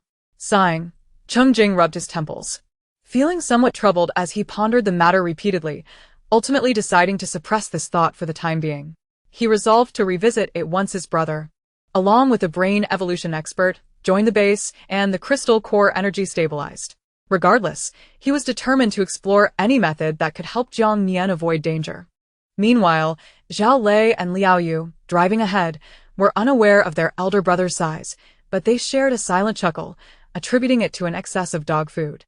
The return journey proceeded along the original route after exiting Shihe City, and with a solid understanding of the road conditions and the assistance of drones, they made significantly better time than on their way there. During a lunch break, Cheng Jing roused Jiang Nian, who, after a satisfying meal, was promptly sent back to the vehicle to continue his slumber. Cheng Jing took a moment to sit on a pile of stones beside the car, lost in thought, occasionally checking his phone or replying to messages. The teammates gathered outside for a rest, allowing Xiao Qi some freedom to play. The energetic pup was absolutely thrilled throughout the journey. Noticing Cheng Jing's distracted demeanor, Zhao Lei approached him, inquiring, "Brother Cheng, is Niangu all right?" The fatigue from overusing his mental and supernatural powers is a minor issue, Cheng Jing replied, though his tone suggested otherwise. Zhao Lei clapped him on the shoulder. Thank goodness, Nianji's abilities aren't particularly lethal. Otherwise, I shudder to think how fierce our team would be under his leadership. Cheng Jing shot him a glance. What? Do you feel wronged by me as your captain? Not at all. Having you is a blessing, Zhao Lei laughed, then added thoughtfully. It's just that Nianji's demeanor when armed and charging forward is incredibly inspiring. He doesn't hold back in a fight. He uses whatever weapon is at hand, tackling challenges head-on with efficiency. Whether the enemy is formidable or not, Niangu must be strong. That kind of spirit is truly exhilarating. Cheng Jing stood up and glanced at the people inside the car. Such sentiment should not be expressed in front of him. His pride will only swell further. Zhao Lei burst into laughter, then, adopting a serious tone, placed a hand on Cheng Jing's shoulder. We're all brothers who face life and death together. Whatever burdens you bear, do not hide them from us. Share them, and we'll tackle them together, especially those concerning Jiang Nian. If you shoulder everything alone, and things go awry, we'll all be affected. He then gestured towards the others, who were joyfully playing with the dog. This is something the group asked me to convey. It's not just my sentiment. Brother Cheng, Jiang Nian is important to you, and he matters to all of us. I understand. Cheng Jing replied with a smile, gently patting Zhao Lei's back. Rest assured, when the time comes, I won't hesitate to rely on you. He knew he would need their assistance when he finalized his plans. Once they had rested adequately, they called back the exuberant Shao Qi and resumed their journey. The road ahead was smooth, and they encountered a rescue convoy returning from searching for survivors. By 6 p.m., they arrived back at the base. Cheng Jing had already sent a message ahead to their friends at the base, so when they drove to the dormitory, a warm welcome awaited them. As it was just after work hours, in addition to Uncle Li and his family, Li Cheng, Yang Kai, and Zhou Li were also present. Consequently, Cheng Jing was spared the need to report back to the office. He could directly provide an update in person and simply submit a report and undergo a full medical examination the next day. Uncle Li had prepared most of the meals, waiting for their return to finalize everything for the table. Being familiar faces, there was no need for formality. After exchanging pleasantries, they headed upstairs. Uncle Li invited them to relax in the living room while he and Li Liang entered the kitchen. As the delicious aroma wafted from the kitchen, the fatigue from their arduous journey began to dissipate. 2 tables were pushed together to form a large dining setup, laden with an array of dishes, both meat and vegetarian. Hot and cold, exuding vibrant colors and enticing flavors, creating an exceptionally sumptuous feast. The centerpiece of the meal was a roasted pig, freshly prepared, unlike the vacuum-packed versions. Jiang Nian learned that Yang Kai had brought it specifically upon hearing of their return. Notably, Jiang Nian observed that Yang Kai seemed particularly cheerful today, a smile never leaving his face, even in his relaxed pose leaning against the balcony door. While others busied themselves arranging the dishes and engaging in light conversation, Jiang Nian gazed at the golden-brown roasted pig for a moment before approaching Yang Kai, asking, Brother Kai, where did you get this fragrant pig? Are there any live ones? I'd like to raise some. Yang Kai, unreserved, replied, the base has a breeding farm. They have piglets as well. Once your farm is set up, I can grab a few for you, without requiring any credits. The Bama pig doesn't grow large, but there are other breeds. He had become a semi-member of the team, merely waiting for Cheng Jing to make an official announcement, and naturally, he intended to capitalize on free resources for the group. Great, thank you, Brother Kai. Jiang Nian's eyes sparkled with excitement as he envisioned a farm that integrated both planting and raising animals, with the layout of a breeding shed fitting perfectly within the 5-acre area he had planned. Yang Kai flicked the half-burned cigarette into the trash can. No need for thanks. We're all in this together. At that moment, Jian Sheng, munching on half a cucumber, strolled by and overheard Yang Kai's words, giving him a thumbs up. Brother Kai, you're awesome. It makes sense why you've transitioned from rivals to brothers with Nian Ge. Yang Kai nodded with a smile, then turned back to Jiang Nian, continuing the conversation. I shall return to the cultivation chamber in the experimental zone to see what can be raised. I will gather some for you. Perhaps little chicks or ducklings. It is prudent to cultivate a bit of everything for self-sufficiency. During his time as an undercover agent, he envisioned that if he could survive until a normal retirement, he would distance himself from the clamor of the city and embrace a tranquil pastoral life, raising chickens and ducks and growing vegetables. Although the current circumstances deviate from his original plan, he finds solace in the fact that he can lead a relatively stable life alongside companions who share similar values in this chaotic world. He no longer needs to navigate the treacherous waters of deceit. While he excels in such matters, it does not mean he relishes them. I share the same sentiment, indeed. Jiang Nian patted his shoulder and effortlessly painted a picture of a brighter future. Kai go, once the breeding is successful, you shall have your share. I will save you a leg each time we slaughter a chicken or duck. Yang Kai nodded with delight. All right, that's a promise. I want in too. Jian Cheng interjected from the sidelines, his voice resonating. drawing the attention of others who were arranging the tables and chairs for dinner. Young Master Liao never shied away from stirring up trouble. He moved a stool and chimed in. Whatever it is, I want it too, adoptive father. Jiang Nian responded with a chuckle. Thus, through the playful banter between the two aspiring figures, Jiang Nian's plans for Yang Kai became common knowledge. They even delved into discussions about various culinary preparations for the chickens and ducks, which was utterly absurd. Here they were, contemplating roasted chicken and beer duck before even establishing their farm. Truly remarkable. Cheng Jing could not suppress his laughter, observing that Nian Nian was becoming quite adept at weaving dreams. However, it mattered not, for he had priority over everything belonging to Nian Nian. The others merely picked from what was left. Jiang Nian's ears turned red as he cast a sidelong glance at him, muttering softly, "Plans are necessary. They aren't unattainable." Given their current conditions, these aspirations were merely trifles, discussions of recipes that were a tad premature. Exactly. If Brother Jiang Nian says it can be done, it undoubtedly can, Li Shui chimed in, grinning and then winking.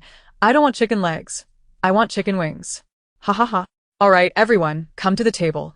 We can ponder chicken legs and wings later.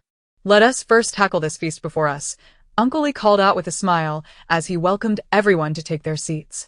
As they dined, they exchanged information regarding recent events both inside and outside the base.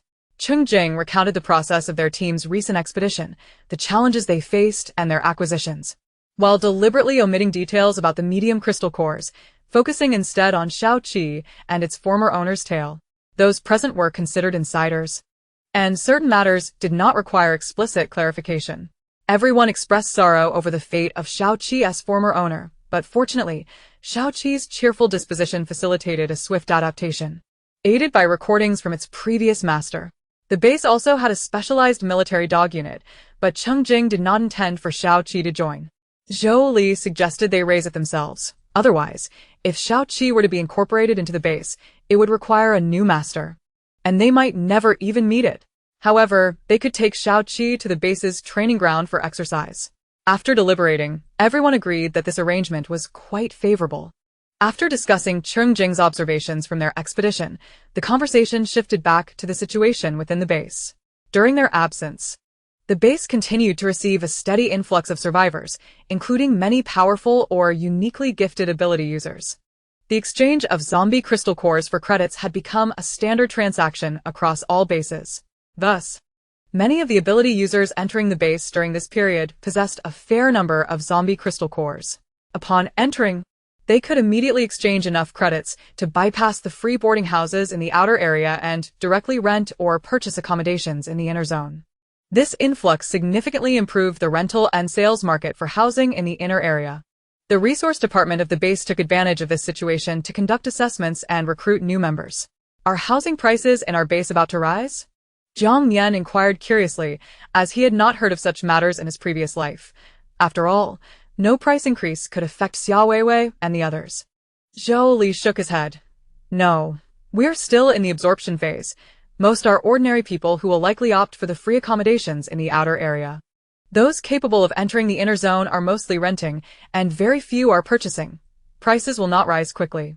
Oh, Jiang Nian nodded, secretly resolving to buy property before prices soared. Previously, when they had gone to view properties, the sellers had mentioned that even if the apocalypse were to end, the houses built by the base would remain, with the protective walls dismantled, expanding into a new city centered around the base. While this may be a fanciful notion, it is not without possibility. Thus, acquiring fixed assets while conditions allow would be beneficial. Even if the apocalypse concludes, the authorities would likely offer compensation. Speaking of rentals, Li Sheng suddenly recalled something and turned to Jiang Nian. By the way, Jiang Nian, do you remember that woman from next door when we were investigating Jiang Wenwen's disappearance? Without much thought, Jiang Nian replied, yes, she registered under the false name Su Jing, correct? What happened to her? How could he forget someone who had tried to exploit him? The teammates, recalling Jiang Nian's previous encounter with misfortune, turned their attention to the topic. Cheng Jing frowned. Is she causing trouble again? Li Sheng considered his words. She has rented a place in the inner zone and spent a considerable amount of credits to purchase many items. It seems she has struck it rich. Chapter 142. Jiang Nian's malicious thoughts. She. Jiang Nian began to say something, but noticed Huang Qian and Li Shuhui had veered off on another tangent. Let us keep an eye on her for now. I sense something is amiss. She has been quite close to Liang Xiaoyan's team. Li Sheng, aware that certain topics were not suitable for discussion at the moment, continued. Speaking of which, Liang Xiaoyan's team has also rented a place in the inner zone, but unlike Su Jing, they did not opt for an apartment. Instead, they rented a 3-story house in a regular residential area. The residences in the inner zone are categorized into several types. The so-called ordinary residential areas lack the management typically found in apartment complexes. These areas consist of bungalows or entire 3 to 5-story buildings available for personal or team rentals. Characterized by their simple and straightforward designs, reminiscent of self-built houses in small towns before the apocalypse.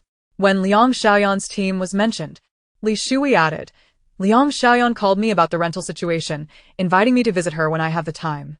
She mentioned that her teammates are currently on a mission, leaving her to guard the base, and she is feeling rather bored. After her father and brother's admonitions, she had been avoiding Liang Xiaoyan, but fortunately, she had not encountered her while helping Jiang Nian at the shop these past few days. Deciding whether to meet Liang Xiaoyan would have to be discussed with Jiang Nian and the others. The fact that Liang Xiaoyan's teammates had gone on a mission without her was intriguing. Jiang Nian pondered, realizing that his previous suspicions were likely correct. There were matters Liang Xiaoyan was unaware of, yet someone with her cunning nature must have ulterior motives. Liang Xiaoyan had been seeking opportunities to engage with other ability user teams in the inner zone over the past few days, suggesting she harbored other intentions. I believe it is necessary for Shuhui to make contact with her, Li Sheng proposed, garnering agreement from Li Kaiyun and Li Liang. Cheng Jing and Yang Kai exchanged glances. They were aware of what Liang Xiaoyan's teammates were up to. Liang Xiaoyan was ambitious and restless. Her tolerance for her team's dismissive attitude indicated she was likely seeking a new alliance. If they could leverage her to create some trouble for Xia Weiwei, that would be quite beneficial. After a moment of contemplation, Cheng Jing nodded. That sounds feasible. After speaking, he turned to Jiang Nian and asked, What do you think? Nian Nian? Jiang Nian pondered for a moment and concurred. We have returned, and everyone is here, so there is no need to worry about her causing trouble. Xiaoli. Find an opportunity to meet her and ascertain her intentions. If the other party seeks to test us, we can reciprocate and engage in a little game. Li Shui nodda. All right, I will arrange to meet her during the lunch break tomorrow. We can schedule it during work hours, and once it's time to return, we can find an excuse to leave. Everyone found this arrangement quite agreeable, as it alleviated concerns about safety. With the plan set, Jiang Nian suddenly turned to Yang Kai and inquired, Brother Kai, has Xia Weiwei exhibited any unusual behavior in recent days? For no apparent reason. Yang Kai's heart skipped a beat, as he felt that Jiang Nian seemed to be aware of something. After a moment of contemplation, he replied, Nothing out of the ordinary. She is merely awaiting the arrival of personnel from Base S and your father's family, while simultaneously recruiting abilities at the base. It is likely she will take quite a few individuals back to Base S. The management and recruitment of abilities at Nanqing Base do not offer any extraordinary privileges, leading some to perceive the stringent order and regulations as shackles restraining their development. In contrast, shelters like Base S, which are not primarily militaristic, openly provide superior treatment to abilities. Naturally, there are those who fan the flames, drawing many to flock there. When Xia Weiwei was mentioned, both Shou Li and Li Qing bore grim expressions.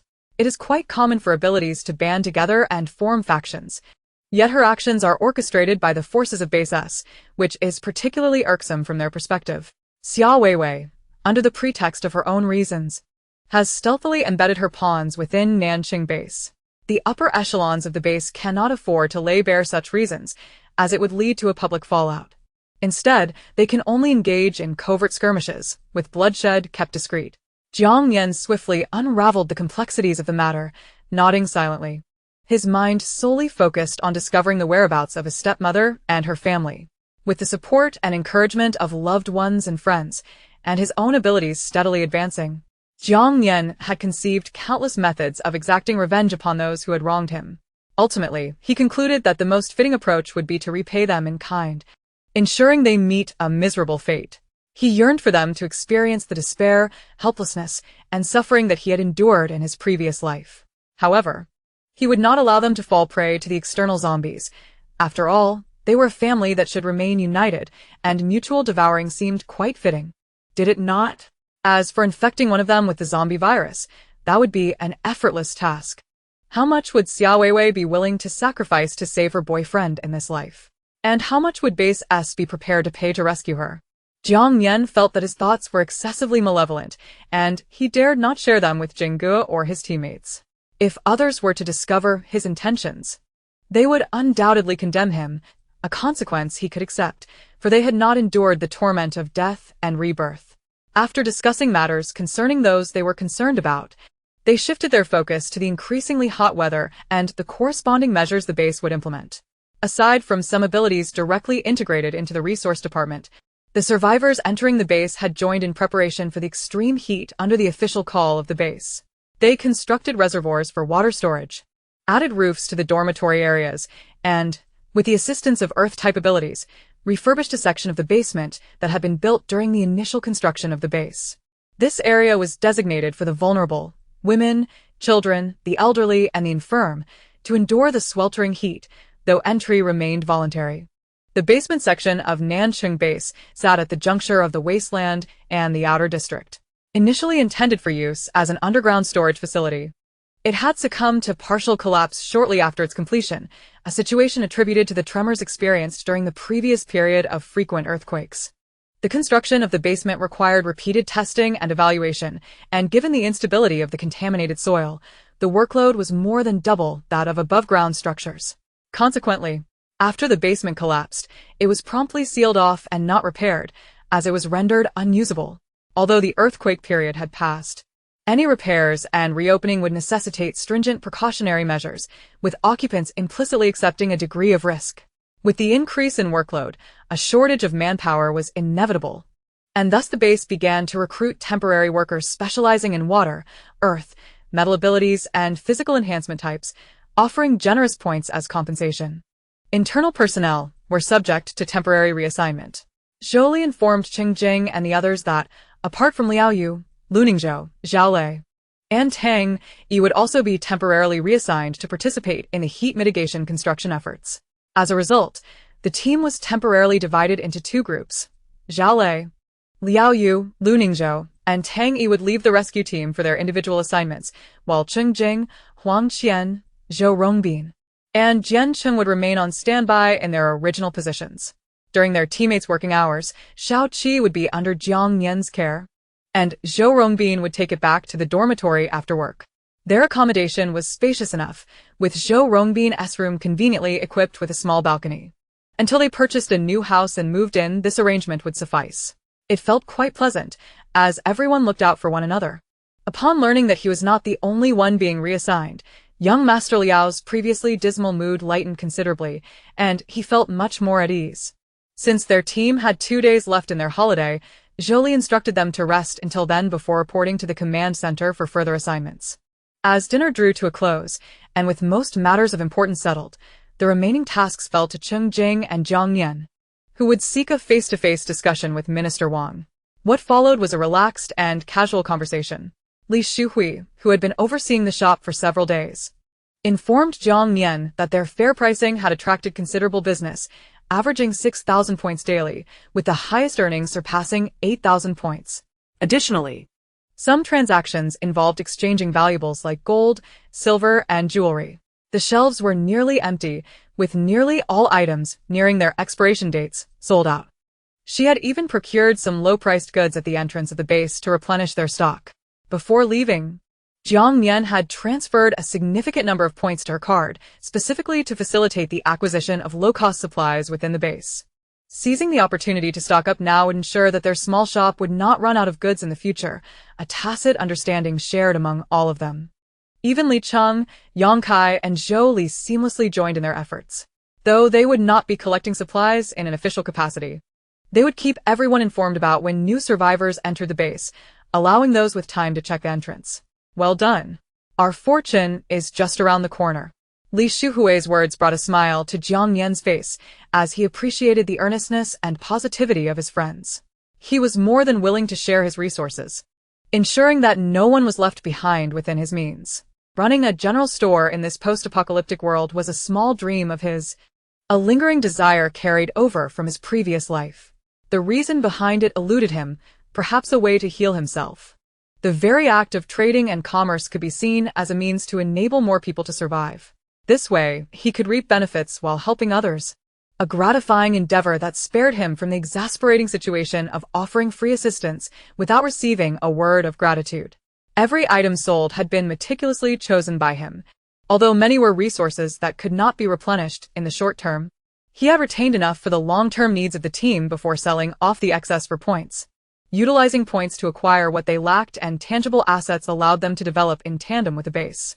Once the apocalypse concluded and points were rendered obsolete, their assets would remain valuable. No matter how the world changed, they would not have to worry. With the world returning to its rightful path, the items they exchanged for points and supplies would ensure their prosperity. In the vicinity of the farm, he had occasionally received messages from the construction workers during his recent outings, engaging in considerable exchanges. In just a few days, the work would be completed, and soon, fruits and vegetables would grace his post-apocalyptic grocery store. Everything seemed perfectly aligned. Had it not been for his reincarnation, Jiang Nian would not have contemplated such long-term prospects. Like most ordinary individuals, he would merely live day by day, perhaps even doubting whether he could survive until the end of the apocalypse. Considering that the team would be fatigued upon their return, Uncle Li urged Cheng Jing and the others to rest shortly after their meal. Yang Kai and Zhou Li followed suit, knowing that any matters could be addressed later once they had recuperated. Upon returning to his dormitory, as Jiang Nian switched on the lights, he headed straight for the balcony garden. After a few days away, his seedlings had thrived remarkably well. With the automatic irrigation system in place, they had not lacked for water, and the soil remained untainted. In a world otherwise shrouded in desolation and decay, this small patch of greenery was truly soothing, instilling a profound sense of accomplishment. With a soft creak, Jiang Nian plucked several tender leaves, rinsing them briefly before purifying them, and indulged in their crisp freshness. One leaf after another, nothing compared to the taste of homegrown produce. After Cheng Jing had surveyed the house, he approached just in time to witness Jiang Nian crouched in the garden, a leaf of lettuce between his lips. His cheeks puffed out as he clutched a handful with one hand while adjusting the slightly unruly seedlings with the other. He resembled a cherished pet. Cheng Jing stood silently, observing him. Jiang Nian's hair had grown a bit long, with several strands falling delicately across his forehead and cheek, casting soft shadows in the room's light, accentuating the elegance of his profile. He would need a haircut tomorrow. Just as this thought crossed his mind, Jiang Nian turned to him and asked, "Brother Jing, would you like to eat?" "Of course," Cheng Jing replied as he joined him on the balcony. Jiang Nian offered him a leaf, and they both savored the fresh lettuce before returning to the living room. With a contented sigh, Jiang Nian sprawled on the floor in front of the sofa, stretching his limbs. He disliked rolling on the sofa since he felt dirty, yet he yearned to lie down for a moment. Although this outing had been relatively safe, lacking any heart-stopping incidents, the tension of being outside lingered, making it impossible to relax as he would at home or in the dormitory. Noticing his lethargy akin to a lazy cat, Cheng Jing said nothing but filled the bathtub with water and turned on the air conditioning in the bedroom before calling out to him, "Nian Nian, it's time for a bath. You'll feel more comfortable lying in your room afterward." Jiang Nian replied, taking his hand and sitting up, blinking at him. "Should I wash myself, or shall we do it together?" Cheng Jing pinched his cheek playfully. "You wash first. I've added a muscle-relaxing sachet to the bath. Soak for a bit, and I'll join you later." After spending days outdoors, Jiang Nian must be exhausted, and he didn't want to complicate matters in the bathroom. "All right," Jiang Nian nodded, then hesitated before saying, "Brother Jing, I'm a bit tired today, so I do prefer to skip that for now." He didn't want to embarrass himself on his first attempt. After all, he cared about his image and decided to wait until he was well-rested to let Cheng Jing experience it properly. Cheng Jing paused, realizing what he meant, and smiled, nodding. "Then let us save it for another day. For now, go have a good bath and rest." There was no need to rush. They had plenty of time ahead of them. Blushing, Jiang Nian entered the bathroom, feeling slightly anxious. He merely wished for his boyfriend's first experience to be pleasant. Surely Brother Jing wouldn't he think less of him? As he nearly dozed off in the bathtub, Cheng Jing entered after he had finished washing up. lifting Jiang Nian and wrapping him in a towel before carrying him back to the bedroom. With his upper body bare, Cheng Jing began to dry Jiang Nian's hair, while Jiang Nian's restless hands roamed over his body, eager to make up for the days they hadn't been able to touch each other properly. Cheng Jing could tolerate the antics of his playful little rogue, but he also found himself stirred by the boy's advances. "Brother Jing, I'm craving you," Jiang Nian confessed, feeling a bit shameful for his lack of restraint. He had initially planned to take a few days to recuperate and switch things up to conquer his boyfriend's heart. Yet just a few touches on Cheng Jing's abs ignited his desires. "Not tired?" Cheng Jing asked, his fingers brushing against the nape of Jiang Nian's neck, intentionally teasing his flushed earlobe. "Tiredness and craving are not mutually exclusive," Jiang Nian replied, looking up without a hint of pretense. Youthful exuberance was often restless. Especially when his boyfriend was so handsome, he refused to deny himself pleasure. All right. Cheng Jing couldn't suppress the smile tugging at his lips. Utterly enchanted by Jiang Nian's candor. Setting the hairdryer aside, he cupped Jiang Nian's warm cheeks and leaned down to kiss him. Their breaths intertwined. The kiss began gently, but soon escalated into a fervent embrace. In the bathroom, Liao Yu found himself pinned against the wall by Zhao Lei, entangled in a passionate embrace. The composed demeanor he maintained in public dissolved as he yearned to devour his boyfriend entirely. Liao Yu tilted his head back, the graceful curve of his neck accentuated by fervent kisses, the pent-up passion from recent days surging forth, nearly overwhelming him. Their tender moments, born from the brink of life and death, were imbued with the preciousness of survival. As lovers and teammates, their understanding of each other was profound. No words were necessary. One glance or gesture conveyed their desires. "Are you all right, my young master?" Zhao Lei inquired, looking down at Liao Yu, whose eyes were misty and trembling with emotion, filling his chest with a sense of satisfied affection. Even now, he felt a bit dazed, worried that Liao Yu might only be indulging in a fleeting whim and would tire of him one day. The only time he felt truly real was when he managed to bring Liao Yu to tears. Nestled in his embrace, Liao Yu adjusted his breathing, his face still flushed. "If I can't get out of bed tomorrow, I'll strangle you." He didn't struggle against him, but each encounter carried a hint of fierce dominance that he found perplexing. Zhao Lei chuckled, tightening his hold. "Murdering your husband is not condoned. Sleep now. You need to rest well for the days ahead. The upcoming challenges will demand considerable stamina." Liao Yu yawned, snuggling into Zhao Lei's chest and closing his eyes. The next day, they woke up past noon, causing the entire team to miss their scheduled health check. Yang Kai had to reschedule it for the end of the holiday, meaning they would all go for their checkup together when work resumed in 2 days. After all, it was merely a formality. As the trust among his teammates grew, he had already discerned that Jiang Nian's ability was purification. With Jiang Nian around, the others needn't worry about bringing back any viruses. From a certain perspective, no one was cleaner than they were. Thus, after a simple meal, Jiang Nian headed to the store to restock the shelves. Cheng Jing, accompanied by Zhao Lei and Huang Qian, sorted through the crystal cores and medicines they had collected during their outing, preparing to exchange the surplus for points, while the rest of the team enjoyed their free time. In addition to the crystal cores and medicines, they also had some previously collected special materials to trade. Some medicines were generally unusable for them, so exchanging them for hospital supplies at the base was a better option. As for the special materials, these were items they had gathered post-apocalypse that were valuable yet unnecessary for their own use. Core components from large machinery, engineering blueprints, research data on industrial products, and data storage disks, among others. In the wake of the apocalypse, such items were often overlooked by ordinary survivors, but they had collected them due to Jiang Nian's foresight. Consequently, they had amassed quite a collection from Qingyan City to their current location. At the outset, such resources held little value. Small and private bases often disregarded them entirely. It was only after larger bases had stabilized that the worth of these items began to appreciate alongside the base's development. This explains why they refrained from exchanging them initially. Now, however, they no longer needed to meticulously exchange resources in batches. They could efficiently finalize everything at a single exchange point in the command center. After rounding off, the command center's exchange area awarded them a total of 60,000 points.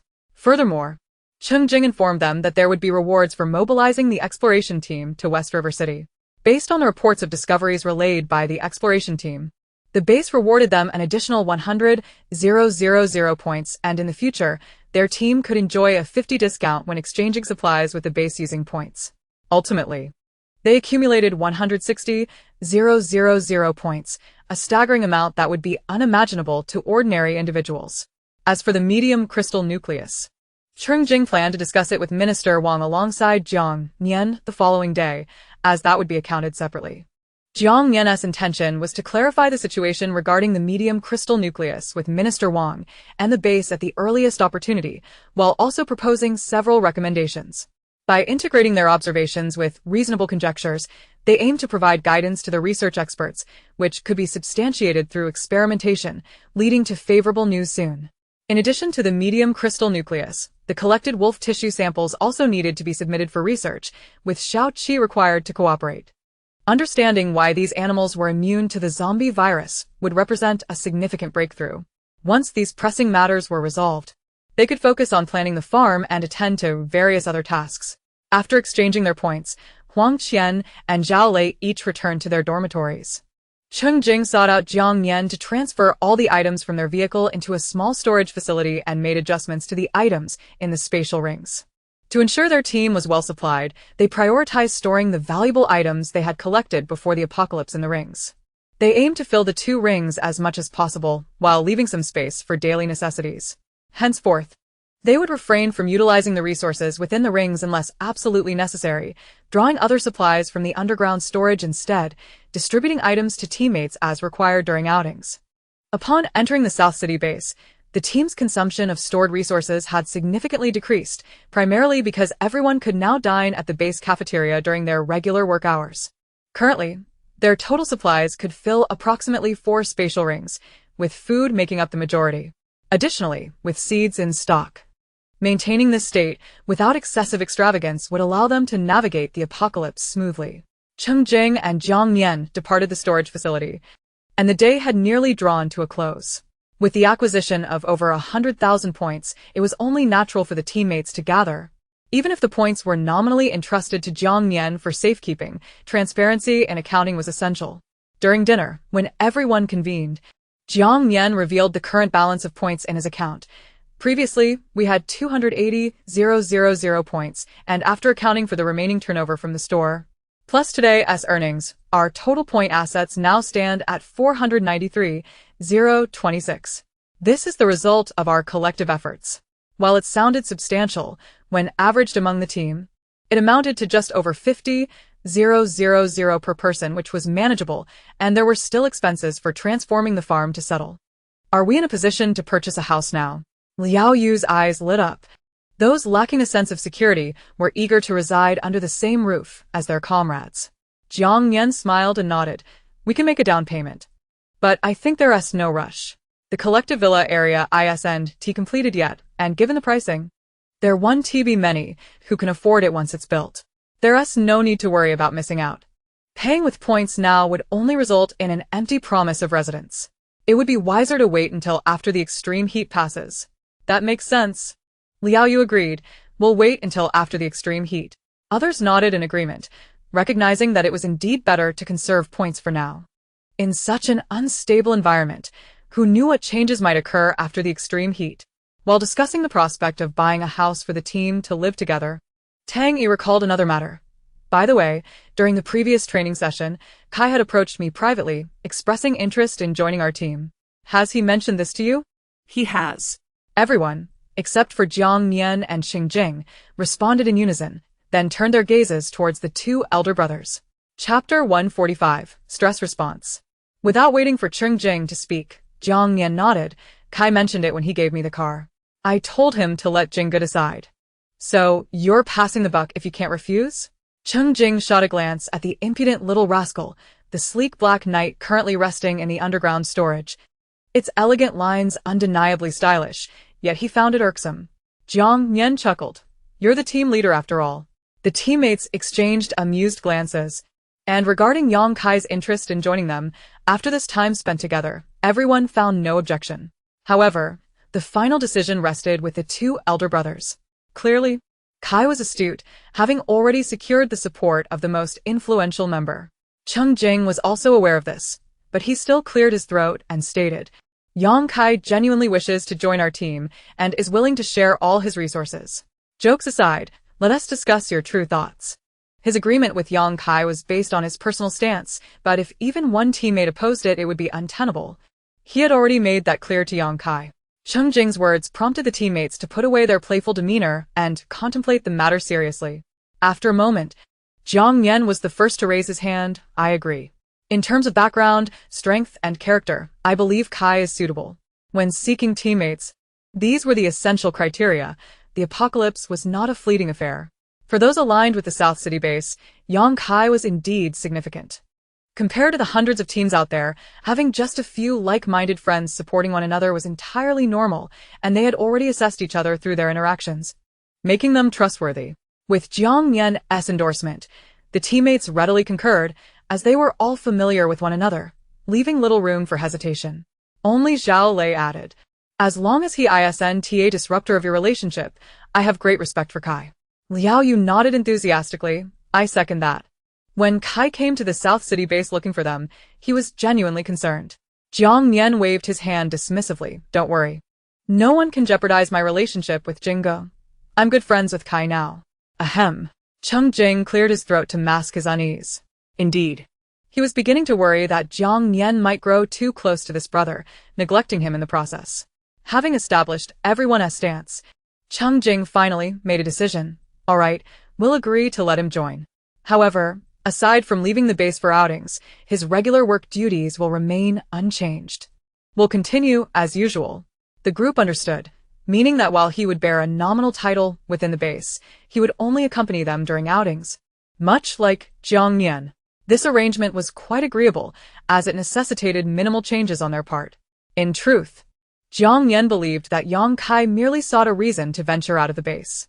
After dinner, as the teammates departed, Cheng Jing personally called Yang Kai to convey the approval of his joining the team. Yang Kai was overjoyed and insisted on treating them to a meal at a restaurant as a form of initiation into the team. Though contemporary restaurants predominantly serve packaged and pre-prepared dishes that are neither fresh nor authentically flavored, Yang Kai remains steadfast, and Cheng Jing does not hesitate to comply. Jiang Nian listens quietly until their discussion shifts to the meeting scheduled for the following day with the professors and researchers from the Base Research Institute, at which point he lowers his eyelids and rises to the balcony to tend to the seedlings, casually nibbling on a few leaves. Several minutes later, the conversation continues, with Cheng Jing inquiring about the fundamental details of the Research Institute and the pertinent individuals they are to engage with, including whether they possess any supernatural abilities and the nature of those abilities. Observing Cheng Jing diligently jotting down notes, Jiang Nian refrains from interrupting after finishing the handful of vegetable leaves, opting instead to fetch some clothes to take a shower before returning to his room. When Cheng Jing concludes his discussions, he finds his pet hamster peacefully asleep, albeit with a furrowed brow, as if burdened by some unspoken worry. After a moment of silent observation, Cheng Jing suddenly realizes his oversight and lightly taps his forehead in mild frustration. It is nearly 10:30, prompting him to retrieve his phone and step out of the bedroom to dial a number. As the door closes behind him, the call connects, and a robust voice emanates from the other end. Cheng Jing, is something the matter at this late hour? Leaning against the sofa, Cheng Jing apologetically responds, Minister Wang. There have been some changes regarding tomorrow's plans, and I would like to discuss them with you. Oh, do tell. An hour later, Cheng Jing returns to his room, extinguishes the lights, and embraces the still sleeping Jiang Nian, who appears somewhat discontent. Meanwhile, in the duty room, after concluding his business with Minister Wang, Zhou Li inquires, what did Cheng Jing need at such a late hour? Minister Wang shakes his head in confusion. He mentioned that they will not be going to the Research Institute office tomorrow and requested that I summon the professors and relevant researchers here. Cheng Jing had previously hinted at a significant breakthrough in the research of zombie cores that the team had recently acquired, and we had agreed to clarify the situation at the Research Institute, yet he has suddenly changed his mind. If it were anyone else, it would be less peculiar. But Cheng Jing is known for his meticulousness, making this shift quite strange. Zhou Li, equally perplexed, asks, why? Did something happen? Minister Wang shrugs, slightly exasperated. He claims he dislikes the laboratory environment. He dislikes it? Zhou Li is taken aback, Finding this reasoning rather flimsy, Minister Wang chuckled softly. I suspect the issue lies not with him, but with Jiang Nian. Zhou concurs that makes sense. Minister Wang waves his hand dismissively. It's merely a matter of having the researchers come here. It can be considered a routine work report and will not draw attention. Their return to the institute would be far more conspicuous. So let it be. Zhou nods in agreement, but harbors a lingering curiosity as to why Jiang Nian would be averse to visiting the research institute. Having become friends, he knows Jiang Nian is not the type to throw tantrums or act petulantly in front of his boyfriend. However, given Cheng Jing's late-night call, the situation seems rather serious. Should he inquire if they are facing any difficulties they cannot discuss? Yet, upon leaving Minister Wang's office and attempting to call Cheng Jing, he discovers that the latter's phone is turned off. The following day, at 10:30 in the morning, Cheng Jing knocks on the bedroom door for the third time, urging the person inside to hurry up and unlock the door. Nian Nian, are you ready yet? Just a moment. Jiang Nian's hesitant voice replies, mirroring his previous responses. Cheng Jing smiles and knocks again.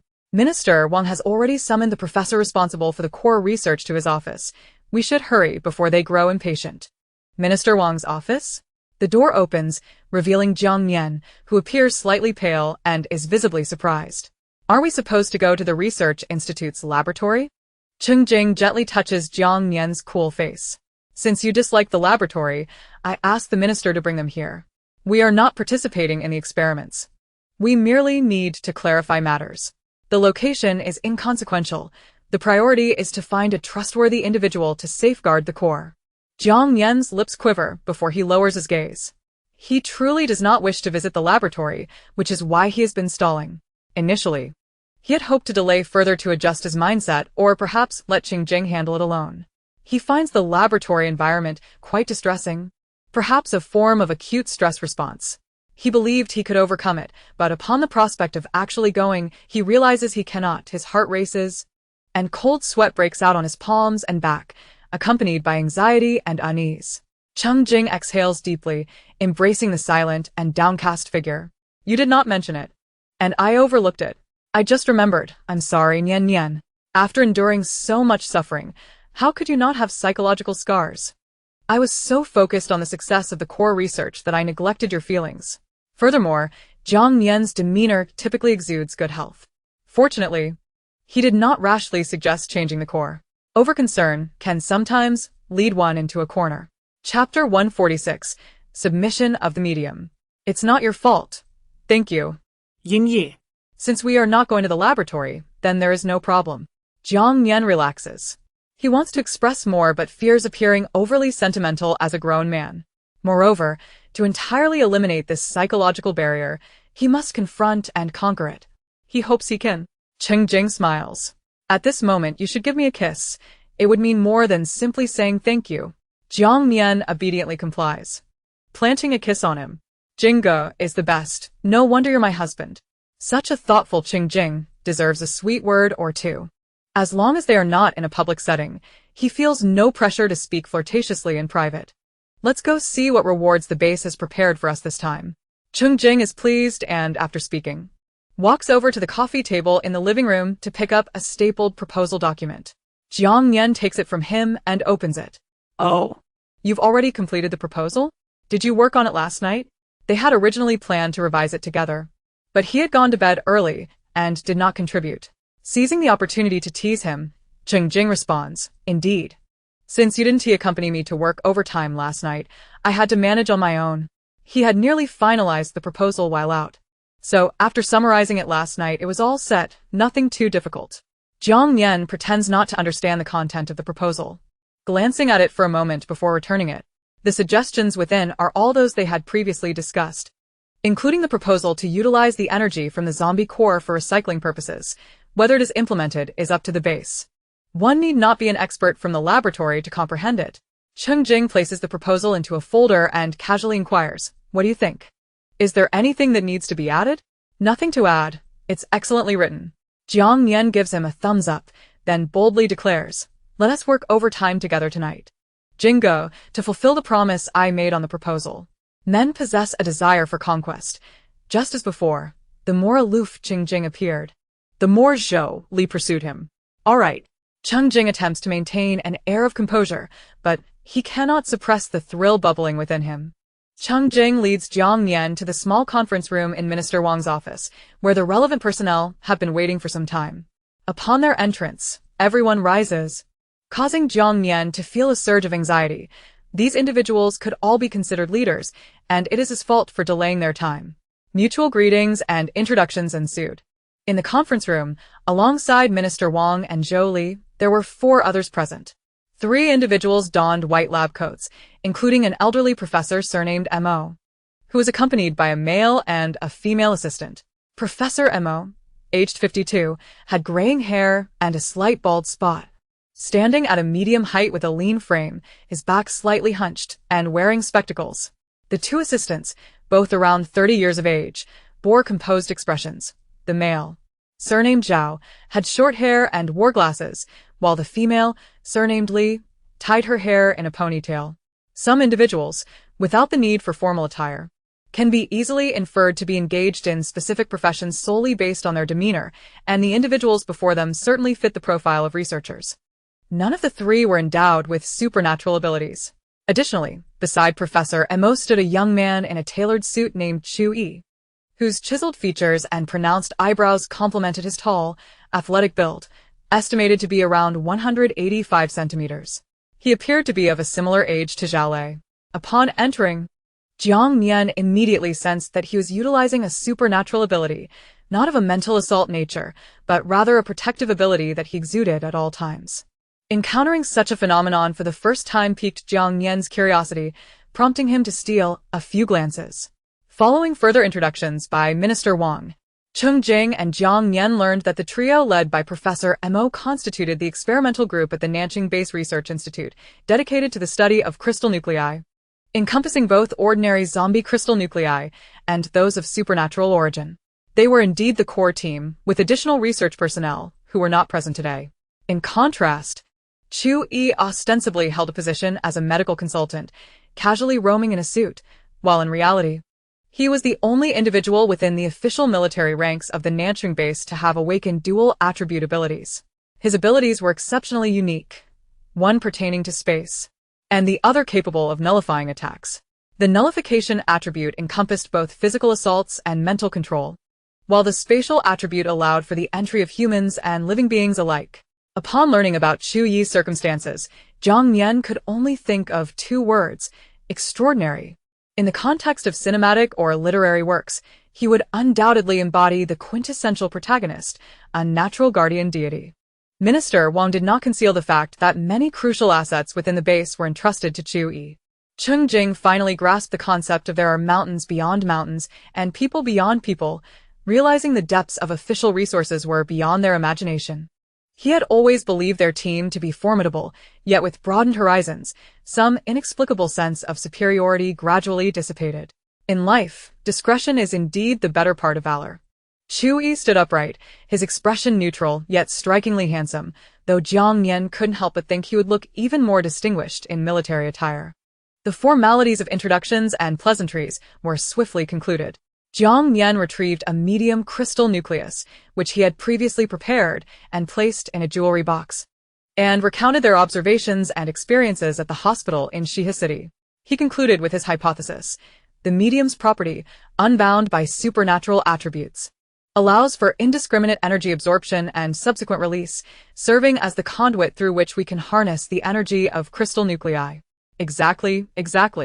Professor Mo's voice trembled with excitement.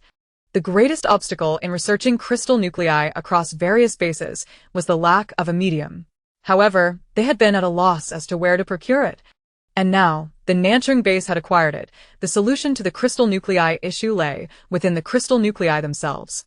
Jiang Nian pushed the crystal nucleus toward Cheng Jing, who immediately activated his lightning attribute ability to test it. Typically, ordinary crystal nuclei do not respond to supernatural influence, but the medium crystal nucleus was different. It could absorb supernatural energy. This was a discovery Cheng Jing had stumbled upon later, though without energy conversion apparatus. The medium crystal nucleus could only absorb energy without releasing it.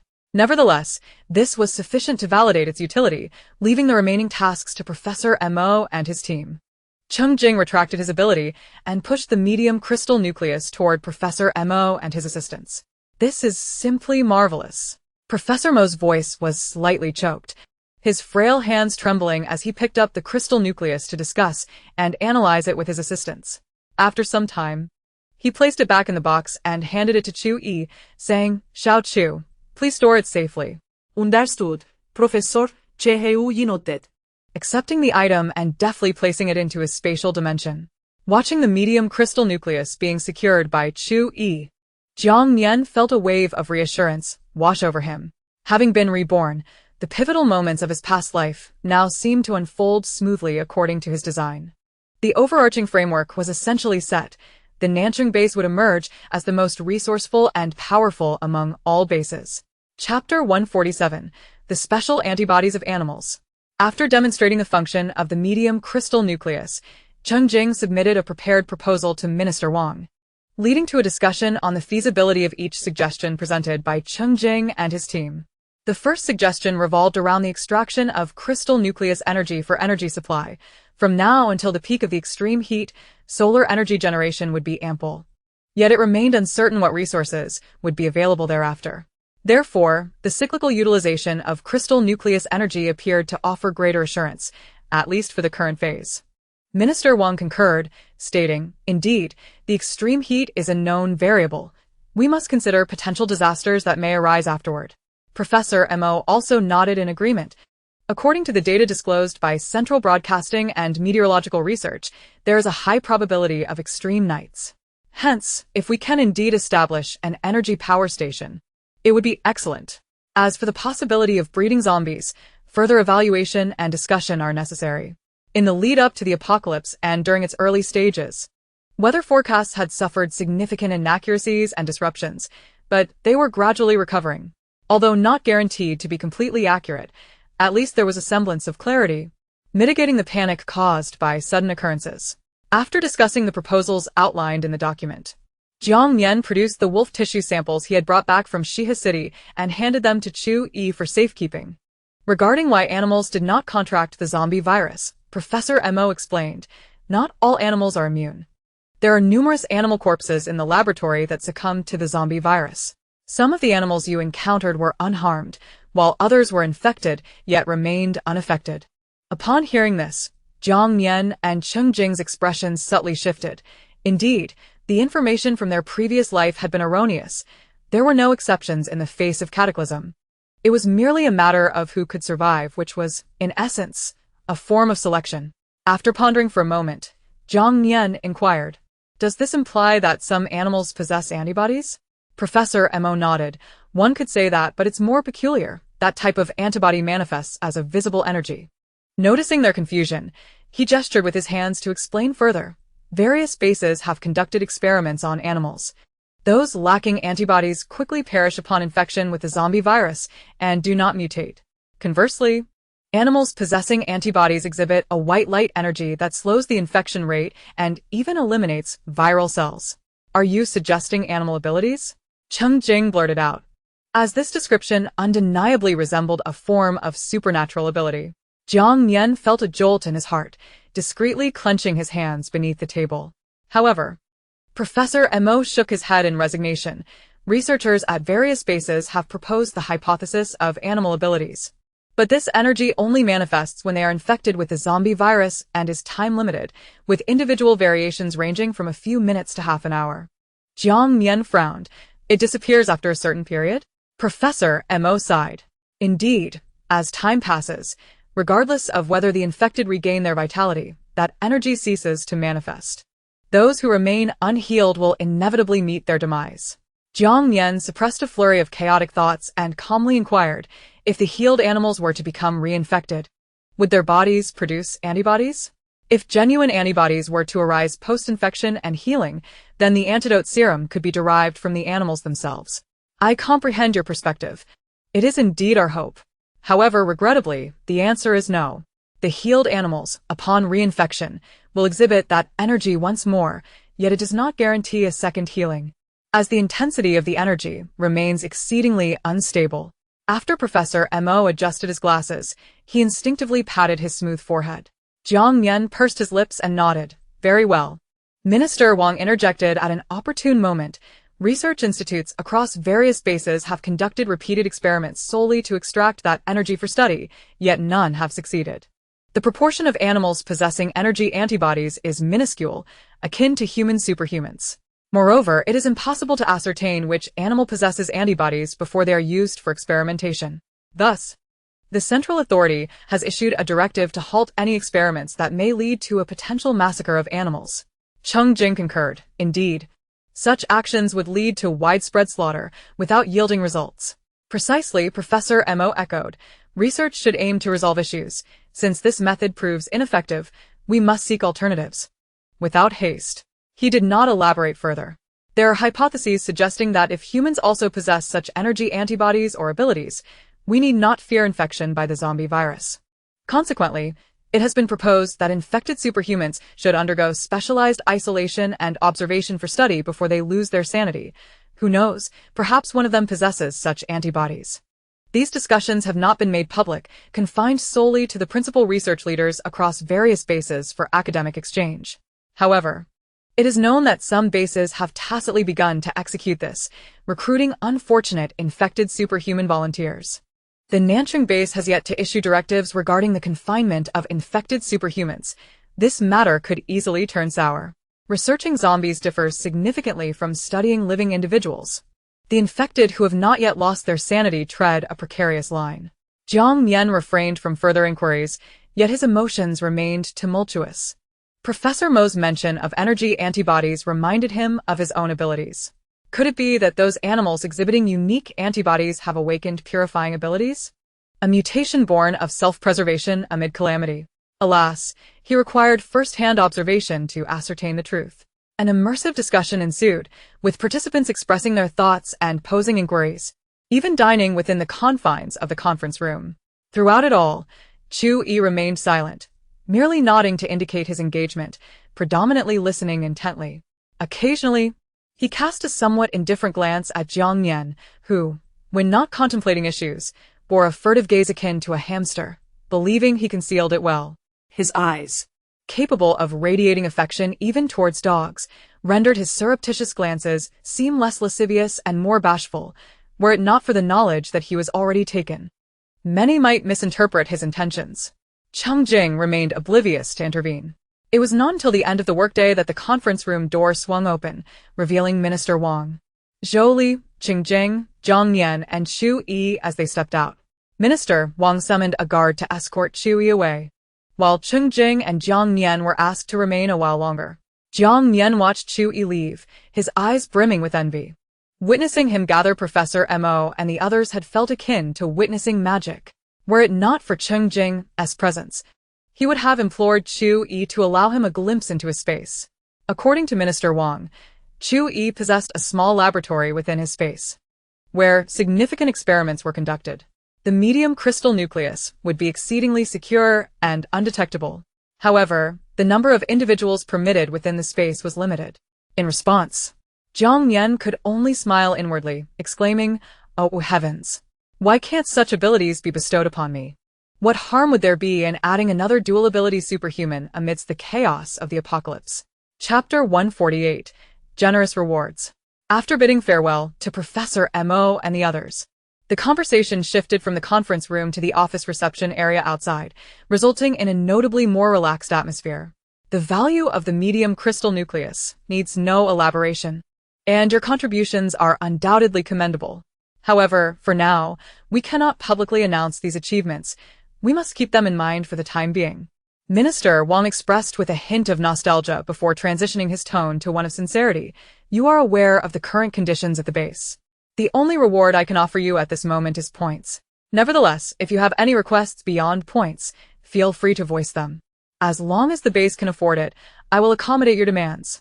Upon hearing the mention of rewards, Jiang Nian's eyes sparkled, instinctively glancing at Cheng Jing, who merely smiled in response, saying nothing. Zhou Li, standing nearby, discerned the situation and remarked with a grin, "Jiang Nian, you take the lead on this one." "I may be somewhat indiscreet and impolite," Jiang Nian replied, sitting upright, his casual student attire complemented by a mischievous expression reminiscent of a child plotting a prank. Minister Wang chuckled. No need to be modest. As long as the base can afford it, and it isn't excessive, feel free. Jiang Nian cautiously asked, what do you mean by excessive requests? Minister Wang spread his palms and counted, for example, taking over my position, altering the base's regulations, or requesting access to the armory to establish your own forces. Understanding the implications, Jiang Nian nodded and replied with a smile, rest assured, I am not a malicious person. Without hesitation, he made a bold request. I would like a collective villa district to reside in with everyone. Minister Wang, being one of the highest authorities at the Nanqing base and the chief commander of the construction department, certainly had the authority to grant such a request. Points could be saved, but a house acquired without cost was a boon. Cheng Jing continued to smile, silently commending his wife for her audacity. He would have felt embarrassed in her position. Ha ha, Jolie laughed heartily at the side. Very well, Minister Wang replied with a smile, nodding in agreement. Once that area is completed, I will provide you with a residence. Jiang Nian suppressed his inner elation and continued, our team now consists of 10 members. I'm not sure if Brother Kai has informed you, including Xiao Qi, so the requested layout needs to be sufficiently spacious. Having broached the subject, it was prudent to be specific, whether for personal favors or mutual benefits. Such discussions should be seized while the opportunity remained. Minister Wang pondered for a moment before responding. If you trust me, I will personally take care of this matter for you. Besides yourselves, consider your family and friends, such as Cheng Jing's relatives, and also those close to Li Sheng. How about this? If you are agreeable, I can arrange for all of you to be accommodated within the same large courtyard, each with their own private quarters, ensuring privacy, while avoiding overcrowding should you decide to recruit new partners in the future. The base will continue to expand, but the number of official personnel is limited. We need to establish reliable non-official forces, much like Cheng Jing's team. The higher-ups have already issued instructions, and I have high hopes for Cheng Jing to lead the external rescue team. Upon hearing Minister Wang's words, Jiang Nian and Cheng Jing exchanged glances, both recognizing the joy reflected in each other's eyes, undoubtedly a resounding agreement. Just imagining stepping through that grand entrance to find themselves surrounded by trusted companions filled them with a profound sense of security. Numerous details have been reiterated, and the matters concerning the house have been resolved, requiring no further concern from them. They need only await notification. To claim otherwise would be a falsehood. Having secured the residence, a specially customized communal courtyard no less, Jiang Nian felt embarrassed to request additional points, as the conversion had already surpassed 2 million. One must understand the virtue of knowing when to be satisfied. Greed can become a habit. Nevertheless, Minister Wang insisted on providing a temporary point storage card worth 200,000, thus granting them not only a spacious abode, but also an impressive 690,000 points. Merely utilizing these points for sustenance within the base would allow for a life of leisure. Although they had speculated that the rewards would be substantial, the actual bounty exceeded their wildest expectations. Jiang Nian felt an overwhelming urge to leap for joy and embrace Cheng Jing in exuberant celebration, but alas, this was within the confines of the leader's office. As the hour grew late, I shall not detain you further, Xiao Kai remarked, indicating that their team was scheduled for a team-building event today. Ultimately, after Minister Wang perused the message sent by Yang Kai, he declared the meeting concluded. Bidding farewell to Minister Wang and Zhou Li, Jiang Nian turned and, once out of the guard sight, impulsively planted a kiss on Cheng Jing's cheek. I am so happy today, Jingge, he exclaimed. The fleeting thought of unabashedly expressing his affection on the stairs dissipated, yet Cheng Jing managed to restrain himself, merely squeezing Jiang Nian's hand. So am I. Aside from the significant matter being resolved ahead of time, the tangible rewards were truly exhilarating. No sooner had they entered the vehicle than Yang Kai called Jiang Nian, instructing them to head directly to the Taste of Home Sichuan restaurant, where their teammates and a few friends from the Li family awaited them. Having visited once with Jiang Wenwen, Jiang Nian mused that aside from the restaurant's signature name, the dishes bore little resemblance to authentic Sichuan cuisine. It was likely just a sentimental endeavor by a Sichuan chef. Given the scarcity of food, owning a restaurant was invariably profitable, and this establishment appeared to have thrived, having recently renovated to include private dining rooms. Yang Kai had reserved a private room, And upon Cheng Jing and Jiang Nian's arrival, the table was lavishly set with an array of food and drinks. Although much of it was pre-prepared, the presentation elevated its perceived quality significantly. From evening until nightfall, the presence of Yang Kai and the day's achievements warranted a grand celebration. Jiang Nian candidly shared the news of their rewards with everyone. Upon learning they would all reside together in a grand courtyard, the initial envy felt by a few members of the Li family towards Yang Kai swiftly dissipated. Even the typically composed Li Sheng's gaze brightened with enthusiasm. Having lost his father, and with his mother remarrying, he had grown up in his uncle's household.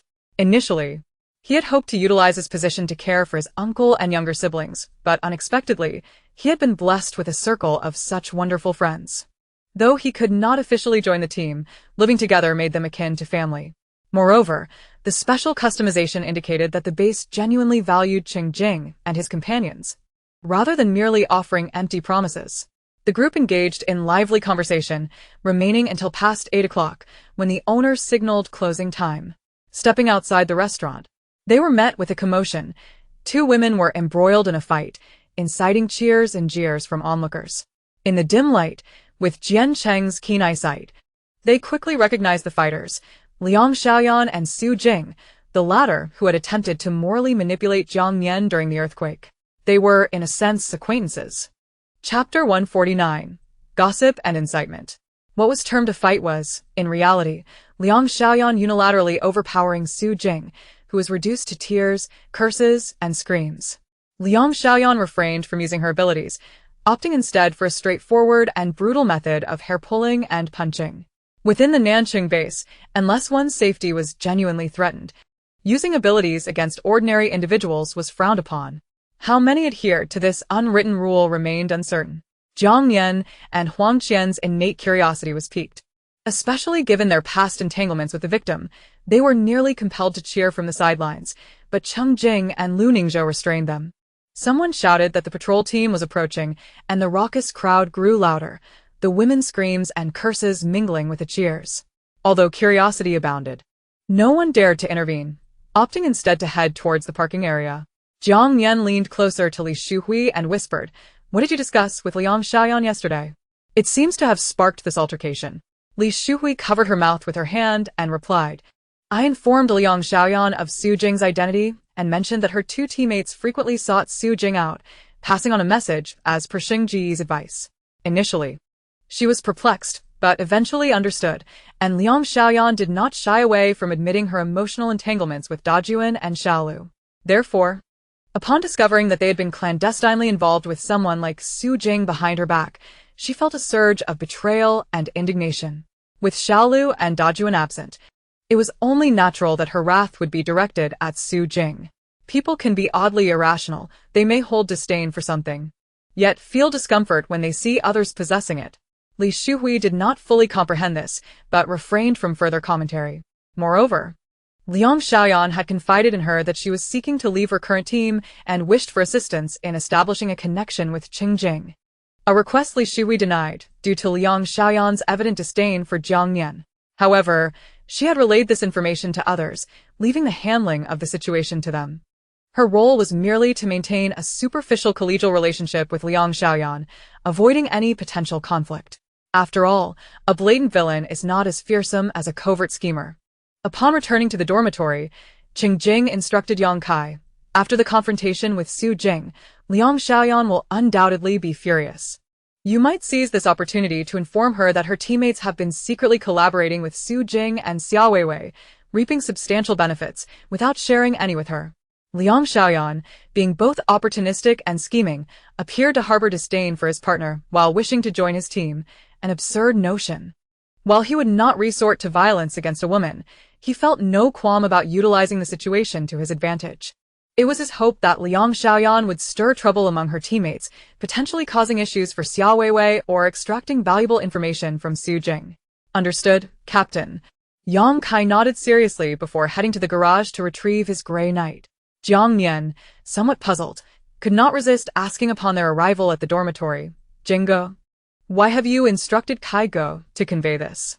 Cheng Jing candidly explained, "His position lends credibility when addressing an irate Liang Xiaoyan. Even if Xia Weiwei learns of it, She cannot hold him accountable. This also serves to communicate our base's dissatisfaction with her and S-base. Oh. Jiang Nian realized the depth of the strategy at play. I initially thought it was merely about inciting trouble, but it runs much deeper. He admitted that he was not particularly adept at such matters. Cheng Jing smiled in response. You need not concern yourself, I will handle it.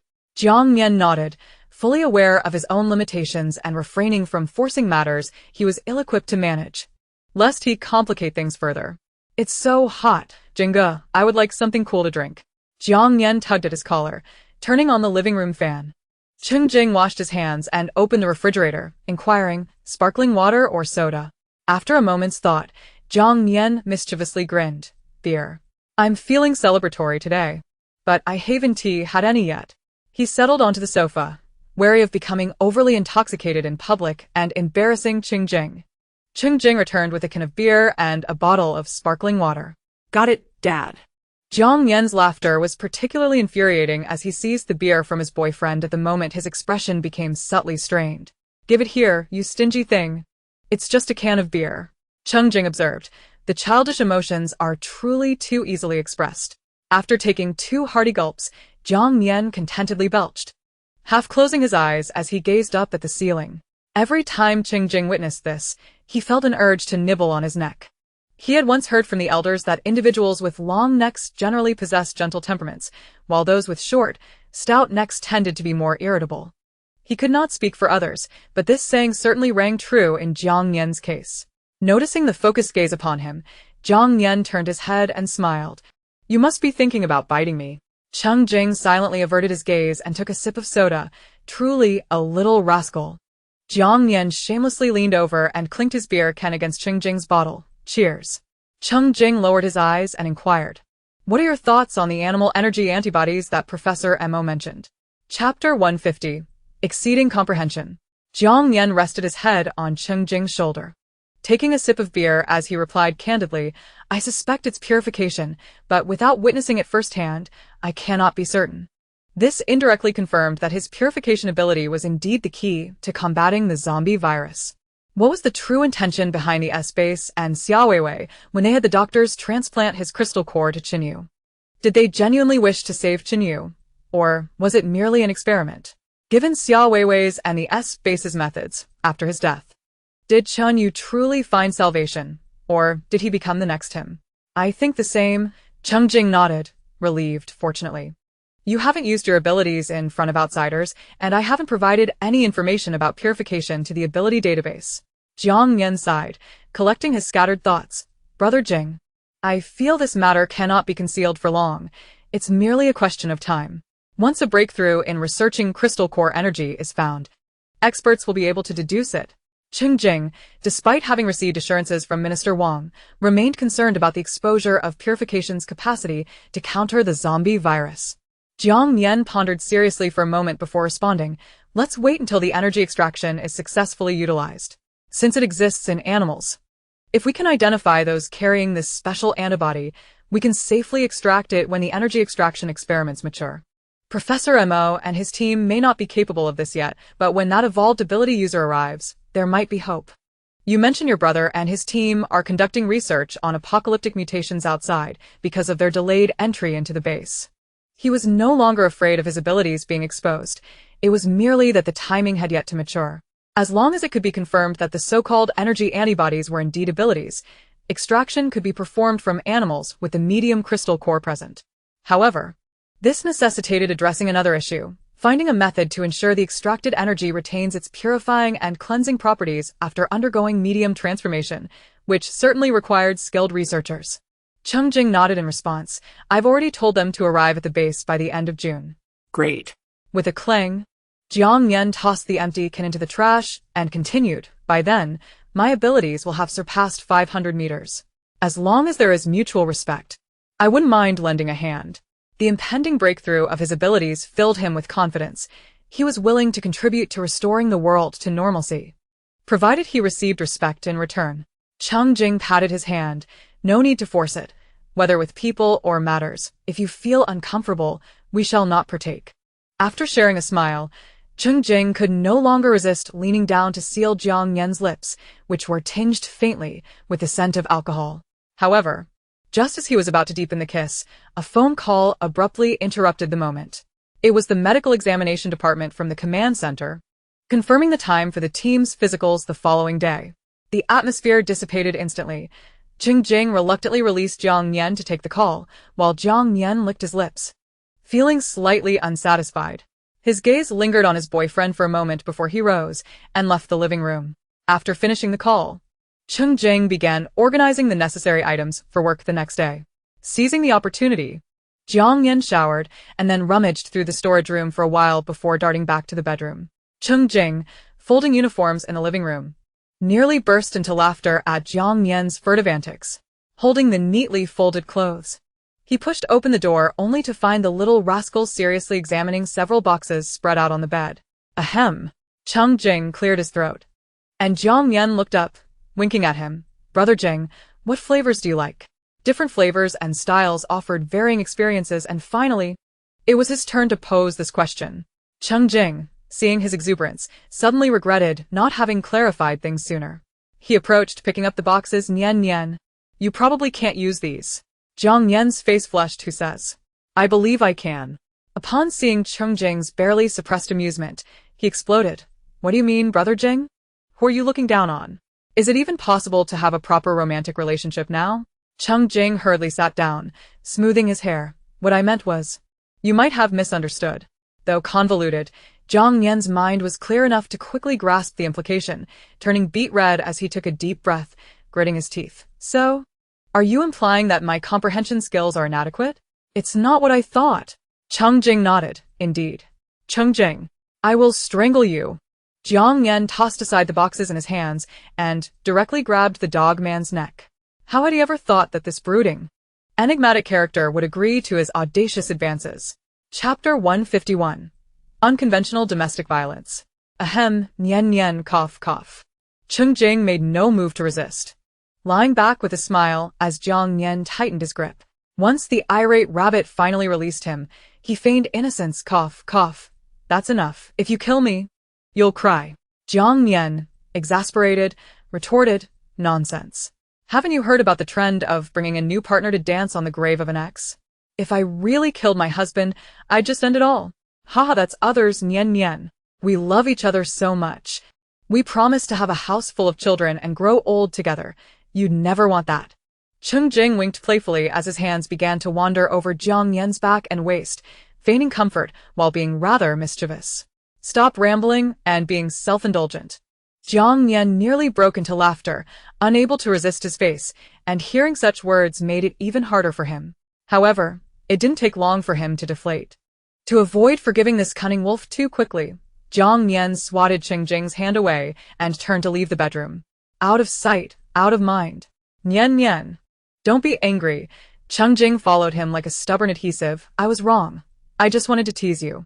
I want to do it again. Jiang Nian ignored him, pulling out his gaming tablet to play, puffing up his cheeks as he spoke. Another time? You not only intentionally deceived me, but laughed at me. What's this? Only you can use it? Just your size? PSH. I'm still mad. He was genuinely trying to prepare well. He even worried about this rascal's first time being painful. I'm sorry. I'm sorry. Cheng Jing refrained from offering any excuses, silently embracing the one who berated him, occasionally planting a kiss on the pouting face of his beloved Nian Nian, whose anger was particularly endearing. Jiang Nian nudged him with her elbow, insisting, keep your distance. You're disrupting my focus. Yet, he stubbornly clung to her, unperturbed by her ire, declaring no way. Although I accept your reprimands and acknowledge your anger, we cannot allow this to tarnish our bond. Holding you like this allows me to hear your scolding more clearly. Frankly, I thought you would appreciate this playful banter. Nian Nian. Before he could finish, she bared her teeth and hissed, so, you've developed a penchant for playing the big bad wolf, have you? I'll put an end to that. I will not let you get away with it.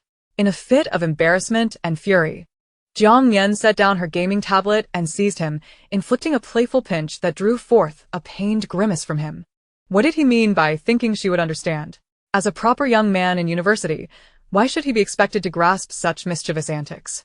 Domestic violence. Nian Nian. This is domestic violence. He protested. Ouch, take it easy. If you don't, when I train others tomorrow, they'll discover just how passionate you are. Under the pressure of his wife's playful wrath, Cheng Jing dared not retaliate, instead helplessly voicing his grievances. His body bore the marks of her playful assault, yet his face remained unscathed, a testament to his wife's affection for his visage. With her frustrations vented, Jiang Nian returned to her game, when suddenly Cheng Jing reappeared, saying, "After you've had enough of scolding and venting, don't take it to heart. Being angry is detrimental to your health. I genuinely recognize my mistakes, Nian Nian." Having been reprimanded and scolded, her exaggerated tone lingered in his ears.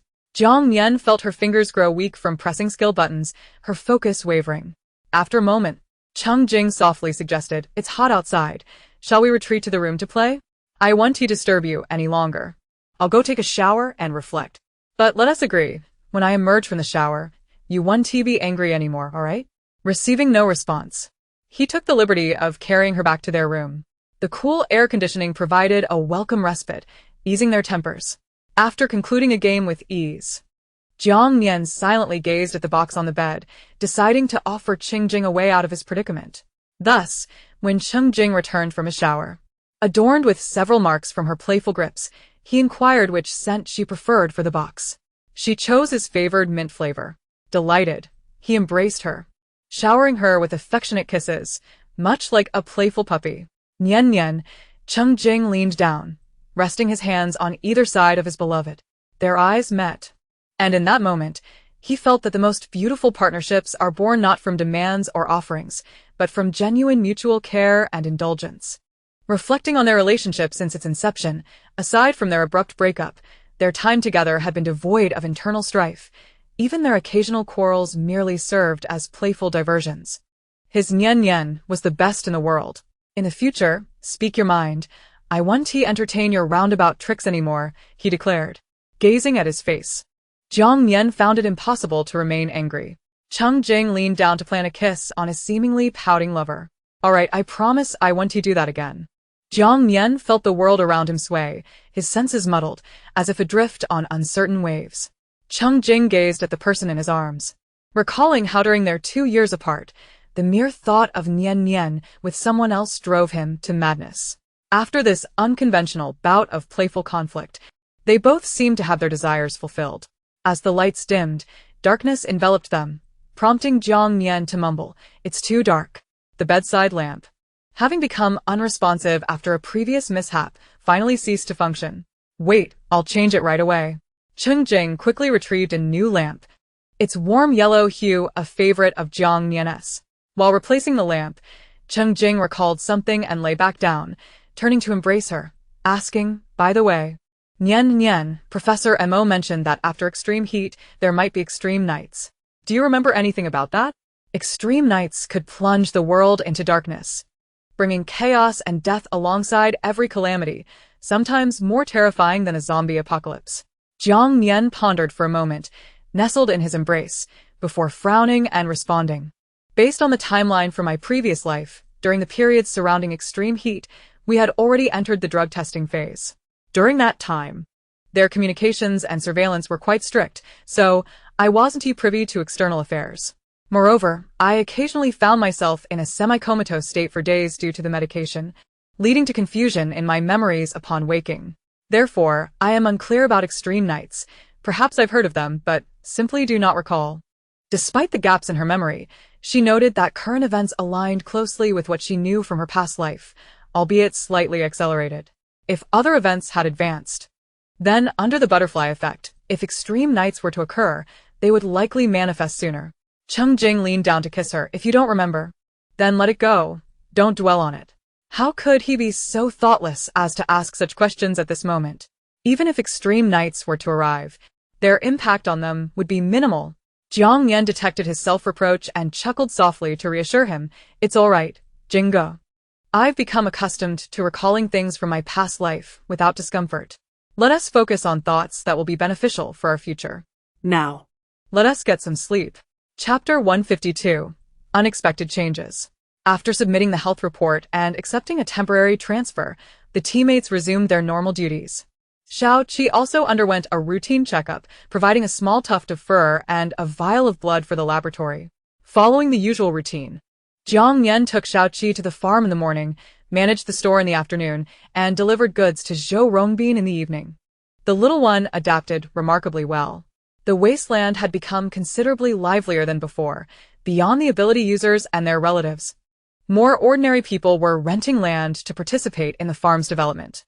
To encourage ordinary people to rent land for the construction of the farm, the base authorities announced the progress in developing land purification drugs. Otherwise, many ordinary individuals would struggle to secure land. Consequently, numerous people rented plots of 1 to 1.5 acres, embodying a spirit of participation. Some constructed breeding sheds to raise the poultry and livestock they obtained. Although they couldn't plant crops yet, construction and renovation progressed vigorously. Jiang Nian's farm renovation was nearing completion over the past few days. He provided lunch and sweetened water to the workers, establishing a good rapport. Whether it was the farm's walls, the breeding sheds, or the land divisions, the workers offered him valuable advice, and the details were executed meticulously. By early June, the sign for Nian's surplus was hung up, and he settled the remaining payments with the workers, marking the official completion of the farm's renovation. The entire farm was shaped like a long rectangle, surrounded by a wall made of a mix of bricks and stones, with a large iron gate facing the main road for convenient access. Inside the wall, the layout was divided into 3 sections. To the left upon entry was the owner's activity area, featuring parking spaces, a lounge, a tool storage room, and a small warehouse, covering an area of 1 acre. Separated by a waterway, the central section housed the breeding sheds, constructed with a mix of bricks and stones topped with iron sheeting, comprising 4 large units, each further divided into several smaller rooms, totaling roughly over 1 acre, nearing 800 square meters. To the right of the breeding sheds were the waterways and 3 large water tanks. In summary, the owner's activity area, breeding zone, and water tanks occupied half of the entire farm, while the remaining 2 acres were designated for planting, which was further divided into 3 parts by water channels. The area adjacent to the pond consists of a vegetable garden and a seedling zone, with plans to erect a plastic greenhouse. However, currently, only the framework has been constructed without the covering of plastic sheeting.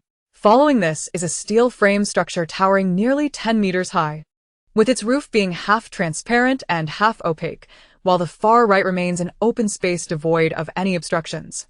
Given the peculiarities of the current climatic conditions, the transformation across various zones allows for the cultivation of diverse crops, and the overall structure facilitates alterations as needed. This recommendation comes from the staff of the Farm Management Office, in collaboration with the construction workers, and other proposed modifications are largely similar. The entire cultivation area is equipped with pre-installed sprinkler irrigation systems, and the large pond has been specifically prepared for this irrigation, which has consumed a significant amount of points. In times of material scarcity, being able to create a ginger farm is considered satisfactory. With only a month until the extreme heat sets in, the current temperatures fluctuate between 37 and 40 degrees Celsius. Once stabilized at 40 degrees, the temperature will begin to rise directly, leaving no room for fluctuation and soaring to 70 degrees, a level that could potentially roast a person. During this sweltering period, Jiang Nian does not anticipate frequenting the farm, thus postponing any seedling cultivation. Instead, he plans to spend half of each day purifying the land and monitoring whether the purified soil experiences any rebound contamination. As this is not merely a small flower box cultivation, the depth of pollution in the soil is uncertain. The land spans 5 acres, entirely within the ambit of his extraordinary abilities, and he is also experimenting with various purification methods. For instance, purifying the water first and then irrigating the land with it is feasible, albeit slightly less effective. This method could be employed post-planting, allowing the irrigation water to penetrate deeply into the soil, which would yield benefits regardless. His farm, located near the guards' quarters, is frequently patrolled by soldiers, and is designated as a no-fly zone for drones. Thus, closing the gate and utilizing his abilities within the walled area would go unnoticed. After nearly a week of diligent effort, as June approaches its midpoint, Jiang Nian's ability coverage has reached the critical point of 499 meters. However, upon reaching this threshold, no further breakthroughs have occurred, and even attempts to expend his powers have proven futile, inducing a sense of restlessness. Just as Jiang Nian grappled with his impatience regarding his abilities, an event transpired. Cheng Jing's younger brother, who was following a rescue team, had their location exposed as they neared the southern city base, resulting in an overt interception by personnel from Base S. Citing negotiations with a professor of brain domain evolution abilities as a pretext, a rather grandiloquent rationale. It is said that Xia Weiwei's father personally arrived by airplane, and the official display from Base S was both substantial and earnest, yet excessively forceful, even seeking to take the entire rescue team with them. The incident unfolded rather unexpectedly, catching even Cheng Jing's brother off guard, as the situation deviated significantly from prior speculations. Jiang Nian informed Cheng Jing that in his previous life, Xia Weiwei's father had never departed from Base S, and now he was unexpectedly present to vie for individuals with brain domain evolution abilities. The events occurring within this time frame exhibited significant discrepancies. This upheaval underscored the obsessive yearning of Xia Weiwei's father and Base S for individuals endowed with such powers. Given the involvement of Cheng Jing's family, after careful consideration, the southern city base decided to allow Cheng Jing and Yang Kai to lead a team for support. In addition to their squad, personnel from the base were also dispatched, with Cheng Jing overseeing the ability users and Yang Kai leading a group of ordinary soldiers equipped with advanced firepower. However, during the final confirmations, Liao Yu was excluded, as the base's water conservation was deemed paramount. Observing the spirited discussions among the others, Master Liao felt somewhat aggrieved, as he had now become the sole guardian of the base. That very night, Xia Weiwei departed from the southern city base under the cover of darkness, taking with her all the ability users she had gathered and deemed valuable. The situation was manageable, and Xia Weiwei's rationale for leaving the base appeared justifiable. To avoid unnecessary friction, the southern city base refrained from intervening, and Cheng Jing and his team swiftly adjusted their plans, setting forth in the early hours. As preparations were underway, Jiang Nian, after much internal conflict, finally mustered the courage to ask, "Jingge, if you encounter Chen Yu and his family, could you refrain from engaging them initially, and instead bring them to me?" With various factions converging, it was certain that the Chen family would be among them. For after this direct confrontation, it was inconceivable that Xia Weiwei and her associates could remain here any longer. Cheng Jing embraced him gently, speaking softly, "Leave it to me. Will you? You need not worry about a thing." Jiang Nian pushed him away, insisting, "Jingge, I wish to confront them myself." "Nian Nian." Cheng Jing hesitated. Jiang Nian shook his head and reiterated, "I understand you wish to protect me from sullied hands, but I yearn to exact my own vengeance. To cleanse those terrifying brands with their blood, to witness their hope extinguished as they perish in despair, just as I did in my previous life. No more. I promise you," Cheng Jing replied, unable to refuse such a plea. "I will capture or subdue them and bring them back to you for your handling." Jiang Nian beamed. "Thank you, Jingge. Please ensure your safety while you are out." Cheng Jing embraced him once more. "Yes, it is still early. You should continue to rest. It is hot, so do not wander about aimlessly." "Understood." After seeing Cheng Jing off, Jiang Nian returned to his bedroom. Unable to sleep and instead lying there lost in thought, he could not accompany them, and a sense of unease lingered in his heart, compelling him to silently pray for their safe return. Upon their return, he would have to face Jing Ji's family. Although Cheng Jing assured him that he had communicated everything clearly with them and that his parents and brother held him in high regard, he still felt anxious. After all, he was the one who had taken their son away only to abandon him. Returning in a time of crisis seemed unlikely to garner favor from any normal family. He even envisioned a melodramatic scenario where Cheng Jing's family vehemently opposed their union, resulting in a tragic love story. Chapter 153. Father's Call. Woof woof. Woof woof woof woof woof. Cough, cough. Still not working. With his abilities retracted, Jiang Nian knelt uncomfortably on the ground, drenched in sweat, his complexion pale, and his vision slightly blurred. Not severely, but the oppressive heat exacerbated the discomfort from his overexertion of abilities. Just a bit more. He could even feel changes occurring within his core, with a persistent sensation of heat and expansion accompanying the use of his powers, yet he could not manage it. Woof woof woof. Shao Qi, stop barking, I'm fine. Jiang Nian worried the next moment the puppy would dig at the door to summon help. So he reached out to pat its head, soothing it to calm down. Woo woo. Shao Qi anxiously nudged him, even leaning in to lick his face. Be good. I'm really fine. Don't lick me, it's so hot.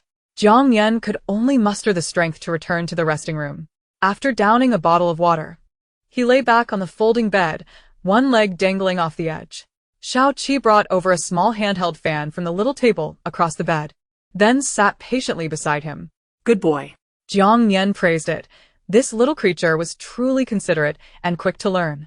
After several minutes, he finally felt better.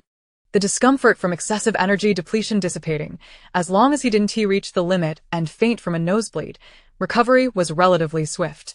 Jiang Nian recalled how he had broken through the critical point in his previous life. It was that canine doctor who had increased his medication dosage, causing him excruciating pain, as if he were about to split apart. Just then, as he was lost in thought, his phone rang with a monotonous tone. And assuming it was Cheng Jing calling, he checked only to find an unfamiliar number. Instinctively, Jiang Nian felt a pang of worry. Had something happened to those who had gone out, prompting them to call him from an unknown number? This restless reverie is uncontrollable. And after briefly staring at the phone screen, he finally answers, "Hello?" A moment later, a voice, weathered yet familiar, emerges from the phone. "Nian Nian, it's Dad." Realizing it wasn't Jingo or his teammates calling, Jiang Nian immediately breathes a sigh of relief. However, thinking he might have misheard, he sits up abruptly after a few seconds of shock, causing the small fan in his hand to crash to the floor, hitting Xiao Qi. The little creature picks it up, bewildered, blinking rapidly as the wind blows in its face. Jiang Nian retrieves the fan, gently pats its head in a comforting gesture. And when another inquiry comes through the phone, he responds, "You've got the wrong number. My father passed away before I was born." Having lived a relatively stable life in the apocalypse, harboring thoughts of revenge, he had envisioned numerous scenarios of reuniting with the family of his past adversaries, including the possibility of a phone call. Now, he finally utters the statement. Chen Shanmin is momentarily taken aback. Based on Jiang Nian's understanding of him, he should have flown into a rage, yet after a brief pause, he instead speaks in a gentle tone. "Jiang Nian, I was wrong. Please don't be angry. Ever since the apocalypse began, I've been trying to find you, but I've been unable to reach you. Dad is very worried about you. The world has become chaotic, and you didn't come to find us. I should have known better than to take your seriousness lightly." "Oh, what shouldn't you have done?" Jiang Nian retorts coldly. "Shouldn't you have tried to pressure me into repaying those 20,000 for not taking advantage of my house? Shouldn't you have arrogantly declared our father-son relationship severed?" "Jiang Nian, I was just enraged at the time. You were making such significant decisions without consulting me, and I was just concerned for your well-being," Chen Shanmin pleads, sighing heavily. But Jiang Nian refuses to grant him any semblance of dignity. "What you're saying implies that if I sold it to you at the same price, I would have profited? Do you truly believe you would have paid me if I had sold it to you? Can you deceive others and also deceive yourself?" In the midst of his mother's death and the ensuing chaos, he truly believed that it was the relatives, eager for him to repay them, who had hindered him. They thought that if Chen Shanmin got involved, he would lose all the money from selling the house. In retrospect, he feels an immense gratitude towards those relatives who ceased contact after he repaid them. "Jiang Nian." Chen Shanmin's voice rises in frustration. "I am your father. What do you think of me? Chen Shanmin, do you even know what kind of person you are? Have you ever taken any responsibility towards me? What right do you have to present yourself before me as my father?" Jiang Nian shouts into the phone, startling Xiao Qi beside him, who perks up its ears and barks twice, as if asking what was wrong. The caller seems momentarily stunned into silence, with slightly moist eyes. Jiang Nian blinks hard and pats Xiao Qi, pouring out the emotions that had long been bottled up inside. "Chen Shanmin, it is only due to my mother's kindness that you are able to bother me. She believed that your separation was a mutual choice, without the need for resentment, which is why she encouraged me to acknowledge you. This was one of her grave mistakes in life. You two divorced with no input from me. And for all these years, I never asked you for a dime in child support. But how did you react after her passing? If you had even a shred of decency as a man, remembering the bond you once shared with her, you wouldn't have thought to scheme against me. Chen Shanmin, ask yourself, do you deserve it?"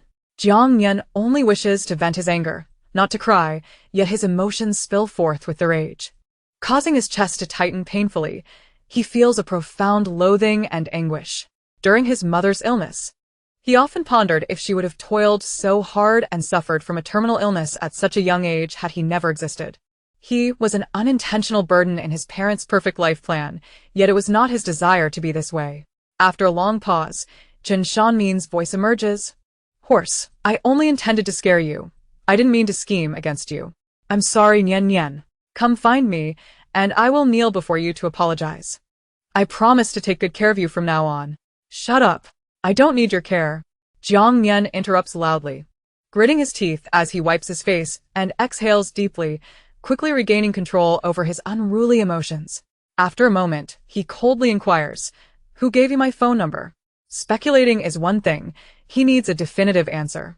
Chen Shanmin feigns a sigh of helplessness. It was Wei Wei who gave it to me. You should know her. She's Xiao Yu's girlfriend. She has helped our family a lot. Nian Nian, your aunt, and Xiao Yu Lin Lin, and I are all very worried about you. Wei Wei helped us find you, so we could reunite. His tone is somewhat stiff, still desperately trying to placate him. Yet for Jiang Nian, who is burdened by the experiences and emotions of his previous life, this is nothing more than a farcical joke. That's your family's business. It has nothing to do with me. Can you stop pretending? If you don't state your purpose, I will hang up. Jiang Nian is disinterested in continuing this conversation, fearing that too much talk will make him sick. It is impossible for him to soften his heart. A meeting is inevitable, but he wonders how it will unfold. Let them all go to hell. At such a critical juncture to contact him, even Xiao Qi wouldn't believe there are no ulterior motives. It seems that Xia Wei Wei's departure from the base was not to reunite with her father, but rather to split their paths. Knowing that Jingo would surely go due to family ties, while he remained at the base. On the other end, it appears someone is urging Chen Shanmin, and witnessing Jiang Nian's impenetrable demeanor, he discards any pretenses. Nian Nian, we initially planned to find you once we reached the southern city base. But now that is no longer possible. We are in a house outside the southern city base. Could you come over? Jiang Nian remains silent. After a moment, Chen Shanmin sorrowfully concludes, Xiao Yu has been infected. He wants to see you. You are his brother, and he says you can save him. Chapter 154. Chen Yu's Dream. The words well done nearly slip from Jiang Nian's lips as he privately marvels at the heavens for their insight. Yet he regains his composure upon hearing the last sentence. What does that scoundrel mean by saying he can save him? In a flash, countless thoughts race through Jiang Nian's mind, a sense of unease gnawing at him, and he mockingly inquires, What? Is he dying and experiencing hallucinations? Chen Yu's infection reveals the reason for Xia Wei Wei's midnight departure from the southern city base. Such timing is too coincidental. Sometimes, coincidences unfold as if scripted. A phenomenon often referred to as a plot necessity in films and novels. Chen Shanmin, feeling a surge of anger, responds, He is your brother. How can you speak like that? Jiang Nian harshly retorts, I have no brother. Chen Shanmin once again suppresses his urge to explode. All right, let us not argue. Nian Nian. Dad asks you, is your ability purification? Jiang Nian is taken aback, and just as he contemplates various reasons to deny it, Chen Shanmin assumes his silence is acquiescence, his voice brimming with excitement. It seems to be true. Jiang Nian's mind races, and after a thorough reflection, he swallows his denial of his powers, instead pressing down his emotions to ask, Who told you this? It is improbable for his abilities to have leaked to such an extent at this stage, and he is already formulating some outlandish hypotheses. Indeed, it was Xiao Yu who mentioned it. Chen Shanmin does not conceal the truth. Xiao Yu said he dreamed that your abilities could save him, that purification can alleviate the spread of zombie toxins. So, Dad implores you, for the sake of family, come and see your brother, okay? Although Jiang Nian wishes to inquire more about Xiao Yu's dreams, he cannot help but retort, Don't mention family to me. You are unworthy. This is precisely the reason you are willing to kneel and apologize to me. Truly a wonderful father. Chen Shanmin's voice trembled with emotion as he implored, Year, I beg you. Moments later, a cacophony of sounds erupted, followed by a woman's frantic voice. Jiang Nian, Auntie pleads with you as well. Please save your brother. Regardless of past misunderstandings, in this chaotic world, families should support one another. Life is paramount. I beseech you. The phrase about familial support pierced Jiang Nian's heart, reminding him of how they had spoken at the onset of his previous life, only to confine him in a basement thereafter. A tempest of fury surged within him, yet he struggled to suppress the urge to hurl insults and terminate the call, instead inquiring, "What else did he say?" Observing the softening of Jiang Nian's tone, Chen Shanmin hastily reclaimed the phone, stating, "He dreamt of many things. If you come, he can share them with you directly. It pertains to your safety, and he believes you would find it intriguing. He has not disclosed this secret to Wei Wei or anyone at Base S. It is known only to our family." Jiang Nian furrowed his brow. "Isn't Xiao Wei Wei with you? Could it be that the woman was merely attempting to mislead him?" Chen Shanmin quickly replied. "Wei Wei arrived late last night, but left this morning with others to assist Professor Xia, claiming they would come to Base S together once the issue was resolved." After a moment of silence, he continued, "We are currently with her private doctor and assistant, along with 4 abilities users who came to retrieve us, totaling 10 individuals. Dajuan and Xiao Lu mentioned they are acquainted with you. I had planned to enter South City Base to meet you in 2 days. However, just now, Xiao Yu abruptly awakened and insisted that you could save him. He became quite agitated, and we are very concerned." Understanding dawned upon Jiang Nian. Those 4 abilities users were teammates of Liang Xiaoyan. Though he felt reassured, he remained cautious and inquired further, "How did Qinyu become infected?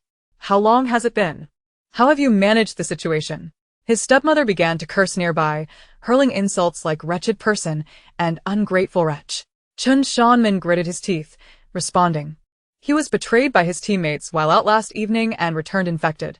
We applied a low-temperature device to his infected arm and utilized some medications from Wei Wei's private doctor to slow the virus's advance, but the results are unsatisfactory. Please hurry.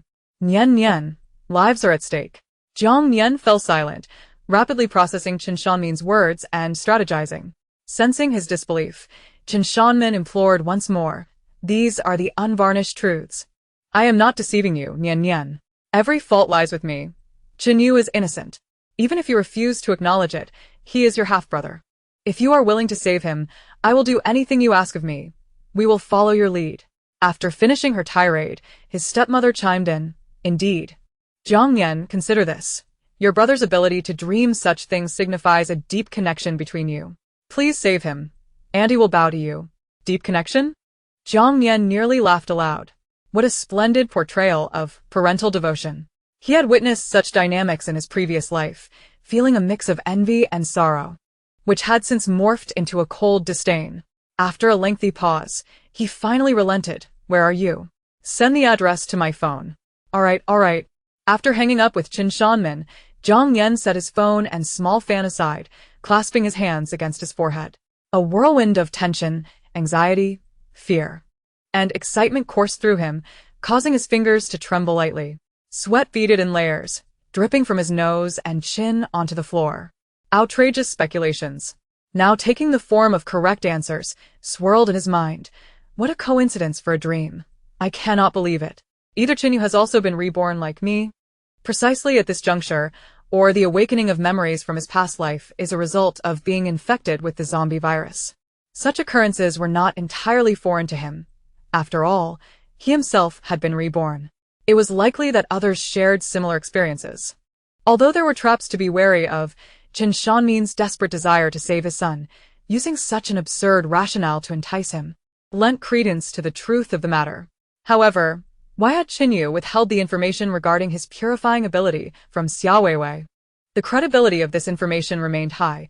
If Xiao Weiwei had learned of Qinyu's unique abilities, she would undoubtedly have used it as leverage to morally bind him, rather than discreetly departing South City Base in the dead of night. Yet, why did Qinyu lack trust in Xiao Weiwei? Jiang Nian was well aware of how highly Qinyu's family esteemed her, having witnessed their obsequiousness firsthand.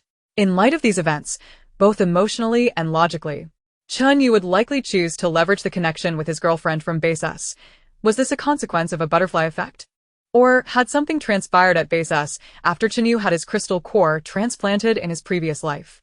If Qinyu had awakened memories from his past life, he would understand that their experiences in this life diverged significantly from the previous one. Why, then, would he harbor doubts? Jiang Nian felt overwhelmed, as if ensnared in a web of chaotic thoughts, where seemingly rational conclusions were laced with subtle dissonance, causing further confusion the more he analyzed. Exasperated, he lightly tapped his forehead, intending to contact Jingge and his teammates, only to find that everyone's phones were unreachable, reminiscent of cinematic narratives where villains were about to meet their demise. A foreboding sense of dread infiltrated his thoughts. It appeared that Base S was about to engage in a significant upheaval concerning the evolution of abilities users. This was not a mere private conflict. The stakes were too high, and the official powers at play would determine the outcome based on who remained steadfast. He had faith in Jingge and South City Base. After several failed attempts to make a call, Jiang Nian abandoned the endeavor, opting to send a group message in hopes that they would receive it when the signal returned. As the captain, Jingge had many responsibilities. Should he be unable to check his phone, the other teammates might still notice. However, even if he managed to reach them, it was unrealistic to expect Jingge and the others to abandon their current tasks and return. After his rebirth, Jiang Nian had adopted an attitude of belief and reverence toward the arcane. Perhaps it was fate that dictated he must handle this matter himself. Regardless of whether Xia Weiwei awaited him or if there were traps laid ahead, he was determined to investigate Chen Yu's condition. If he refrained from acting, Chen Yu might recklessly disseminate absurd information before losing his humanity, jeopardizing Jiang Nian's situation, regardless of whether outsiders believed him or not. Moreover, he yearned to uncover what transpired after his death in his previous life. Had Base S developed an antidote? When would the apocalypse conclude? Had Jingge navigated this catastrophe successfully in his past existence? Among all concerns, his greatest fear was that Jingge would falter and take foolish actions due to Jiang Nian's demise. Based on his prior knowledge and information gleaned from Li Cheng, he deduced that among the 10 individuals Chen Shanmin mentioned, 6 were abilities users, Liang Xiaoyan's 4 teammates along with Chen Yu and Chen Lin. Li Hong possessed water abilities. Li Si wielded fire abilities, Dajuan had enhanced physical attributes, and Xiao Lu had spatial soundproofing. Chen Yu's abilities allowed him to manipulate objects from a distance within a certain range. Chen Lin shared a similar enhancement to Xia Weiwei, boasting immense strength. The two had formed a close bond in their previous life, using their powers to torment him while mocking him as a useless waste. This recollection ignited a desire for vengeance within him, and Jiang Nian resolved, while Chen Yu remained unaware and the number of those informed was still limited, he would eliminate them all. Chen Yu sought assistance from him, yet a measure of initiative still resided in his grasp. Even if Chen Shanmin deceived him, the number of individuals involved exceeded 10, he remained indifferent. He harbored no delusions of personal heroism and possessed a keen awareness of his own limitations. Thus, he had no intention of recklessly embarking on a solitary mission to deliver himself into danger. The wisdom of a gentleman avenging a wrong with the aid of allies was paramount for safety. In the absence of Jingge and his companions, Liao Yu and several members of the Li family remained at his disposal, particularly Zhou Li and Minister Wang. Given the current state of their relationships, they would undoubtedly be inclined to offer him strategic counsel and lend personnel and weaponry. With ample firepower, success was assured. He was confident he could handle that family. His teammates merely needed to restrain the others. Xia Weiwei was unaware of his abilities and the spatial ring, and even if she set a trap, her main forces would surely be concentrated on her father. This was merely an opportunity for Chen Yu to be manipulated by Chen Shanmin, who would employ both coercion and persuasion to lure him in. Having endured all that transpired in his previous life, he was all too familiar with these individuals. In Chen Shanmin's heart, even amidst quarrels and rifts, he still believed he could leverage familial ties to control him. His biological father always understood what he valued and desired, exploiting it to the fullest. This was the most insidious of tactics. Ding. Soon, a message notification on his phone momentarily interrupted Jiang Nian's flight of thought. Chen Shanmin had sent him an address, stating that he would have Dejun and Xiao Lu rendezvous with him along the way. He also kindly advised him not to bring too many people, lest the secret of his abilities be exposed. After confirming the information and forwarding it to Jingge and the others, Jiang Nian retrieved a nearby map from the spatial ring for further examination.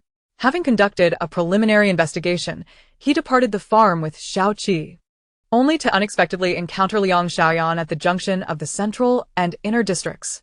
It was evident that Liang Xiaoyan had deliberately awaited his arrival, waving at him from a distance. Jiang Nian, absent the usual facade of joviality, her youthful visage bore an expression of stark honesty and indifference. What a coincidence! Jiang Nian greeted her in a flat tone.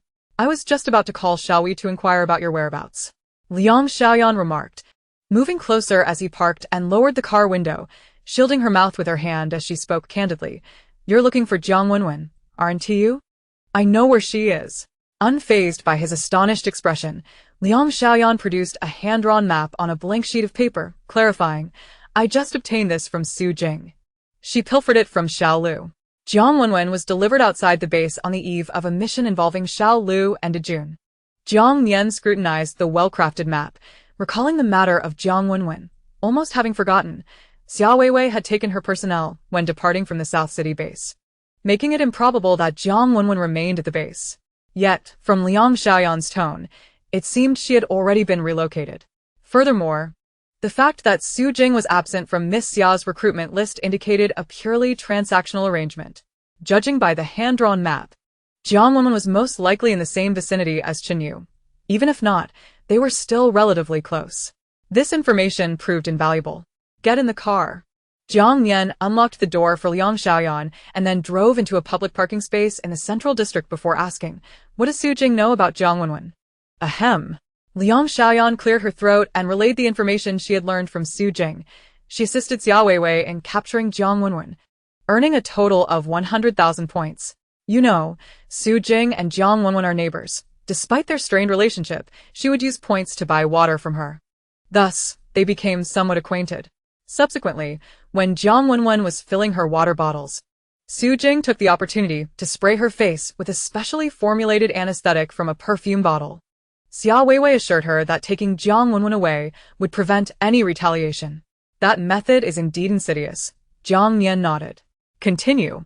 100,000 points was no trifling sum. Thus, it made sense that Su Jing's use of high-end perfume and cigarettes, as well as her rental situation, was plausible. Xiao Weiwei was indeed generous, making it hard for anyone to refuse. Liang Xiaoyan pouted in dissatisfaction and continued. Initially, Xiao Weiwei, with the assistance of Su Jing and my teammates, confined Jiang Wenwen in a basement within the inner district, the very place our team is currently renting. Afterward, when they relocated her, Hongjia allowed me to move in. The ungrateful teammates incited her to extract information from Li Shuhui, all orchestrated by Xiao Weiwei, who was treating her like a fool. Jiang Nian placed both hands on the steering wheel. And where is Su Jing now? Liang Xiaoyan shrugged. In her rented apartment, I suppose. Anyway, Xiao Weiwei has left. And Jun and Xiao Lu aren't returning. I was merely frustrated and confronted her for some answers without causing her any harm. She has numerous boyfriends, and I fear she might retaliate one day. As she spoke, her tone bore a hint of sarcasm. Oh, Jiang Nian nodded, refraining from indulging her gossip. Instead inquiring, why are you telling me all this? Chapter 156, Liang Xiaoyan's Apology. There's a well-known adage. When someone offers undue flattery, it's either a ploy or a theft. When something seems amiss, there is often a hidden agenda. Liang Xiaoyan was not foolish. Upon hearing his question, she did not shy away, candidly admitting, I'm frustrated and unwilling to accept the current situation, yet powerless against them. I wish to leverage your strength. After all, you also share a disdain for Xiao Weiwei. When it comes to choosing between S-Base and South City Base, I support South City Base. From her recent inquiries within the base, she had gathered that those willing to join Xiao Weiwei's recruitment were dissatisfied with the management policies of South City Base. They felt that the regulations treated superhumans and ordinary individuals with undue equality, and that the common folk residing in South City Base lacked sufficient respect for the superhumans, leaving capable individuals feeling stifled by the authorities. Though such sentiments may appear naive and misguided, they nonetheless reflect the detrimental impact of S-Base's power structure on the weak. Jiang Nian was aware that Yang Kai had sought her out previously. He did not deny it, pressing further. And what else? The reasoning seemed too simplistic for his belief. We should have mentioned my desire to join your team, but I realize that it's unattainable now, so I wish to offer you a favor. As a woman, I need a support system to survive in South City Base. Noticing Jiang Nian's brow furrow in concern, she quickly added, rest assured, I won't trouble you unnecessarily. As long as others know I am close to you, it suffices. If I obtain any information or resources, I will seek to trade and inform you. After folding the map neatly, she handed it to Jiang Nian, saying, I hope this can be of assistance to you. Ever since discovering that Su Jing and her teammates had concealed their collaboration with Xia Weiwei, she had been quietly observing. Upon learning that Xia Weiwei had departed the base in the dead of night, she promptly sought out Su Jing, who, while feigning indifference towards S-base, exhibited some resentment. After exchanging mockery, Su Jing presented her with the map, inciting her to retaliate against her treacherous teammates, reminiscent of Yang Kai's manipulations. Unfortunately, her abilities were limited, and it was only later that she learned Jiang Nian and Li Cheng were searching for Jiang Wenwen, prompting her to approach him. Jiang Nian remained silent, rhythmically tapping his index finger on the steering wheel. If it were truly just that, it was of little consequence. With Li Shuhui in the picture, there was no need for any deliberate actions for others to discern Liang Xiaoyan's closeness to them, making it inconsequential whether he accepted her offer or not. Noticing his prolonged silence, Liang Xiaoyan pursed her lips and glanced over. Jiang Nian, I am aware of your inherent goodness, and I extend my sincerest apologies for the prejudices I harbored due to jealousy in the past. The gazes of Cheng Jing's team members directed at Jiang Nian were earnest and sincere, imbued with respect and admiration, devoid of any hint of ambiguity or lewdness. Starkly contrasting with those of her former teammates, it was indeed a reflection of her own pettiness. There is no need for apologies. We are not intimately acquainted, and as long as you are aware of certain matters, that suffices. Jiang Nian remained unmoved internally. After all, he had never considered Liang Xiaoyan as part of his inner circle since their first encounter, provided that the other party did not infringe upon their interests. She was merely a loquacious and inconsequential individual. Even in a normal world, people like Liang Xiaoyan are abundant, and it could be argued that feelings of envy and jealousy are natural human emotions. Thank you for your magnanimity. Liang Xiaoyan spoke with earnestness, reflecting on her previous sarcastic remarks about Jiang Nian, realizing that Li Shuhui would undoubtedly relay those to the principal party. Initially, she thought it inconsequential, but now she recognized her own folly. In a post-apocalyptic world, moral standards continuously decline, and a mere word, action, or glance could incite disputes, escalating to violent confrontations. Given Cheng Jing's capabilities, it would be exceedingly simple for her to vanish. You and Xiaowei have always been classmates. We are friends with Xiaowei, and it is only natural for there to be some interaction among us. However, as adults, mutual respect is essential for enduring relationships. Upon concluding his words, Jiang Nian accepted the map from her, although he already possessed a sufficient one. This gesture was Liang Xiaoyan's attempt to forge connections. By accepting it, he signified a desire for peaceful coexistence. Having a few superficial acquaintances was preferable to accumulating enemies. After conveying what needed to be said, Liang Xiaoyan exited the vehicle. Just as she was about to close the door, Jiang Nian suddenly inquired, "What would you do if you encountered your teammates again?" A fleeting expression of indignation crossed Liang Xiaoyan's face, followed by a resigned sigh. "I hope not to cross paths with them again. Our captain saved my life. While I may be selfish, I still remember that debt. It is better for us to part ways amicably, otherwise it could become awkward, and I am not their match." The latter part was crucial. After finishing her sentence, she turned to leave. Believing that her self-serving clarity would allow her to survive longer in this world without transgressing moral boundaries, she felt no guilt in this regard. Jiang Nian contemplated her departing figure, pondering. In that brief moment, he had the urge to inform Liang Xiaoyan that her teammates were being held at the same location as Jiang Wenwen, inciting her to seek vengeance. Yet he refrained, recognizing the unnecessary risks involved. It was best to let it be. Upon returning to the dormitory, Jiang Nian first dialed Zhou Li, requesting his assistance in summoning Liao Yu back, followed by mentioning that he would be meeting with several friends to discuss matters with Minister Wang, asking him to help arrange an appointment with the busy leader. Subsequently, he reached out to several members of the Li family to explain the situation and arranged to meet with Li Cheng in the office. His friends had always encouraged him to be unreserved in times of need, and this time, he truly was. Zhou Li speculated that Jiang Nian's urgency stemmed from an inability to contact Cheng Jing, thus refraining from probing further as he made the necessary arrangements. Subsequently heading to Minister Wang's office to await his arrival. The command center was equally anxious about Cheng Jing and the others going missing, having dispatched 2 aircraft for personnel support half an hour prior. Moments later, Liao Yu returned in a flurry, noticing Jiang Nian's less-than-pleasant demeanor and asking with concern, "Uncle, Are you alright? Is it because you can't reach Cheng Jing and the others? Don't worry. I heard the command center has already sent out rescue efforts. He had sensed something amiss when his messages to Zhao Lei went unanswered, and sure enough, phone calls were met with silence. He had tried calling multiple times, all yielding the same result. Jiang Nian smiled and waved his hand dismissively. I am fine. I have faith in Jingge. I didn't call you back because of them. So don't fret. Liao Yu relaxed. That's good to hear. I thought you were planning to chase after Cheng Jing across the miles. Jiang Nian shot him a bemused glance but refrained from further banter, directly informing him about Chen Shanmin's request for his assistance. However, he only mentioned that Chen Shanmin had inexplicably learned of his abilities against the zombie virus, concealing the truth about Chen Yu's nonsensical dreams. Regardless of how one viewed it, the notions of rebirth or awakening past life memories were far too extraordinary. Even with trusted teammates, he could not divulge such information. Chapter 157. The temporary team is terrifyingly strong.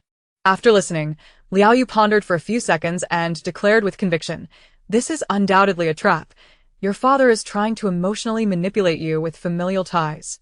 There is certainly a conspiracy involving Xia Weiwei and Base S behind this. Realizing he had spoken too freely, Liao Yu tapped his mouth apologetically. My apologies, I misspoke. Jiang Nian chuckled nonchalantly. You speak the truth. I can't be bothered to scold him. He continued, even if it is a trap, I must go. I need to ascertain how Chen Shanmin learned of my abilities against the zombie virus. Liao Yu clapped his hands. All right, then let us go. I have abilities. And you have a rocket launcher. 6 mere ability users are no match for us.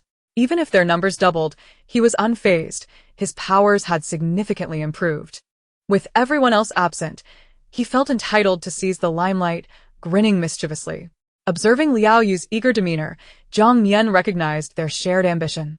However, he still clenched his fist to his mouth and coughed lightly, shaking his head with gravity.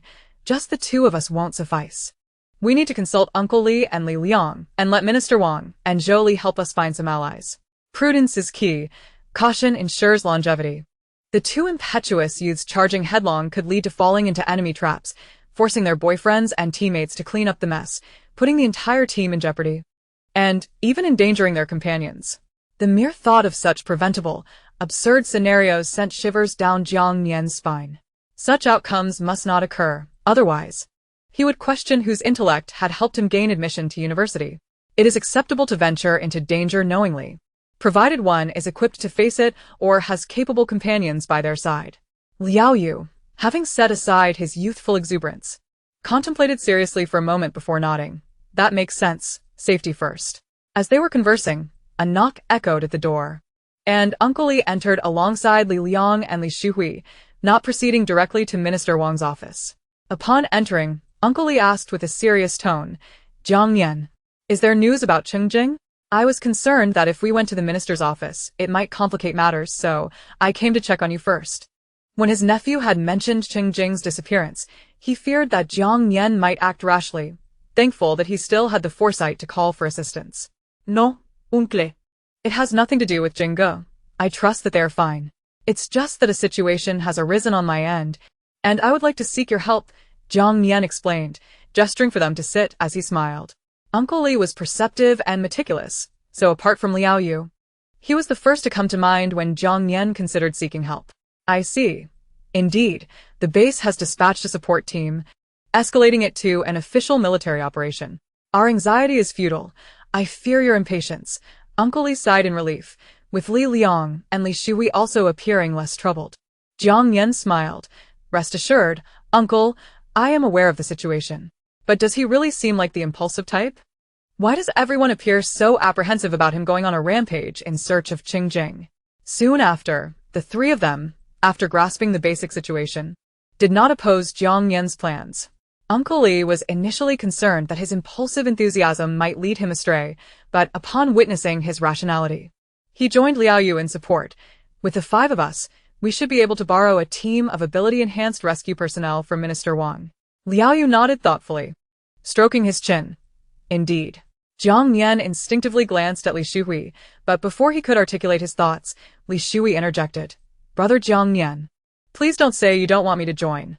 Caught off guard by her insight, Jiang Nian awkwardly fiddled with his ears and remained silent. Uncle Li continued, Xiao Hui's ability is rebound. Her defense is quite formidable. Li Liang chimed in. Exactly, we'll be living together as family from now on. Brother Nian need not stand on ceremony with us. We may not be able to assist you with everything, but...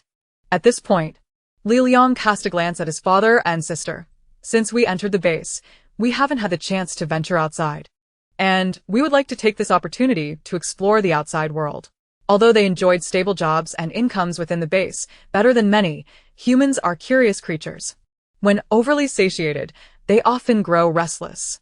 Jiang Nian felt profound gratitude, but expressing too much would seem overly sentimental, so he simply smiled and nodded. All right, let us go together. Having more companions to rely on offers a greater sense of security. With his and Li Shuhui's defensive support, coupled with Li Liang's wind abilities and Liao Yu's ice attributes for both offense and defense, along with Uncle Li's enhanced physique, the combination seemed quite balanced. It is said that in simulations of ability combinations, wind paired with frost leaves nothing but shards of ice in its wake. After a brief discussion, the five of them finished their lunch and proceeded to Minister Wang's office. Minister Wang, along with Zhou Li and the recently finished Li Sheng, awaited their arrival.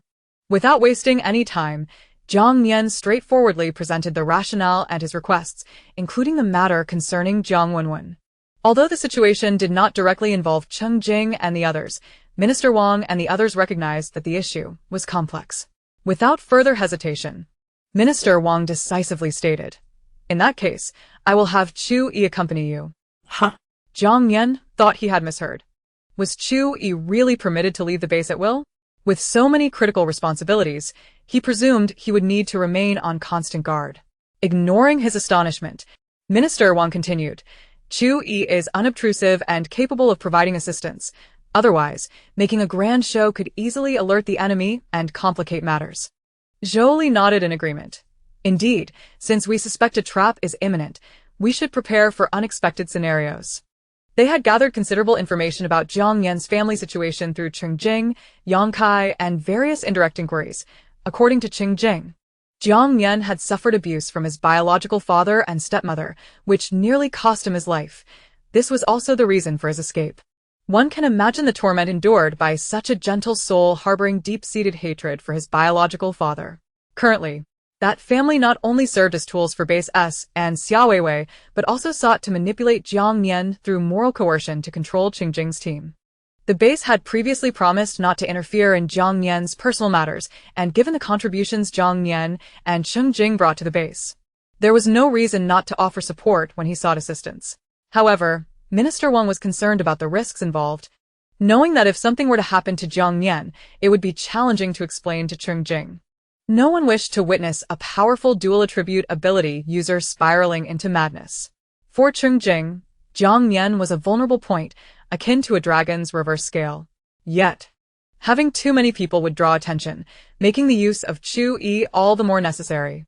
Minister Wang, ever decisive, had already instructed the guard to call Chu Yi, leaving Jiang Nian momentarily stunned. As he watched the guard leave, Jiang Nian quickly regained his composure. Thank you, Minister. His intuition told him that this hastily assembled team would prove extraordinarily formidable. Chapter 158. You are hope, not the final answer. Liao Yu and the others were puzzled by Jiang Nian's excitement, prompting Zhou Li to explain Chu Yi's dual attribute abilities. After hearing this, they all raised their thumbs in admiration.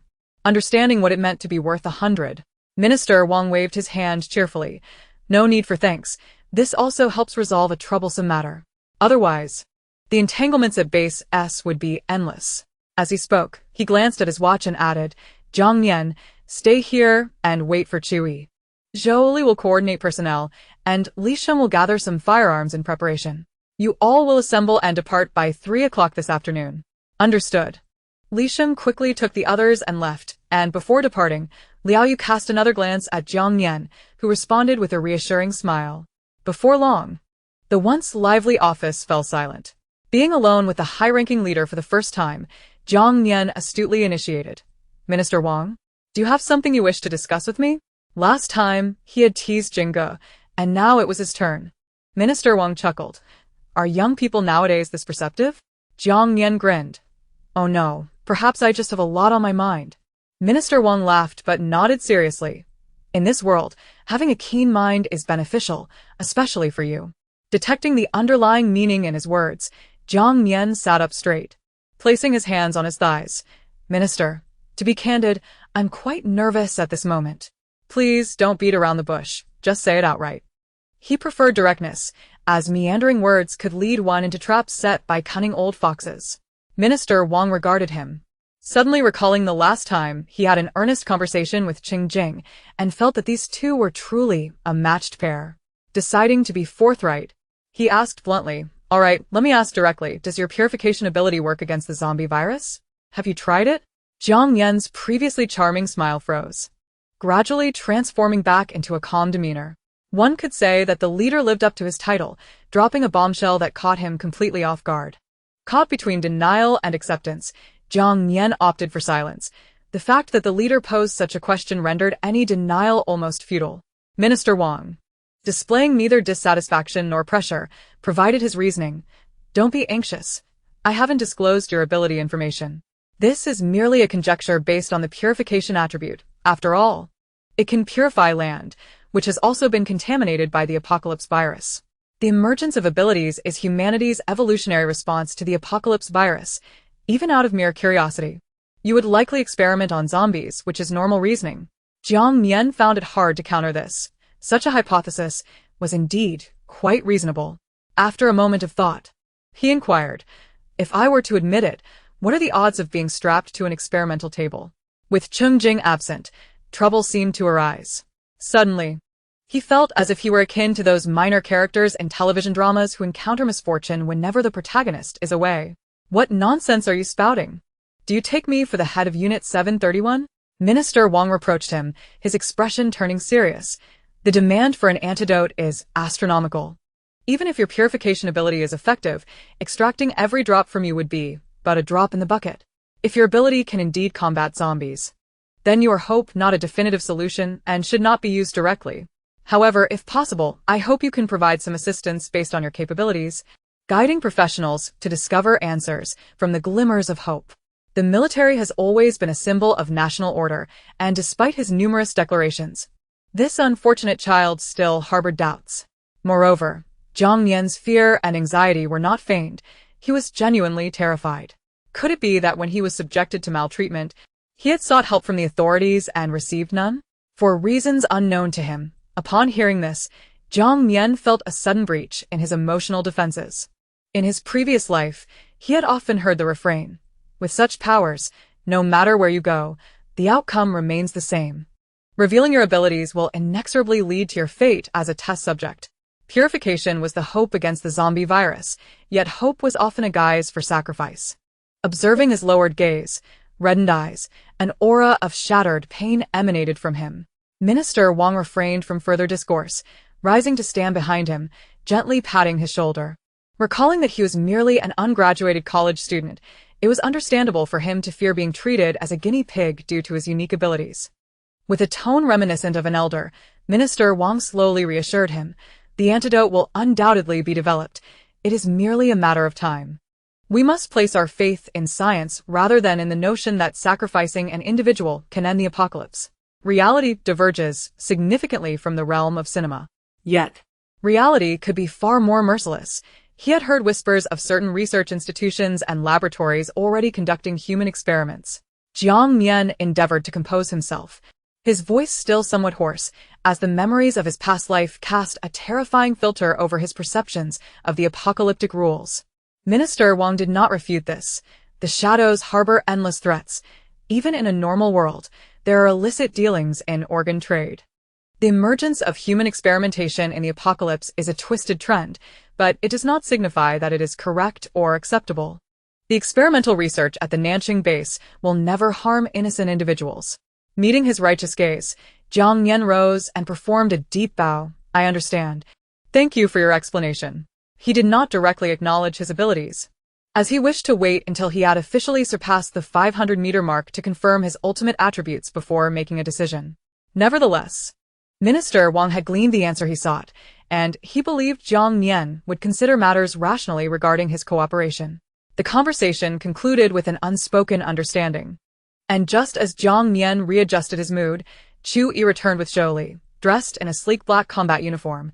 He appeared a stark contrast to his previous suited self. His hair had also been cut shorter, exuding an air of formidable prowess. To Jiang Nian's eyes, he seemed the very embodiment of a master. Chu Yi had grown accustomed to Jiang Nian's eager gaze and politely greeted him. Collaboration and mutual familiarity were essential as they prepared for their mission. After outlining the general task on the map, Minister Wang instructed Chu Yi simply to assist Jiang Nian, saying little else. Once everything was clarified, Chu Yi produced a complete set of outdoor combat gear for Jiang Nian to change into in the office restroom. Jiang Nian accepted without hesitation, making his final adjustments just in time. Zhou Li accompanied them, while Jiang Nian departed first. Chu Yi lingered a moment longer to hear Minister Wang's instructions. Your task is to ensure Jiang Nian's safety, follow his lead, and deal with any other ability users as necessary. Do not interfere in his familial matters. Understood, Chu Yi replied before leaving the office. At precisely 3 o'clock in the afternoon, the team set off. Chu Yi drove a 7-seat military-modified jeep, with Jiang Nian seated in the passenger seat. He could sense Chu Yi's defensive abilities at work, enveloping all passengers in a protective aura, instilling an immense sense of security. As the vehicle left the base, they anticipated arriving around sunset. Less than an hour into their journey, Chen Shanman called again. Jiang Nian promptly hung up, without hostages in the enemy's possession. That family would not dare to act rashly in his presence. Let them fret, he thought. He distributed snacks to everyone, placing some convenient items within Chu Yi's reach. Thank you, Chu Yi said politely before indulging in the treats. Due to the nature of his work and environment, he had limited opportunities for snacking and rarely had such abundance. Jiang Nian smiled and, seizing the opportunity, inquired, Brother Chu, how many people did you bring in your space? Although his request was for a team of ability users, he felt it prudent to ask for specifics. Chu Yi, chewing gum, replied, 1 regiment, but only 20 ability users. Jiang Nian, what? Chapter 159. Are ability users actually divine beasts? What is this brother talking about? Had the vehicle not been quiet and his mind alert, Jiang Nian might have thought he misheard. If memory served him correctly, a standard regiment typically comprised over 1,000 personnel, and reinforced or independent regiments would have even larger numbers. Before he could express his astonishment, Liao Yu in the back seat had already excitedly interjected, Goodness. How many? Did you say a regiment? Even Uncle Li was stirred. A regiment. That's quite a lot. Li Liang echoed. In a battle, they could seize more than one high ground. To ensure absolute safety, the situation likely represented a dual-sided trap. If Jiang Nian were compromised, Professor Cheng Jing and the Mind Evolution ability users would also be taken by Base S. Chu Yi maintained a notably calm demeanor, chewing gum at an unchanged pace. Jiang Nian snapped his fingers, his juvenile spirit ignited. Well then, with so many, there's hardly any need for elaborate arrangements. We can simply surround them and be done with it. He could hardly fathom what familial traps could rival a regular military regiment. If his teammates maintained control of the situation, he could enjoy a proper reunion with his family. Yet Chu Yi shook his head. It depends on the circumstances when to release them. It is better to remain discreet when possible. Of course, if you request otherwise, I will comply. Jiang Nian quickly shook his head. No, I was merely speaking casually. We'll assess the situation when we arrive. He had no intention of bossing his elder brother around. With a long journey ahead, they munched on snacks while chatting, inevitably steering the conversation towards Chen Shanman. Li Liang suddenly asked, By the way, Nian Go, your father entered a restructured family by marrying into it. Why do all the children carry his surname? Doesn't your stepmother mind? It's not that it can't happen, but it seems more typical for each side to have one. Liao Yu also awaited with curiosity. This question had lingered in their minds, but they had never found the right moment to ask. After swallowing his snack, Jiang Nian replied, Because my stepmother's surname is also Chen. This was one of his reasons for persuading himself to marry into the family. My mother said he has a strong sense of pride. His mother had instilled excellent values in him, never speaking ill of her ex-husband even after the divorce. When it came to certain issues regarding him, her responses often reflected the complexities of adult considerations. In truth, he did not quite understand. Would a person with genuine pride behave in such a manner? He believed himself to possess a strong sense of pride as well, which was why, despite 2 years having passed since their breakup, he could not bring himself to reach out to Jingo, even if regret lingered in his heart. Having initiated the breakup, he felt he had no right to seek reconciliation. Had it not been for the sight of Jingo in his final moments of life, the chances of them missing each other in this rebirth would have remained high. "Ah, I see," Li Liang exclaimed. The others nodded in understanding, saying nothing more, though inwardly they regarded this notion of marrying into a family while sharing the same surname as a rather hollow victory. Jiang Nian glanced out the window, feeling that his mother had a slight romantic tendency, which he had likely inherited. The sunset bathed the world in crimson, backlighting the zombies and mingling with swirling dust, instantly amplifying the apocalyptic atmosphere. After gazing at the sunset in the apocalypse for a while, he found it surprisingly pleasant. Bang! 최혜우 이 accelerated. Crashing into a zombie that had obstructed the road, sending it flying. Silence enveloped the atmosphere, and Jiang Nian could not help but express a hint of regret, murmuring, 10 points. Upon hearing this, Chewie cast a fleeting glance to the side. The price of crystal cores at the South City base has doubled. Ordinary zombies now fetch 20 points each, while those with abilities command 40 points. Jiang Nian raised an eyebrow in surprise. Doubled? It seems the progress in researching the medium crystal cores is quite promising. If this news were to be disclosed, many from other regions would likely flock here, trading points for supplies or even directly joining the South City base. Chewie nodded in agreement, indeed. The energy extracted from the medium-refined crystal cores has shown success in preliminary experiments, and the plans for the base's energy power station have already been submitted. We owe much to you. The last exploration team's expedition to Shiha City yielded great results, and we are well stocked with construction materials. Liao Yu interjected. Will we be able to supply power before the extreme heat sets in? Chewie shook his head. It will have to be after the extreme heat. But the exploration team returned with many generators and cooling equipment from Shiha City, coupled with the base's heat resistance supplies. We can maximize the chances of helping everyone endure the extreme heat, while it remains challenging. Internal reports suggest that the South City base is faring considerably better than other shelters. Li Liang also inquired, will it be similar to the extreme cold period, where ordinary people stay indoors while ability users are tasked with distributing water and supplies? Chewie confirmed, precisely. In extreme weather, only ability users can move freely and conveniently. Liao Shaoyi suddenly sighed. It seems that ability users are, in fact, the naturally evolved saviors of humanity, ensuring our survival. Laughter erupted. That might not be entirely inaccurate. The group chuckled, realizing the truth in his words. Jiang Nian smiled, her thoughts drifting beyond the scenery retreating outside the window. Strength brought with it a weightier responsibility. The notion of to whom much is given, much is expected was indeed a burden. Finally, as they neared a fork in the road marked on the map, they spotted the waiting figures of Dejun and Xiao Lu by the roadside. One had a gaunt, elongated face, while the other was robust and imposing, easily recognizable. Clad in camouflage vests and armed, they stood beside a severely chipped silver-gray SUV. Chewie maneuvered the vehicle close, lowering the window to greet them. Xiao Lu peered into their car and chuckled. I thought you, Jiang Nian, were coming alone. Had I known you brought so many companions, we wouldn't have needed to wait here. He exchanged a knowing smile with Dejun, whose disdainful gaze briefly lingered on Jiang Nian before shifting away. The subtle mockery was not lost on Jiang Nian, who retorted without hesitation. It's not as if I summoned you here. Besides, unlike you, I believe in sharing good fortune with friends.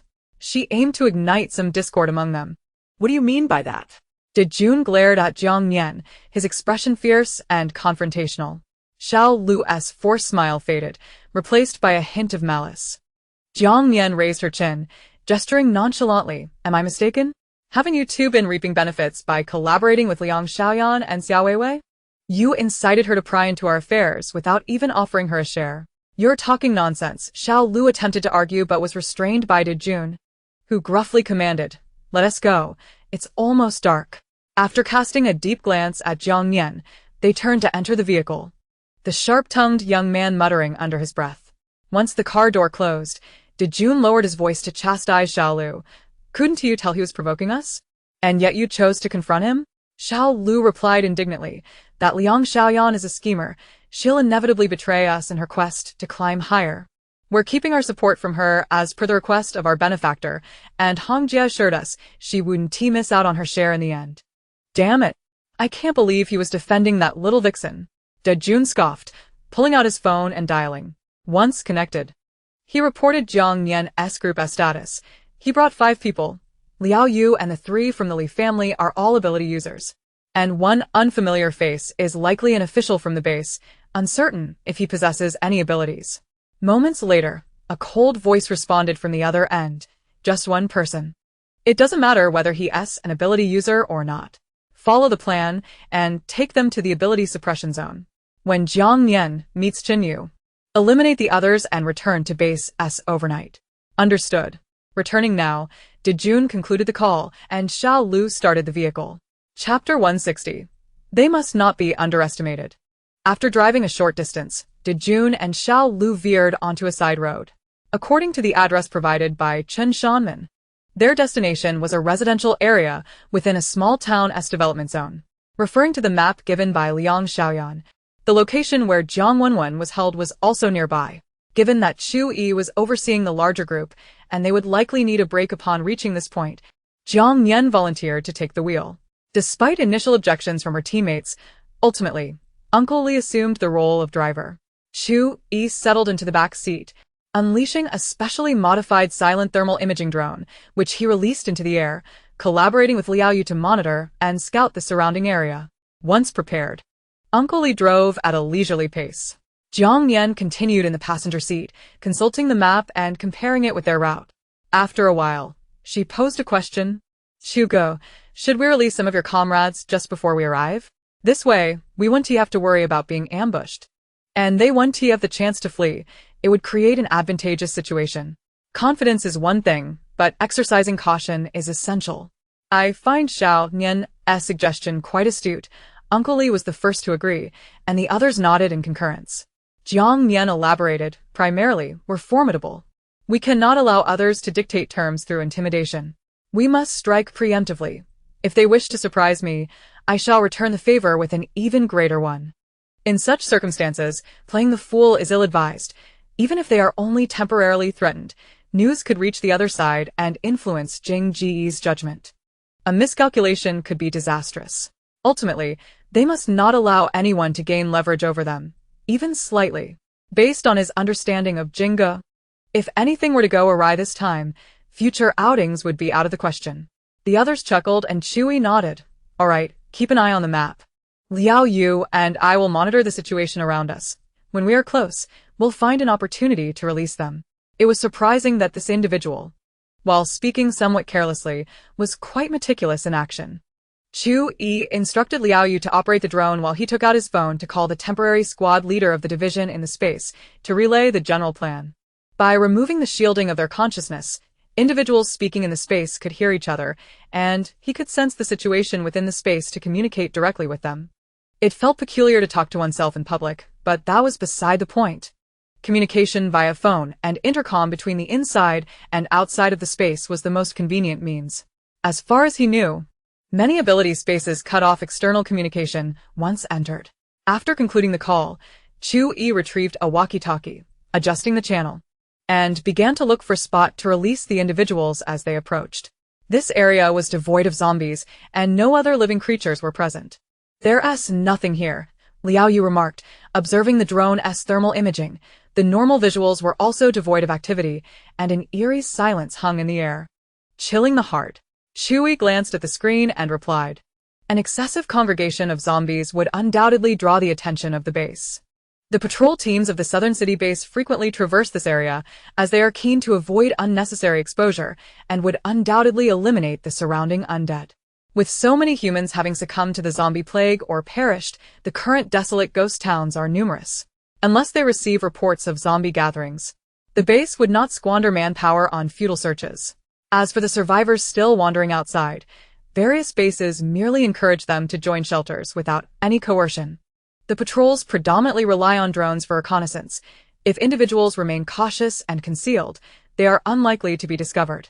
As dusk approached, Jiang Nian expressed a suspicion. The The route they're taking us on is not the address mentioned by Chen Shanmen. If one continues forward on the map, it leads to a church. They have already passed the intersection where they should have turned into the development zone. This must be the reason why Chen Shanmen instructed Jun and Xiao Lu to wait for us. Li Liang glanced outside and relaxed, saying, "No need to panic. We have a whole squad with us." Chu Yi interjected, "Can this kind of arrogance really be contagious?" As the vehicle slowed down, Uncle Li cautioned, "We are nearly there. Up ahead is a sharp turn and some narrow alleys. We can let people out here." Chu Yi inquired of Jiang Nian, 10 people per group. "How many groups do you suggest we release?" After some calculation, Jiang Nian replied, 20 groups would suffice. A larger number would provide a sense of security. And it allows for one ability user per group. 20 groups would only amount to 200 people, which is quite discreet. Agreed, Chu Yi concurred without objection. Uncle Li gradually reduced the vehicle's speed, taking advantage of the cover to stop. Jiang Nian sensed a shift in Chu Yi's ability fluctuations and subsequently caught sight in the rearview mirror of fully armed soldiers appearing as if conjured from thin air, swiftly disappearing into the side streets and dark alleys. On the other hand, Xiao Lu noticed the slowing vehicle and, having created a significant distance, could not help but remind Jun, military brother, "What are they dawdling about? They must have realized they are on the wrong route. No need to worry. They will catch up eventually." Jun glanced back, unimpressed, asserting, "I don't believe Jiang Nian would turn back." Xiao Lu, easing off the accelerator, remarked, "Xia Weiwei mentioned that Jiang Nian's relationship with his father isn't great. What do you think? How did Chen Shanmen manage to lure Jiang Nian here?" Jun shook his head. "I don't know. No matter how strained their relationship, they are still father and son. With Cheng Jing absent, that pretty boy is bound to lose his composure. It's only natural to be deceived. It's rather unscrupulous of Chen Shanmen to use his ex-wife's son as leverage for Chen Yu's chance at survival, but aren't they all of the same blood?" Of course, he felt no sympathy for Jiang Nian. On the contrary, he relished the thought. Without Cheng Jing as protection, the pretty boy would soon be akin to a tattered rag, and he looked forward to it. Xiao Lu scoffed, "Jiang Nian doesn't even share his surname. It was merely a fleeting mishap.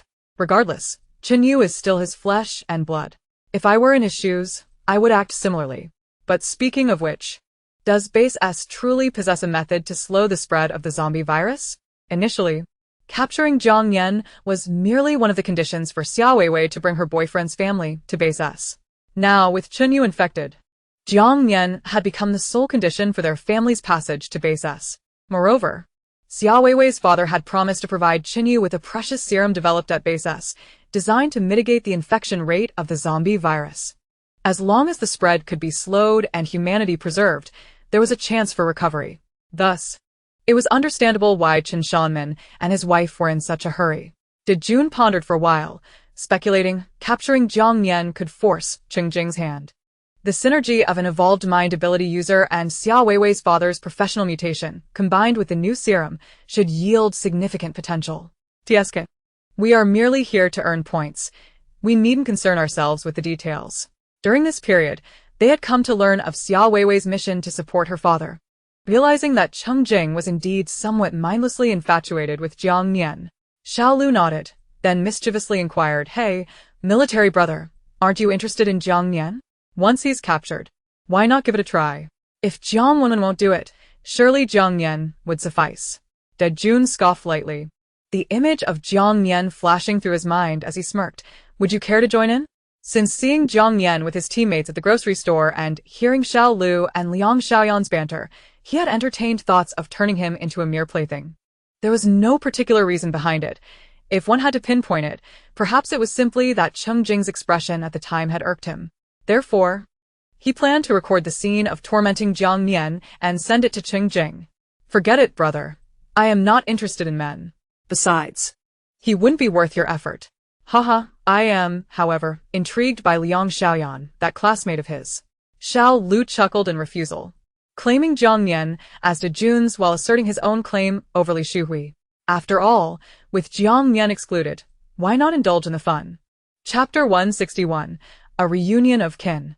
Xiao Lu's vehicle came to a halt before the church. Liao Yu meticulously examined the images transmitted back by the drone and reported, "There are 3 individuals in front of the church, making a total of 5, including De Jun and Xiao Lu. There are no ambushes nearby. At least none are visible at present. However, it remains unclear how many people are inside the church. Notably, there is a helipad and a helicopter behind the church, which feels somewhat peculiar. Afterward, he handed the remote control to Chu Yi, instructing him to inform the team members of the situation. The group contemplated for a moment before Uncle Li spoke up. It's not too surprising. De Jun and Xiao Lu confirmed our numbers beforehand, and for them, Jiang Nian is merely following his father's orders to meet his family. As darkness descends, even if there are traps laid, they would likely be arranged within the church. In essence, it's a classic case of inviting someone into a snare. Based solely on the people in their vehicle, they can be easily manipulated. Indeed, Jiang Nian nodded in agreement. Uncle is correct. Moreover, from the outset, we were aware that Xia Weiwei was leading people to assist her father. The main event is over there. As for the helicopter, I suspect they intend to capture me and make a nighttime journey to Base S. This is an instinctive understanding based on their familiarity with the situation. If I were captured, it would throw Cheng Jing's side into disarray. He then lowered his gaze to the map and related information, finally addressing Chewy. Typical churches have basements, and the helipad behind the church is likely connected to a hidden passage. Brother Chu, we must ensure that the helicopter does not take off, but we shouldn't damage it. It's a valuable asset. Securing the helicopter as a prize is paramount. After all, we are numerous, and we cannot allow the narrative of the leader escaping at a critical moment to unfold. Understood. With Jiang Nian's words, Chu Yi retrieved the walkie-talkie and relayed instructions, as he was solely required to follow commands. Jiang Nian's reasoning was sound, requiring no further reminders from him. It seemed that Cheng Jing had indeed been overly protective. Such a delicate spouse could easily thrive in a more liberated environment. After arranging the groups, Chu Yi inquired, "What us next? How do you plan to proceed?" Jiang Nian stroked his chin and replied, "I had intended to keep a low profile. But since they deceived me about the route, I have changed my mind. When given a reason to strike, we must act." Chu Yi raised an eyebrow. "So?" After a moment of contemplation, Jiang Nian stated earnestly, "We will first secure De Jun, Xiao Lu, and the individuals the drone captured. If we cannot control them, we will take decisive action. Following that, you will release the soldiers to seize the high ground. No, the church. Maintain stability, and leave the rest to me." Considering their underestimation of him and their understanding of Liao Yu and Uncle Li's situation, De Jun and Xiao Lu's vigilance toward them was low, making them susceptible to an ambush. Chu Yi nodded in agreement. "Certainly, I share the same sentiment. They all perceive you as someone who has come to reunite with family, which offers a certain element of surprise.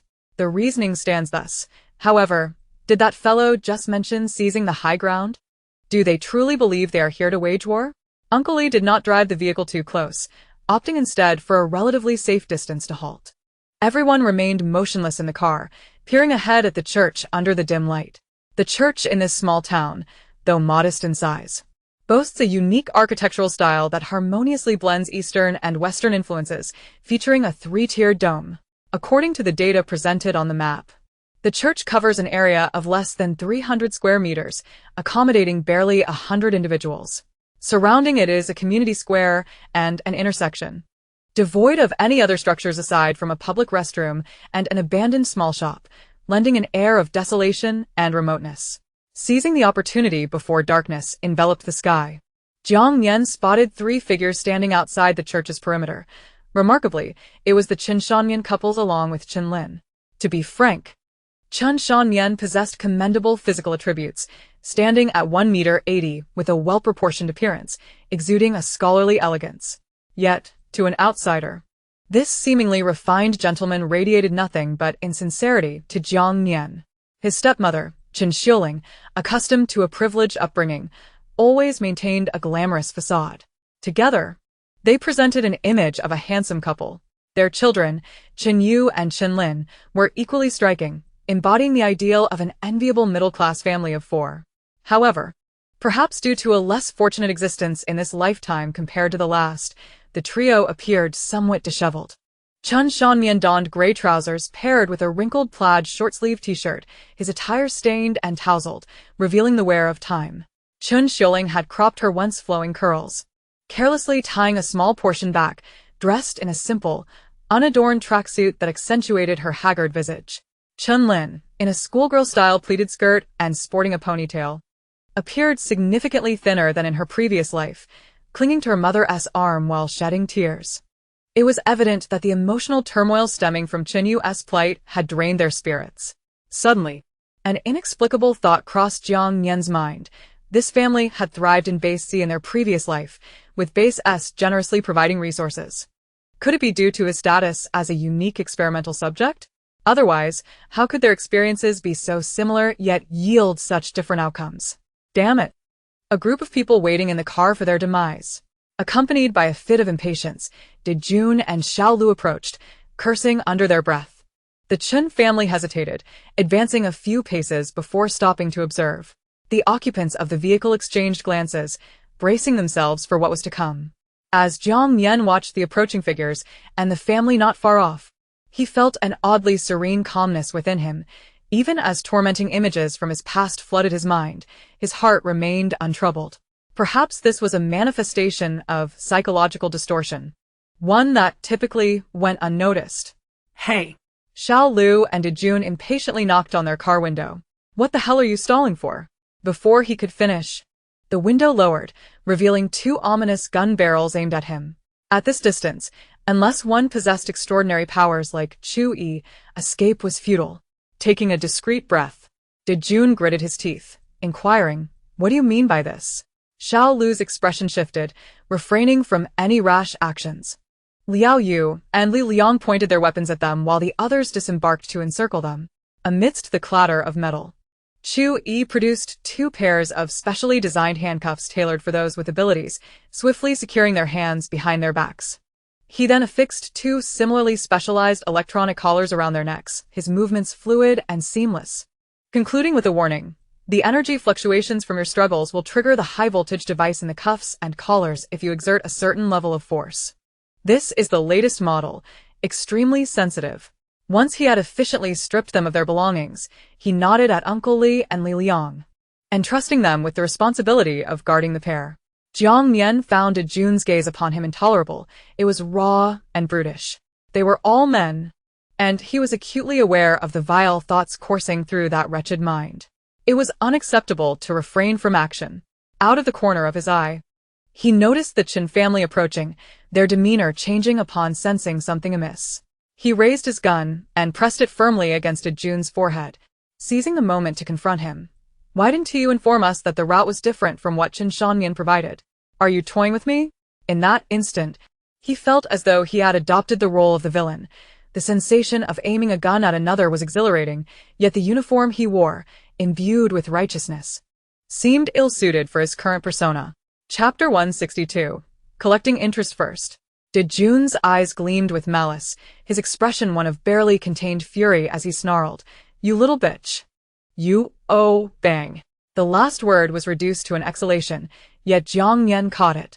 With a swift strike, he slammed his gun against the side of Jun's neck and delivered a powerful punch to his abdomen. "Who are you cursing?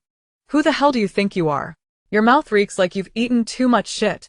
After landing several more blows, he aimed for Jun's face. As Jun attempted to retaliate, Jiang Nian expertly swept his leg beneath him, causing him to crumple to the ground with a pained grunt. Half of Jun's face swelled rapidly, blood trickling from the corner of his mouth as he gasped for breath, veins bulging on his forehead and neck. His skin above turning a deep purple, yet his eyes remained fiercely defiant. Jiang Nian's rebellious instincts surged to new heights as he approached, delivering a kick to Jun's chest. "Stop looking at your father with those disgusting eyes." He had encountered many such stares before. Having grown up obedient and from a single-parent household, he had often been cornered in school restrooms since middle school. Of course, those who sought to bully him had frequently found themselves drinking from the toilet. During his part-time jobs, he faced harassment, nearly plunging a foolish manager's face into a vat of oil. After being rejected in a confession, a persistent suitor almost faced dire consequences. Aside from occasionally defending his younger friends in school alleys, he had amassed quite the track record in this regard. He was not inherently drawn to fighting, but if he refrained, others mistook him for a pushover, eager to take advantage of him. He wanted to lie down only when he chose to. The only person who could treat him like a rag doll was his brother from a privileged background. As did June, writhed in pain, nearly losing consciousness from the kick. Xiao Lu, anxious, cried from the sidelines, "That's your father. What does it have to do with us?" He then glanced at the approaching Chen Shanmian family. "What's that? You're blaming us now?" Without hesitation, Jiang Nian repeated the process he had employed against June, deflecting the conflict. After all, the Chen family would endure far worse. Xiao Lu, lacking June's fortitude, curled up on the ground, wailing like a shrimp after a thorough beating. "Do you think you're unaware of your own schemes? How dare you claim it's none of your business?" Demonstrating his prowess, Jiang Nian relished the fight, well aware of where to strike for maximum pain without causing fatal harm. Although he felt slightly embarrassed to reveal his true nature in front of acquaintances, especially since Uncle Li regarded him as a child, as long as Jinggo remained oblivious, everything would be fine. He would ensure to bring back some delicious treats and ask everyone to keep it a secret. He could still be obedient. The onlooking companions were taken aback, yet relieved, while Uncle Li's lips quirked up, as if suppressing a laugh, feeling reassured. This was indeed favorable. They managed the situation while Jiang Nian's actions provided a cathartic release. Liao Yu's eyes sparkled with excitement, finally witnessing his adoptive father unleash his fighting prowess, and given that fluidity of movement, he certainly wouldn't stand a chance without his abilities. Perhaps sensing that Jiang Nian would not dare to kill him, Dajuan's gaze remained hostile. Yet he also detected that something was amiss. Seizing the moment when discomfort washed over him, he exchanged glances with Chen Shanmin and the others, signaling them to alert their allies. "Nian Nian, what is happening? Indeed, what has come over Jiang Nian so suddenly? We are all on the same side. Let us speak calmly." Chen Shanmin and Chen Xiuling feigned urgency as they approached, while Chen Lin discreetly took out her phone, intent on making a call. Jiang Nian, who had been observing their interactions, curled his lips slightly. "Who among you is truly on my side?" In the next breath, the gun that had been aimed at Dajuan and Xiao Lu swung around, and without a moment's hesitation, he pulled the trigger. Bang! Ah! The gunshot was followed by Chen Lin's piercing scream as her right hand, clutching the phone, was blown away, and her left hand was injured. Blood sprang forth as she collapsed to the ground in agony. No need to rush to make a call. Jiang Nian's expression remained calm, his voice devoid of emotion, as he fixed his cold gaze upon Chen Lin's bloodied hands. "These very hands, in a past life, choked my throat to administer poison, feeding me a concoction laced with lethal viruses and filth." In that fleeting moment of chaos, no one could react, not even Liao Yu and his comrades, nor Dajuan and Xiao Lu, who stood in stunned silence. It was only moments later that Chen Xiuling regained her senses, screaming as she rushed to embrace her daughter. Ah! Linlin, are you alright?" Then, in a fit of hysteria, she turned to Jiang Nian, shouting, "Jiang Nian, have you lost your mind? What are you doing, you lunatic?" Bang! The second shot exploded near their feet, successfully silencing her remaining words. Chen Xiuling frantically scooped up Chen Lin, dragging her to safety, trembling with fear and anger. Before turning to Chen Shanmin. "Chen Shanmin, are you dead?" Chen Shanmin, shaken by the woman's cries, turned his gaze to the bloodied Chen Lin. "Lin." He then looked incredulously at Jiang Nian. "Jiang Nian, you've gone mad. What are you doing? How could you?" His voice escalated with panic, reaching a breaking point, only to be abruptly cut off as Jiang Nian aimed the gun at him. Cold sweat broke out on his forehead and face in mere seconds. Chen Shanmin struggled to regulate his breathing, attempting to shift the conversation. "I wanted to call you about the address change, but you didn't answer." Jiang Nian scoffed in response. "Do you truly believe that excuse? Could you not send a message?" Chen Shanmin was at a loss for words, ultimately left awkwardly frozen in place. Jiang Nian added, "You acted with intent, and so did I. In truth, it matters little. I merely wished to fire a shot." And Chen Lin inadvertently provided a legitimate reason. This was no scripted drama directed by a playwright. Such petty maneuvers beneath his nose were an insult to his intelligence. In a past life, it was Chen Lin who had ultimately forced the drugged concoction down his throat, intending to ensure his demise. He had witnessed himself being devoured by zombies, witnessed the heart-wrenching agony of Jingge as he cradled his broken body. How could he not harbor resentment for one who professed to love him, Watching him perish or transform into a zombie must have been a torment beyond comprehension. The early birds had always been Chen Lin and Xia Weiwei, while his stepmother whispered poison in the ears of those around her. Chen Shanmin had half-heartedly chosen to abandon him, retreating like a turtle in its shell, tacitly cooperating with the plan. Now, he was merely collecting on a debt. Chen Shanmin, feigning calmness as he looked at his wife and daughter, eventually spoke again.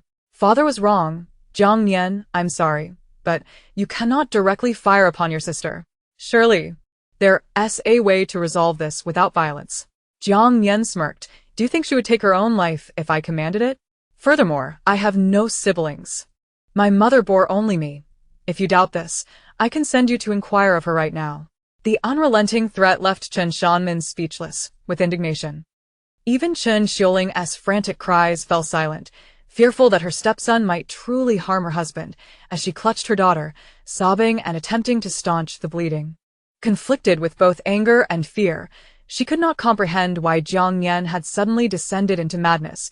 He had not been like this before. And Chen Shanmin had claimed he could manage the situation. Attempting to seek assistance from those around her proved futile. Not a single soul responded. Even Li Shuhui, who appeared soft-hearted, wore an expression devoid of empathy. As for Jiang Nian's teammates, they regarded the chaotic family reunion with cold indifference. Chu Yi, obediently following orders, had been instructed by Minister Wang in advance. Thus, the instant Jiang Nian fired, he set the plan into motion, unleashing a legion of 300 soldiers. Armed and ready, the troops streamed through the church doors, while the earlier group that had acted swiftly took their positions outside, securing control over the helicopters and sealing off the necessary entrances and exits. The 20 scattered psychics, under Chu Yi's command, converged with the main force inside the church. Liao Yu and the others unconditionally supported Jiang Nian. They had learned from Cheng Jing about the abuse Jiang Nian had endured at the hands of his family, which had nearly cost him his life. He who has suffered cannot be persuaded to act with kindness towards those who have wronged him. Thus now, faced with a family intent on continuing their schemes against Jiang Nian and the entire team, the selfish ones were reaping what they had sown. Everyone understood the kind of person Jiang Nian was. If he intended to take a life, that individual undoubtedly deserved it. Xiao Lu and Da Juan, upon witnessing Chu Yi release the regular forces, fell completely silent. They had set a trap merely to capture one person, yet the opposition had come prepared. Intending to eradicate them entirely, their strategic thinking on an entirely different level. Even if they entered a psychic shield zone, what of it? They had brought an army. The small traps they had set were insignificant before the might of military firepower. Chen Shanmin's lips trembled incessantly, yet he ultimately remained silent. Had this been in the past, he would have been indignant, vocally reprimanding Jiang Nian, assuming the role of the father in chastisement. However, their relationship had already been irreparably damaged before the apocalypse. Had it not been for Xia Weiwei and the S-Base's plans, along with Qin Yu's unexpected emergence, there would have been no further interaction between father and son. At this moment, Jiang Nian, gun in hand, bore little resemblance to the son he once knew. The gentle and obedient countenance was replaced by a chilling coldness and unwavering resolve, as though he regarded Chen Shanmin as an enemy he despised to the core. Suddenly recalling Qin Yu's peculiar behavior, an inexplicable chill gripped Chen Shanmin's heart. Was Jiang Nian's current state somehow linked to Qin Yu's words? Or had he foreseen their plans and intentions? Jiang Nian, perceiving his thoughts, coldly inquired. What conditions did Xia Weiwei offer you to orchestrate such an elaborate scheme to lure me here? Chen Shanmin shook his head. Nothing. It was truly Xiao Yu. He was infected and wanted to see you. Jiang Nian denied him the opportunity to deflect. Chen Yu's infection is an entirely different matter. What I am inquiring about are the conditions Xia Weiwei and the S-Base offered you. Chen Lin's legs, in exchange for your honesty.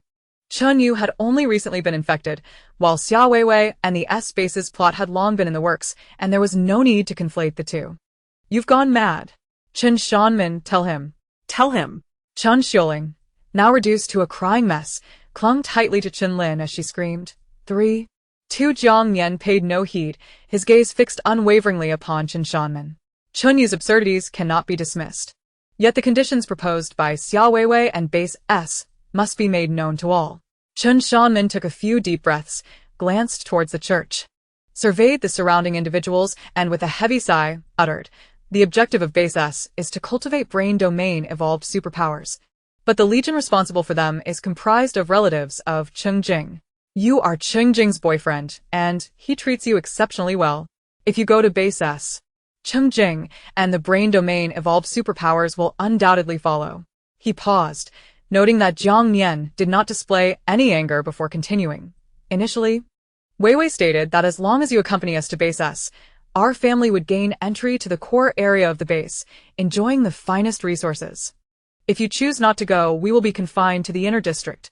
Subsequently, Xiaoyu was influenced, and both Wei Wei and Professor Xia insisted that by going to Base S, he would gain access to the latest antiviral agents developed by the base, which could alleviate the infection rate of the zombie virus. However, if you refuse to go, we cannot gain access either. Although he had long anticipated this response, hearing it spoken aloud filled him with both anger and resentment, causing Liao Yu and Li Liang to clench their fists tightly. As a father, Uncle Li gritted his teeth, striving to suppress the impulse to deliver a couple of punches to this scoundrel. Jiang Nian remained calm. In essence, without me as leverage, you will be abandoned by Base S. To put it bluntly, I am merely a tool. Chen Shanmen nodded stiffly, casting a glance at Xiao Lu and Dejun, then stepped forward despite the gun barrel pointed at him, speaking in a tone only he and Jiang Nian could hear. As I mentioned over the phone, Xiaoyu wishes to see you. He claims that without your superpower, going to Base S would be futile. As long as we can reunite as a family, we need not necessarily go to Base S. He adopted a tone of heartfelt persuasion. I understand that you harbor grievances against me. Your anger is justified. However, we are ultimately a family. Our intention in staying at the Nan City base and calling you over was to hope that you could lead us away. Chen Yu's unusual state upon waking revealed that he had dreamt of events yet to come. Xia Weiwei and her daughter have deceived them.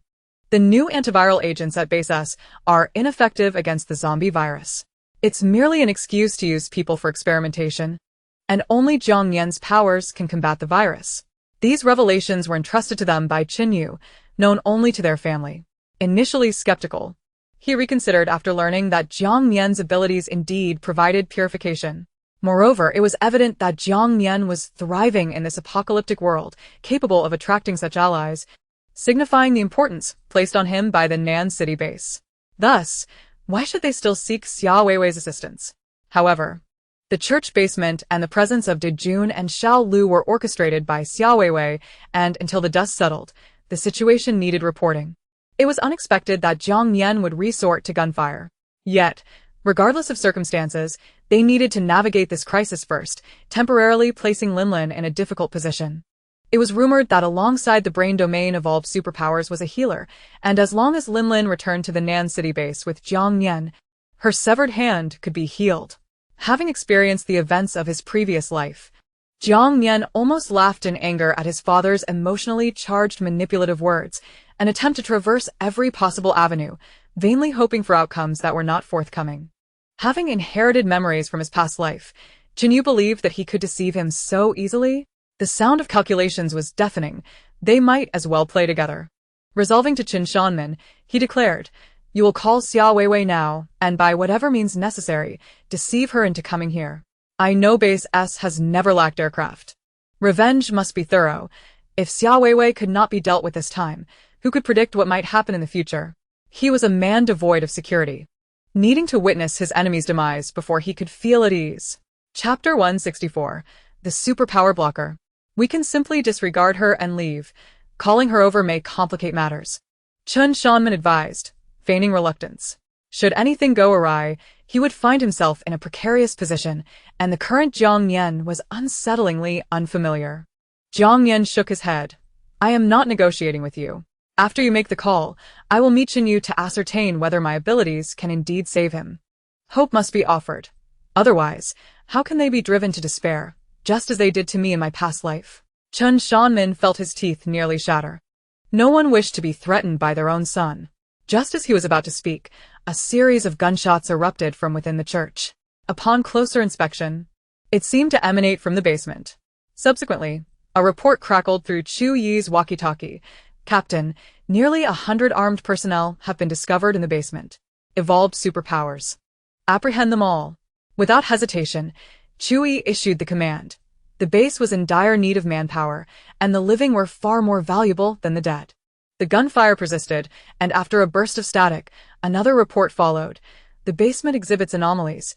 Superpowers cannot be used here. Then proceed as you see fit. Chui replied calmly. Jiang Nian turned to Chen Shanmen. Why are superpowers ineffective in the basement? Is it that superpowers lack signal in the basement? Chen Shanmen answered candidly. In the room adjacent to Xiao Yu's in the basement, there is another evolved superpower whose ability is to block. He can render other superpowers inoperative within a certain range. The original plan was to bring you all into the basement. His intent was subtly implied. But everyone present understood immediately. Uncle Li coldly interjected, exposing the plot. You intend to lure us into the basement and eliminate us. Then use Xiao Nian to threaten Cheng Jing, correct? Is this what you refer to as only you four evolved superpowers and our family present? Just this alone warranted their demise. Without Chui, they would have faced a dire fate. Chen Shanmen was unable to refute, resorting to feeble defenses. This is Xia Weiwei's plan. She arranged for all of this. We are merely... Jiang Nian interrupted him with a volatile tone. Be honest.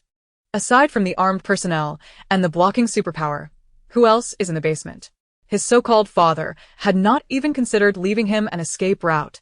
Chen Shanmen wiped the cold sweat from his brow and replied, besides them, there are Xiao Yu and Weiwei's private doctor and his assistant. Jiang Nian frowned, pressing further. What about did Jun and Xiao Lu's other two teammates? Tian Shanming glanced at Yun and Xiu Liu. Gritting his teeth before responding, Li Hong and Li Si are tasked with watching over Jiang Wenwen in another location. They originally intended to await your arrival to proceed to Base S together. Only did Jun and Xiao Lu know the specific whereabouts. No need for such euphemisms. Simply state that after capturing me, they plan to take me back to Base S with her.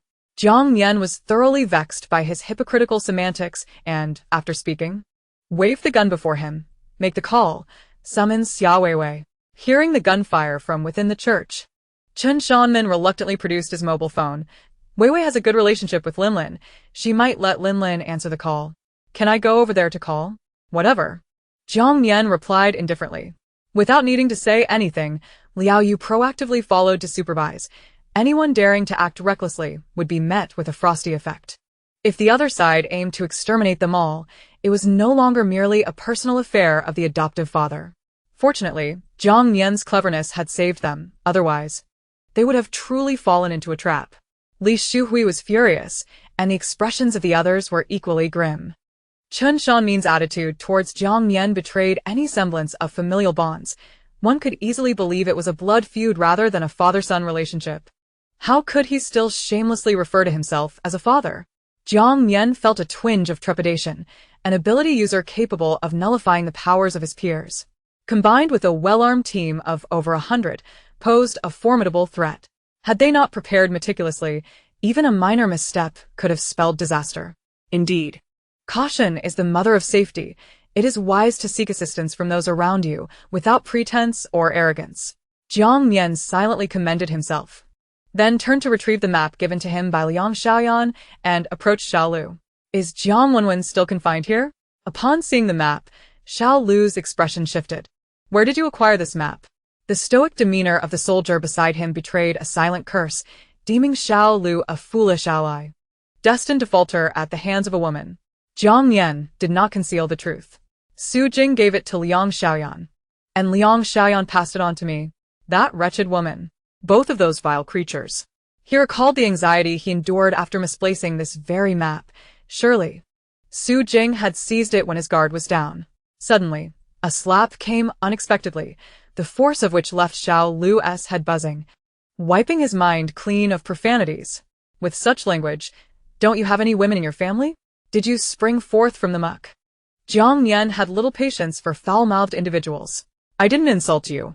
Xiao Lu lay sprawled on the ground, licking a split lip, feeling as if his teeth had loosened. His fury tempered by a fear of further retorts. You didn't yet I still feel the sting. Jiang Nian mimicked a clawing motion with his palm. The pain was mutual, and he was thankful for the protective gloves he wore. After confirming Jiang Wenwen's situation with Xiao Lu and the soldier, Jiang Nian handed the map to Chu Yi, instructing him to send someone for her rescue. Brother Chu, send a plane, surely? There are talents for such tasks in the team? This way, we can feign being allies and catch them off guard. The two ability users are water and fire types. Arrange accordingly. CHU'yi ponderet briefly. Let us first ascertain the situation in the basement. You manage your family affairs. I will personally handle it swiftly and return in time for Xiao Weiwei. Once assured of their safety, he stepped back, allowing Jiang Nian to perform at his best. Jiang Nian nodded with satisfaction. Very well. He had to admit, Chu Yi was truly a benevolent soul. The gunfire in the basement ceased, and night descended. The church lights flickered to life, powered by the generator, illuminating the roof and surrounding solar panels. Jiang Nian produced a pre-prepared anesthetic, administering it to Xiao Lu and the soldier, after which Chu Yi placed them into a secured space, ensuring they would not cause any disturbances. Soon, Chen Shanman returned from a phone call, informing them, Weiwei will arrive in 2 hours. I told her you brought a newly developed serum from the South City base for Xiaoyu. We have detained you, but you proposed that we accompany you to the South City base, offering generous terms. Liao Yu and Li Shui nodded in affirmation. Satisfied with the outcome, Jiang Nian felt no need for further inquiries. Let us proceed to the basement. Take me to meet Yu. Chapter 165. The basement at last. They were heading to the basement. Chen Shanmin seized the opportunity to suggest to Jiang Nian, let us take care of Linlin first. Jiang Nian cast a disdainful glance at the blood-soaked individual. We are heading to the basement together. Isn't the doctor there? The scent of human blood could incite the infected, rendering their efforts futile. Besides, this injury was trifling, when he was racked with spasms and vomiting blood from the medication. Chen Lin had merely tightened her grip on his throat, suggesting an increase in dosage. Chen Shanmin hesitated, clearly contemplating the potential for Yu to be agitated by the sight of blood. Yet Jiang Nian delivered a merciless taunt. What? Are you afraid Yu might go berserk and bite someone? Do you not trust your own kin? He had heard such sentiments many times during the early days of the apocalypse, and now it was his turn to speak them. He eagerly anticipated the spectacle of their family devouring one another. With preparations complete, the group, led by the Qin family, entered the church and proceeded towards the basement. Jiang Nian detested the basement and sought to divert his thoughts. What type of attack does the ability to nullify powers fall under? Is it mental or physical? Is it ineffective against someone like Chu Yi, whose holy body attributes are beyond its reach? Can my purification be employed? Can it counter this nullification? The church lay in disarray, remnants of prayer benches scattered amid signs of struggle, with bloodstains marring the once vibrant murals. At the rear of the former pulpit stood a door, beyond which lay a corridor leading to the staircase down to the basement. The Qin family led the way, wielding powerful flashlights, followed closely by Chu Yi and Uncle Li. With Jiang Nian trailing behind, Li Shui at his side, and Li Liang and Liao Yu bringing up the rear. Soldiers stood guard at intervals, ensuring a well-lit and secure passage. However, as Jiang Nian ascended the stairs to the basement, an unsettling anxiety gripped him, his body instinctively tensing, beads of sweat trickling down his temples. Suddenly, he felt a weight on his arm. Li Shui had stepped forward to grasp his arm. He turned to find her sweet smile. Brother Jiang Nian, I'm a bit frightened, but I want to be able to use my powers to protect you. So may I hold on to you? Xiao Hui, don't disturb Brother Nian. Li Liang cautioned his sister, lacking proper decorum. Li Shui ignored him, sticking her tongue out playfully. Liao Yu remained silent, allowing her this liberty, knowing others would not be granted the same. It's fine, Liang. I'll walk with Xiao Hui. Jiang Nian felt a strange sense of relief. He had to admit, girls were indeed attentive and charming. Though he typically preferred to maintain a respectful distance from the opposite sex to avoid misunderstandings, Li Shui was an exception, akin to a younger sister, making such proximity feel natural. Moreover, her behavior was uncharacteristic. She must have sensed his unease and deliberately reached out. Regardless, he found solace in her grip, alleviating the anxiety that had arisen from his physiological instincts. He could do this. Let us go. Li Shui shot a teasing glance at her brother, linking her arm with Jiang Nian's as they descended, seeking conversation, and correctly surmising his discomfort. Observing the sweat beading on the nape of Jiang Nian's neck and the stiffness in his shoulders, she recognized that everyone, regardless of gender, harbored a touch of fear that they wished to conceal. Jiang Nian likely feared the claustrophobia of the basement. The church's basement was divided into several rooms, formerly serving as a storage area before the apocalypse. Presently, only the room housing Chen Yu and the adjacent chamber of the ability nullifier remained closed. Upon descending the final step into the basement, Jiang Nian immediately sensed a peculiar emanation of ability waves enveloping them all. He turned to his companions. "Everyone, try to test your abilities." Having spoken, he seized the opportunity while others were distracted, quietly channeling energy at his fingertips for a brief trial. It was satisfactory. The purification shield had no effect on him, yet the truth remained that he could not nullify it. It must be acknowledged. The attributes of support-type abilities do exhibit a certain lackadaisical nature. Upon hearing this, his teammates began to experiment, ultimately revealing that only Chu Yi, with his invincible sacred physique, remained unaffected. The envy had become tiresome, and they could only observe in silence. Even Chen Shanmin's family displayed expressions of astonishment. Indeed, abilities possess a delicate balance of mutual influence. The shielding is not omnipotent. The basement was well lit as Chu Yi approached the armed personnel captured after a recent skirmish. There were a total of 95 individuals, 10 deceased, leaving 85 with severed limbs. After confirming that these individuals were not in immediate danger of dying, without further ado, Chu Yi confined them all within the repository of his ability space to keep company with Xiao Lu and De Jun, subsequently placing his own people in their stead in readiness. Once arranged, the group arrived at the entrance of 2 unopened doors. Inside was Xiao Yu. As Chen Shanmin began to knock, he was halted by Jiang Nian's raised hand. He was not in a hurry to see Chen Yu, but instead approached another room emanating the waves of shielding abilities. "I would like to make the acquaintance of the individual within. Perpetually restricting the use of abilities is not a viable solution." With his teammates' powers curtailed, a sense of insecurity enveloped him.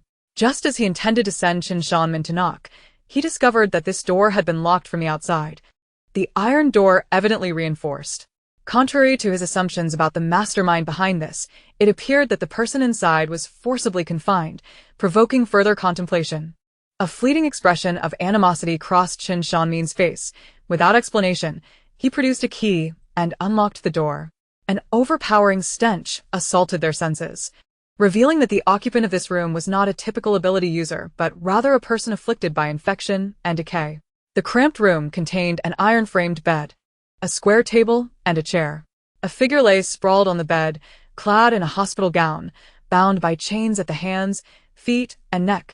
With their mouth gagged and stuffed with cloth, their pallid complexion and disheveled hair matted with dried blood. Unable to turn their head, they could only move their bloodshot eyes towards the door, presenting a sight both macabre and pitiable. The exposed skin on their left forearm oozed foul-smelling pus due to the infection. On the table across from the bed lay various medications, syringes, and surgical instruments. Chapter 166. The Cause of Chen Yu's Infection. Jiang Nian instinctively clenched his fists, for this place bore a striking resemblance to where he had been confined in his previous life, and the individual on the bed evoked memories of himself. In his past life, he had not succumbed to decay but had often been similarly restrained, enduring an equally wretched existence. Judging by the expression in their eyes, the bedridden individual still retained some semblance of normal consciousness. The speed of infection and decay is contingent upon one's physical resilience. Abilities tend to afford greater resistance compared to ordinary individuals. However, if one does not possess healing abilities, frequent use of powers post-infection may actually accelerate the spread of the virus. The rapid decay of Xiaoya's mother before them was a result of overexertion of her abilities. Ugh. Li Shuai bent over, retching. Jiang Nian, snapping back to the present, gently patted her shoulder. "Do not look." He then turned to Chen Shanmin. "Who is this person?"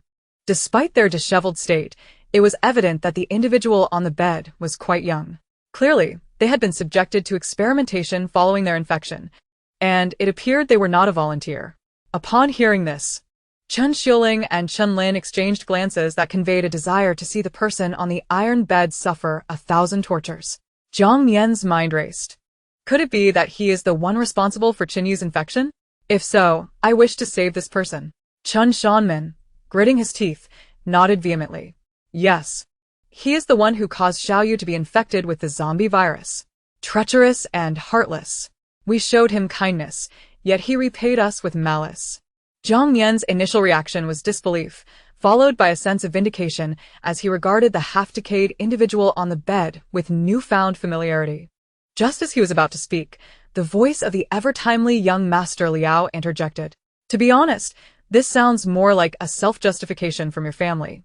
Of course, if what you say is true, it merely serves to illustrate the principle of karmic retribution, commonly referred to as just desserts. You speak nonsense. Chen Xiuling, clutching Qianlin amidst the crowd, was frantic, yet upon meeting Jiang Nian's gaze, instinctively took a step back, glaring at the person on the bed. Facing the cold, resentful gaze of the bedridden individual, Jiang Nian calmly inquired, why did he wish to harm Qinyu? This expression reminded him of his own past self, filled with resentment, despair, and hatred. Qin Shanmen began to speak, but Jiang Nian shook his head. I wish to hear it from him directly. With that, he attempted to step forward, only to be restrained by Chu Yi. I shall take care of this. Then he retrieved a dagger from his space, advancing to sever the cloth binding the person's mouth and unfastening the iron chain around their neck. Jiang Nian took a couple of steps forward, intending to ask, but was interrupted by the individual speaking in a hoarse voice. So many have come to see me. Has Qinyu finally met his end? You will meet your end first. You deserve no mercy. Chen Xiuling spat vehemently. Ha ha ha, the individual on the bed laughed maniacally. If I am to perish, does that mean your son will live? My son will not die. He is perfectly well. Chen Xiuling retorted, throwing an empty bottle at him. But the angle was poorly calculated, merely grazing Jiang Nian's face. Jiang Nian turned with his gun, and Qin Shanmen, drenched in cold sweat, stepped forward. Nian Nian, your aunt did not mean it. Oh. Jiang Nian lowered his gaze, pointing his gun downward, coldly fixing his gaze on Chen Xiuling. She did not mean it. But I did. With that he fired, shooting through Chen Shanmen's instep. Who cared whether it was intentional? Ah! Chen Shanmen cried out in agony, collapsing to the ground, clutching his foot in a mix of rage and terror, unable to voice a single question as he met Jiang Nian's disdainful gaze, which seemed to regard him as refuse. He suddenly realized that Jiang Nian would not aid them but instead seized this opportunity to exact revenge. Husband, father, Chen Xiuling and Chen Lin were bewildered, disregarding their own blood-soaked appearances as they rushed forward. Another shot rang out, providing Jiang Nian with a sense of relief, and he turned to the individual on the bed, who now wore a look of astonishment. Only then did he notice Chen Lin, bloodied and hiding in the crowd. Her arm was broken. The scent of blood wafted towards him, igniting a pang of hunger within him. He despised this vile sensation, yet found himself unable to control it. Realizing that Jiang Nian and the others were not allied with Qin Shanmen's family, the individual began to struggle vigorously, questioning, Who are you? At that moment, even if this person were there to kill him, he would consider them a good individual. Jiang Nian did not respond, casting a glance at the trio on the floor, weeping and clutching their heads. From now until we meet Qinyu, I do not wish to hear your voices. With that, he stepped beside the bed, stating, Let us have a candid conversation. My name is Jiang Nian. What is yours? The individual on the bed strained to turn their head towards him. Jiang Nian. I am Tang Ji. Jiang Nian nodded. Tang Ji, can you cease the release of your abilities? Tang Ji shook his head without hesitation. I cannot. I wish to lose consciousness and become a zombie quickly. That way, I will no longer suffer. Jiang Nian pressed his lips together, not pursuing the matter further, and directly shifted to another question. Well then, how did you become infected? And why did you target Qinyu? Tang Ji cast a sinister glance at Qin Shanmen's family, answering with a grimace, Qinyu caused my sister's death. I sought revenge using the same method. It was merely a matter of not escaping. After speaking, he noticed Jiang Nian's confusion and thought that it was perhaps for the best to reveal the truth before his impending demise. Forcing himself to ignore the sight of Chen Lin's severed hand and the metallic scent of blood lingering in his nostrils, he swallowed hard and continued. It turns out that Tang Ji's parents were business people who became part of the first wave of zombies during the toxic rain, perishing shortly thereafter. Tang Ji and his sister, Tang Miao, relied on one another for survival. They later met Chen Shanmin's family after arriving at the extreme cold zone settlement. Not long after the apocalypse began, Tang Miao awakened her plant-based abilities and frequently ventured out for supplies with Chen Yu and his sister, as well as Xiao Weiwei, during their time at the settlement. Once the extreme cold subsided, the siblings accepted Xiao Weiwei's invitation to join her at Base C. During the main route phase, they encountered many fellow travelers. One night, their resting place was struck by an earthquake and a horde of zombies. In a desperate attempt to save Xiao Weiwei, Chen Yu used his powers to manipulate Tang Miao into acting as a shield for his girlfriend. In the chaos, Tang Miao was scratched by a zombie and subsequently infected. Tang Ji witnessed his sister being shot dead by Xiao Weiwei after being injured by the zombies. To avenge his sister, he refrained from recklessly charging in, suppressing his anguish and seizing the opportunity to steal a car and escape into the night. Along the way, he encountered a rescue team and managed to enter Base C, where he awoke his abilities that very night, plagued by a high fever. Aware of Xiao Weiwei's formidable background, Tang Ji adopted a pseudonym at Base C and cautiously bided his time, using his powers to assist the team of ability users to earn points for weapons and supplies while waiting for an opportunity. Later, upon hearing that Chen Yu's family was heading to the South City base, he stealthily followed them. While battling zombies and collecting crystal nuclei along the way, he deliberately soaked several bullets in zombie blood. His aim was unsteady, making it impossible to guarantee a clean kill on Chen Yu. As it turned out, his apprehensions were well-founded. He merely wounded Chen Yu, but fortunately, the bullet carried the zombie virus. After injuring Chen Yu, he failed to escape or end his own life, ultimately succumbing to his current state. They injected him with the zombie virus, justifying it as an eye for an eye, while simultaneously administering a drug to slow the virus's spread, making him a test subject for Xiao Weiwei's personal physician. Thus, in order to transform into a zombie sooner and avoid suffering, he resorted to using his powers to accelerate his infection. After all, he had avenged his sister, so he was resigned to death. In this chaotic world, death was merely a release, though he felt a twinge of regret for not being able to kill Xiao Weiwei. Chapter 167. An opportunity for personal revenge. Upon hearing Tang Ji's account, Chen Shanmin's family alternated between crimson and pallid expressions, unable to deny or admit the truth, falling silent under Jiang Nian's cold gaze. Those who are shameless are invincible. You truly have a knack for distorting right and wrong. Liao Yu couldn't contain his anger, prompting others to echo their indignation. Tang Ji was a ruthless individual, yet they supported him. Anyone who would use a companion as a shield for betrayal deserved no sympathy. In any circumstance, revenge was justified. Moreover, Chen Shanmin had deceived Jiang Nian and included them on a death list. Had they not been adequately prepared, they would have shared the same fate as Tang Ji, perhaps even meeting their ancestors by now. Jiang Nian, however, found himself contemplating other matters. Some significant events from his past life had not been altered by the butterfly effect. They merely transpired in a different manner.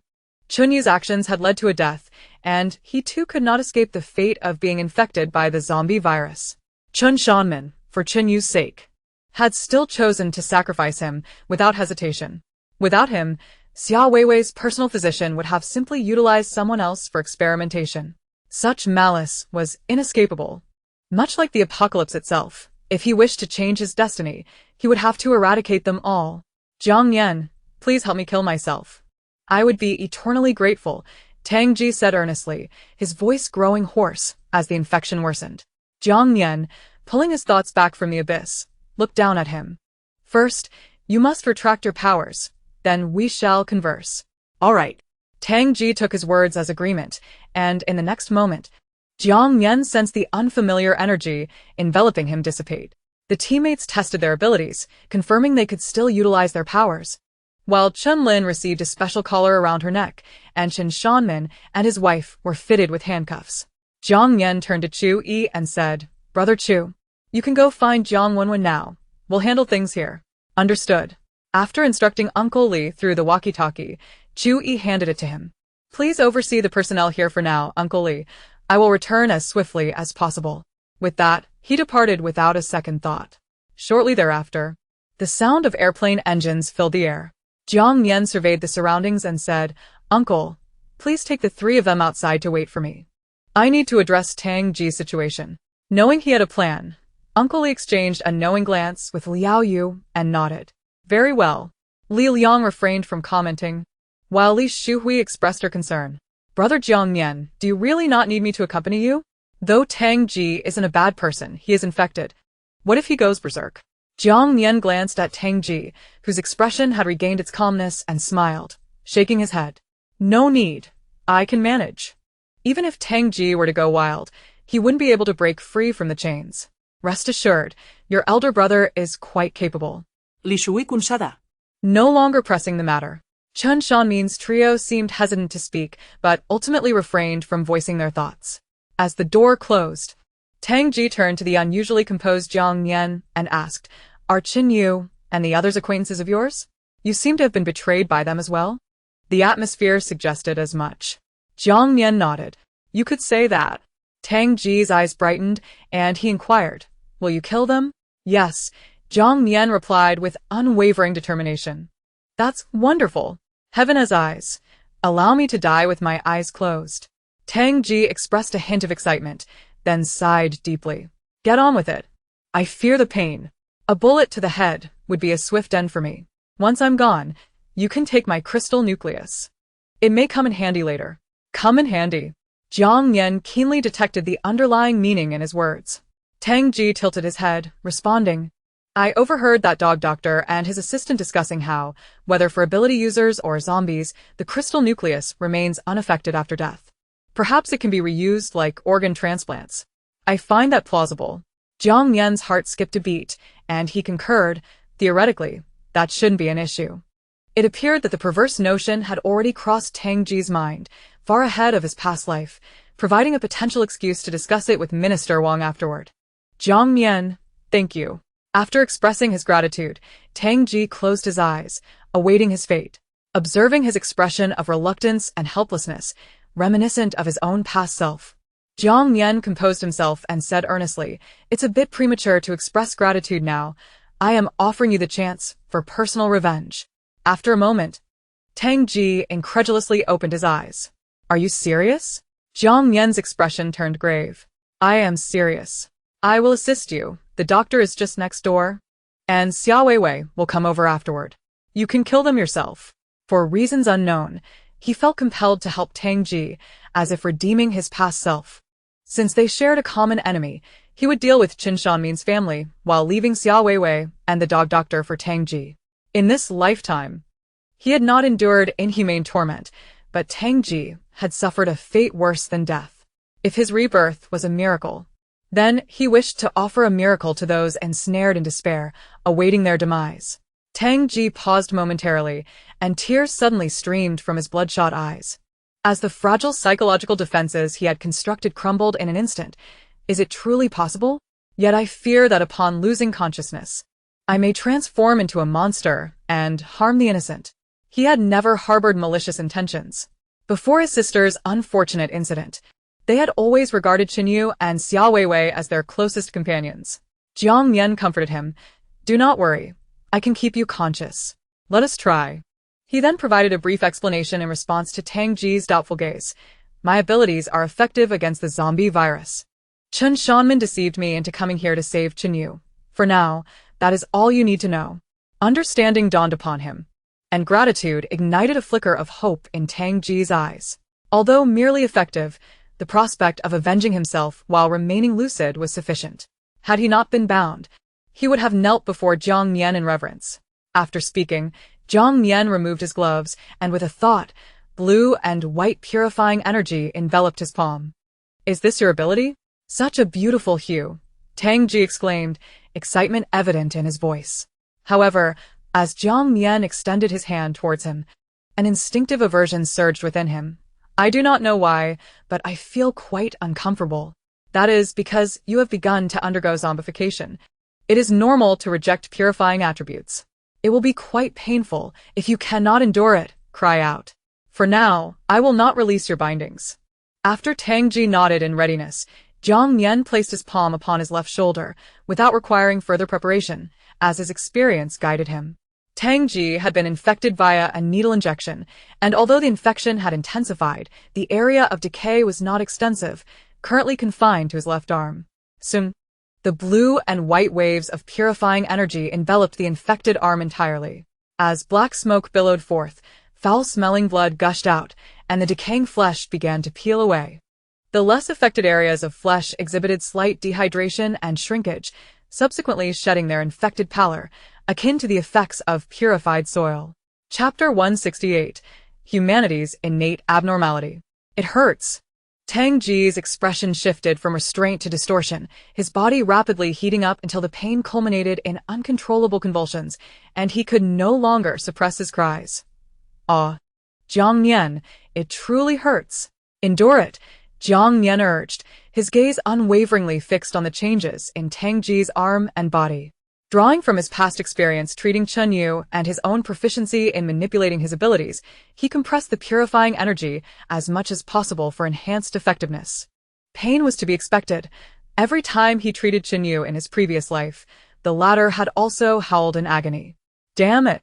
I might as well have my mouth sealed. Jiang Nian refused. No, letting it out will alleviate some of the discomfort. This is the desired effect. Cheng Jing gasped for breath. I can't help but feel you are somewhat abnormal. Jiang Nian shrugged. Humans are inherently abnormal. As the purifying energy delved deeper into his body, battling the zombie virus, Cheng Jing felt as if he were on the verge of combustion. The excruciating pain penetrated his nerve endings, with one wave of torment following another. The virus caused his blood vessels to darken and stiffen, manifesting grotesquely on the surface of his skin, rendering him more terrifying than a zombie. With each successive wash of the purifying energy, the protruding veins gradually returned to normal, the blood seeping from his wounds shifting from black to dark red. Yet the pain remained unabated. Just hold on a little longer. The first purification is always the most uncomfortable. Jiang Nian observed Cheng Jing, whose gaze had grown distant, with his trembling hand still resting on the latter's shoulder. In moments like these, fainting would be most desirable. But the absurd properties of the purification would act like a bug, ensuring one remained conscious. Ugh. Cheng Jing emitted a muffled sound from his throat, knowing this was a positive sign, as the numbness of his zombified body was being restored to the sensations of humanity. His anguished cries echoed throughout the underground chamber, persisting for over 20 minutes before subsiding, leaving those who heard it secretly in a cold sweat. Jiang Nian had yet to emerge, but the door next door opened, revealing two individuals clad in white coats, hands raised as they stepped outside. Do not fire. We do not resist. We are merely ordinary medical personnel hired to come here. The middle-aged man of medium height and slightly plump build was Xia Weiwei's private physician, Dr. Wei. The other, a bespectacled young man with a mushroom haircut, was his assistant, surnamed Tan, holding up a medical box, both being ordinary individuals. Upon noticing the commotion in the basement and the inability to make a phone call, they realized something was amiss.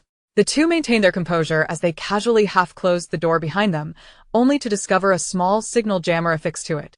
Dr. Wei. Chen Shanmin called out, causing the doctor and his assistant to pause in surprise before approaching at Liao Yu's signal.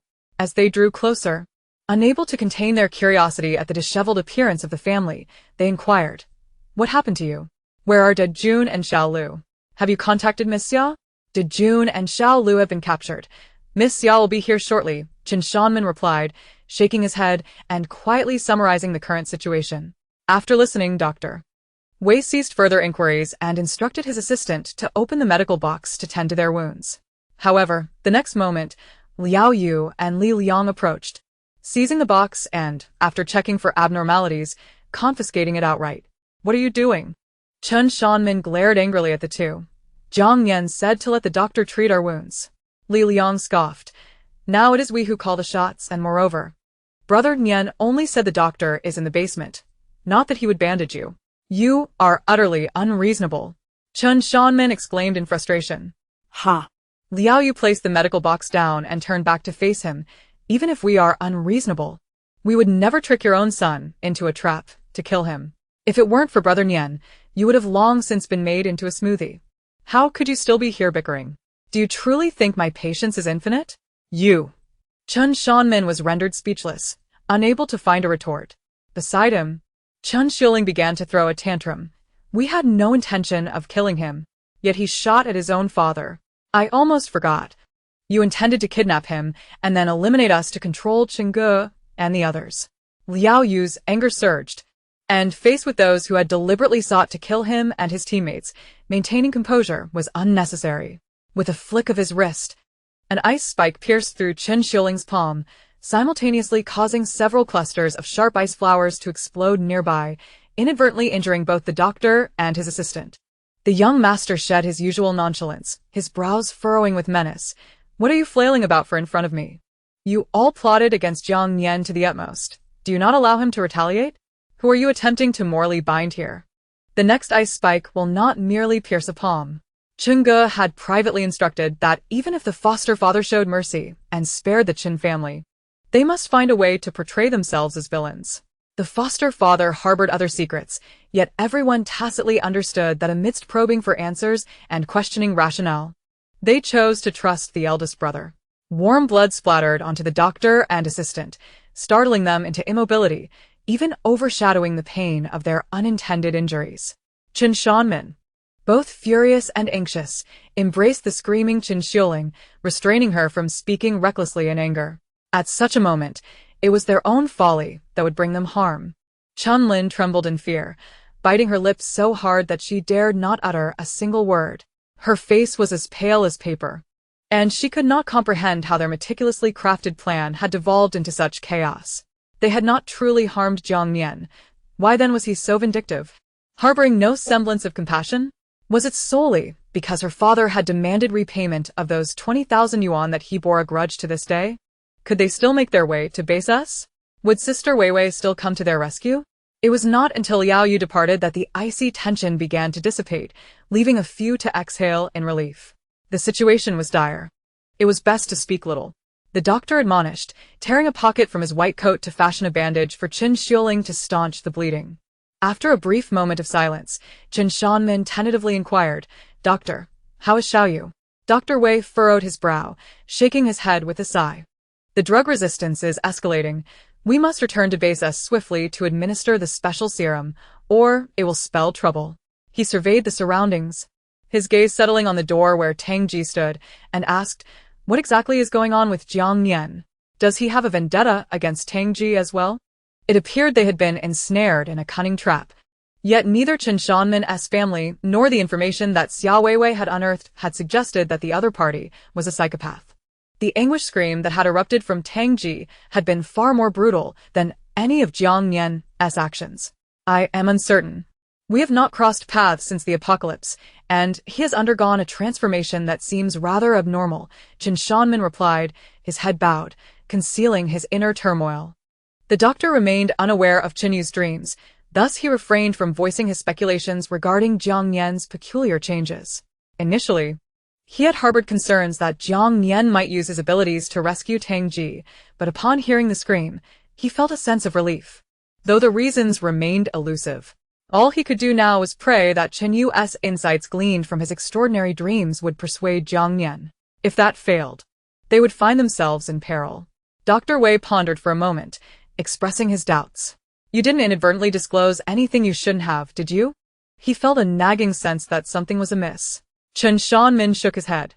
"No, I followed what you and Weiwei advised, leveraging familial connections to lure him into the basement's shielded area. The rest was inconsequential. Who could have predicted that the individual he brought harbored a legion within?" The reason for Jiang Nian's ire was that he had not informed him of the address change. Upon discovering the secrets of the basement's shielded area, the situation had escalated into chaos. With a heavy sigh, he lamented that under normal circumstances, the plan should have been foolproof. It was Jiang Nian who was the anomaly. "Very well," the doctor conceded. "Let us bide our time until Miss Xiao arrives." Had he foreseen this outcome, he would have refrained from coming altogether. And now he needed to devise a means of escape. A clatter resounded from within the door where Cheng Jing was situated. Then Jiang Nian emerged, the light revealing that aside from a slightly pale complexion and a sheen of sweat, he appeared entirely unscathed. Liao Yu and the others breathed a sigh of relief. A foul stench mingled with the scent of blood wafted from the ajar door as Jiang Nian reached out to feel along the wall, extinguishing the light. Those outside were left with a ghastly sight, blood pooling on the floor and Cheng Jing lying motionless on the iron-framed bed. Chapter 169. Retribution. Brother Nian. Li Liang stepped forward, briefly recapping the recent events before asking, "How is Cheng Jing?" Though the cries had been harrowing, they understood that Brother Nian was acting to save lives. Jiang Nian sighed softly. "For now, he lives, albeit barely. We shall see what unfolds next." He had done his utmost, but at present, this was the extent of his capabilities. He could not eradicate the threat entirely. Even though his powers were on the verge of a breakthrough, a near miss remained a miss. The manifestation of the ultimate attribute was a hallmark of high-tier abilities, and it was natural for breakthroughs to be challenging. Jiang Nian was no longer as anxious as before. Currently, the abilities of those with powers were classified into 3 tiers: the initial stage before the crystallization of the core, the intermediate stage from crystallization to the manifestation of the ultimate attribute, and the high tier following that transformation. The disparity within the same tier was influenced by the nature of the abilities, the adeptness of their application, and individual physical conditioning. Rare attributes, exceptional talents, and extraordinary physiques could serve as benchmarks, akin to Jing Ge and Qi. Liao Yu approached, confessing his role in injuring Chen Xiuling. "I believe that families should endure hardships together. Perhaps then they would refrain from such outbursts." Li Liang concurred. Brother Yu was incredibly impressive just now. Not directly targeting her brain was already quite gracious. "Well done." Jiang Nian clapped Liao Yu on the shoulder. Setting aside other considerations, having companions who shared his convictions was a rare treasure. He was genuinely apprehensive of others urging him to show leniency towards his father. His gaze shifted towards the doctor and his assistant, who were huddled together with Chen Shanmin's family. They were the ones responsible for the hell he had endured in his previous life. Each incision, each injection, each dose of medication still echoed with pain in his memory. Who could have imagined that the seemingly affable doctor could possess such a cold-blooded and twisted nature? With determined steps, Jiang Nian approached them. Dr. Wei, who had been observing him, stood and spoke first. "We are merely medical personnel dispatched by Base S.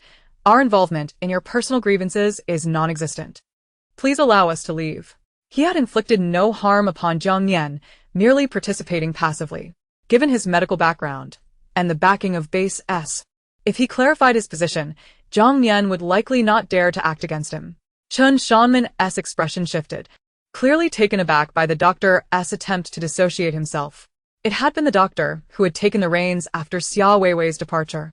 Just as he contemplated whether to reveal the truth, Jiang Nian countered, "Would ordinary medical personnel inject a normal person with the zombie virus? How many doctors from Base S are like you?" Dr. Wei maintained his composure. "Would you trust the ramblings of someone infected with the zombie virus? Your evasive arguments would indeed leave the victim with no recourse." Jiang Nian, disinterested in engaging in a fruitless debate, even disregarded the fact that Chen Shanmin's family had already acknowledged their confrontation with Cheng Jing. He drew his gun, pressing it against the doctor's forehead. "I certainly do not believe you, so I implore you to confront him directly. Do not act rashly. We are official representatives of Base S." Dr. Wei feigned calmness, though his voice lacked conviction, and beads of sweat began to form on his brow. The assistant beside him, pale as a ghost, nodded vigorously. "Indeed. We are official medical personnel from Base S." A smirk curled at the corner of Jiang Nian's lips, his gaze icy and piercing. "Then you also represent Base S in conducting human experiments on ordinary individuals, do you not?" It seemed that from the moment Base S was established, it had exuded an air of dominance, larger in scale than other bases, richer in resources, and situated in Bay City, where various influential factions lent their support. Even the officials appeared to tacitly condone its actions. Thus, as representatives of Base S, they unwittingly carried an air of superiority, and merely stating their affiliation would often garner respect from others. Regrettably, Jiang Nian was not swayed by such tactics. In this lifetime, Base S would not attain such a position of power. Indeed, as soon as he voiced this sentiment, Dr. Wei and the assistant were left speechless, drenched in cold sweat. With so many witnesses present, even if the statement held truth, they could not admit it. A sudden spark of realization struck Chen Shanmin. After Cheng Jing assaulted Chen Yu and was captured, their immediate impulse was to eliminate him. It was Dr. Wei who, in righteous indignation, proposed to return the favor. And Xia Weiwei concurred. In their fury, they had felt a sense of vindication. While witnessing Tang Ji's torment is indeed quite gratifying, the current uproar inevitably leads one to ponder the implications of Xia Weiwei and the doctor's actions. As expected, Xiao Yu was right. Their actions do not represent the official stance of Base S, do they? Thus, they are merely personal matters that should be resolved privately. After exchanging glances with Liao Yu and Li Liang, the two seized the opportunity to drag the defenseless pair into the room where Tang Ji was located. He would assist Tang Ji, and in return, Tang Ji would ensure that the doctor faced his due reckoning. After a few jarring clashes, the iron door was locked from within, and shortly thereafter, the cacophony of startled gasps faded into silence. The lights in the room flickered back on, revealing the anesthetized doctor and assistant sprawled on the floor, still conscious but disoriented.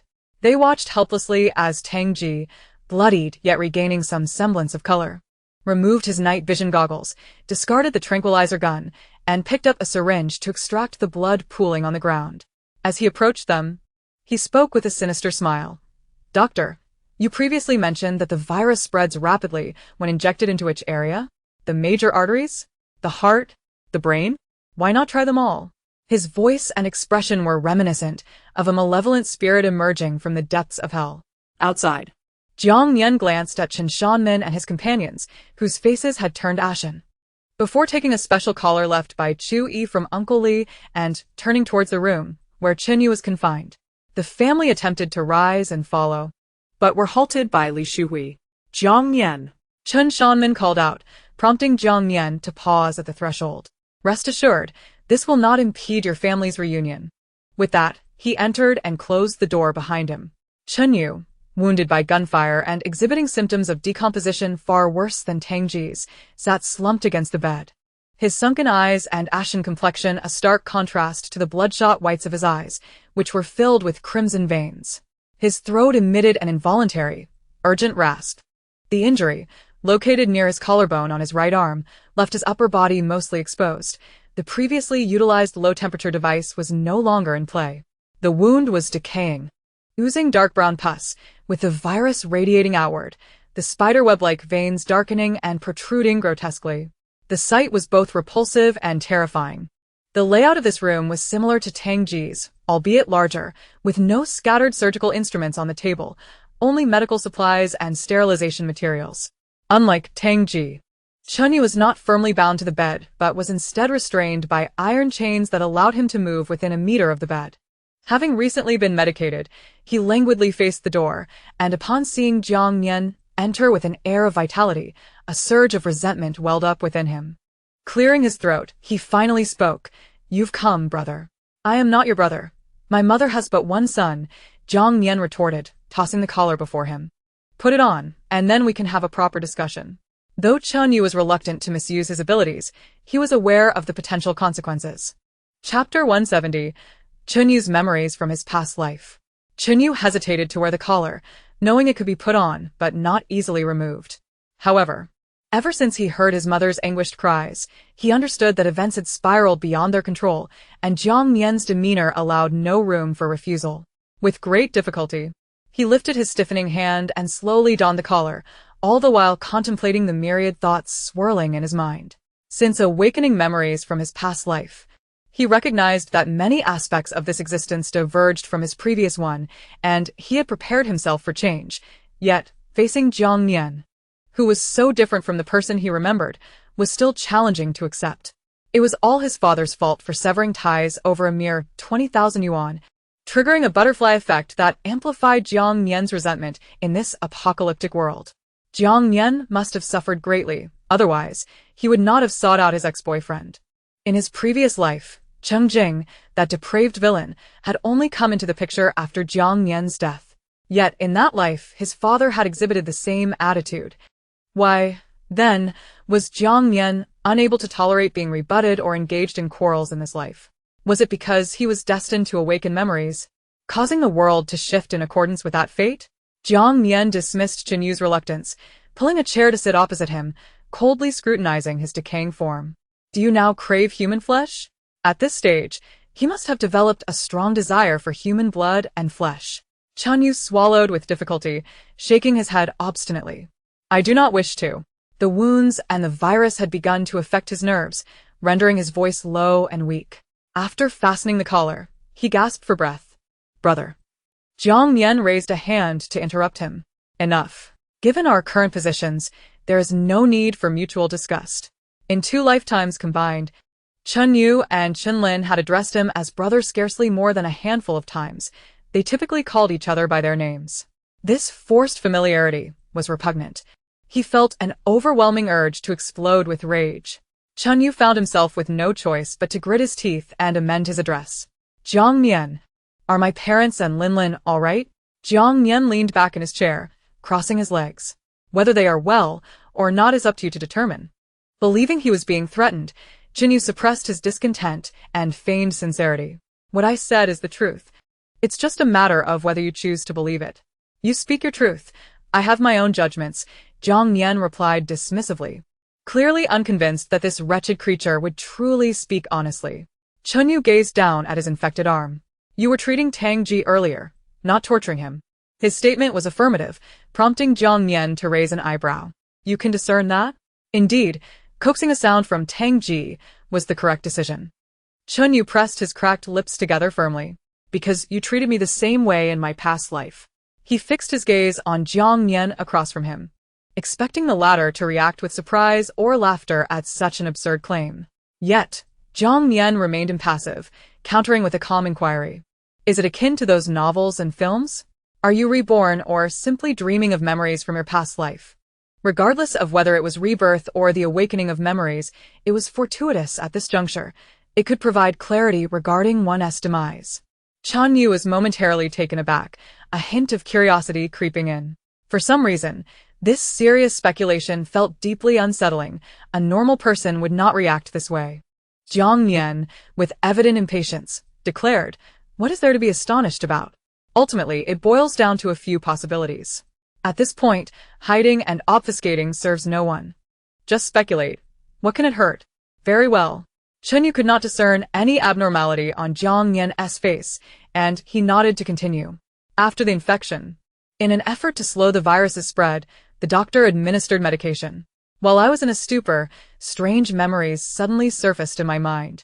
I suppose one could call it an awakening. Jiang Nian nodded, urging him to proceed. I'm certain it was neither a dream nor an illusion, for the memories from before the apocalypse align perfectly with my experiences. Only the events following the apocalypse differ slightly. In my past life, you were with us. But in this life, you are not. In my past life, we faced the apocalypse as a family and subsequently followed Xia Weiwei to Base C. On the way, I unfortunately fell victim to a zombie attack and was infected. You used your abilities to save me, and later, we made our way to Base S.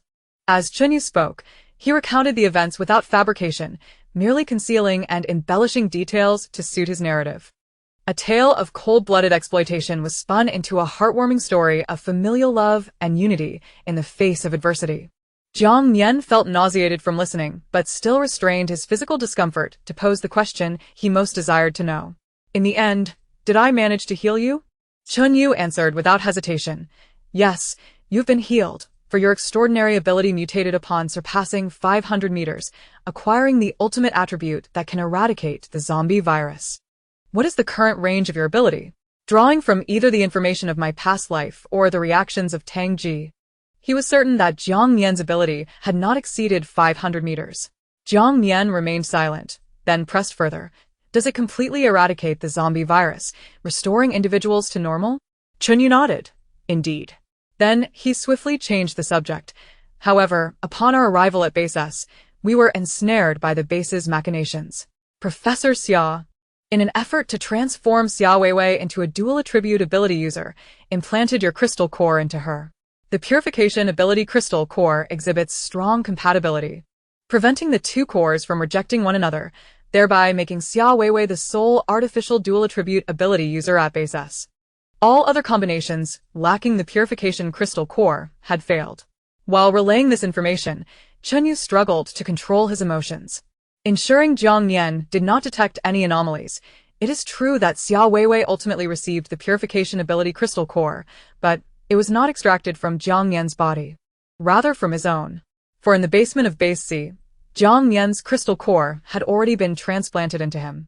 This, of course, was something that could not be disclosed. Jiang Nian discerned the veracity of his words, but chose to disregard it for the moment, lowering his eyelids to conceal his emotions. So it was how ironic. After contemplating for a moment, he inquired, "What happened next?" "Subsequently, you perished, our family was imprisoned, becoming experimental subjects for the transplantation of crystal cores, subjected to repeated trials with various ability crystal cores, until Cheng Jing avenged you." Cough, cough, cough. There was a hint of gritted teeth in Chen Yu's final words, as he coughed involuntarily due to his agitation. This was another significant query. Jiang Nian lifted his gaze to him. "In my past life, I was not with Jing Ge. How did he seek revenge for me?" After a deep breath, Chen Yu responded, "In your previous life, you did not reconcile with Cheng Jing. He found you only after your incident. Cheng Jing reclaimed your crystal core and self-destructed in the experimental chamber at Base S, nearly obliterating it, and we perished as well. My memories end here." Cheng Jing's self-detonation is indeed true, yet he was unclear about the specifics. As they were not at Base S at that time, but were confined in a basement in Qingyan City, rendered disoriented by zombies. The information was relayed by the zombie king who assisted Cheng Jing, after which they were disassembled and thrown into a horde of zombies, ultimately meeting their end under the military pressure of the South City base. This, too, must remain unspoken. He now sought only to survive and evade the tragedies of his past life. Chapter 171. I can make you rot repeatedly. So it was... Jing Ge self-destructed the crystal core. What of the others? Jiang Nian murmured, his eyes suddenly brimming with tears. With the memories of his past life coupled with various pieces of information, he could ascertain that Chen Yu spoke the truth, albeit omitting the details surrounding his demise.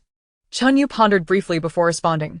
In your past life, Cheng Jing had remained at Base S from the outset, devoid of the companions he now possesses. Perhaps he wished to avenge you alone without dragging others into it. After awakening his abilities before the apocalypse, Cheng Jing had directly gone to Beishur to seek Liang Yunhao's assistance from the authorities. Consequently, when the apocalypse struck, Cheng Jing remained in Beishur, having joined Base S from the very beginning, with only Liang Yunhao and Yang Kai as companions. Though those two had connections, they were subsequently detained along with Cheng Jing's family after discovering that Jiang Nian was imprisoned at Base C, a situation compounded by the power struggles among the higher echelons of the base. With family and friends imprisoned, an ex-boyfriend slain, and the puppeteers behind it all being Base S, Cheng Jing descended into madness, after ensuring that Jiang Nian, now a zombie, was settled in Qingyan City. He somehow found a zombie king to assist him. With the zombie king's help, they captured and confined them in a basement in Qingyan City, subjecting them to horrific torment and gradually feeding them to the zombies. In their desperate yearning for death, Cheng Jing and the zombie king took Jiang Nian to Base S, where they perished alongside Xia Weiwei's father and the researchers involved in the human experimentation, detonating the core area of the base. The authorities dispatched troops from the South City base to suppress the situation, pursuing the zombie king back to Qingyan City. The memory abruptly ended, and Chen Yu shivered inexplicably. These two were matters he could not reveal. Jiang Nian remained silent, recalling the words previously spoken by Zhao Lei and others. It appeared that in their past lives, everyone had indeed perished during the toxic rain.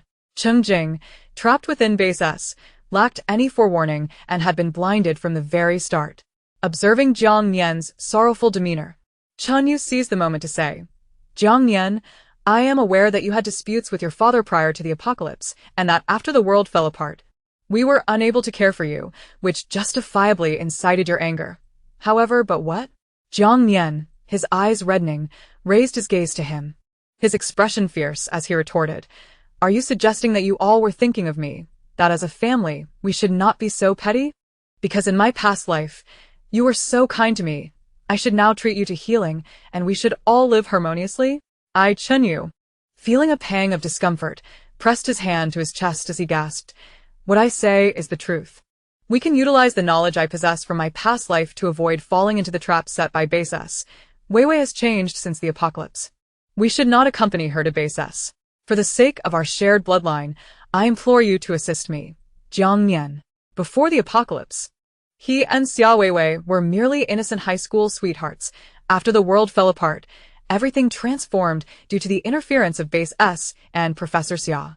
It is true that Xia Weiwei treated them well, but she also exploited them. He had always perceived his girlfriend as coming from a good background, soft and gentle, unacquainted with the ways of the world, only to discover she was extraordinarily calm, worldly and shrewd, willing to expend all resources to achieve her goals, devoid of compassion or mercy. What you say is true, but have you truly finished speaking? Jiang Nian fixed his gaze firmly upon him, pressing him with a series of questions after he instinctively fell silent. Do not use our blood ties to coerce me. In my past life, were you truly so kind to me? Did you not scold me for selling the house without consulting Chen Shanmen? Did you not confine me in the basement, turning me into an experimental subject and your life-sustaining blood bag? Did you not administer a nutrient solution laced with anesthetics after extracting my ability crystal core, ensuring I met a miserable end? Chen Yu's mind, previously dulled, suddenly snapped back to reality, his face paling. How Jiang Nian ignored him, continuing to voice his grievances.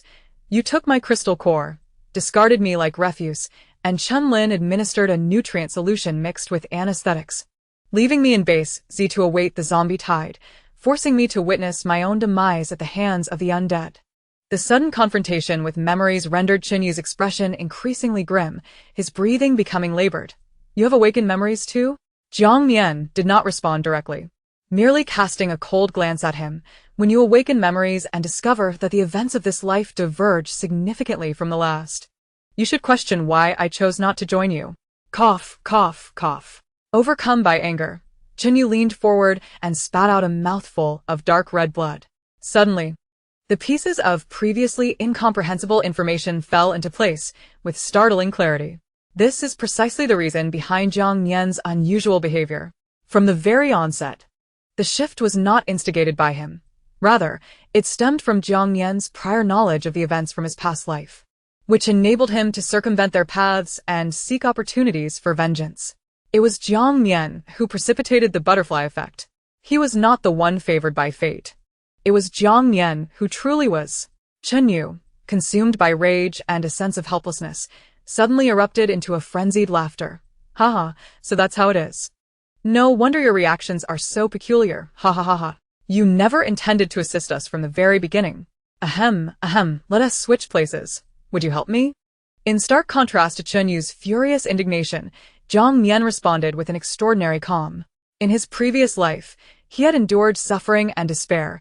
He had resisted, pleaded, and submitted, only to receive deceit, moral coercion, and ultimately, the complete extraction of his worth.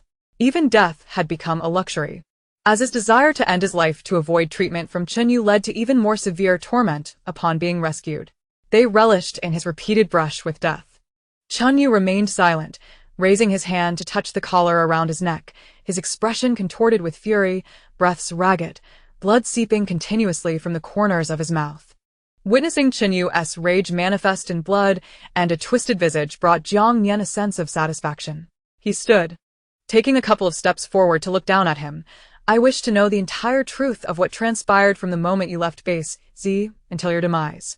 I demand to uncover every detail concealed by you wretched creature. Chen Yu, gritting his teeth, retorted. Regardless, you will not spare us. Why should I divulge anything to you? Resigned to his fate, he contemplated taking the secrets he yearned to know to the grave. Why should he? Jiang Nian smiled, producing a steel pipe from his spatial storage, a remnant from a previous outing, having shattered numerous zombies with it, and its length was just right. He stepped forward, forcefully inserting the pipe into the wound on Chen Yu's right shoulder, twisting and pressing until it penetrated the infected flesh. Just because I can compel you to bear witness to your own relentless decay. If that fails, the perverse doctor's peculiar potions will surely elicit your confessions. He had procured several vials of the twisted doctor's specially concocted elixirs from the adjacent room, though he had left sufficient quantities for Tang Ji.